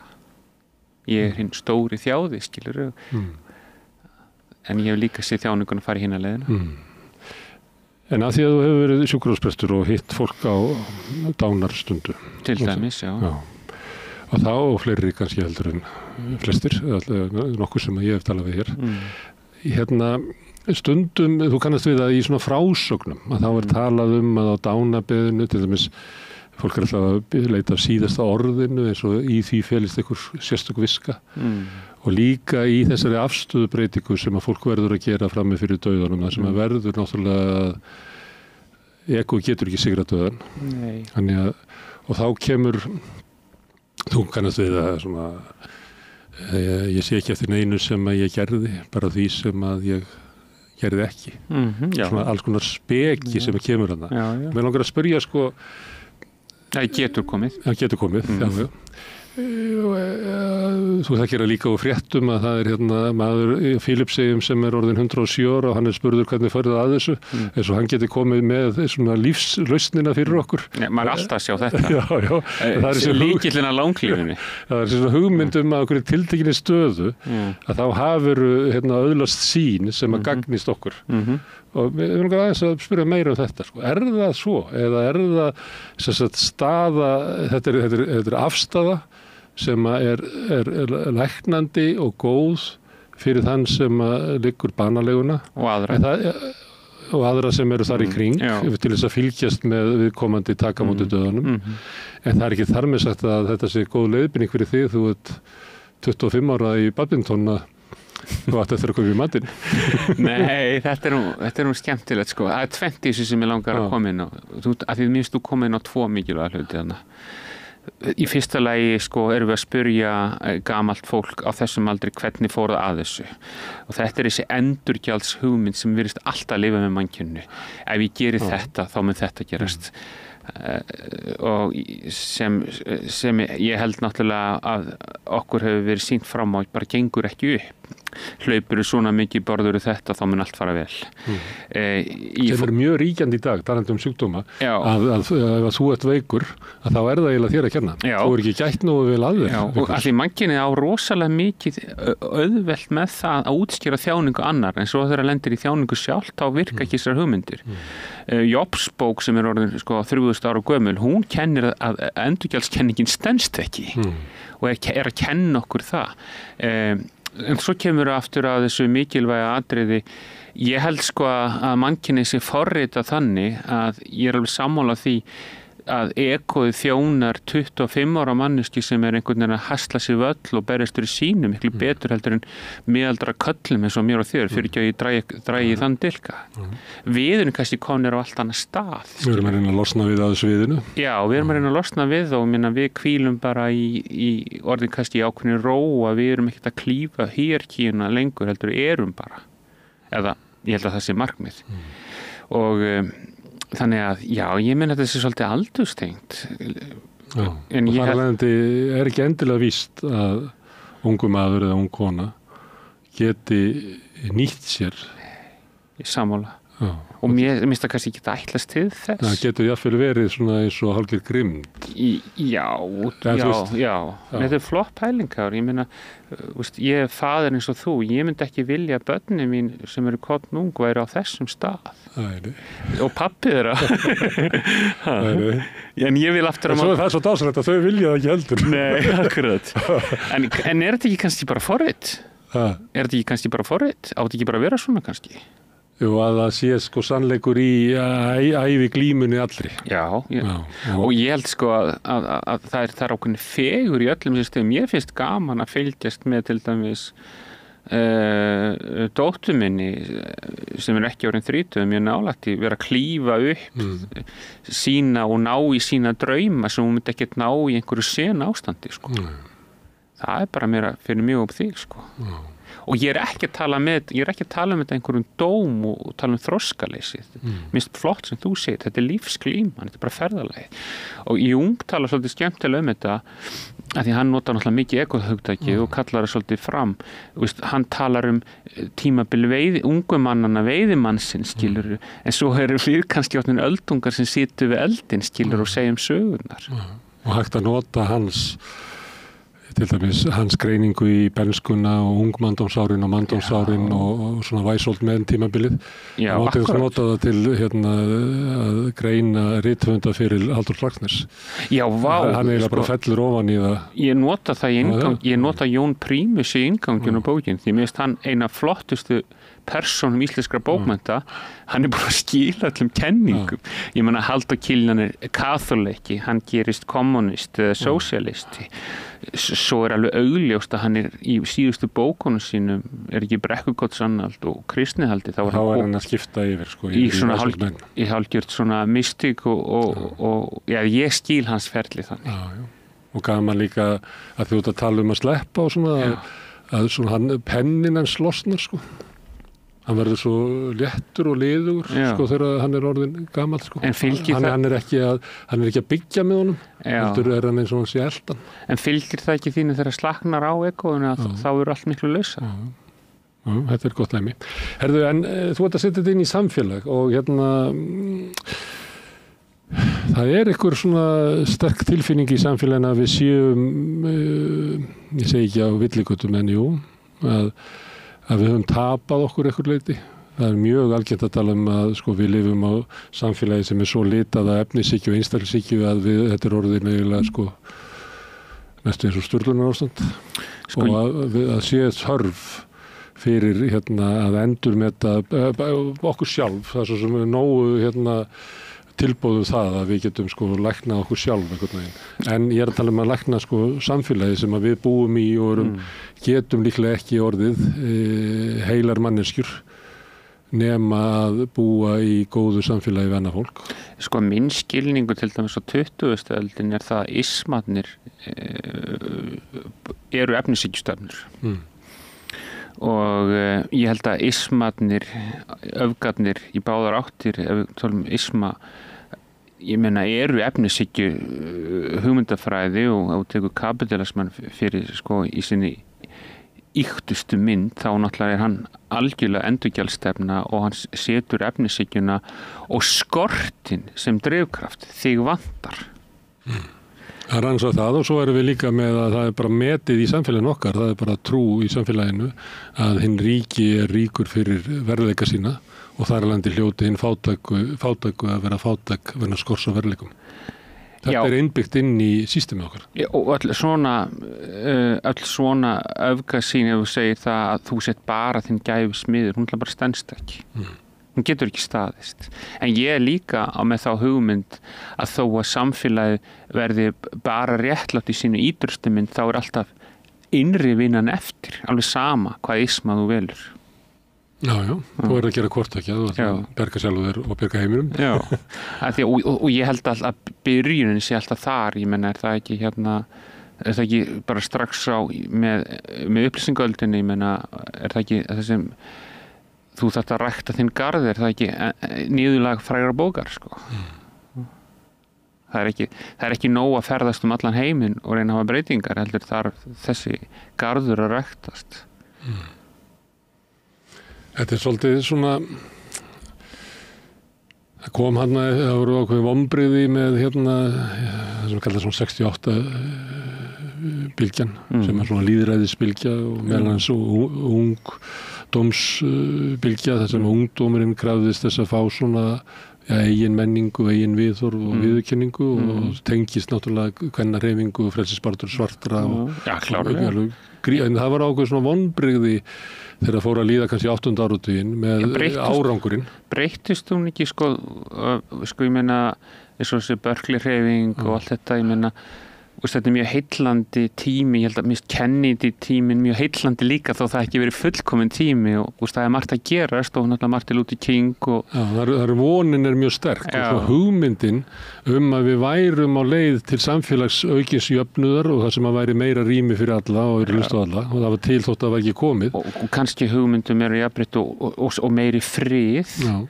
Ég meina ég hafði prófessor í Bandaríkjunum sem ég þótti mjög væntum var enda vestur íslensk rauðbruna að hann sagði að það hefði verið besti tími sem hann hefði lifað var þegar Kennedy var forseti það var svo mikið von eins og þú ert að segja en ég held að sé og þú leiðréttir mig að því kannski þekki þú þá sögu betur en svo fer þessi hreyfing sem reynir bæði að vera andleg hún reyndi náttúrulega að vera andleg sko maður sér að í trúarþátturinn í hipparhefingunni alveg heil mikill eins og ég skilði allavega. Það er líka bara eins og að safna hárinu og að beygja sig ekki undir svona mót samfélagsins og hætta að kaupa föt og nota bara gömul föt sem að fundust á okkur markaði og þetta er andleg afstaða. Sko. Jesus Christ Superstar er hann ekki ákvæmið þessu en svo breytist þessi hreyfing í kannski eina stæðstu efnishreyfingu sem til hefur verið í mannkynssögunni eins og ég skilði allavega, ég meina fer ekki alltaf stað Wall Street ég meina hipparnir breyttust í eina mestu efnishyggju aðila sem hafa lifað. Og meðal annars það sem ég að koma að sem að það voru vonbrigði með svona félagslega breytingar í hreyfingunni og þá kom upp það sem kallað nýöldin að eina leiðin til þess að breyta heiminum Vigfús minn að breyta sjálfur. Og þá fóru fólk bara inn og annars leiði það til þessarar Kemur ekki inn í þetta líka Gunnar ákveðin vímusækni sem alveg rosaleg víma og fólk sá bara baráttuna leysast upp í fólki þannig það voru mikil vonbrigði og svo náttúrulega var líka mótmælunum og kröfunum mætt með fullur hörku og ofbeldi og Ronald Reagan fylkistjóri Kaliforníu sigaði þjóðvaraliðin og hippana í San Francisco þannig að það var en út af þessu kemur þá þessi hugmyndum að við náum einhver breytingum En ég held að það sé svolítið öfgakennd afstöð. Þó hún sé mikilvæg per se en hún líka öfgakennd. Þannig við erum að gera hvort tveggja. Og það náttúrulega svo sama tíma fara Bandaríkin í mjög mislukkaða vegferð í Víetnam og hræðilega vegferð og í sorgarfræðunum talað að þarna hafi hafist það sem kallaði pornography of death eða klámtímabil dauðans að því að þarna var stríð í beinni útsendingu og þannig að við dofnum kannski að talaðum í sorgarfræðinu þannig að við byrja ákveðin doði gagnvart dauðanum það er verið að sýna bara frá átökum Viet Cong og bandaríska hermanna bara í beinni útsendingu og snertir okkur ekki bara við lifum svona tíma í dag já, algjörlega og þetta er mjög ekkert endilega heilandi vegna þess að þarna verður dauðin kannski að ákveðnu skemmtiefni maður horfir ekki á dauða en maður horfir ekki á sjónvarpsefninu að það sé dauðin sér til umfjöllunar á þess að snert okkur og þetta er einhver og hafi verið talað með þessum að þetta hafi orðið öfgafyllara það hefur aukast einhverja krupningasýnir og morðsýn eða hvað maður segir á íslensku morðvettvangurinn og allt þetta þetta er svona ákveðin aftenging og maður sér þetta náttúrulega Þetta talaðum bara á síðustu tímum Já, við erum talað það Reyfarans og enn aftur áðins að maður sé ekki að líta Nei, hann sé ómúlur en það getur verið merki einhvers tíðaranda Fræðin segja það og þú sagði krupningar því að ég er þannig ef að ég er að horfa á fréttir eða bíómyndir og það kemur eitthvað svona að vera að skera holdið eitthvað, ég get ekki hort á það Ég held að það er heilbrigðismerki Mér finnst bara að vera ansi mikið af þessu það er bara heil og halvu og ég finnst að verst þetta kemur inn í fréttum kemur bara frétt sem er kannski bara eitthvað heilbrigðiskerfið og allt í nær ég að horfa á hníf sem að sker hold Ég meina, ég held að við sjáum það allar fréttir af hörmungum er ekkert endilega snert okkur mjög mikið Er það ekki? Já, ég held að sjá hvernig hætta maður dofni gagvart því Ok, má ég þá tala annað sem er oft talað að dauði sé okkur orðin svo fjarlægur sem er tengt þessu sem við vorum að tala sem að áður var líkvaka á heimilum Já, húskveður sem við erum líklega ungir til þess að muna eftir Já, ég hef samt einu sinni upplifað það Ég sem barn í sveitinni því ég hluta til alveg í sveit líka Ég held að langamma mín hafi verið látin liggja í stofinu á Austurgötunni en það er þetta er langt í en þú kannast við þess að við einangrum stofnanavæður Hvað, þú er nú út af starfiðinu, hvað finnst þér þessar? Ég held að þetta sé ekki endilega jákvætt. Ég meina, fyrir það fyrsta erum við orðin borgarsamfélag, þannig að við erum búin að missa tenginguna bara við líf og dauða skepnunar. Fæðing á vori, sláturinn á hausti, þetta er náttúrulega ákveðin kennsla í þessu. En svo hefur við líka náttúrulega fjarlægt dauðan frá hversdagslífinu okkar og þetta er orðið stofnana vætt fyrirbæri, það þýðir náttúrulega ósjálfrátt og bara að þetta verður fjarlægara frá okkur og þannig hann augrar okkur kannski og kennir okkur ekki eins mikið eins og hann gerði áður. Ég held að fyrri samfélag hafi stundum átt auðveldara með að takast á þessi staðar en því þetta var miklu nær. Og svo er annað sem er náttúrulega jákvætt og okkur gengur náttúrulega miklu betri nútímanum að varðveita líf. bjargalífi og bjargalífi. Það er mjög stutt síðan í tímatali þjóðarinnar þar sem dauðin var náttúrulega bara, það voru miklu meir slys og það voru miklu meir ótímabæra dauða. Sjómiskan tók sitt, náttúran tók sitt, sjúkdómar tóku sitt. Fólk misti börn. Jú, barnadauði var miklu algengara, við eigum til dæmis reynslu því að 4. hvert barn dó í einhvernum faraldri skilur og það er ekkert mjög langt aftur í tíma. Og Systkini bræður voru skýrðið sama nafninu til þess að venda það vegna þess að lífslíkurnar voru ekki meiri. Já, þetta er ekki langt í tíma. Nei, afi minn, hann var sama nafni og bróðir sinn. Já. Það átti að venda nafnið og þeir lifðu báðir. Já, og þarna er einhver ákveðin reynsla kynslóðana sem býr til þetta sem aðlögun og viðbröð við hættum. Ég meina spánska veikin er ekkert langt aftur í tíma. Svoleiðis faraldur myndi líklega aldrei gerast aftur.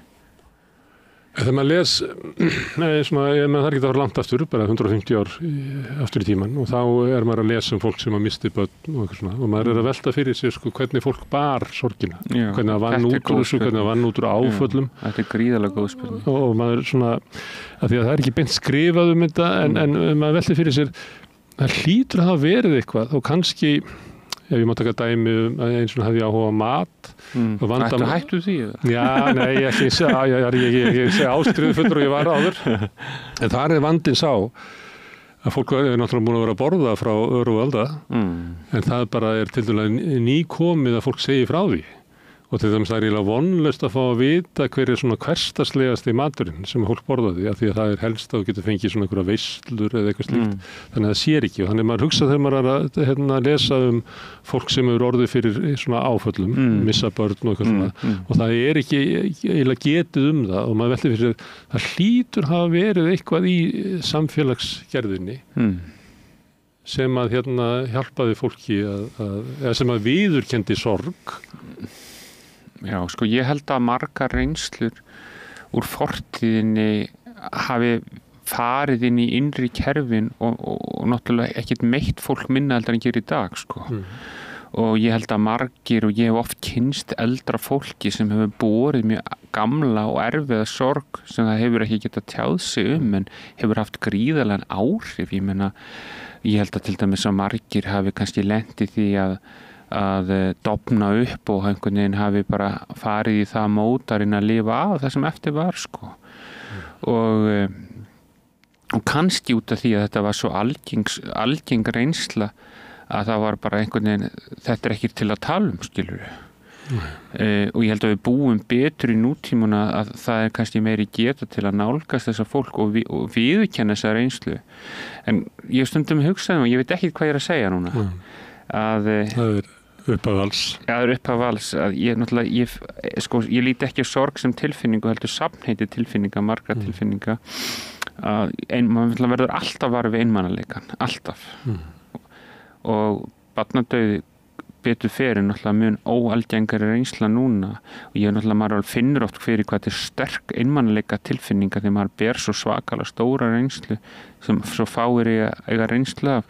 Ég stundum bara fabúlera með því eigin haus hvort að það hefur verið styrkleikja fleiri þekktur reynsluna en það var klárlega veikleikja að var ekki hægt að tala hana eða það var ekki rými fyrir það því að ég veit það að ég hef svo oft kynst eins og ég sagði áðan gömlu fólki sem ber svo þunga reynslu sem það hefur ekki hægt að tala og fær kannski þörf fyrir það akkurat í uppgjörinu þegar stutt er orðið eftir til dæmis hvað marga konur þurft að bera einar til dæmis í tæmi andvana fæðingar eða langt gengin líf þetta var ekki til að tala og kannski að því að við erum alltaf að fá meiri þekkingu á að hvernig sorg fer á milli kynslóða að hún hefur náttúrulega, og það er oft talað um þessi 3 til 4 kynslóða kerfi ég er alveg viss það að til dæmis barsmiðið sér í 3. kynslóð frá okkur hefur áhrif á einhvern hátt niður kynslóðkerfið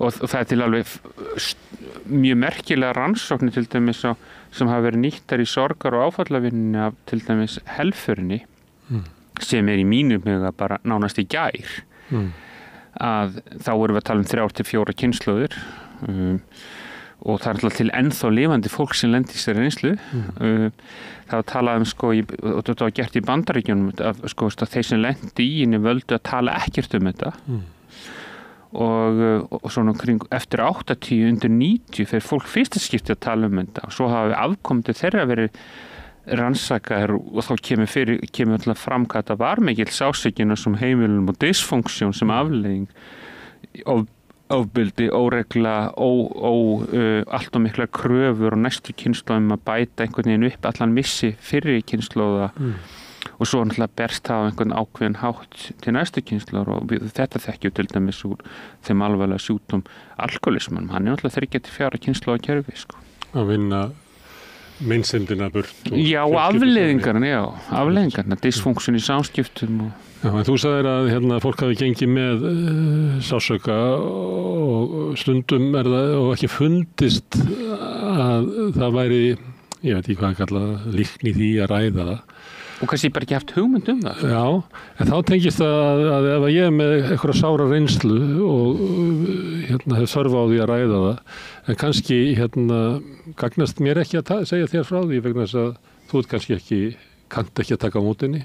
Sem að þú kannt náttúrulega núna út af starfinu þannig ég er að taka þetta sem dæmi bara henni venjulega manni og þetta sér maður stundum í svona jafningjahópum að þá allt í einu verður að svo auðveldar og þægilegra fyrir fólk að ræða við sjáum þetta í fólki sem er glíma við krabbamein og þú nefndir áfengis- og vímuefnasjúklinga og það sem að sá sem ég er að tala við hafi svipaða eða sambærilega reynslu það verður einhvern veginn lækning út úr því en það verður ekki lækning ef þú ert að segja mér frá sárri reynslu og ég tek á mótinni bara sem blaðamaður það ekki gefið?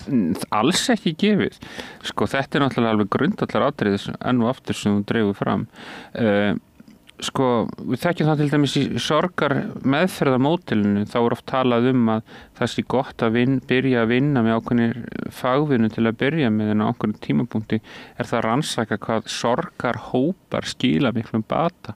Þetta oft notað hugtaki það lánar von og að því þú nefndir alkoholisman og vímuefna, þar lánuð von bata og þetta sér maður í sorgarhópunum þegar maður hefur fengið tækifæri til að vinna í þeim sem ég hef fengið að gera á einhverjum tímapunktum í lífinu þá sé ég hvernig bati einhvers syrgjanda lánar öðrum syrgjanda von sko.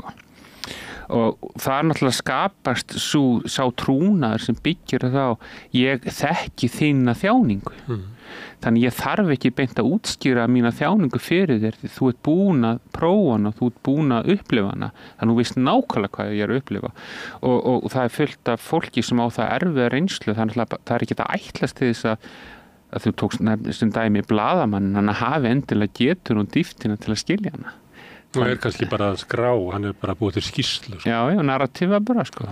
Hann er ekki með heilandi hlutverk í samtalinu. Hann getur það ekki og það er ekki að ætlast til þess. Nei.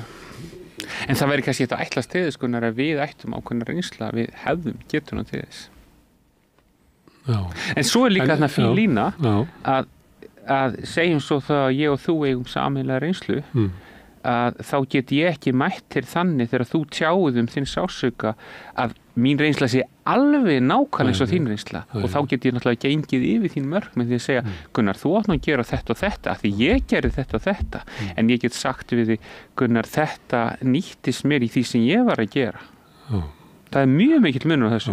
Ég gerði þetta upplögst fyrir mér einu sinni að ég var svona eins og margir hávaxnir menn illt í bakinu og ég var með brjósklos og var þannig að ég bara lagðist í rúmið og til þess að geta labbað að þá þurfti ég að ganga með staf bara til þess að halda mér uppréttum og fór í bæinn með svona staf og þá kemur náttúrulega fólk til hvað kom fyrir og eitthvað svoleiðis.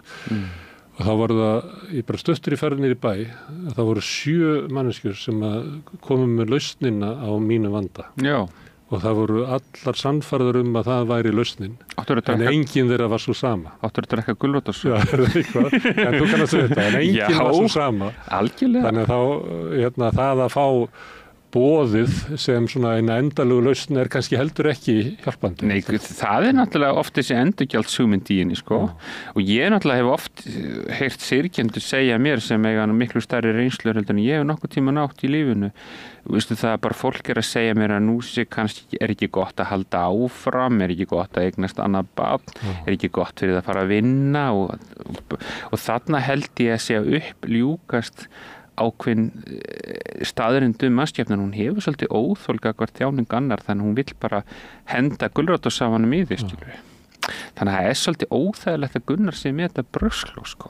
Þannig að Gunnar, ekki komið tíma að þú rísir upp, maður. Það er svolítið óþægt fyrir mig. Sett ekki að ganga hérna eins og merki veikleika okkar mannana. Já, af því að þetta getur orðið mín örlög og þetta er óþægt að vera myndur þetta. Sem sama ástæðan og við ítum kannski döðanum frá okkur. Algjörlega. En eitt að því þú nefndir einmannaleika í sorginni. Já. Við erum að sjá fyrir okkur bara mynd af dánabeði og þar manneskja deyja ósátt og þar að leiðandi erfitt fyrir hópin sem í kring að finna einhverja sameiginlega stöðu var þessu og þá verður oft svo áberandi hvert og eitt lokað inn í sínum einmannaleika frammið fyrir þessu. Þannig að maður getur séð fyrir sér svona dánarbeð þar sem sátt og ríkir en maður getur líka séð að einhvern veginn hvað við sem að því við erum einstaklingar en erum háðir sko samfélagi hvað við erum eiginlega loku frá því. Er þetta eitthvað, er þetta bara reynsla sem að ég upplifði eða er þetta eitthvað sem þú getur? Já, ég held að þetta sé alveg rétt sem þetta segja. Það var eins og rosalega upplifun fyrir mig að ég fór á dánarbeð hjá að ég var í verkþjálfum svolítið á sjúkrahúsum í Bandaríkjunum. Ég hef reyndað að segja þetta eins og Íslandi líka að það voru Afríkubúar sem mættu á dánarbeð. Þar voru bara fyrirfram ákveðin hegðun hvernig þeir átt að haga sér. Konurnar sérstaklega. Og þarna fór bara, og ég man hvað með brá mikið, af því að það lögðust í gólfið og grétu sko svo hástöfum. Þannig að það bara mættu með þessa aðferðafræði inn. En ég held að við mætum svolítið bara hvað hefur við að gera hérna? Hvernig hefur við að lifa? Og ég man hvað mér fannst þetta óþægilegt af því að mér langaði einhvern veginn að reisa þar við og stoppa þetta af og mér fannst þetta að vera ákveðin merkjum stjórnleysi sko. En þetta var það ekki. Þetta var bara kúltúrlega ákveðið fyrirbæri sem það gengu inn í. Eins og þekkjum úr Miðausturlöndum og svona það sem að byrja þessi grátkur. Já, og þetta er bara fyrirfram ákveðin aðferðafræði sem ákveðin. Ég held að þetta sé svolítið gott. Já, það sem kemur á öðru að því að það er svona einmannaleikan á dánabeðinu að þegar maður heimsækir fólk sem er að mæta sínum dauða og það er náttúrulega sárt á margan hátt og þá veltir maður stundum fyrir þessi býtu eins og stundum í lífinu að ég hefði kannski verið einhvern veginn betra að fá einhverja leiðsögn út úr samfélaginu hvað þetta er sem að ég er að upplifa. Ég segi frá því í bókinni að það er svona frásögn eða upplifun sem ég segi frá sem var mér mjög dýrmætt sem kennsla. Að það var mjög ungur einstaklingur, úlingur sem tók á móti og ég var inni hjá þessum einstakling og við vorum að tefla og þessi einstaklingur var í líknarmeðferð þannig að það var alveg gefin stærð og hann vissi sjálfur algjörlega ótíðanbært fyrir tvítut að þetta myndi taka enda og það kom inn til okkar hópur á ungum læknanum og það var svona ákveðin skelfingasvipur á þeim sem er mjög eðlilegt. Rosa reynsla fyrir þá rúmlega 20 að koma inn í þessu aðstæður og þessi einstaklingur sem var bráðsnjall leita á þennan hóp læknanum og sagði getið ekki bara verið eðlileg og það fóru náttúrulega allir að hlæja einhvern veginn en það er rosa mikið viska í þessu þarna var hann að kenna þeim hvernig eigi þið að vera með mér hérna ég vil að þið séu eðlileg en ekki einhverjum ákveðnum stellingum sem þið bara viti ekkit og kunnið ekkit á þannig það er okkur leiðbeining í þessu og viska sem kollnung manneskja að færa til sér í gegnum svona veikleikana hjá okkur.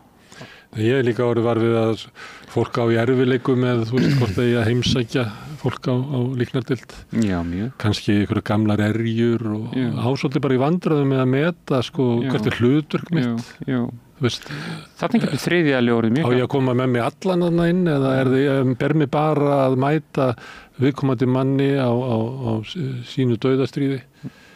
Sem vinur, fyrirverandi vinur. Já, þarna held ég að þriðja að geti alveg komið að gagnið bara til að, og það ég hef upplegað að hann getur náttúrulega rætt við þann sem er deyjandi þannig að hann eða hún hafi ákveðna stjórn og getur sagt, mér langar eða ég vil ekki. Og það má koma fram við óskina frá viðkomandi og þarna held ég að skilabóðin sé svolítið að viðkomandi gangi inn á forsöndu þessi með deyjandi. Og lækka þröskulda sem báðir upplifa. Ef ekki tala um egoð aftur bara. Herðu, ég er að narraði til að tala mikið um dauðan en þetta er ekki allt um dauðan. Nei, alls ekki. Og dauðin er náttúrulega alveg heilmikið um lífið. Já. Er það þannig að maður getur ekki lifa lífinu að fullu nema að horfast í augu við dauðan? Þetta er nú einhvers staðar til. Í einhvers staðar er stendur skrifað, ég veit nú ekki alveg nákvæmlega hvað það er, í einhverjum fornum textum Miðausturlanda á byggingu, sá sem kann að deyja kann að lifa og sá sem kann að lifa kann að deyja, sko. Er ekki einhver viski þessu? Þetta er það. En titillinn, það liggur við að sé, hvað heitir það, svona soundtrack með honum. Því að næstu því sama var laglína sem að Pálmi Gunnarsson söng. Ég held að það hafi verið spilað bara linnulaust. Líklega er þetta frá tíma sko áður en að Rás 2 verður til eða eitthvað. Eða hvort að vera þegar Rás 2 og Bylgjan eru orðin til. Þá var oft þannig að varu bara eitthvað eitt lag sem var bara spilað í non-stop. Já, non-stop. Hver vegur að heiman er vegurinn heim, segir þar. Hvaða setning er þetta? Það vantar greinin þarna í þessu, hver vegur að heiman er vegur heim. Þetta kemur frá Snorra Hjartarsyni skáldi og ég hugsa mín með þennan titil og ég vitna alltaf sjálfsögðu heimilda að þetta kemur frá honum. Er þessi að stundum lendum við í atburðum og atburðarás sem leiður okkur svolítið frá okkur en leiður okkur svo tilbaka heim, bæði á gamlan og nýjan hátt. Ef við tökum lífsklímunni líklega, við getum líka mildsta leið. Algjörlega. Þetta er ekki automatist að við förum rötum. Nei, og það er ekki skylda. Ekki skylda? Nei. Það er ekki skylda að þroskast. Þú nefnir þetta stundum í þessu samtali. Upplifur það að það geti verið svona meiðandi fyrir fólk að þurfa alltaf að hlusta á það hvernig það ætti að bregðast við? Algjörlega, og það er sjálfræðissvipting. Og það er predikun í því og ég er ekki hrifinn af predikun. En ef svo er þá er það bendur til þess að sko menning okkar sé veik, að hún sé ekki því við lifum inn í einhverju sögu og einhverju samfélagi og ef við verum í einhverjum áföllum og ef að skilabóðum sem frá samfélaginu. Ég nefndi eitt þarna að við ættum alltaf að sigra alla sjúkdóma eins og við gætum sigra dauðan sem er bara fráleitt. Að það er svona skilabóð sem við komum sem að þú ert að segja eru oft bara meiðandi, tefjandi. Ég tekið sem eitt mjög mikilvægt dæmi. Ég hef oft heyrt krabbameinssjúklinga segja við mig eða fólk sem er í erfiðum aðstæðum. Það er alltaf verið að segja við mig, þú ert svo mikil hetja. Og það segir, þetta er óþolandi setning vegna þess að ég brá ekki dval að vera í þessum aðstæðum þannig ég verð bara að gera mitt besta en ég er engin hetja þannig þetta er meiðandi setning. Ég veit það, og svo deyrðu og hvað þýðir það að þú varst ekki ómikil hetja? Já, akkurat, það segir sér sjálft. Það er svona einhver grimmd en mér finnst þetta vera mjög þetta er svona einhver vörn í þessu sko að vera fjarlæga sig frá sásökunum held ég sko og þetta getur það meitt. Kannski erum við of mikið í því að hver er svona gæfusmiður og við erum bara ekki okkar dauðunum að ef þú deyrið að þá hefur þú náttúrulega bara tapað. Já, við erum bara ekki bara okkar gæfusmiður en veistu, ég er ekki hvetja til þess að maður taki ekki ábyrgð á lífinu sinu, alls ekki en það dugar ekki eitt og sér sem útskýring á lífinu. Það gerast fullt af hlutum sem við bara enga stjórn á. Þá komum við að rísastóru hugtaki sem er bara æðruleysi. Já. Frammi fyrir því að auðvitað reynir maður að breyta rétt. Sjálfsögðu. En það er ekki þar með sagt að það færi manni hið góða líf. Nei.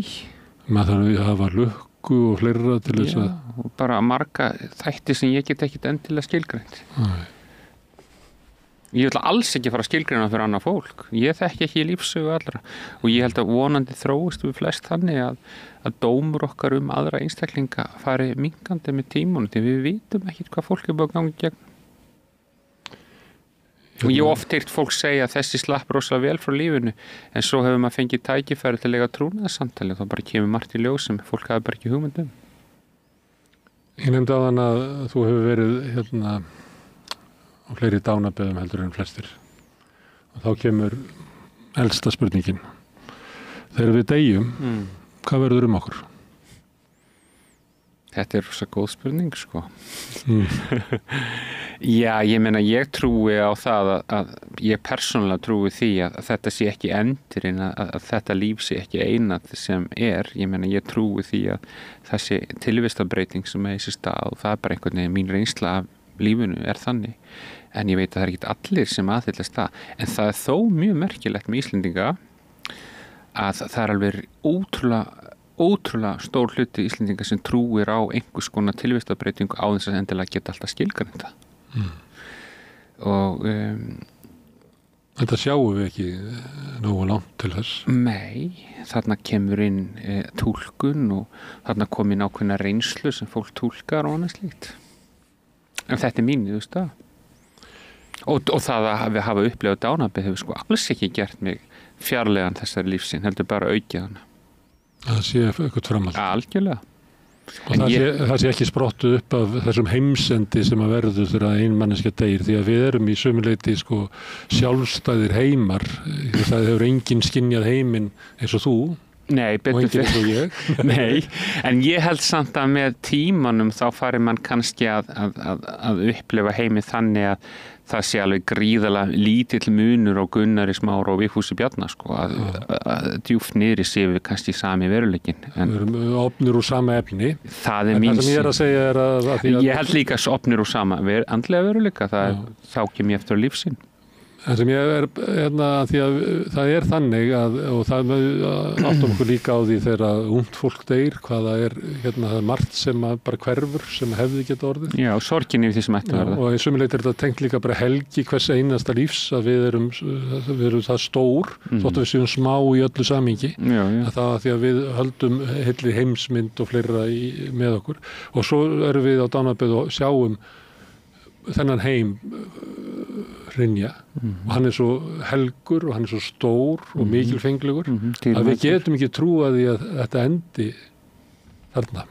Nú ég að spyrja með efanum.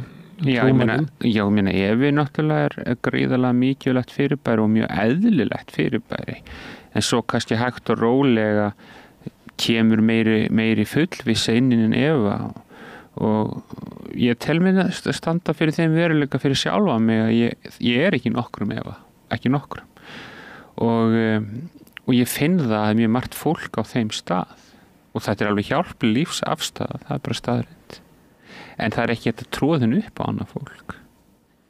Það einu spurningu viðbót eins og ég búin að þrástagast á að þá þú verið á fleiri dánarböðum. Já, og eins og margir aðri sem vinna slík störf. En síðan veiktistu.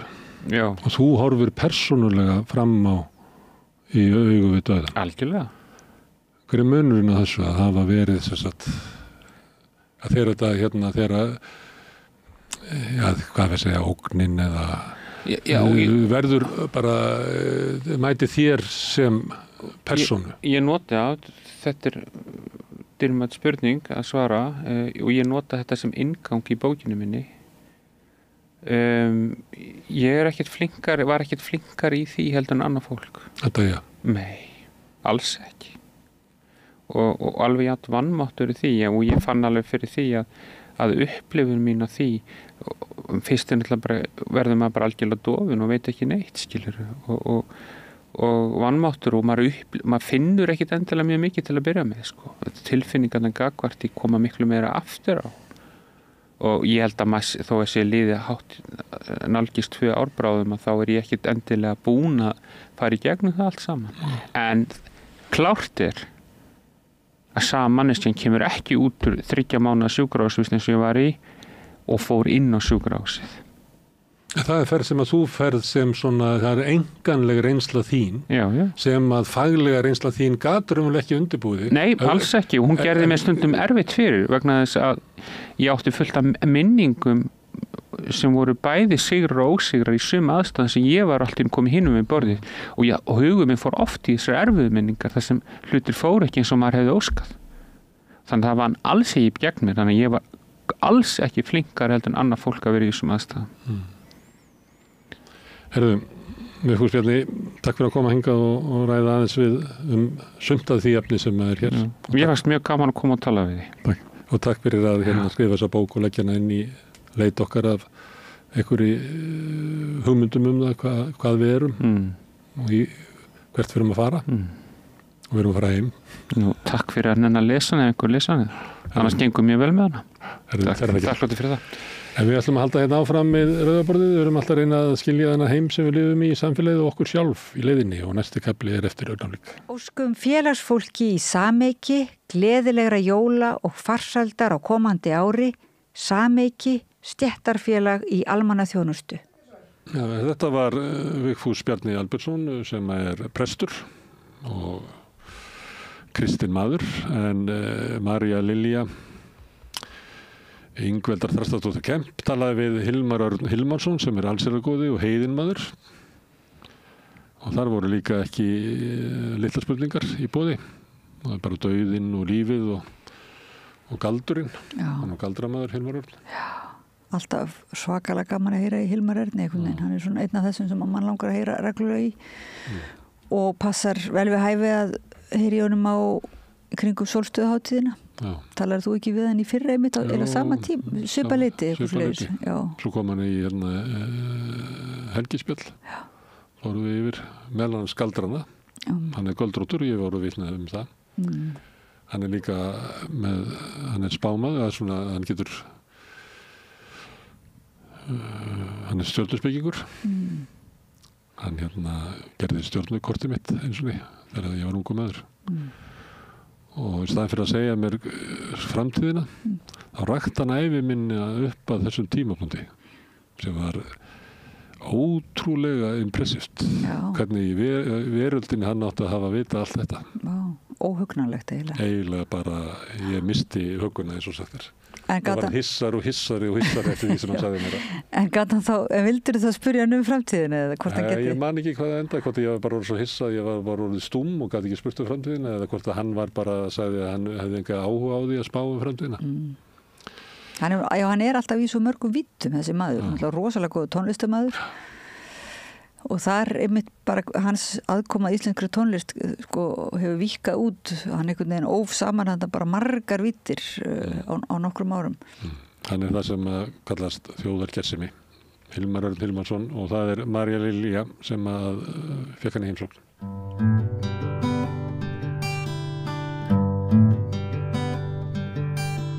Komið sæl og hjartanlega velkomin hingað að Rauðaborðinu. Það er María Lilja sem heilsar ykkur hér á þessum fína 5. degi þegar 5 dagar eru til jóla. Nú, það eru ekki bara jólin sem beðið er eftir, heldur eigum við hér von á okkar fornu hefð, vetrarsólstöðum, en hingað er mættur til mín, engin annar en Hilmar Örn, allsherjargoði, komdu sæl. Sæl. Og velkomin. Sæl.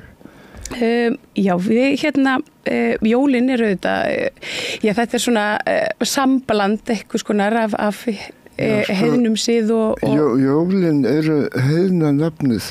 Einmitt. Því að eitt af nafnum Óðins eru jólinir en þessi hátíð hefur verið haldin í öllum samfélögum og öllum tímum. Rómverjar héldu upp á Saturnalíu og síðan voru það hermenn sem voru miklir tilbýjendur Guðsins Mýþrásar sem héldu upp á fæðingardag hans sem var 25. desember og þetta sem svo kom kristnin og tók þetta yfir.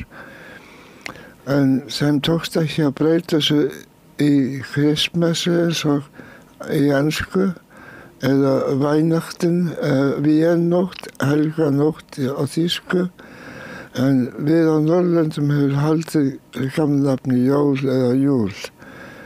Þannig að við deilum þessu bara með öllum okkar kristnu eða búddísku sambúðarkvörum. Já, og það kannski, þetta þetta okkar siður, við okkar arfleið svolítið. Já. Og það, þessi heiðna pæling að vilja drakka út jól, hún hefur haldist ansi vel, menn gera það stundum. Já. Og gera vel við sig í mat og drykk. Og það svona, einmitt, það hefur haldist í hendur við þessa kristmessu. Já, það voru reglur það hvað þetta var til mikið af bjór eða öli á heimilinu. Það var norsklög. Já. Og þannig að það þurfti að vera til svona vestlufeng sem bara mjög fínt. Já, það skipuleggja sig. Já, það bara ágætisregla. Það eiga alltaf nóg til þess að gefa með sér svona þegar maður fær fína gesti. Bara svona kannski svona aðeins yfir á kannski persónulegri nótur, Hilmar Örn. Þú byrjar ferðu mjög snemma inn í þessa trú okkar sið. Hvað, það bara 16 ára? Já, ég mætti bara á 16 ára afmælisdaginn minn og skráði mig í Ásatrúarfélagið. Ásatrúarfélagið var ekki mjög gamalt þannig á þessu tíma? Það var rétt rúmlega 1 árs. Já. Þannig að þetta var bara fyrir mér var þetta lífsnauðsyn. Ég var áðinni hundhærin mjög snemma, en Ásatrúarfélagið ekki stofnað fyrir en ég 14 ára, svo ég beið og náði því að vera meðlum númer 36, þannig að ég var unglega hreyfingin svona framan af og þetta var virkilega góður félagskapur. Ég lærði mikið þar. Já, og hefur væntanlega gert í gegnum árin. Já. Nú stækkar söfnuðurinn á hverju ári? Já, það bara, við erum komins að vera, það er nokkuð ljóst.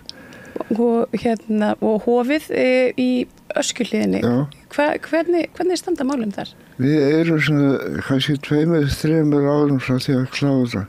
Við erum búin að koma okkur fyrir, erum með aðstöðu og við erum eftir að smíða hvelfinguna yfir hofið. Það öll steinsteypa búin, þannig að við erum svona komið 70%. Það er frábært og þetta allt fjármagnað af ykkur sjálfum og safnaðarmeðlimum. Já. Og engin lán. Nei, þetta er mjög sósíalist. Við vorum mjög okkur var svona eitt út í þetta því að bankinn sem hefði verið bakhjarlinn hjá okkur að hann brást á Ögurstundu og við ákveðum þá bara að við byggjum fyrir það sem við eigum sem er alltaf mjög praktist. Þú hefur ekki alltaf, þú hefur, þó að það hafa kannski verið leiðarstef í þínu lífi ásatrúin. Eða svona, ásatrúin þetta kannski ekki alveg rétt nafn, er það? Nei, við náttúrulega erum svo miklu meira en að trúa á æsi. Við erum með vani, svo erum við með álfa og dísir og ýmsa vætti. Þannig að við erum svona panþeistar, eins og kallað svona fjölskyldustrú. En ásatrúarnafnið það búið til af danskum presti á 19. öld og það hefur ykkur fest sig í sessu. En þetta einmitt kallað bara okkar siður, er það ekki svona það sem hinn forni siður. Því að náttúrulega kristni er þessi nýju siður. Og náttúran tengist mikið hérna inn í. Þetta er svona náttúru trú, að trúa allt sé lifandi í kringum okkur og það sé eins og ég segi álfar og dísir og ýmsar huldaverur sem eru með okkur sem er eitthvað sem hefur verið í flestum samfélögum og við erum mjög svipuð eins og Indjánum í Ameríku og líka því að við erum með svona hrekkjáttan guð sem Loki en Coyote hjá þeim. Þannig að við erum með mjög skemmtilega svona guði og verur. Já, þetta mjög svona breytt litróf karaktera. Já. Það svona mikið rými fyrir alls konar og það eru guðir sem gera mistök og guðir sem eru fyndnir og hrekkjáttir og pirraðir og allt þar á milli. Já, þetta alltaf, þeir endurspegla okkur. Guðirnir og gyðirnar og við hétum alltaf fundið ákveðna samkennd með einhverjum guði eða gyðju og það náttúrulega svo gott úrval að við getum valið úr eftir hvernig skapið erum og hvert tilefni En hérna já, hérna því að við ég að hugsa þessa allar þessar verur og hulduverur og einhverjir myndi segja að já, fólk sem að trúir á stokka og steina og einhverjar kynjaverur væri nú bara hálfruglað. Hvað myndir þið segja við svoleiðis fólk? Mér finnst það bara að vera mjög raunsætt og við náttúrulega erum náttúrulega að sjá það núna að fólk að horfa upp í himinin í Bandaríkjunum og að sjá hinn og þessi flígildi og ég held að fólk hafa alltaf séð þetta. Þetta búið að vera í kringum okkur bara frá upphæðu vega. Við erum, ef við lesum íslenska annálfa, þá eru drekar að elta íslenska bændur alls konar svona loftfyrirbæri. En sko ég held að sé náttúrulega það sama fyrirbæri og við kallum huldufólk. Þeir bara fá sér alltaf betri farartæki. Á 19. öld þá fór að birtast loftskip og síðan alltaf fara að koma flugvélar og í seinni heimsstyrjöldinni þá voru bæði bandamenn og þjóðverjar að halda að þessar svokvöldu draugaflugvélar væru eitthvað sem að hinir ættu en svo kemur í ljós að þetta var ekki þýst eða þessi bandamenn sem áttu þessar skrýtnu flugvélar en svo allir farið að breytast og verða rakettum eða það eru eldflugar sem sást yfir Svíþjóð mikið og fara gjarnan ofan í frosinn vatn og skilja eftir sig gati í ísnum og svo allir 1947 þá allir breytast þetta í diska og verða fljúgandi diskar. Já. Og svo núna þetta orðin eitthvað dularfull flígildi í Bandaríkjunum og engin veit hvað þetta Einmitt, það skammdæðlisfræðin, hún útskýrir þetta svona með að ekkert sé raunverulegt og allt sé raunverulegt einhvern veginn og að hlutir séu ekki til nema að það sé vitund á bakvið sem fylgist með þeim og horfi á þá. Þetta er frægi köttur Schrödingers. Akkurat. Að bara með því að fylgjast með hlut þá breytur ferlinu og það er raunverulega þín vitund sem er að skapa heiminn á hverju sekundu. Þannig að þetta við erum loksins að koma með einhverja mjög flókna útskýringu á einhverju mjög flóknu fyrirbæri sem er hjá okkur alla tíð. Já, og það er alltaf gaman að skoða þessar kenningar. Og líka bara hvernig vitundin getur haft áhrif á umhverfi okkar sem er alltaf annar eðlisfræðingur Wolfgang Pauli hann setti fram kenningu með Carl Gustav Jung það sem að kalla synchronicity eða svona merkingar bærar tilvíðanir hvernig við getum kalla fram tilvíðanir í kringum okkur og þá er komin útskýring á því af hverju galdur virkar. Bara með því að hugsa sér hluti þá hefur áhrif. Einmitt. Já. Og það er einmitt, þegar maður tengir sig inn í alheiminn og nú er þetta svona, rauði þráðurinn í flestum trúarbrögðum er einmitt þetta, þessi hérna, að tengja sig inn í alheiminn og vitundina og með því að trúa hlutunum og hérna, þá getur maður einhvern veginn einmitt breytt framgangi þetta er bæði skemmtilegt og hættulegt. Það er ekki langt síðan allir Íslendingar voru að lesa The Secret og heldur að við værum snillingar í fjármálum og hétum búið til auður engu og fórum aðeins fram úr okkur með því. En þetta er, eins og ég segi, þessi gamlu vísindi. Já, þetta virðist virka. Já. Það er bara eins og það er. Nú hafa, sko, allavega eins og til dæmis í þjóðkirkjuna, hefur aðsókn og hérna, og svona nýliðun í rauninni bara staði eða í raun meira og það hefur verið svolítil fækkun svona á milli ára og án þess að þá að sé beint greinanlegt í öðrum trúarbrögðum. Hvers vegna heldur þú að þetta sé og er þetta gott eða slæmt? Mér finnst það ekki gott því að við erum að raunverulega breyta okkar samfélagssáttmála því að þjóðkirkjan er ríkur hluti af íslensku þjóðlífi og ég er fæddur inn í þjóðkirkjuna, ég var eyddi æsku minni mikið í dómkirkjunni, þannig að mér er mjög hlýtt til þjóðkirkjunar og ekki síst núna þegar við erum komið með yndislegan biskup og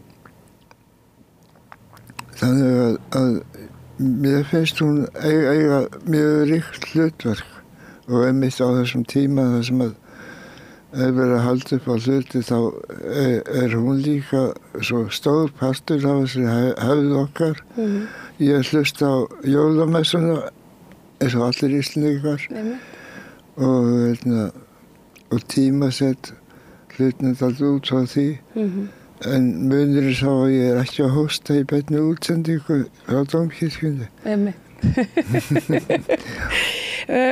Það ég hef hugsað þetta svolítið að því að ég var sjálf lengi vel svona pirruð út í þjóðkirkjuna með svona asnaleg og forneskjuleg og sagði mig mjög hratt úr þenni af einhverjum svona pólitískum ástæðum og svona einhvern veginn fylgdi þessum straumi sem að var svona hvarf úr kirkjunni þarna mjög hratt bara í kringum 2005 kannski og en núna hugsa ég að þetta gæti mögulega því að nú umgengst ég mikið af múslimum bara í mínu lífi og þeirra menning er bara eins og okkar, það snýst þetta samfélagið sko, og það þurfa að vera einhver svona miðpunktur samfélagsins og ég hef einhvern veginn lært að hugsa kannski þjóðkirkjun okkar aðeins upp og nýtt út frá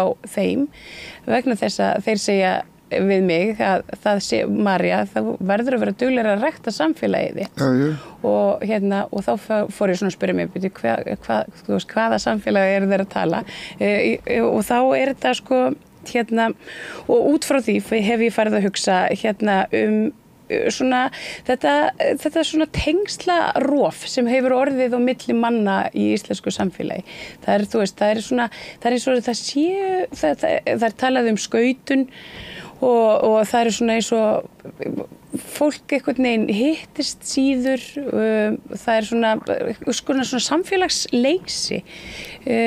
Heldur þetta geti tengst kirkjunni eða þessari úrsögn úr kirkjunni eða trúarbrögðum?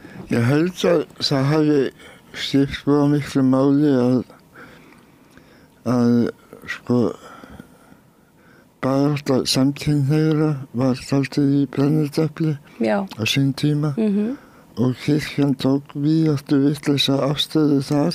Akkurat. Og það kom alltaf í hausina á kirkjunni því að við náttúrulega öll okkar við þekkjum samkynhneigða einstaklinga og viljum ekki sjá þau reikin út af gaddinn og að tala að hjónabandið væri á leiðinu á ruslahaugana. Akkurat.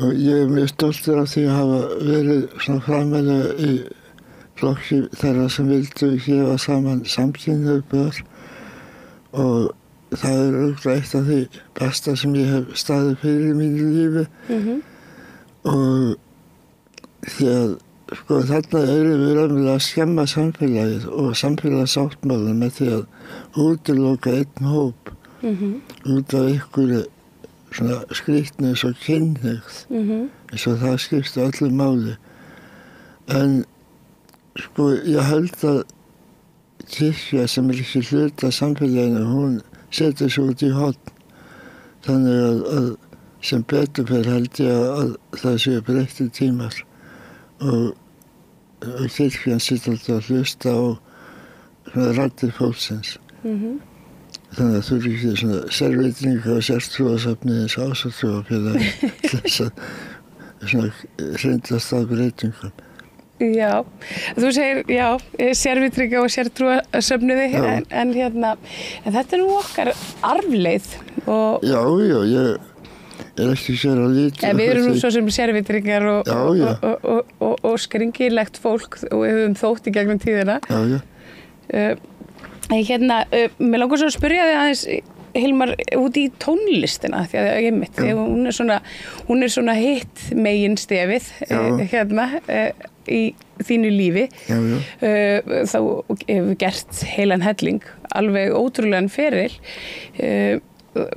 bara þú varst inn í bresku senunni þessari svona köld senu og svo á Íslandi aðeins í pönkinu og svo kvikmyndatónlistinu og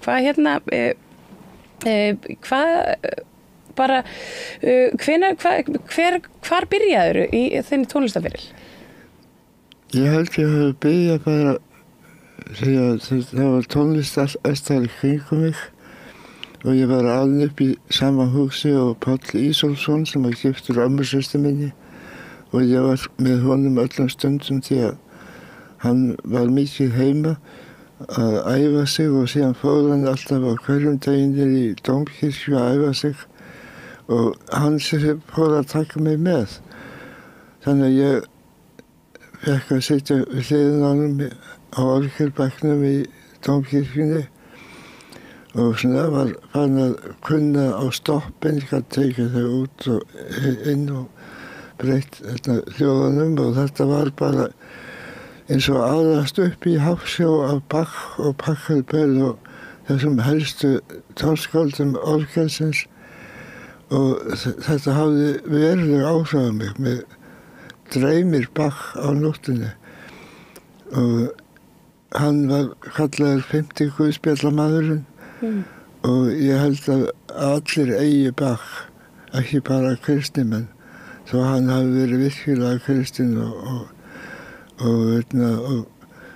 byrjaði öll tónverk á því að ákalla Guð og þakka hann fyrir þessa gáfu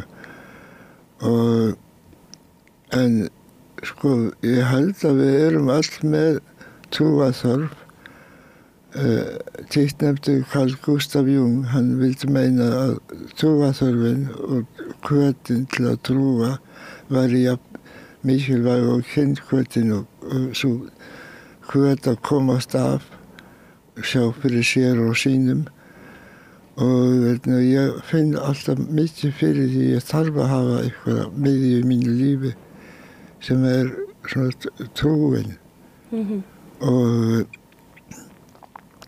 auðvitað fær maður ýmsar skringilega leiðir en ég held það að vera svona servitur og enda sem fóstuðumaður í sértrúarsafni það sé bara mjög lógist fyrir mig. Ég get ekki séð hvernig ég hefði farið öðruvísi að þessu. Nei. Hvernig hefur trúin, hvernig fer þetta saman, trúin og tónlistin? Þetta bara sami hluturinn. Þetta bara spurning harmoníu eða samhljóm. Við þarna setjum að sig í tengsl við sem eitthvað stærra og meira maður sjálfur. Og tónlist það sem að tekur við þegar orðin skortir vægi eða ná ekki utan merkingu hlutana, þá fer maður í tónlistina. Þannig að þá hún svona tungumál út af fyrir sig. Og eins og ég segi þessi hugmyndum reglu í heiminum eða harmoníu, að hún svo sterk í okkur. Já, ég sammála því. Nú kannski aðeins aftur að vetrasólstöðunum, fyrir við bara fram og tilbaka. Hvað eru vetrasólstöður? Þetta náttúrulega svona tími sem hefur svona stjarnfræði, þetta byrjun, þetta einn af þessum hverfipunktum ársins. Við með sumarsólstöður og vetrasólstöður og það þegar sólargangurinn lengstur og þegar sólargangurinn styrstur. Og fólk hefur fundið fyrir þessu á öllum tímum að það eitthvað sem breytist þegar sólinn endurfæðist á þessum tíma. Og eins og ég segi, við með bara hreinlega fornleifar sem að sýna hvað þetta mikilvægt. Það eins og Newgrange á Írlandi sem byggt þannig, þetta svona steinahleðsla og það sem að sólin þegar hún rís eftir kemur upp á vetrarsólstöðum og þá lýsir hún bent inn í þessa hleðslu og við sjáum að Stonehenge og önnur mannvirki alveg sem að steinafólki sem enginn veit hverju voru að þau byggð þannig að þau svona sólúr og við einmitt að nota þessa hugmynd alltaf í hönninu og hófinu okkar og við að nota þessa punkta jafndægur sólstöður og til að endurspegla svona sólina og hennar hringferð á árinu sem að náttúrulega hefur áhrif á okkur bæði í hugsunargangi og líka bara við sjáum hvernig umhverfið okkar breytist á þessum tíma og það náttúrulega stórkostlegt að þegar daginn tekur á lengi og sólin hefur endurfæðst og þetta svo einföld táknræði að það finna allir fyrir þessu. Þetta hefur áhrif. Já, það rétt. Samt þá fólk, það reynir svolítið að svona afneita náttúrunni og svona samfélag, við myndi segja bara þetta svona vestræna nútíma samfélag sem að einhvern veginn reynir að sverja af sér svona þessi jafningatengsl við náttúruna og jörðina og allan einhvern veginn svona náttúrunar gang.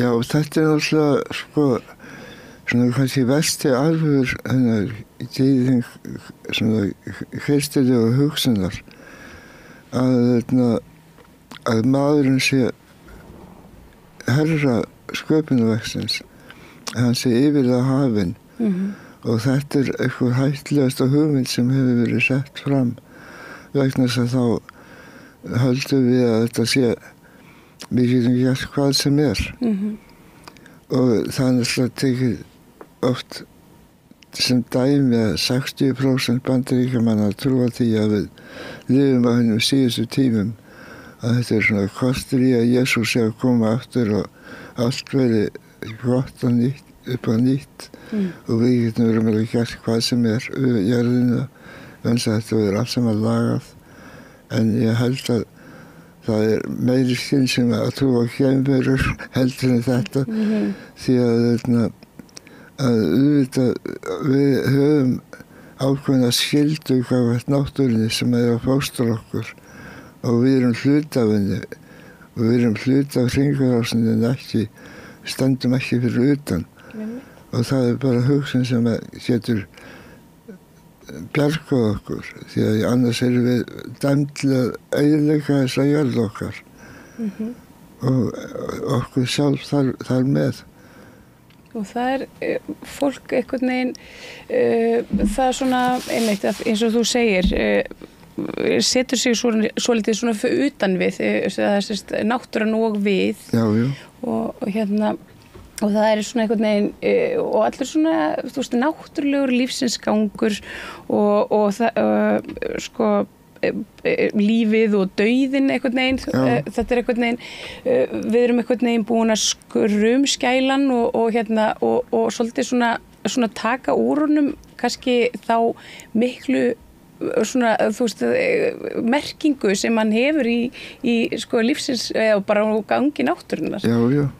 Já, við náttúrulega fáum alltaf að gera dauðan svona klíniskan að fólk hætti að finna fyrir í samfélaginu að sko dauðin raunverulega verður hálfgert tabú sem náttúrulega mjög erfitt vegna þess að þetta eitthvað sem við munum öll lenda í og þetta leiðin okkur allra og það eins gott að eins og Búdda sagði sko æfðu þig í að deyja, það svona fyrsta reglan bara að átta þig á því að þú ert fólkengilegur eða fólkengilegur og allir hlutir taka enda og það raunverulega að átta sig á þessari stóru hringur á sem að við erum hluti af hvað sem við viljum eða ekki.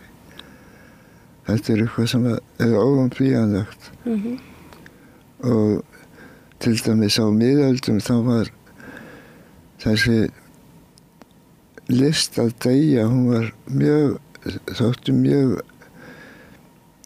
það sem að kalla allmóríandi að það var mjög mikilvægt að iðka það að kunna þessa góðu list að deyja og deyja góðum dauða. Það þegar að fólki líka trúir því svona í meiri mæli að það sé eitthvað sem taki við okkur. Já, maður átt að segja á því hvað þetta nauðsynlegt að finna eitthvað tilgang að sumir náttúrulega vilja helst að það bara slokni á þeim en aðrir þrá svona framhaldslífi einhverju mynd hvort sem endurhólkun eða einhver himnavist en ég held að við erum náttúrulega mjög sérkennileg þessi mannskepna við svona höfum nóg vit áherslu til þess að verða hrædd og óttast einhverja hluti og svo kannski vinnum við mismunandi úr því hvernig þetta verður en maður fer að hugsa sér hvað gerist ef að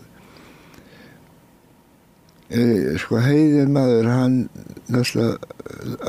sumar langar til þess að fara til Valhallar og berjast þar aðra dreymir að fara til dæmis til Freyju og sem að líka fólkvangur já.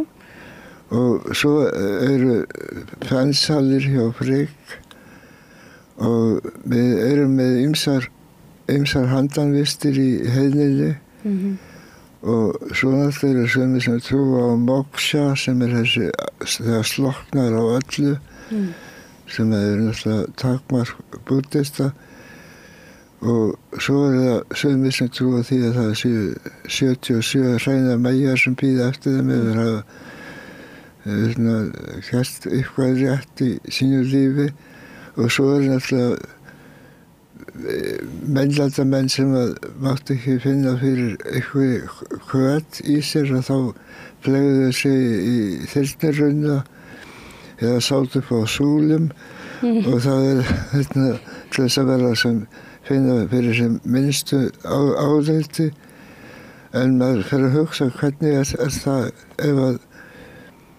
einhver maður býður eftir 77 hreinu megjum, allir kemur eitthvað þurs og að fara að berja þig. Eða, meðlætamaðurinn, hann fær 77 hreina megja sem táldragan.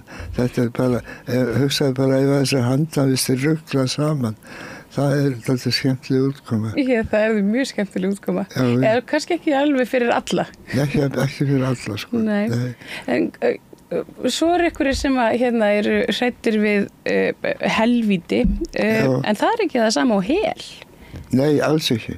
Það búið að skemma þessa fallegu hugsun. Því að Egill Skallgrímsson, hann yrkir í Sonatorræk, menn ég glaður og með góðum hug heljar bíða, því að hel ekki slæm. Og hún bara einn af þessum mörgu kostum sem við höfum.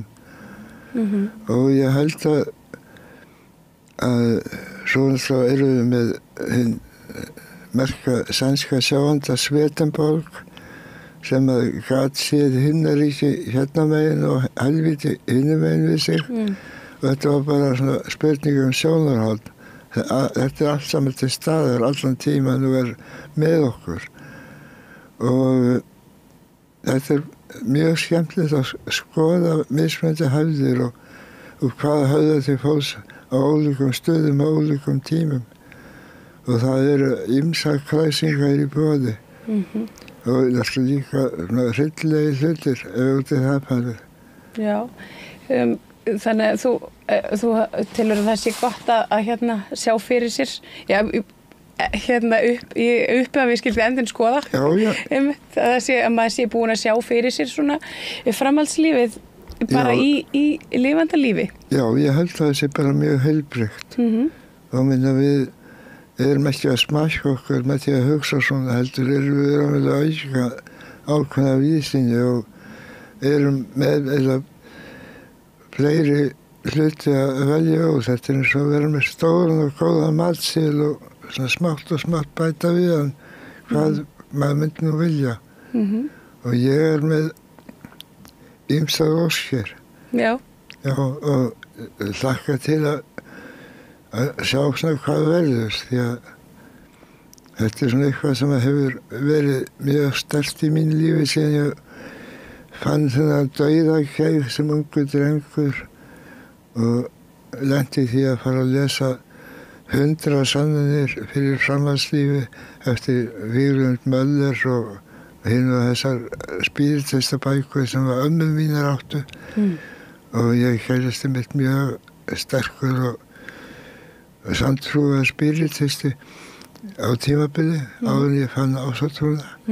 Og þetta er raunverulega eitthvað sem ég held að sé svo sterkt í okkur og við þurfum að hafa eitthvað tilgang og vita því að það sé til einhver umbund fyrir góða breytni. Já, þá einmitt að það virki sem svona hvati á okkur til góðra verka. Já, ég held það. Já, og einmitt eins og að þú segir með umburðarlyndið að nú hef ég svona í mínum persónulegu störfum þar sem ég er með sjálfboðaliði með flóttafólki og tala mikið við innflytjendur. Það er ákveð bakslag greinum við í svona hatursorðræðu og það er ömurlegt að fylgjast með því. Já. Því að ég held að vorum við búin að temja okkur ákveðna vísinni. Já, það er talaðið mitt, það þeir notum bara rétt orðið rasistar sem að og svona fara fram með þessu svona óumburðarlyndi og segja að sé íslenskir siðir og við þurfum að vernda hitt og þetta. Hvernig finnst þér þegar fólk notar okkar forna sið og menningu í... Ömurlegt, sko, því að bara að við skulum einhvern hátt vera bendlu við hatursumræðu og öll okkar fólknu tákn sem notuð minna að ég þurfa að fela á Þórshamarum minn ef ég er í útlöndum. Það er bara ömurlegt. Því að þetta er eitthvað sem byggir á hreinni sögufölsun að þessi hugmyndum þjóð og þessi eitthvað kynstofn að hún sé eldgömmul, það bara alls ekki rétt því að hugtakið þjóð er svona freka nýtilkomið og kynstofn er náttúrulega hlægilegt fyrirbæri að það sé til einhver aðri kynstofn og einhverju óaðri kynstofnar. Þetta er bara svona fyrirlega hræðsla sem verður til, myndi ég að segja, mestapart á 19. öld og því miður þá höfum við séð svona ýmsar hæðir í þessum hlutum með því, eins og í Þýskalandi nasismans. Það sem var búið að búa til einhvern aðri kynstofn og meira tengja það við einhverjar farnar hjarmarskar hugmyndir sem er bara hrein fyrirrar, sko.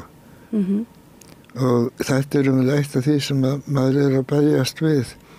Það er bara hvernig við búið að stela.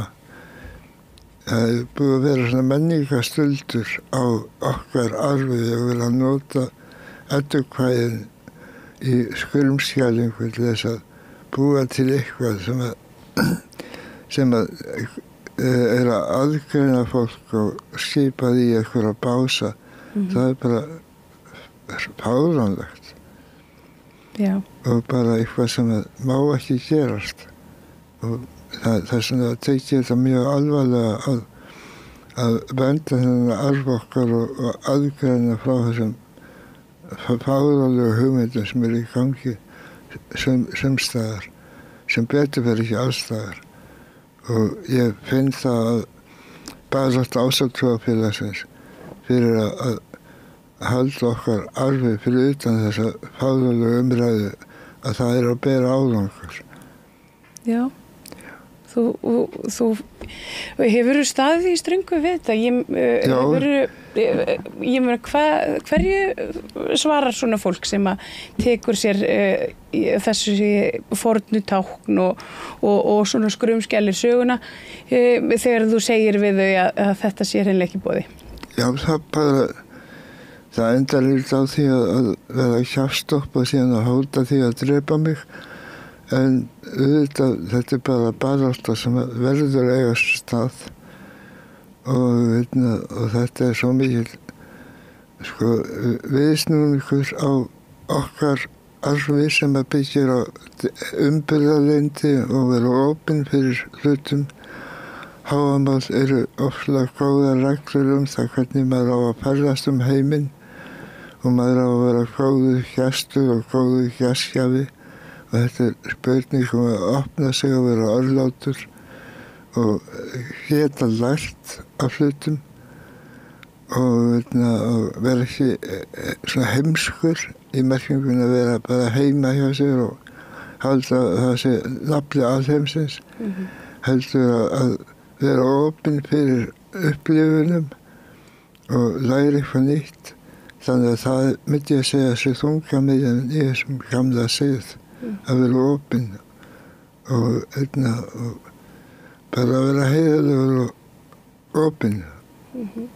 Nú hefur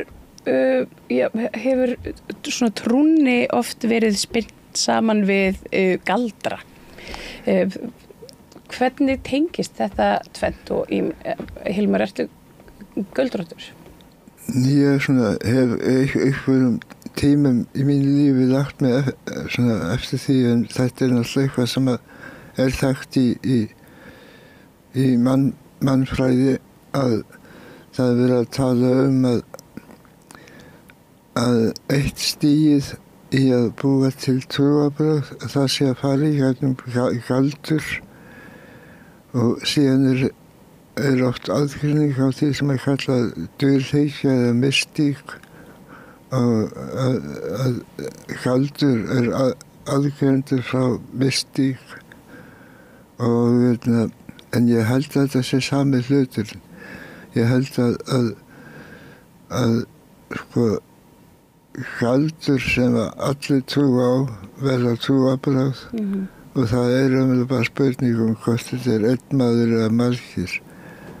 Og ég held að sko þessi töfra veruleiki sem við Íslendingar eigum og kemur fram í okkar Íslendingasögum og öllum okkar svona förnu ævintýrum og þjóðtrú að þetta við erum með svona þennan plastíska veruleika þar sem að við viljum trúa því að við getum breytt hlutum í kringum okkur. En sko mestan parta þá til og með maður getur séð það eins og í galdrasafninu sem hérna á Íslandi að þessi galdur sem var iðkað hér, hann var ekki einhver ílska, heldur bara spurningum að komast af. Og þarna verið að svona venda sauðfé fyrir refunum og því. Og þetta bara, þetta gengur út á uppskeru og fæði sem flest lömb. Þetta bara spurningum að komast af í sínu umhverfi. Og þarna maður að reyna að temja umhverfi með hugsuninni. Aftur komin á skammtafræðina með því að skoða ferlið, þá breytir maður því. Þetta óvissu lögmál Heisenberg að maður getur raunverulega haft áhrif með hugurorkunni. Já, ég trúi þessu. Já. Og ég, og maður finnur þetta, maður finnur sterkt fyrir þessu svona ef að maður opnar hugun og svona leyfir sér einhvern veginn að já, bara vera aðeins víðsýnni.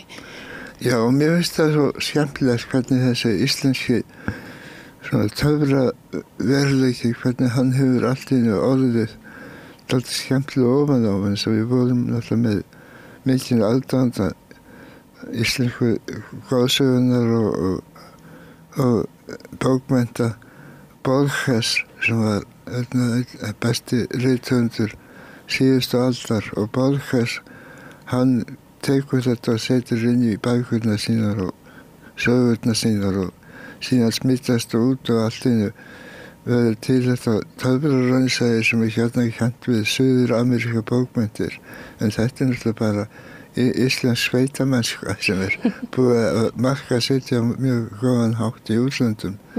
Og nú þetta orðið svona hugtak sem notað í bæði bókmyndum og kvikmyndum. En þetta bara íslensku veruleiki. Þetta er töfraraunsæði. Já, töfraraunsæði, einmitt. Já, þetta skemmtilegt. Má ég spyrja þig, Hilmar, bara persónlega, þú hefur verið að glíma við veikindi? Já, ég greindist með krabbamein fyrir 4 árum og þurfti að fara í mjög stóra aðgerð sem að náttúrulega tókst vel, og það líf mitt að þakka að hafa fæðst á þessum tíma það sem til þessi tækni, því að ég var tekin í sundur og setti saman aftur og svona Róbo og Hilmar eftir það, og það hefur líka svona aukið mína auðsýni að standa frammi fyrir þessum hlut, og það var eitthvað sem ég segi ekki að hafi verið óslega gott að lenda í, en það var lærdómsríkt. Og hvað leiti þá? Nei, bara þarna er maður að horfast í augu við sem eigin fólkengileika og fer að átta sig á því hvað skiptir mestu máli í lífinu, og ég hef svona sá hvað skiptir mig mestu máli, og núna þegar síðast árið þá var ég afi aftur og búin að augnast yndisleg barnabörn, og þetta er það sem lætur mig bara að klakna og þakka fyrir þetta góða líf sem maður hefur. Horfa á þessi yndislegu afkomendur. Og þetta er bara það besta sem til er. Já, því trúi ég. Já. Og það sem að, er svo dásamlegt við börn er einhvern veginn hvernig þau kenna manni að elska lífið. Já, það svolítið þannig. Það ekkert sem líkist í dásamlegt. Ég sá einhvers staðar daginn að þegar maður lítur tilbaka og minnist þess hvað það var einfalt og eitthvað neginn svona næs að vera barn, þá er það ekki endilega vegna þess hvað maður var ungur, heldur að maður hafi verið í núinu. Maður hafi verið á staðinum. Heldur þetta sé satt? Ég held það. Já. Og náttúrulega ég var svo heppinn með afa mín og ömmur. Þetta var fólk sem elskaði mig takmarkalaust og ég hef svo góða fyrirmyndir í þeim.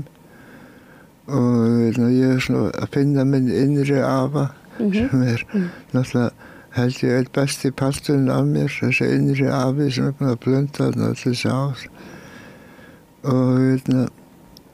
Og mér finnst svo dásamlegt að horfa á sjálfa mig í þessum börnum og rifja þannig upp þennan tíma þar sem maður er raunverulega í paradís sem maður missir síðan. Þetta er eins og eitthvað sem við lendum öll í, að það er það sakleysi benskunnar og það að lífið mitt eins og þú segir í núinu.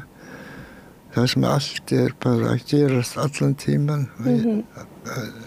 í einu og þetta held ég eitthvað besta leksía sem til er að horfa á börnin, hvernig þau upplifa heiminn og taka hann inn og fara aftur í þessa paradís. Ertu að vinna eitthvað í tónlistinni? Já, sem betur fer. Ég er við áttu vitlaus og ég kæti það ekki. Því að þetta er svo mikil bara þessi tilfinning að skapa hluti. Það er ekkert sem líkist þannig og bara ég gæti ekki án þess verið. Ég meina hvort er góð músík eða slæm, það veit ég ekki, en hún er allavega, þetta er mitt og hefur mikla merkingu fyrir mér. Einn trommari segir það ekki, hann segir að hann skapi bara fyrir sjálfa sig, en ef einhver fílar það, þá er það bara bónus. Það er það. Já, ég held að við erum alltaf að hugsa eins og trommarar. Það er mjög heilbrigð afstaða og það er að búa til hávaða sem hefur merkingu, það er stórkostleg tilfinning. Já, það er mjög vel orðað til maður. Það er að búa til hávaða sem hefur merkingu er bara já, sem er mjög skemmtilegt. Kannski bara svona lokum, hvað fólk sem langar að komast í kynni við félagið og bara kannski mæta á blót eða... Já, allar athafnir hjá okkur eru opnar. Við erum ekki að beðja einhverja félagsaðild, þannig að við verðum með blót núna á sólstöðunum 21. eftir 2 daga. Þannig að fólk getur kent sér þetta á heimasíðu okkar og mætt og fylgst með. Er það ásatrú.is? Já, ásatrú.is. Og við erum, þetta er allt saman mjög barnavænt. Við passum að okkar athafnir séu bara táknræn er svo einföld að það náði allir saman hvað þeir koma. Og við, eins og ég segi, allar okkar athafnir eru opnar og við bjóðum alltaf alla velkomna. Og þær eru auðvitað í mörgum landshlutum en hér á höfuðborgarsvæðinu í Öskjuhlíðinni? Já. Þá bara er gott að leggja við Nauthólsvík og labba aðeins í austur. Þá sér fólk hvað við erum að byggja hófið okkar og hér er komið þangað og tekið þátt í þessu.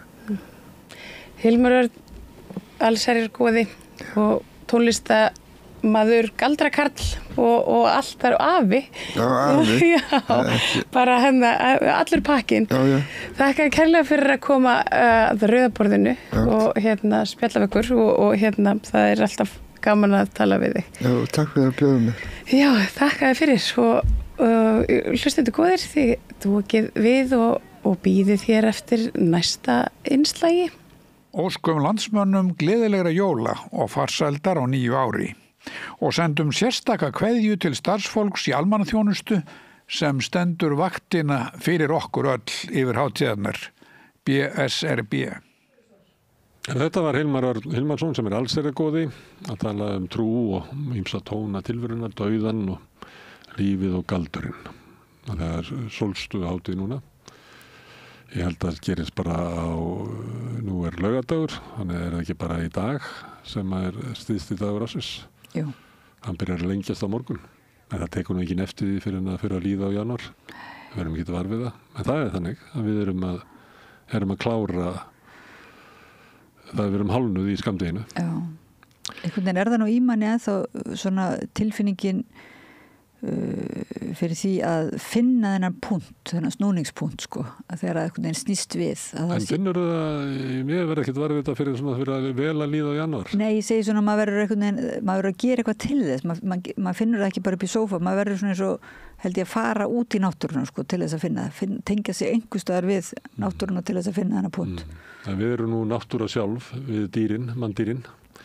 Og ein leiði sem að fólk hefur notað í gegnum tíðina til þess að fagna þessu er að koma saman og skemmta sér og það gerði Marja Lilja með bauð upp á föndur við þetta rauðaborð og fekk svona aktivista eins og hún kallaði, Sigtrygg Ara Jóhansson, Pétur Eggers, Guðbjörgu Ásu Jóns Huldudóttur, Unni Andriu Einarsdóttur og Tinnu Þorvalds Önnudóttur sem kom hingað og þau föndruðu og spjölluðu saman. Það er ennþá glimmer hérna á borðinu. Það er ennþá glimmer. Það er mjög gaman. Þetta var eiginlega síðasta sem að var á dagskrá Rauðaborðsins í vikunni og áður en Rauðaborði fór í jólafrí og það var kannski við hæfi að svona listist upp í gleði og glaum.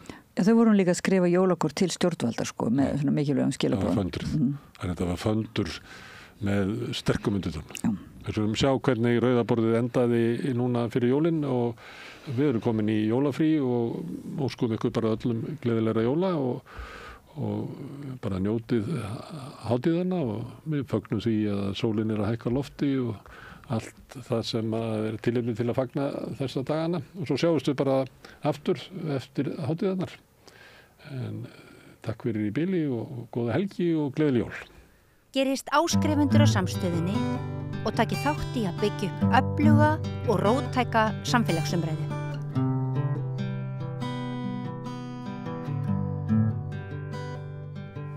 Sæl aftur og velkomin að Rauðaborðinu. Það er ekki mjög rautt, Rauðaborðið. Það er fullt af dóti. Við erum hérna samankomin, ég og nokkrir aktivistar. Unnur Andrea, Tinna, Ditti, Gutta og Pétur Eggers, verið velkomin öll sömul. Takk fyrir. Við ætlum að fara í bara jólaföndur. Þetta er þetta bara síðasta Rauðaborðs innslag fyrir jól og okkur fannst svona kjörið að ljúka þessu með skilaboðum til dæmis til ráðamanna og bara svona skemmtilegu léttunótunum þið vitið.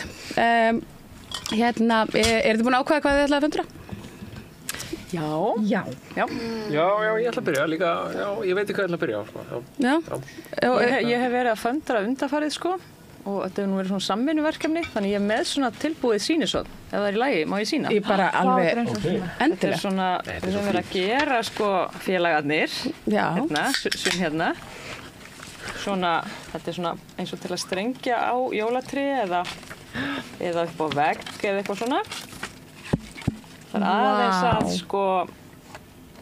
að greiða úr þessari flækju. Ætlarðu að bæta við þetta? Já, svo við þurfum að gera fleiri Þetta er, ég veit ekki hvað þetta er orðið langt Ertu búin að ákveða tré þú ætlar að setja þetta? Já, ég er búin að ákveða það. Gaman að því. Já, á hvað tré ætlar að setja þetta?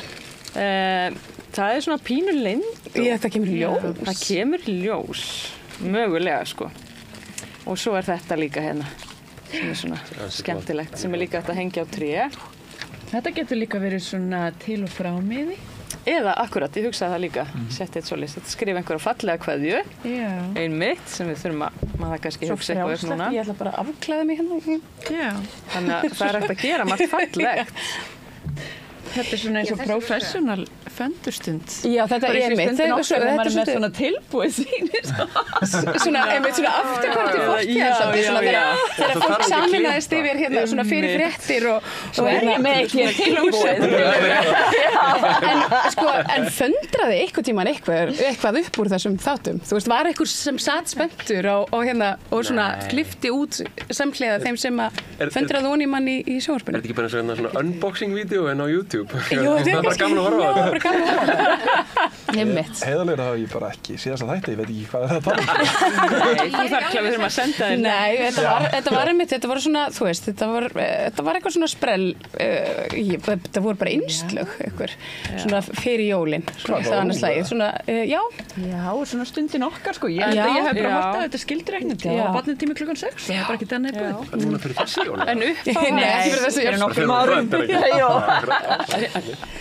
En hérna uppáhaldsföndrið mitt, það var hérna föndurkallinn í Spaugstofunni, mun eftir honum. Já. Hann var æðislegur, mann ekki hvað hér.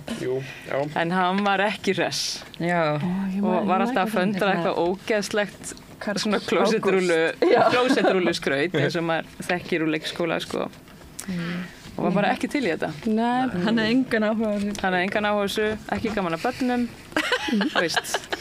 Ég er svona stemming í því. Já, það er rosalega mikið búið að ganga á þetta árið. Það er hérna, þetta er búið að vera bara eitt svakalegasta ári í manna minnum, held ég. Ég sá svona, það er að því að bara veröldin mín fer fram á internetinu, eins og margra annara. Þá tók ég eftir því í morgun að það voru einhvern veginn svona öll svona memes og allt svona sprell. Það, þú veist, fjallar þetta nákvæmlega sama. Bara, þú veist, 2024 er að fara og bara, þú veist, mig aldrei koma aftur. Og þú veist, þó ég yrði miljardamæringur, hérna, þú veist, í staðinn en þyrfti að upplifa þetta á ár aftur, þá myndi ég ekki, þú veist, eru þið á sama sinnis? Já, nema, ég býst ekki því að 2025 verði mikið betra. Þannig ég er ekki að upplifa einhver sakaleg kaflaskil, sko. Nei, það er nú málið, sko. Skilja eitthvað, hérna, fráttur einhver en það getur ekki Það er nú samt ímislegt jákvæmt sem gerðist á árinu. Það eru, þú veist, það myndast litir samfélög við það. Já, það er, já, ég var að hugsa með þetta. Ég þurfti að keyra suð Keflavíkur í morgun og hugsaði eitthvað í rólegheitunum, smástund í bílnum og ég var eitthvað, þetta er búið að vera hræðilegt ár maður. Þetta er búið að vera hræðilegt. Það er búið að vera svo mikið hræðilegt sem er búið að ganga á. Og mér er búið að líða svo illa þetta er svona leiðilegt maður, en það er samt ekki, það er alveg svona litlar glufur, sko, einmitt. Ég held að þær eru bara alveg fáránlega mikilvægar, sko. Það er einhver svona lítið sem er eiginlega kraftaverki líkast einhvers staðar og maður kynntist einhverju fólki og eitthvað svona. Og það er eitthvað svona von. Smá, sko. Já, við gætum einmitt verið föst ennþá í bara þessum sömu hjólfurum og einhvern veginn bara, þú veist, bara hérna í sko kassanum og kapitalismanum og bara einhvern veginn svona harkinu sem að, þú veist, einhvern veginn, sko, allavega mínu lífi, þá breytist allt annað, bara það er COVID, þá áttaði maður sig á því að, þú veist, það var bara einhvern veginn, samfélagi gengur alveg upp þó fólk væri bara heima á sér og hérna, og þú veist, og það var einhvern veginn, það var svona svona, já, það var svona fyrsta sprungan sem myndaðist í, þú veist, bara svona heimsýnina manns. Svo einhvern veginn er þetta bara búið að vera bara ár af ári, bara meira og meira og meira og núna erum við bara komin á eitthvað stað sem að ég held að bara einhvern veginn við myndum ekki komast á. En mér hefði ekki getað ímyndað mér það, sko. Nei, nákvæmlega. Ég allan sko persónulega það fannst mér eins og árið þegar Trump vann, eða það voru svona 2 viðburðir það fyrst þegar Trump vann forsetakosningarnar í Bandaríkjunum. Já, það er 2017. Ég trúði varla, það var ekki 2016. Jú, 2018, já. Og eitthvað svona, byrju, er það raunverulega að gerast? Og síðan var COVID, þegar bara allur heimurinn lokaði. Allur heimurinn á viku og bara allt COVID. En það þriðja hefur verið núna bara þetta þjóðmorð og þú veist, ekki bara það sem er að gerast, það sem bara allur heimurinn að horfa á bara fólk, hérna, helmingurinn af þessu fólki börn verið að drepa þau inn í fangelsi en líka bara hvernig, þú veist, allir eru búin að bara afneita því. Já. Það er ekki, sko, það er ekki óra fyrir þessu. En við erum líka svolítið, sko, það var þessi vitundarvakning ástand á Gaza og það var einhvern veginn, þetta umtaluð varð svona smá hreyfing, í smá stund eftir síðasta vetur einhvern veginn, en svona, mín tilfinning er allavega svo að fólk sé aftur bara komið með puttana í eyrun og einhvern veginn svona, við erum bara hægt að tala þú veist, að okkur líða eitthvað illa yfir því sem að sé að gerast. Þetta er svona alveg, ertu ennþá að tala um það? Já, það er kannski, þú veist, ég menna kannski eru það líka eðlileg viðbrögð bara mannskepnunar bara til að reyna að lifa af, þú veist. Já. En maður þarf svolítið samt að, þú veist, finnst mér líka að svona þvinga sig til að halda fókus. Já. Algjörlega, já. En þetta hefur alltaf verið svona að einhverju leyti þó að þetta þjóðamorð er vissulega gífurleg stigmögnun í þessar útþenslustefnu við vestursins og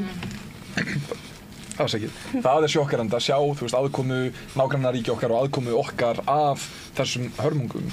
En ef ég er alveg heiðalegur, þá hefur bara síðan ég var unglingur, skilurðu, þá var ég að glíma við fíknivanda og það voru svakalegi fordómar og rosalegar gaslýsingar og það eru, raunveruleikin hefur alveg verið dálítið mikið svona stéttaskiptur og fólk hefur bara reynt að gaslýsa mann fyrir það að ávarpa óþægilega staðreyndir og þú veist, á meðan heimurinn er þægilegur fyrir stóran hluta þjóðarinnar, þá verður það áfram svoleiðis og því miður þá verðist það bara ekki vera nóg að það sé verið að livestreama þjóðamorðið í beinni til þess að breyta því.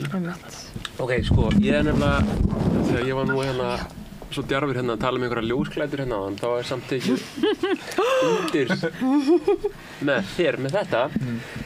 Ef að sko, ég ætla bara, þú veist, við erum hvað sem er að föndra, þetta er alltaf, ég ætla bara að tala hérna, mjög frjálslega. Sko, ef það er eitthvað samhengi á milli þess hvernig mann líður sjálfum og þess sem er að gerast í heiminum, ef allir eru, þú veist, hluti af hinnu sama, sem ég held að séum, þá held ég að, þú veist, það sem ég lærði á þessu ári sjálfa mig bendir til þess að maður eigi að varast að halda að við séum komin að einhverjum endimörkum þjáningarinnar og nú fær eitthvað gott að gerast.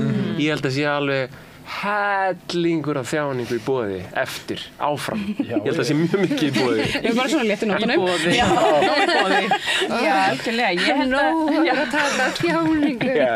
Ég veit ekki, ég held allt, sko, kannski pínu spes þessu leyti. Ég held að komst að ég líka í samtali á þann að hérna, ég er aldrei að halda jólatónleika út af því að mér finnst allt svona ótrúlega, hérna, svona svona forseraður hressleiki ótrúlega deprimerandi og hérna öll jólatónlist sem að mér finnst falleg er öllum sko eiginlega svona melankólíuna sko og mér finnst eiginlega bara verið hress ef ég má vera leið og hérna þess vegna finnst mér sko ég sé svo mikla fegurð í því hversu mörg hafa séð í gegnum hlutina mögulega á þessu ári og mörg sem maður sér í baráttur sem maður aldrei séð áður og hérna já, þannig að það er eiginlega aðalega það sem að ég sé sko en út af því að þú veist, heimurinn hefur alltaf verið ljótur og maður er alltaf einu ekki skrítinn fyrir að tala sko heimsvaldastefnu sem staðreind. Já, það er stór munur.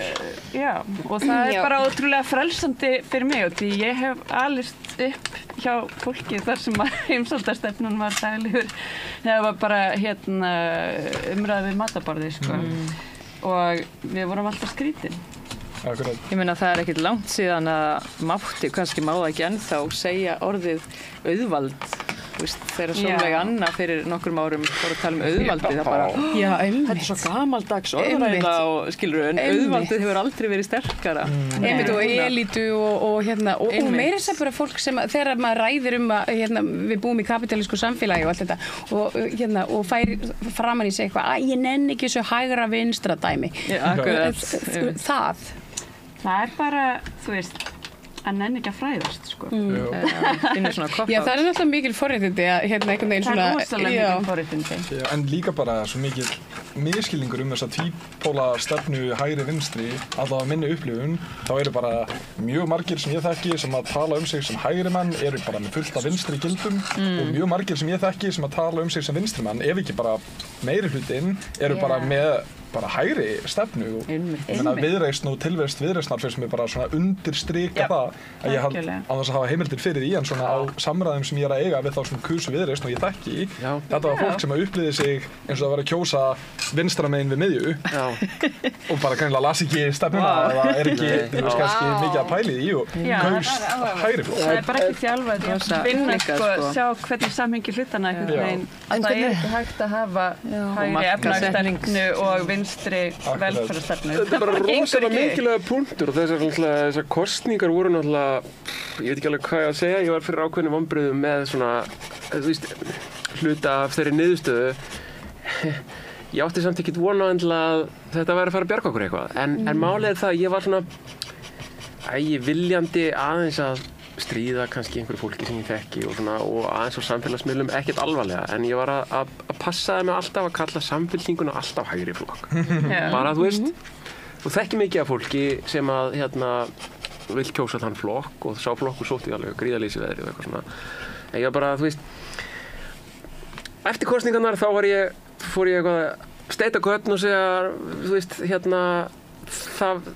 það komst enginn inn hér sem ætlar að halda á lofti hugmyndum mannréttindi eða frið eða velferð dýra eða eitthvað. Þetta verður áhugavert sko. Og ég var eitthvað, þú veist, akkur erum við með kosningakerfi sem að murkar, tekur þessu raddir bara strókar þar út. Þá komum við samfélkingavinni mín og bara, nei, þið er bara komin samfélkinguna. Og ég bara eitthvað, nei, róa sig, þannig að samfélkingin er í eðli sínu hægri flokkur. Hún er svona hlint frjálsu markaðsfyrirkomulagi á þann, og ég meina, ég er ekki að fara að hatast eitthvað við það, en það er samt þannig að sko með þeim kapitalísku undirtóni sem gerir það verkum að þau þurfa nú að semja sig aðeins lengra til hægri heldur en þau lögðu einu sinni upp með sko, og það er ekkert mál hjá Samfylkingunni og hefur aldrei verið það, ekki einu sinni þegar hún heit Alþýðuflokkurinn í gamla dag og þannig að þú veist, ok, ég er bara að passa að kalla Samfylkinguna hægri flokk og það var eitthvað, fólk var eitthvað svona, nei, þetta er náttúrulega sameiginlega reglívar vinstri apparati, ég bara, nei, ekki nema þeir tali gegn þjóðamorði, ekki nema þeir, þú veist, ætlið að koma böndum aðeins á en trillta kapitalisma það sem við erum að byrja, þetta er svo ekki svona bare minimum. Já, akkurat. Þú veist, þeir bara kalla hlutunni allavega réttum nöfnum. Þú veist, bara please.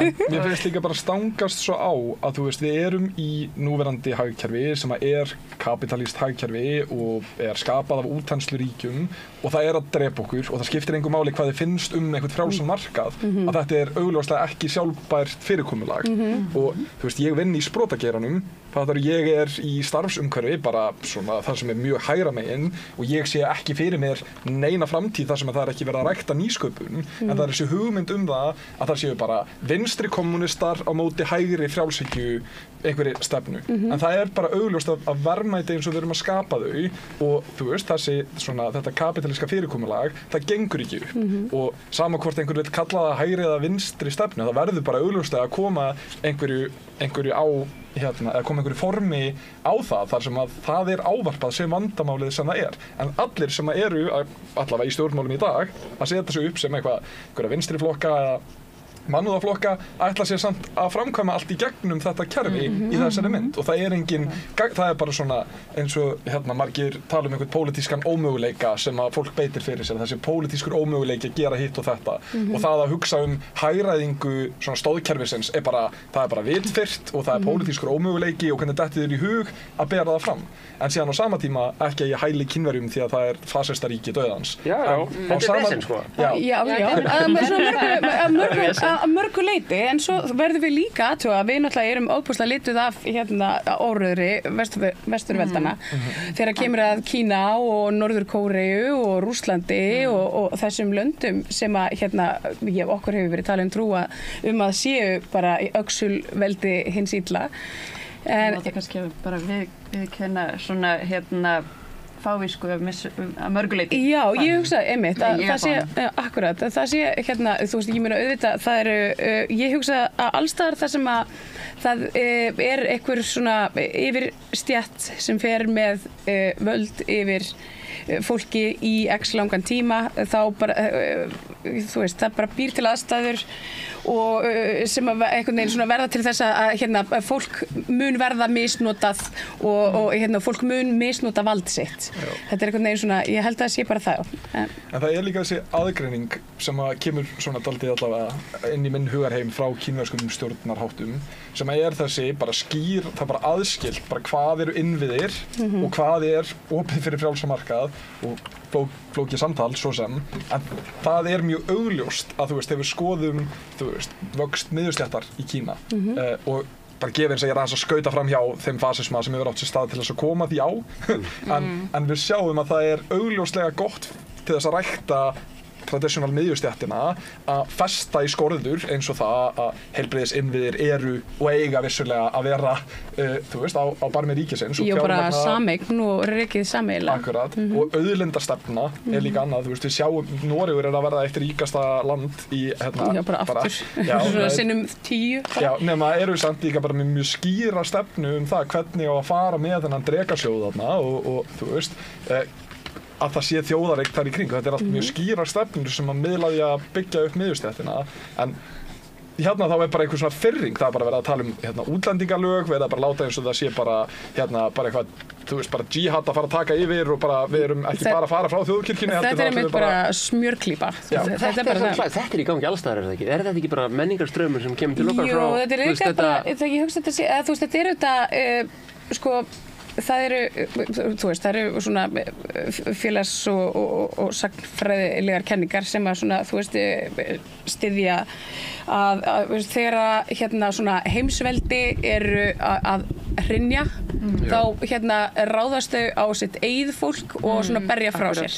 Þið erum búin að koma hérna, þú og Pétur núna, þið eru að leiða okkur inn, við verðum að tala okkar allra besta Luigi. Hann symptom á þessu. Þannig að, þú veit það, að sko, hérna, við erum með ultrakapitalist hagkerfi og svo erum við með líka, þú veist, eitthvað annað, einhvers annað. Við erum að tala þeim bæði, hérna, Kína og Bandaríkin eða eitthvað. Og hérna, og þú veist, þú varst að tala heilbrigðiskerfið og það verður að vera, þú veist, ríkið verður að hafa með það að segja eitthvað, annars fer þetta þannig að ef fólk, þú veist, hvað kosta 2 svona pennar til þess að sprauta sig við sykursýki í Bandaríkjunum eða ekki kreyður að kosta $6,000 eða eitthvað svona. Þetta bara svoleiðis. Og hérna, og svo fyrirtækinu og segja bara nei, þú færið ekki þetta og þá þarf bara að ampútera það eyðileggjast útlimnar fólki, það þarf bara að höggva þetta við hné og eitthvað svona. Og Bandaríkin bara þar. Og ég menna, þú veist, einhver verður þreyttur. Kemur í ljós þegar hann verður þreyttur og lætur vaða. Ég meina, fólk kannski ekki endilega að fagna því að einhver hafi verið myrtur, en fólk algjörlega búið að missa allt úthald gagnvart þessari djöflasýru, sko. Og þetta líka svona einhvern veginn fyrir við báða hérna flokka. Já. Bæði, sko, Trumpararnir, þetta saminar alla. Þetta snýst bara mannúð. Já, þetta snýst bara mannúð, þetta er svolítið áverst. Já, algjörlega. Saminar stéttina sem að, þú veist, vissi kannski bara ekki alveg fyrir að þau ættu svona mikið saman. Já, það alltaf svo mikill svona hávaði, þú veist, í eitthvað svona þú veist, transfólk, þú veist, klósett, þú veist, kennsluefni í grunnskólum og hérna, þú veist, nokkrar palestínskar hræður sem að hérna leita skjóls. Þú veist, það er svo mikið eitthvað svona, einmitt, og það verður bara svona eins og, þetta er svona eins og það er að suð í útvarpinu eitthvað neginn svona, og svo, þú veist, það þarf bara svona aðeins að stilla það, finstilla það til þess að heyra, en þú veist, og til þess að ná einhvern veginn saman. En ég meina þetta divide and conquer sem strategía bara mjög vel þekkt að þú skiptir þínu eigin fólki upp í andstæðu hópa og gerir það helst eitthvað sem að varðar ekkert raunveruleg málefni sem að varðar hvorugan hópin og þannig aðvegaleiðir alla umræðu og fær fólk upp á móti hvert öðru og við heldur, þú veist, ég meina Netanyahu gerir þetta. Bjarni Benediktsson gerir þetta þegar hann talaði tjaldbúðirnar. Já, einmitt. Og þú veist, ef maður, sko, mér finnst leiðilegt að sjá að þú veist, þessir svona Andrew Tate karakterar eða, þú veist, ungir kallmenn, bara á mínum aldri sem eru byrja eitthvað ferðalag á internetinu í einhverju sjálfshjálparskyni og bara kallmenn eru svo sannarlega, bara geðheilsa kallmanna er vanræktuð, menntun kallmanna er vanræktuð, það þú veist, rosa margt að sem er óávarpað og þeir leita á internetið og þeir finna einhverja sjálfshjálpagúrúa sem að þetta svona eiginlega bara kristna hægri er bara búið að taka yfir og leið og þeir byrja að subscribe einhverja sjálfshjálp þarna og hún er farin að snerta því að þá sjónna allir aðrir þessa karaktera. Þannig að það er bara leið og einhver er orðin bara hverju, já ég var að hlusta hérna á Jordan Peterson og ég var, það bara, nei, annarkvort þá færið eitthvað sem er bara, já ég elska Jordan Peterson og hérna bara allt sem hann segir er rétt og bara ertu búin að hlusta á Andrew Tate eða þú færið eitthvað sem segir bara, já þú kemur aldrei aftur í mati mín. Þannig að það er eins og það er bara það er ekkert reyns þannig á milli og það er, mér finnst það eiginlega bara sárt því að þú veist, ég á marga vinir sem er bara mjög mikið spunnið í og þú veist, þurfa félagslega stuðning og voru bara að leita sér að einhverju svona, já, en þú veist, en það er líka bara þetta, þú veist, samfélag karla, það er svo veikt, þú veist, það er svo, og þú veist, og ég hugsa oft, sko, þú veist, eins og hérna í gær var ég með hérna forsvarskonu kvennaatkvæðisins og hana hérna Þórdís Elfu sem er með hérna sérhæfis í svona net hérna nýð og við vorum að tala þetta sérst út frá auðvitað reynslu heimi kvenna en það er sko það má ekki gleyma því að þú veist að þetta er bara sikk hvor vasinn og sömu buxunum við ólust allir upp í sama samfélaginu sko en við bara duttum einhvern veginn svona sikk hvor megin við og við megum ekki gleyma því að þú veist að hérna þetta toxic samfélag sem að konur eru einhvern veginn að reyna að brjótast út úr karlar þurfa líka að reyna að brjótast þaðan út. Öll þessi polarisering hún skiptir máli og það er hérna þið vitið það að og ég er svo mér finnst transsamfélagið svo æðislegt ég er hrifinn af því sko. Það dregur fram svo mikið af þeir skjóta kollinum allir þessir Jordan Peterson gaurar og allir hérna og hún hérna J.K. Rowling og allt fólkið bara og hann hérna skáldið þarna í Skerjafirði og allt þetta lið sko í alvörinni og hérna skáldið í Skerjafirði sem býr á Ítalíu já, eitthvað svona og ég meina ekki eins og það slæmt með þessu málið er það að við verðum að fá að sjá þetta við getum ekkert gert ef við vitum ekki að það er þarna já, en líka bara sína þú veist, sama þegar maður er að hugsa bara almenning í Ísrael, skilur maður verður að sína skilning og saman það er bara að þú getur ekki skilið aðstæður sem fólk er í og ef maður lætur eins og þetta sé allt bara byggt á hatri og það er bara rangkomin þetta er alveg grundvallar að því að þú veist, og ef maður er staddur þar þá fer maður bara sjálfur í hatrið og það er ekki eins gott. Nei. En það er, þú veist, það er erfitt að halda, þú veist, þannig verður maður bara svo, maður er búin að sjá bara það mikið, það er rosalega erfitt að vera bara einhvern veginn. Þú veist, ég get hugsað ákveðna einstaklinga sem ég hef hitt í Ísrael og ég þarf að hugsa til þeirra meðvitað til þess að hugsa bara, þú veist, ég óska ekki neinum neitt illt, þú veist, það er bara, skilurðu, að því að maður verður svo rosalegri og maður skilur hvernig, einhvern veginn, hatur hefur aldrei gleypt við mér, ég hef aldrei hatað neitt, en ég get einhvern veginn á einhvern hátt skilið bara, þú veist, eftir að séð einhvern veginn hvernig fólk getur bara, eitthvað getur drifið fólk til illa verka. Algjörlega, svo það maður náttúrulega að sko geta einhvern veginn beint haturinu á réttan stað. Það er náttúrulega, einmitt, það hérna, þú veist, þjónar bara engum nema auðvaldinu að þú veist að hérna fara síðan að ráðast á jafninga sína bara annars staðar.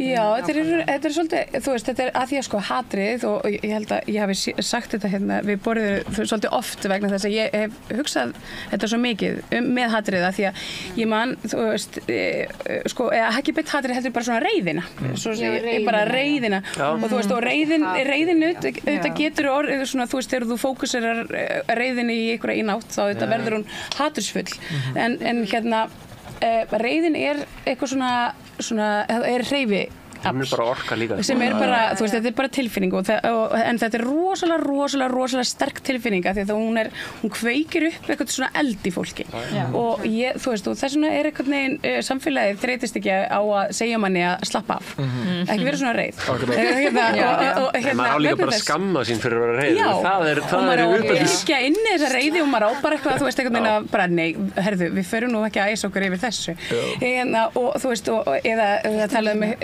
þú veist, þessi alltaf svo reiður og hérna, aktivistar, þau eru nú alltaf svo reið yfir öllu og hérna, en sko þetta það sem breytir veröldinni, það einmitt reitt fólk. Já.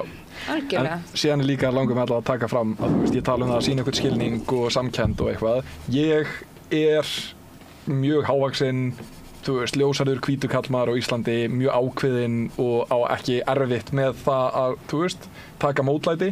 Það mjög auðvelt fyrir mig að segja þetta, eitthvað, já, heyrðu, sýnum bara smá skilning og eitthvað, bara þegar, þú veist, ég tek eftir til dæmis, kærasta mín bara fluggáfuð, þú veist, hún ætti alveg fullt erindi inn í þetta samtal, en þegar hún að segja nákvæmlega sömu hluti og ég, við kallmann, sérstaklega, að þá bara, ég bara sé með einu augum að fólk bara dismissar. Það er bara kynbundið, skilur við, og náttúrulega þessi, þú veist, þetta layered og í allar áttir og ekkert bara kynið sem spilar hann inn í, en það ég meina að, þú veist, kallmenn sérstaklega sem að hafa áhrif og eru að sjá hvað í gangi, eiga að byrja að nálgast þetta, finnst mér, af meiri samúð og skilning, því það verða að vera fundamental breytingar. Þú veist, ef við ætlum að hætta að framleiða ofbeldisfulla karlmenn, þá verðum við að acknowledge að það allt fullt af ofbeldisfullum karlmennum á ástæðu. Og það ekki bara eitthvað bullshit sem að einmanna karlmenn að tala um. Og það líka, sko, við þurfum að búa til samfélag sem að sko, og við þurfum átt okkur á því að, þú veist, við erum alltaf jafn sterk og veikast til hlekkurinn í okkar samfélagi. Þannig að hérna, það verður engin framþróun eða samfélagi verður ekkert bættara á meðan við bara eitthvað svona lokum úti einhverju vandamáli eins og bara lokum hreinlega á ofbeldisfólk eða bara fangelsum fólk fyrir að hérna fara ekki að hérna settu reglum. Þú veist, það þarf einhvern veginn, við þurfum að hafa svona opnara samtal og meira kannski, við þurfum að vera meira kannski bara duglegri, ekki beint að fyrirgefa en svona, þú veist, vinna með fólki og koma því í skilningum að þú veist að hérna, það sé allt í lagi að þú veist breyta stundum rátt ef að maður áttar sig á því og kannski bara gerir það ekki aftur og þú veist og hérna þetta nefnilega bara svo rosalega einfalt að því að ég meina þú veist það mjög ríkt í sjálfri mér hérna fyrir nokkrum árum síðan að hérna ef að þú veist, þú veist, fórum einhverja vitleysu að gerði eitthvað rangt eða eitthvað svona, þá leiði mér svo bjánalega að í staðin fyrir að hérna einhvern veginn svona þú veist, bara einhvern veginn svona já, vá, hljópa á mig, þá einhvern veginn svona eldist ég að reyna svona, þú veist já, fara í vörðni mitt og það, ég held að þetta sé bara þetta lagast en þetta var alveg átak þú veist, og þetta alveg þannig það þarf að fara alveg í svona smá sjálfsvinnu og maður þarf að fatta að þú veist, bara eitthvað þú veist, þetta allt í lagi þú veist, gerðu bara betur næst Já samkennd líka bara pongulítið það sem ég sá nú daginn var einhver rannsókn, ég held það var íslensk að þið viti hvað ég að tala um, það getið þið kannski droppað í en að bara samkennd hjá ungmennum hverfandi. Já, það þetta var hérna, var þetta ekki OECD hérna og hérna sem að kanna læsi og börn á Íslandi kunna ekki að lesa gags lengur og þau eru samkenndarlaus með hérna önnur börn í OECD-reglunum. Ég með slíka PISA, já. Ég með svo mikla ofurtrú á hérna Gen Z krökkunum, kynslóð Z og þau sem eru fætt þau verðast bara að vera algjörir dicks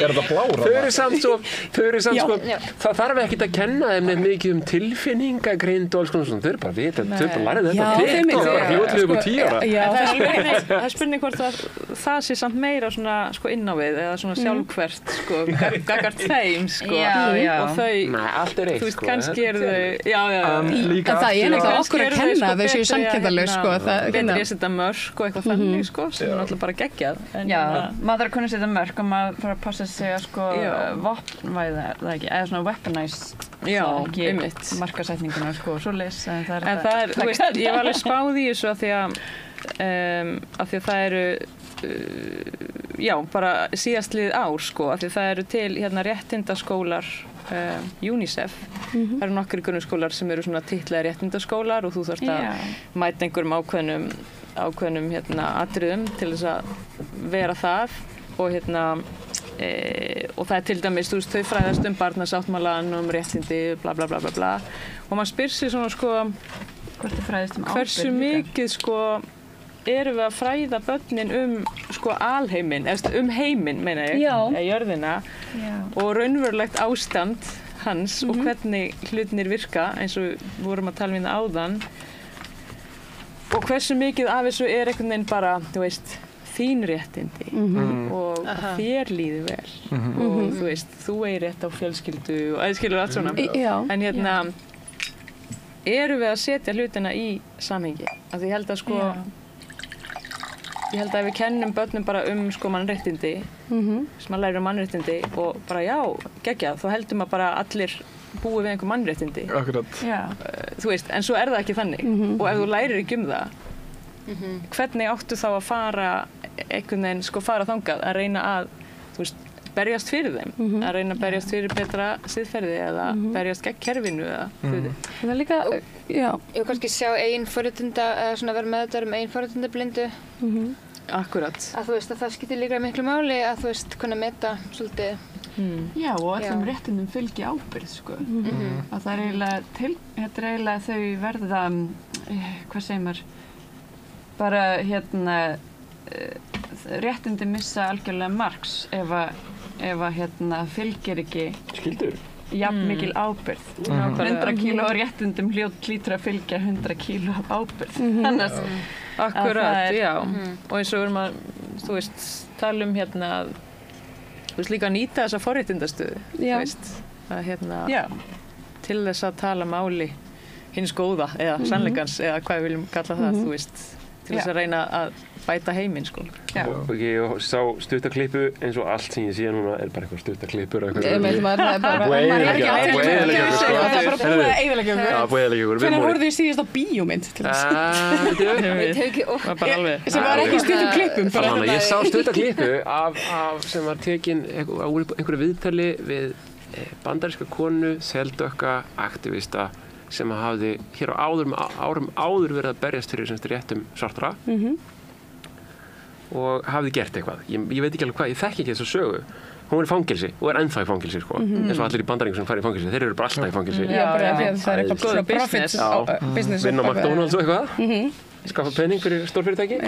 Ok, það var ekki það sem ég ætlaði að brenna á þetta. Hliðarsaga. Já, þannig að sko, hún var að segja að hún orðaði eitthvað svona soundbite, bara fólk þeir talað um ofbeldi í aktivisma og það er fordæmt þá gleymir fólk þá er fólk að gleyma því að það er takmarkið það er friðsamlegt það er heilagt, sko þar ríkir jafnræði og eitthvað svona og það þarf kannski eitthvað að gerast á leiðinni, sko, sem er óþægilegt og ég er ekki að segja að við hefum bara ofbeldisvæða alla baráttu, en þú veist, ég er að tala um þetta með reiðina og það kannski það er ekki víst að allt breytist bara með því að ég hugleiði heima hjá mér og kenni dætrum mínum það, sko. Nei, einmitt.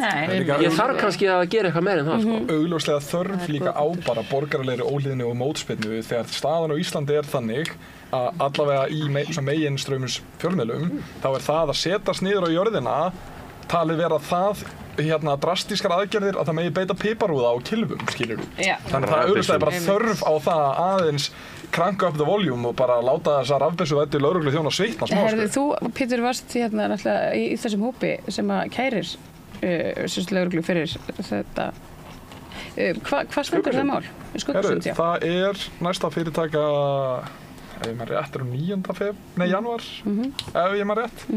En þetta var tekið fyrsta fyrirtæka var fyrir mánuði síðan og já, þú veist, við erum núna, lögreglan hefur ekki ennþá, þú veist, hún neitaði sko að gefa okkur búkmyndavélarnar og dómarinn skilst mér hafi svona verið að krefjast þess að ef þau ætla að beita því í sinni vörn þá verðum við að fá aðgang að því. Já, það verður væntanlega að fá að sjá öll mál. Já, ég meina ef þau beita því þá verðum við að fá að sjá þau og það er bara mjög óeðlileg, vörn lögreglunar er í alla staði óeðlileg og ekki að ég sé bjartsýnn á að þetta mál verði sigrað, skilurðu, það kerfið er ekki þekkt fyrir það, en það er bara strax off the bat er bara allir rauðir fánar, lögreglunar eru orðnir mjög sýnilegir og Já, svo sem ekkert mikið meira að segja, okkar vörn mjög vel hvernig líður þér, þú veist, svona núna, svona, þegar þú lítur tilbaka og þú veist, bara núna síðustu mánuði, ég veit það, því að ég veit hver þú ert, þá, að þú veist, þú ert augljóslega búin að skipta svolítið kúrs, bara hreinlega í allri þinni,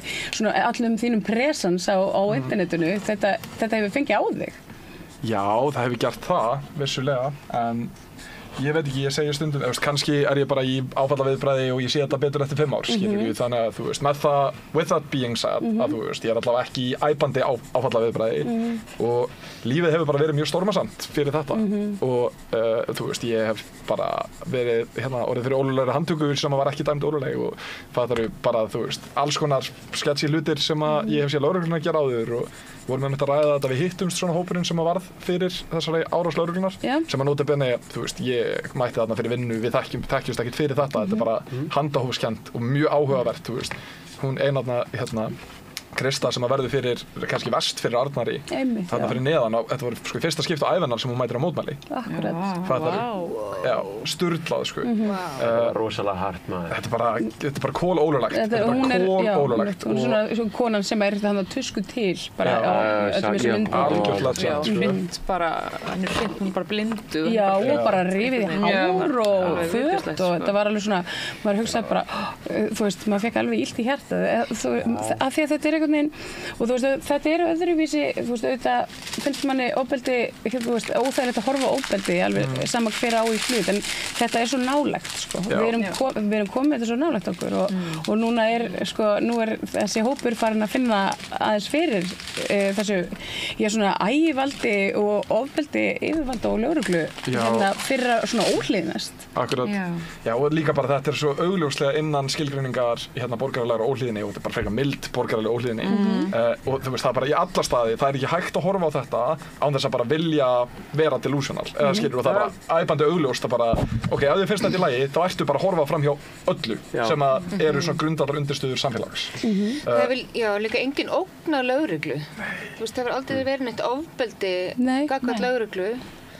Sko, mesta leyti kannski smá málingarslettur, þú veist, that's it. Þannig að aldrei verið að setja lögreglumenn í hættu. Ég sá nú bara myndband í dag að hann að skalla lögregluþjón á Íslandi. Já, ekki beitt piparúða á hann er bara tekinn af 2 lögreglumennum. Var þetta Mónakó? Já, ég held það. Já, ég sá þetta áðan. Þetta var frekar brútal, sko. Já, bara glata ömurlegt fyrir hann lögregluþjón. Já, alveg óþolandi, sko, að bara vera í vinnunni og vera fyrir þessu. Og það er náttúrulega algjörlega ótengt aktivisma, en þú veist. En bara svo, þú veist, að velja sér þessa vinnu svolítið.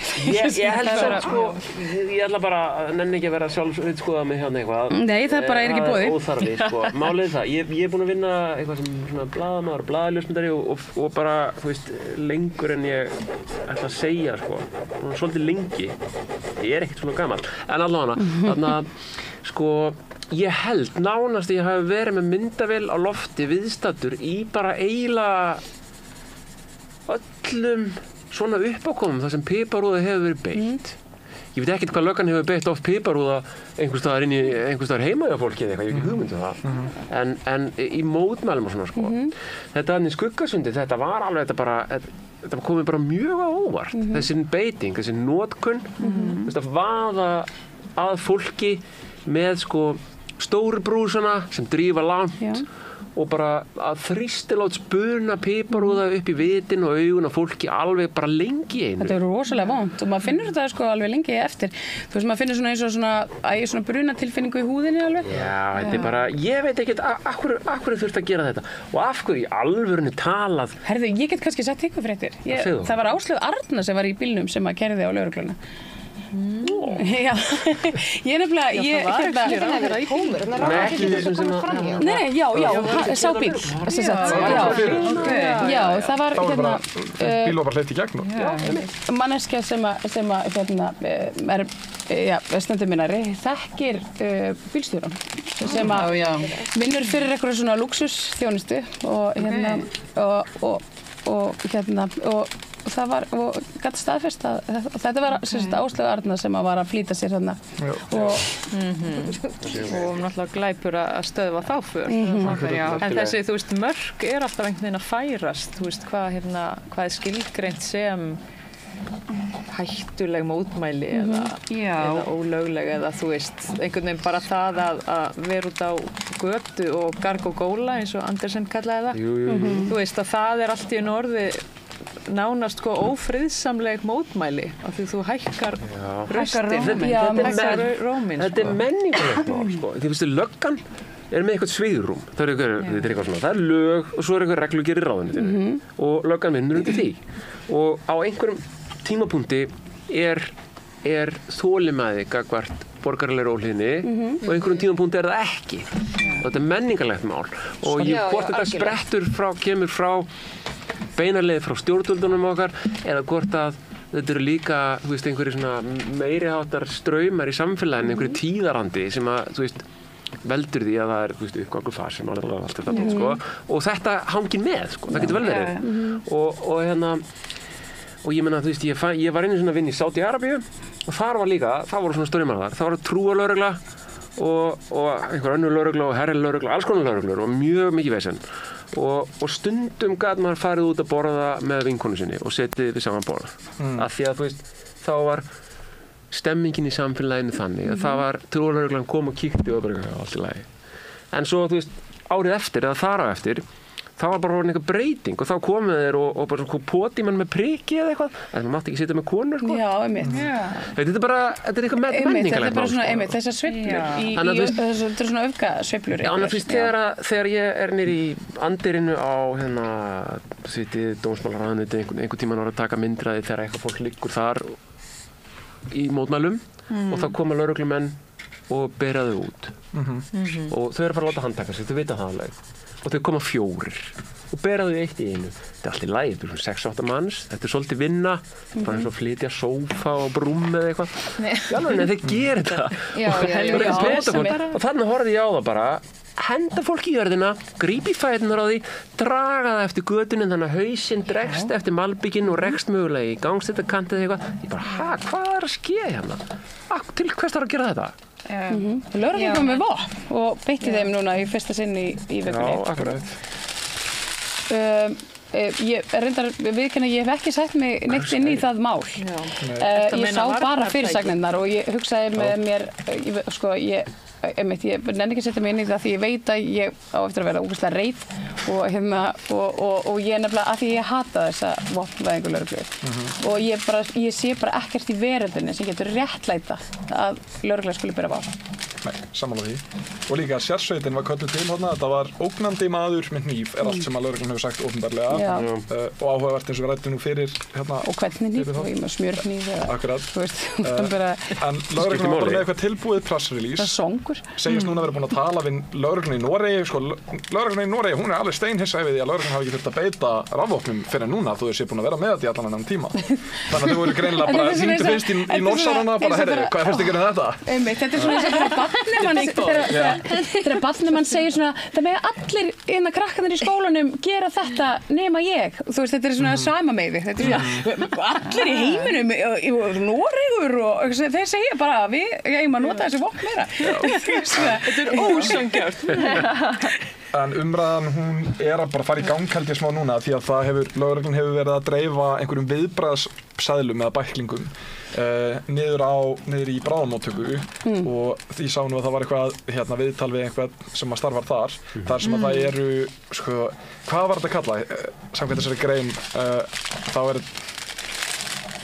hvað kölluðu þið þetta? Eitthvað æsingsviðbragð sem á að vera þegar fólk sem að beitt rafbyssu verður svo æst að það var hjartastopp. Já, nákvæmlega. Það er þetta, það er þetta ofsa, eitthvað svona öfgaæsings eitthvað. Já, sem þetta er bara augljóslega ekki þeng og kemur frá lögreglunni. Já, þetta er bara eitthvað, þeir sprengið í hjartað og kenna þér um það. Já, og við skulum bara, fólk getur bara kynnt sér, það er umfjöllun dauðdaga í Bandaríkjunum út af Taser 10 sem er sama opn og við nota hér og það eru einhverjir 1000 dauðsfalla sem að hafa verið held ég á ári í Bandaríkjunum, þar ef maður googlar bara router og taser death. Þetta var Reuters, ekki, nokkra ári tímabil, en þetta voru þau dauðsföll sem að sko Reuters gat með smá rannsóknarvinnu og blaðamenn gátu fundið sjálfir sko. Það er náttúrulega ekkert alltaf gefið upp sko í svona dánartölum, hvaða atburðarás þú veist, er á undan sko, en þau lögðust í smá rannsóknum vinnu og fóru svolítið í gegnum þetta með viðtölum við fjölskyldu og vinni og fengu og tókst að draga upp þessa bara mjög skelfilegu mynd af þessum rafvarnarvopnum eins og nýyrðasmiðir lögreglunar vilja kalla þetta. Brjálað að gera hjá þeim. Merkilega. Já, ég verð að viðurkenna, ég þekki þetta mál ekki svona tjá mig. Nei, en ertu öruggari vitandi að lögreglunni með vopn? Nei, það var mér ljóst fyrir að nokkur síðan að sko, lögreglan vinnur ýmis störf og mörg góð, en það var mér ljóst alveg fyrir nokkrum árum síðan að þegar kemur að því að verja kerfi eða mig, þá velur lögreglan kerfi. Það er hennar hlutverk. Já, hún er alltaf stofnuð lögreglan bara, hún þróast þannig og er þannig og hún er bara hún er bara einkavædda eða ekki einkavædda heldur, hún er einkaleyfi ríkisins á valdbeitingu. Það er bara það sem hún er og ég meina það er bæntanlega almennt samþykki að við þurfum á því að halda fyrst hún er. Svo getur maður bara verið misjafnlega sammála og ósammála eitthvað svona. En er almennt samþykki Nei, ég veist að það er eitthvað. Framleitt samþykki fyrir því að hvernig... Fólk er líka bara svolítið dúfið. Já, og fæðust bara öll inn í þennan raunveruleika þar sem lögreglun er til. Allir sem eru lifandi á Íslandi núna fæddust á Ísland með lögreglu. Já, það er bara alveg svo öll kerfi munu alltaf, það er bara sko að sína fram á það, sko. Já, bara kerfi viðhalda sjálfum sér og það er bara alveg svo, þú veist, hérna launamunur kynjanna, hann viðheldur sjálfum sér og þá hvernig einhver kemur að reyna að breyta því. Og hérna valdbeiting lögreglu, hún er bara þá hvernig einhver breyti því. Já, akkurat. Og þau eru bara að gera það með höndunum, sko. Svona hinn almenni borgari hafi kannski brugðið aðeins í brún við Skuggasundsmálið varðandi þetta átta sig á lögreglan er kannski ekki hérna til þess að vera í okkur heldur kerfið sko. Það var svona aðeins hrist upp í hugmyndum fólk. Þeir voru náttúrulega ekki komni með rafbyssurnar þannig en hérna þú veist nú ætla maður ekki að fara að búa henni til en ég meina þeir hefðu allt eins getað nota rafbyssurnar vegna þess að í reglugerðum beitingu þessara vopna þá er þeim bara í sjálfvald sett hvort þeir taki upp kylfu hérna brúsa eða hérna rafbyssur. Ef þú átt annars svona 0-bjór, þá skulle ég koma með samsæðarkenningu. Herðu, ég bara, sko, ég skal vera svo snöggar þetta. Nei, ekki þennan, þú tökum þessi með áfengi, smá. Já, nú þessi með svona hinn. Já, ég þarf bríóinn, sko. Hann er á einhvers þar. Hann er á einhvers þar. Djók, allt í góðu, ekki stress. En komdu samt með samsæðarkenningu. Já, komdu samt. Mjög spennt. Á meðan ég Nei, þið veitir sko, þetta momentarni Skuggasundi, þetta var náttúrulega slíkar voru byrðinnar að piparúða þannig að hérna og einhvern veginn fleira sem þarna framfór í einhvern veginn samskiptum óeinkennisklædslögreglumanns við og þið veit alveg hvað er að tala um, þú Pétur náttúrulega búin að horfa á þessi vídeóur að sko Já, hann er alltaf bara komið með heilaskemmta þessu. Já, akkurat. Það er bara að spóla svo oft fram og tilbaka. Þú veist, ef ég hefði fengið að setjast niður með hérna yfirmanni greiningadeildar eða einhverjar helvitsdeildar þarna og spurja heiðarlegra spurninga eftir þetta, þá hefði ég spurt hvort að menn hafi fyrirfram verið búnir að ákveða að þetta væri mómentið til þess að sýna þessum hópi hvernig valdið er beitt og hvort að væri mögulega sko og ég ætla ekki að gera lögreglunni það upp að vera að taka þátt með beinum hætti í pólitískum leik. Nei, en ég meina hún hefur bara hlutverk. En sko, þú veist, hver er yfirmaður lögreglunnar? Dómsmálaráðherra er yfirmaður lögreglunnar. Hver er yfirmaður dómsmálaráðherra? Það er forsætisráðherra. Og ég meina þetta er ekkert ógeðslega flókið, sko. Nei. En það er bara yfir allan vafa haminn og það er algjörlega bara óháð því hvernig þetta dómsmál fer. Fólk getur bara kynnt sér þetta allt saman sjálft. Að, sko, þegar lögreglan veitist að mótmælendum sem að liggja í jörðinni, þá var nú þegar búið að ákveða að senda bílana þarna framan þar sem að bílarnir verða að keyra í gegnum þöga fólki. Fyrir aftan, og ég er með myndefni fyrir aftan sem er tímasett, þar sem það stendur einn mótmælandi. Sem að lögreglan hefur venjulega, ef það eru mótmælandi fyrir framan, þá sendur hún bílana fyrir aftan. Þarna er ákveðið, og þetta er líka heimild frá bílstjóra, þarna er ákveðið að það átti sko að sækja stjórnmálamenn fyrir aftan, en það er ákveðið að fara í gegnum þvöguna. Samkvæmt skýrslunni frá lögreglu sem að þau þurftu að gera eftir að við kæriðum, þá segir Arnar að sko fólkið fyrir neðan Skuggasund sem hafi verið ráðist á, því að það var ekki borgaraleg óhlýðni í gangi þar, fólkið þar sá ekki hvað var að gerast hinum megin. Arnar lýgur því í skýrslunni að fólk hafi verið að snúa saman bökum og sennilega verið að plana það að ráðast inn í húsið sjálft. Sem er bara augljóst ekki staðan og fólkið þarna fyrir aftan þekktist ekki og þetta er aðalega bara einhverja mæður og bara mjög, það er mæður með barnavagn. Lögreglan segir fólk með barnavagn eða eitthvað, Kristína syngja og eitthvað í alvörunni sko. Já, ég meina það er bara til myndefni af stemmingunni þarna fyrir aftan og hérna ég veit að Vísir er með myndefni sem sýnir algjörlega stemminguna. Ég er með það myndefni í höndunum en ég get ekki birta því að Vísir birti það ekki og ég fekk það þannig í hendunar að ég ætla ekki að ganga gegn því.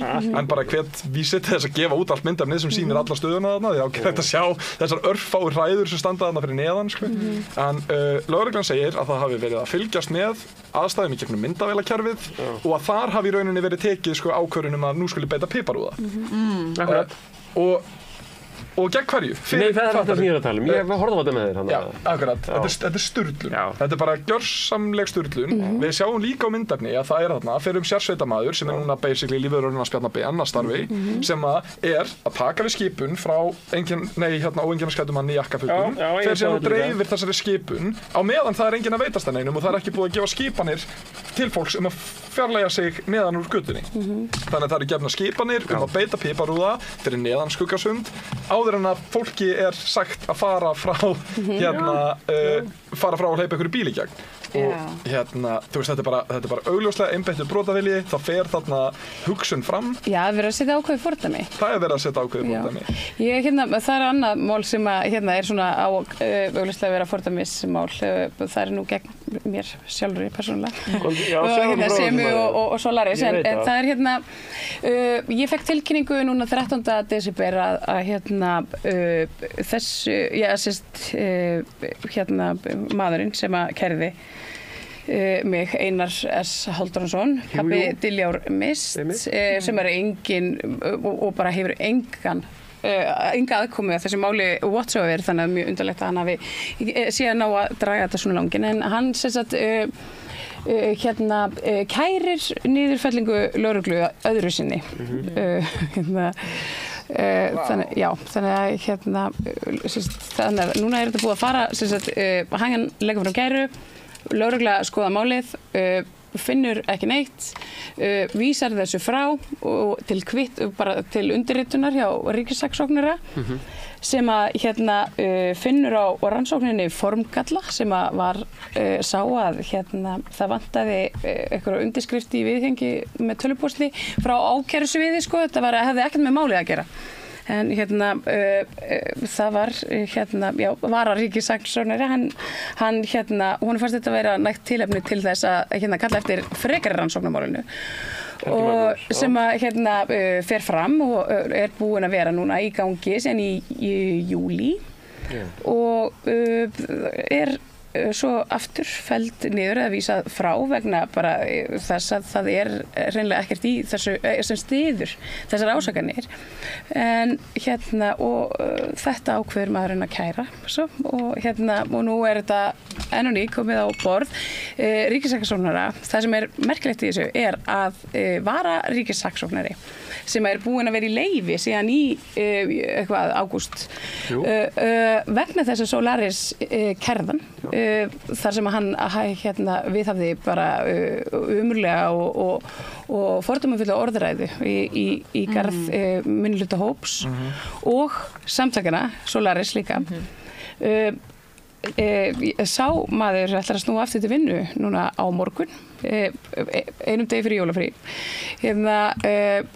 bara algjörlega svona fyrir einhverja tilviljun á sama tíma og þetta mál ratar aftur inn á hans skrifstofu. Þannig að þú veist, þetta er svona sko, þú veist, ég ætla ekki að gera neitt upp eða, þú veist, en þetta, ég klóra mig í kollinum yfir þessu, sko. Og fyrir þeir sem ekki þekkja, þá er þetta vegna fjár... Já, þetta er sem sagt, opinber fjársöfnun, bara sjálfboðaliða og Solaris, sem og fjármunir sem fóru í að sækja fólk út á Getur við kassa. Er einhverjum hagsmunum spilt með því að segja bara mjög stuttu máli frá því hvernig þessi peningar voru notaðir? Nei, ég meina, það hefur alltaf legið fyrir. Ég veit, það er bara, þú veist... Já, þetta var náttúrulega bara þannig að þeir fóru allir í það að bara greiða fyrir einhverjum þjónustu aðila fyrir... Fólk sem átti rétt af fjölskyldusameiningu og við erum ég og þú fórum þannig og þú varst helling í þessu, einhver fleiri fóru kannski líka, fannst þú Gutta? Nei. Allavega, þetta var þannig að það er ferðaskrifstofa í Egyptalandi sem hafið það í valdi sínu að geta sótt fólk til Rafa. Já. Og fyrir þessi þjónustu þurfti að borga Þetta eru lúksusferðir eitthvað þessa þjónustu gilda lögmál framboðs og eftirspurnar Já, ég meina þessi þjónusta hefur verið til í mörg ár sko. Framboðið á því að koma fólki yfir þessi landamæri á þessum tíma var mjög takmarkað þá eru fégráðugir kallar inn á skrifstofu sem að gátu hækka verðið á þessu og það er fólk hinum yfir landamærin sem er verið að drepa með sprengjum. Þetta er nú enga framkvæmdtækið, við skulum vel átt okkur á því. Akkurat. Segjum við skjóta. Það er svona, þú veist. Og þá var safnað peningum hérna heima og það var kallarnir á ferðaskrifstofunni, þeir segja nei, við erum ekkert að fara að taka við einhverjum money transfer eða einhverjum skítugum $20 seðlum. Nei, þú veist, þetta var að vera eftir bara ákveðnum kúnstarinnar reglum, þetta var bara allt mjög, þú veist, það voru bara... Þannig að það ertu safna peningum. Við vorum með gjaldkera, þú veist, og... Setja á umslag, fljúa með þetta á Kaíró, þar var fólk á ykkar vegum sem tók á móti þeim, fór og talaði við þessa kalla, borgaði peningin fyrir ferðina yfir. Og með öll gögn og allt þetta. Allt með kvittanir og nafnalistar og allt til. Já, þetta liggur allt fyrir og ég meina lögregla hefur séð öll þessi gögn og við sem höfum farið til yfirherslu núna, þú veist, í tvígang og það er ekkert meiri í þessu máli, þú veist, þetta er bara svona þetta er svona frekikallinn stælar. Pólitískar ofsóknir. Já, hvað gengur fólki til? Þú veist, hvað er markmið með þessu? Hvað er það að segja? Bara það sama og sprauta piparúða framan í mótum. Þetta er bara rasismi, þessu bara hvernig, þú veist, múslimar að komast til Íslands, þetta er bara það. Þú veist, það er kjarnin í þessu. Svo er svolítið merkilegt á sama tíma og þetta er þessi stað, þá var hún Bergþóra okkar. Hún var tilnefnd sem maður ársins, þannig að við fórum þú veist Fólk skilur þetta líka alveg, þú veist, það er fullt af fólki sem fattar og ég meina, þú veist, það er alltaf almenningur skilur þetta, en það eru yfirvaldið sem að virðist ekki alveg ná þessu. Skilur þetta alveg, fólk er bara að misnota stöður sína. Mér finnst það að ég halda mönnum eins og honum ábyrgum fyrir svona ofsóknir. Þetta á að vera glæpsamlegt og það að lögregluembættið sjálft og bara dómstólar gefi eftir þessum djöfisins yfirgang þegar margsinnis búið að sýna fram á bókhaldið er löglagt, það er engan ólöglega mútugreiðslur að ræða og þeir eru bara að fá að komast upp með þetta og við sjáum öll umræðina inn á stjórnmálaspjallinu. Það er það sem fólk er að safna saman og þetta er bara til þess gert að reyna að fá rasista Íslands upp á móti þér og sem. Og það er útspilið og það tekst að einhverju leyti. Við náttúrulega bara raskaldum svolítið Bjarna Benediktsson sem utanríkisráðherra þarna með því að fara út af því að hann var búinn að tala þennan pólitíska ómöguleika. Það væri svo óbúslega erfitt þegar það lá fyrir að Ísland hafði ekki aðhafst bara eitt á landamæri Rafa. Við vorum auðvitað í sambandi við diplómata frá öðrum Evrópuríkjum á þessu tíma þannig að það kom og frá þeim, bara frá fyrstu hendi. Það er nú líka engin skortur á því núna íslenska ríki og stjórnkerfið berið sér á brjóst fyrir að hafa gert framkvæmt þetta sko. Nei, það er bara, þú veist, þegar þú gerðu það sama og þið, nema þið voru búin að borga. Það var búið að borga með söfnunarfé fyrir þorran af því fólki sem komst í gegn og ég meina, það getur vel verið, ég ætla ekki að taka, þeir voru þarna niður frá erindirekar frá utanríkisráðuneytinu og unnu eitthvað svolítið, sko. Já, ég meina, það var almenningur var búinn að gera bara þorran að því sem þurfti að gera. Það er nefnilega málið, sko. Já, og ekki finnst stjórnvöldum þetta það slæmt að þau eru til í að taka á sig krediti fyrir að hafa gert þetta. Svo að kæri ykkur, Já, mitt auðvitað. En við sem bara almenni borgarar eigum bara eftir sætt okkur við þetta og mér langar að segja, varðandi hann, hvað heitir hann aftur, pappina Dilja mest? Einar S. Halldórsson. Já, og dóttir hans, þau eru sko mestu svona xenofóbísku bara múslima hatarar sem ég veit í alvörunni talað og þau eru sjálf að reyna að byggja eitthvað svona theokrasi, eitthvað trúaríki þar sem að það á bara að fara að innleiða aftur kristni í grunnskóla og þau vilja bara sjá Ísland sem eitthvað kristið Íran. Já, og bara evangelista. Já, svona bannárastemning, þú veist, það er að þið segja þetta er blátt bann og hærri og þyngri dóma fyrir fíkniefna neyslu og þetta er svona, þú veist, þetta er svolítið skrítin orðræða, sko. Þetta er bara hættulegt fólk sem er að reyna að hræða fólk. Núna verum eitthvað örlítið hlutfall Íslandinga sem að kemur frá Miðausturlöndum. Hugsa ykkur líka að vera bara svona leiðilegur. Það er bara andlitið bara eitthvað svona, þú veist eitthvað, allt sem er gaman er bannað og eitthvað svona, þú veist, að það bannað að vera góður við aðra, eitthvað svona, þú veist, þetta er eitthvað svona allir meira því á öfgahægrinu líka verið bara, ok, that's too much bara, þú veist, ég myndi skammast mér svo mikið þetta væri pabbi minn, ég myndi bara, hvað við Nei, mér skilst það, hún sé bara mjög sátt við hann, sko. En er ekki bara andkapitalist að vera góður? Er það ekki? Held þessu mig. Jú, það er náttúrulega, þú veist, einmitt, að gefa með sér. Þú átt alltaf að exploita. Það er mjög hættulegt og dreifa þessari hugmyndafræði að það, allir geta átt sér líf og svona. Það er bara mjög stór hættulegt fyrir fólkið við völdin, sko. Og ég vil segja, sko, þetta með skuggasund og svona,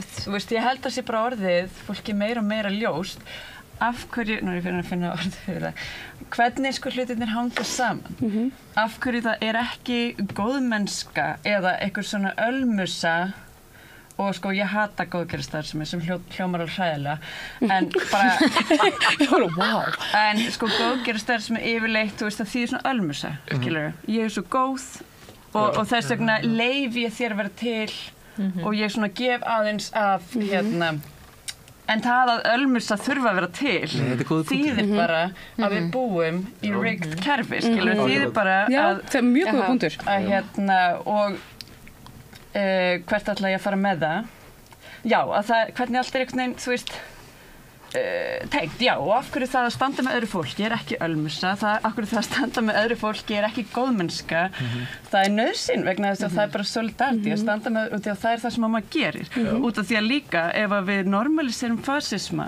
út í heimi hann mun alltaf koma hingað og einhverjum tímapunkti hann er hérna, skilur en sko ég líka að tala bara full blown, skilur á einhverjum tímapunkti verða bara börnin okkar og barnabörn og við sett í fangabúðir og okkur bara útrýmt án þess að nokkur segi neitt út af því að það er ekki þjónar ekki hagsmunum miðvaldsins eða þú veist að segja neitt þetta er bara þetta er allt heilt og það að sko, einmitt, og þetta er svona viðburðir eins og skuggasund er svona blaut huska í andlitið á mjög mörgum að bara, við erum ekki safe og þú veist, og þá er ég ekki að segja endilega þessi sjálfselska að standa með öðru fólki en maður bara stendur með öðru fólki fyrir fólkið og fyrir sjálfum sig og fyrir bara heildina að það er, ef það meikar sens þetta er bara grunn þarfir okkar eins og ég hatti góðgerðarstarf sem að voru allir séu mjög sammálaðir það er alveg sko, það er svolítið þetta er ekkit þessi pæling er alveg gömul sko í búddismannum er hún alveg svona það er þetta með frá hvaða stað ertu góður sko Ertu góður að því að þú ert skörinni herra? Ertu góður að því að þú ert og þú talar þinn litla bróð Já, akkurat sko Ertu að reyna Gleymdu ekki þínum minnsta bróður Búddistarnir segja sko það er maður á að gera þetta frá staðnum þar sem allir eru þið sama sko og þá er þetta allt í lagi en þú getur ekki beðið eftir þú getur ekki beðið með góðmennsku eftir að þú ert enlightened sko, að þú ert uppljómaður þú getur ekki beðið frá til af því að það er bara, þá gerur það bara í næsta lífi eða þar næsta eða eitthvað, þá ertu bara alltaf vondur sko þannig að maður verður að byrja að vera góður og svo kemur þetta Er það svo fake it till you make it? Það er þannig, það er bara mjög mikilvægt æfa sig að verða enlightened. Getur ekki gert öðruvísi, sko. Hvernig gengur ykkur í föndrinu? Hvaða skilaboð eru þið ætlið að setja fram og handa hverjum? Ég er komið með kortið mitt, sko. Ég er að hugsa skilaboðin sem ég set inn. Þau fara til RÚV, því að RÚV hafa algjörlega brugðist fjórðuvaktinni og það er bara sorglegt að sjá gott starfsfólk bara verða einhverju fróðið að nynni, sko. Viltu sjá það? Já, takk. En þetta er áminning alla blaðamennina sem að RÚV hefur ekki fjallað um og sem eru 190 og eitthvað núna. Og ég var einmitt bara í gær, það var það sem ég var að segja ykkur fyrir þáttinn, ég mæli með að allir fari á YouTube og finni Channel 5 með honum Andrew Connegan, nei, ég man ekki alveg hvað hann heitir. Það var að koma út klukkutíma langur heimildaþáttur átökin þá milli með áherslu á Ísrael og Lebanon og þau eru þarna báðum megin við landamærin og eru að tala við, eru að tala við herstjóra IDF, Ísraelska hersins og eru líka að tala við almenna borgara í Líbanon og eru að tala við Hezbollah, leiðtoga og þetta er bara taka brjála gott coverage og eru að tala við vestrænan blaðamann sem var þarna með, hvað heitir þau, fréttamiðl Jóð Al Jazeera, já. Hann var þarna með Al Jazeera þar sem þau eru einhverjir 4-5 fréttamenn að taka upp átök sem er í kannski 2 kilometra fjarlægð og að heyra á því að þetta er breskur eða eitthvað, tala bara mjög veiðbrennandi ensku og svona auðveldara að relata menningarlega einhvern veginn við hann og hann er að lýsa því bara, já við stöndum hérna og vorum að mynda efni, vorum að streyma beint, búin að tilkynna, vorum að streyma beint inn á 2 helstu fréttastöðarnar hérna og vorum búin að gera samband við ísraelska herinn og það eru drónir að fljúga yfir okkur og síðan eru bara sprengt og bara besta vinkona hans eða einhver missir bara báða lappirnar og hann hleypur að henni til að hlúa að henni og þá er það bara sprengt aftur og þá deyr kollegjans og síðan er bara 2 mínútur af hríðskota árás og þau eru bara fréttafólk á opnum fíld þar sem allir átt að sjá því hver þau eru og að hlusta á vestrænan fréttamann, blaðamann sem er bara einn af 190 eitthvað blaðamönnum, eða þú veist hann er ennþá lifandi en vinur hans sem deyr er einn af þessum 190 eitthvað blaðamönnum sem eru dánir til þessa og RÚV hefur ekki einu sinni tekið viðtal við eða reynt að setja sig í samband við eða reynt að gefa heiðarlega umfjöllun ástand blaðamanna bara allt í kringum Ísrael því þetta er ekki bara í Palestínu ástand síns eigins fólk ég vil samt taka það fram að ég hef alveg verið í samskiptum við fréttafólk inni á RÚV sem er gjörsamlega með hjarta á réttu stað en þau eru ekki yfirmenn sínir þau hafa ekki valdið við ritstjórn eða fréttastjórn og það er svo alls ekki beint að einstaklingum heldur Kjærður spyr sérstaklega Heiðari því að hann er algjörlega gjörsamlega vanhæfur í sitt starf algjörlega galið að það sé ekki búið að segja honum upp hvað ætlar að skrifa til Heiðars? Ég er að reyna að koma reiðin í orð þetta er verðið, ekki kannski 2 rauðin svo bæðið og þá kemur þetta En þú Guðna, ertu með skilaboð? Já, ég er með ég veit ekki hversu gott þetta er sko en ég er með 2 eitt er ég á eftir að gera myndina sko en eitt er til nýliða á Alþingi, fólk sem eru ekki verið í stjórnvölinn sko. Já, kæri nýliði á Alþingi, gleðileg jól og farsælt komandi aðgerðaár.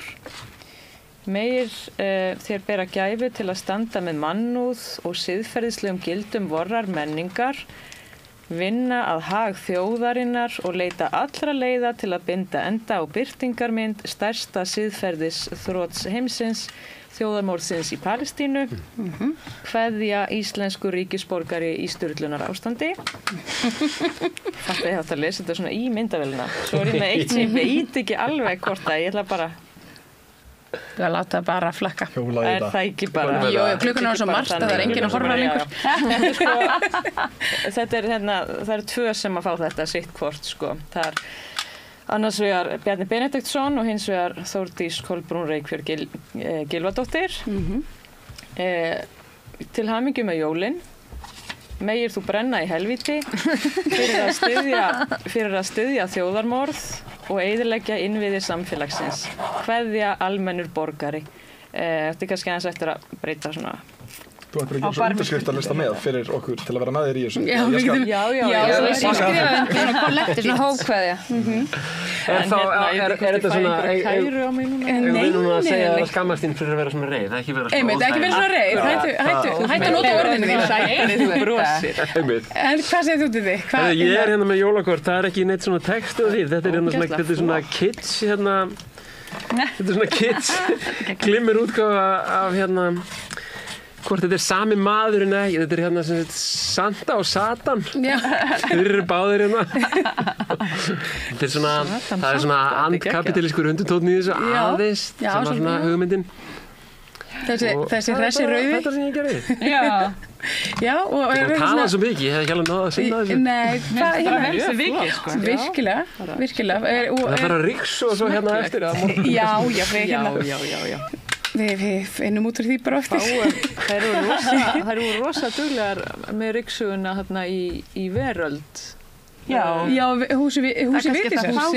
Húsi Vigdísar. Til þess að bregðast við. Já. Einmitt, glimmerinu, já, ég skil. Já, þetta var mjög óskilt. Ég náðu þessu ekki. Við erum sérst að tala glimmerkastið á Bjarna Ben. Já, glimmerkastið á Bjarna Ben er náttúrulega eitthvað svona sem að... Einmitt. Það eyðilagðist lyklaborð. Þetta er svo sniðugt. Er þetta eyðileggja hluti með glimmer? Já, ég veit það. Halli á ríkissjóði. Það var gríður halli.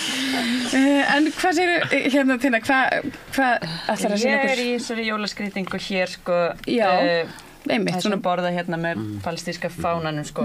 Svona eins og ættu Danir gerir oft svona skreyta jólatré með fánanum. Svona þjóðirnis. Og þessi svona sería, ekki að kalla þetta sería, fánasería, en ekki jólasería, mun sem sagt skreyta ákveði jólatré hér á landi. Já. Og nákvæmt. Þið eru búin að búa til svo mjög spennu í kringu þess að borða. Hvar var ekki? En Unnur, hvað ert þú að bjóða upp á? Ég er nú bjóða upp á bara svona, hvað heitir þetta svona, hvað heitir þetta? Svona nælur. Já, vá. Þetta er geggjur. Og því ég var að gera svona myndband fyrir Bjarna Ben. Stór brjóst. Það sem að ég pínu bana að fokka sér. Að láta hvalveiði í leifunum en líka út af mörgu öðru. Þetta var ekki nefnt. En ég ákvað að horfa svona fram á veginn og þetta var svona skilaboð til komendur ríkisstjórnar. Og í það minnsta viðskiptabann 2025. Já, ég er svona til að manifesting. Þannig ég er bara svona að reyna að sjá eitthvað jákvætt, ekki að vera alltaf svona reið og leið og mun. Sko, ég trú að þau muni vera skarri. Ég trú að þau muni gera eitthvað. Og ég mun fagna því, þótt ég veit ég muni samt ekki vera 100% ánægð. Ég er svona bare minimum. Bare minimum. En þú, hvað ert þú með? Herðu, ég er nú bara búin að búa til svona gjafaöskju sem að ég hugsaði mér að sko, annarkvort utanríkisráðherra fráfarandi Þórdís Kolbrún eða Bjarni Ben gætu, þú veist, vel fengið eitthvað svona, ég myndi kannski, veit ekki, kannski setja eitt svona konfektmóla í eða eitthvað og svo stendur nefnilega innan í, sko, eru skilabóðin I know what you did last genocide. Þetta er stórkostlegt. Já, þetta er svona jólandi, 90s hryllingsmyndaða jólandi. Sko, ánægður með þetta. Af því að er þetta ekki lögbrot að bregðast ekki við?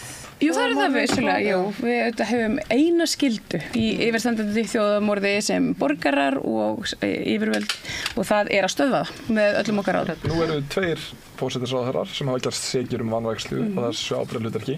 Spurning hvort þess að þriðji gera það sama. Já, það verður bara það verður að sækja til saka fyrir Ég hugsa að það gerist, sko, með tímanum. Að það verður uppgjör. Hlusta nú samt á meðvirknina í ungu stjórnmálamönnunum sem komið til þín í viðtal. Hverjir voru þetta? Framsókn? Það voru Framsókn og Píratar og Samfylking og Sósíalistar. Allir rosalega til í það að vera með, sko, já, við erum með mannréttindum í liði, en ábyrgð, nú daldi, þú ert að ganga til þetta langt, það er að halda fólki Kata, sagði nú að hún væri með Palestínu í liði, við erum búin að viðurkenna Palestínu. Hún Kata, hún svo frábær. Já, hún er voða góð stelpa. En þetta er allt bara voðalega flókið samt. Já, þetta er allt voðalega. Fyrst og fremst er þetta mjög flókið, já, og þú ert eitthvað að miskilja. Sko, diplomasía er listform og þú kannt það ekki. Og við kannski ég þarf að fara að slúta þessu því að annars verðum við fram á nótt og það er ekki holdt fyrir neitt. Já, þú veist, jú, það væri alveg bara mjög mikið stuði og taka marathon. Ég veit bara ekki alveg hvað Laufey Líndal tækni konu finnst það. Hún svona þarf kannski að fara að leggja sig bráðum. En ég bara þakka ykkur kærlega fyrir, elsku besta fólk. Þetta var alveg stór skemmtilegt. Mikið gaman að búa til jólaskraut með ykkur. Er þessu út sjónvarpa á nýjárskvöld? Ég var að telja niður núna. Já, herðu, við verðum bara að koma aftur á nýjárs.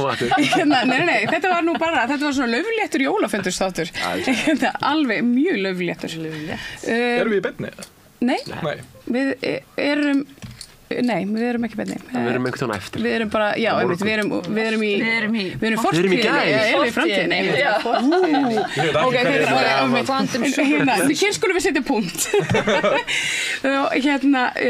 Þakka ykkur kærlega fyrir komuna og þakka ykkur fyrir aktivisman á árinu.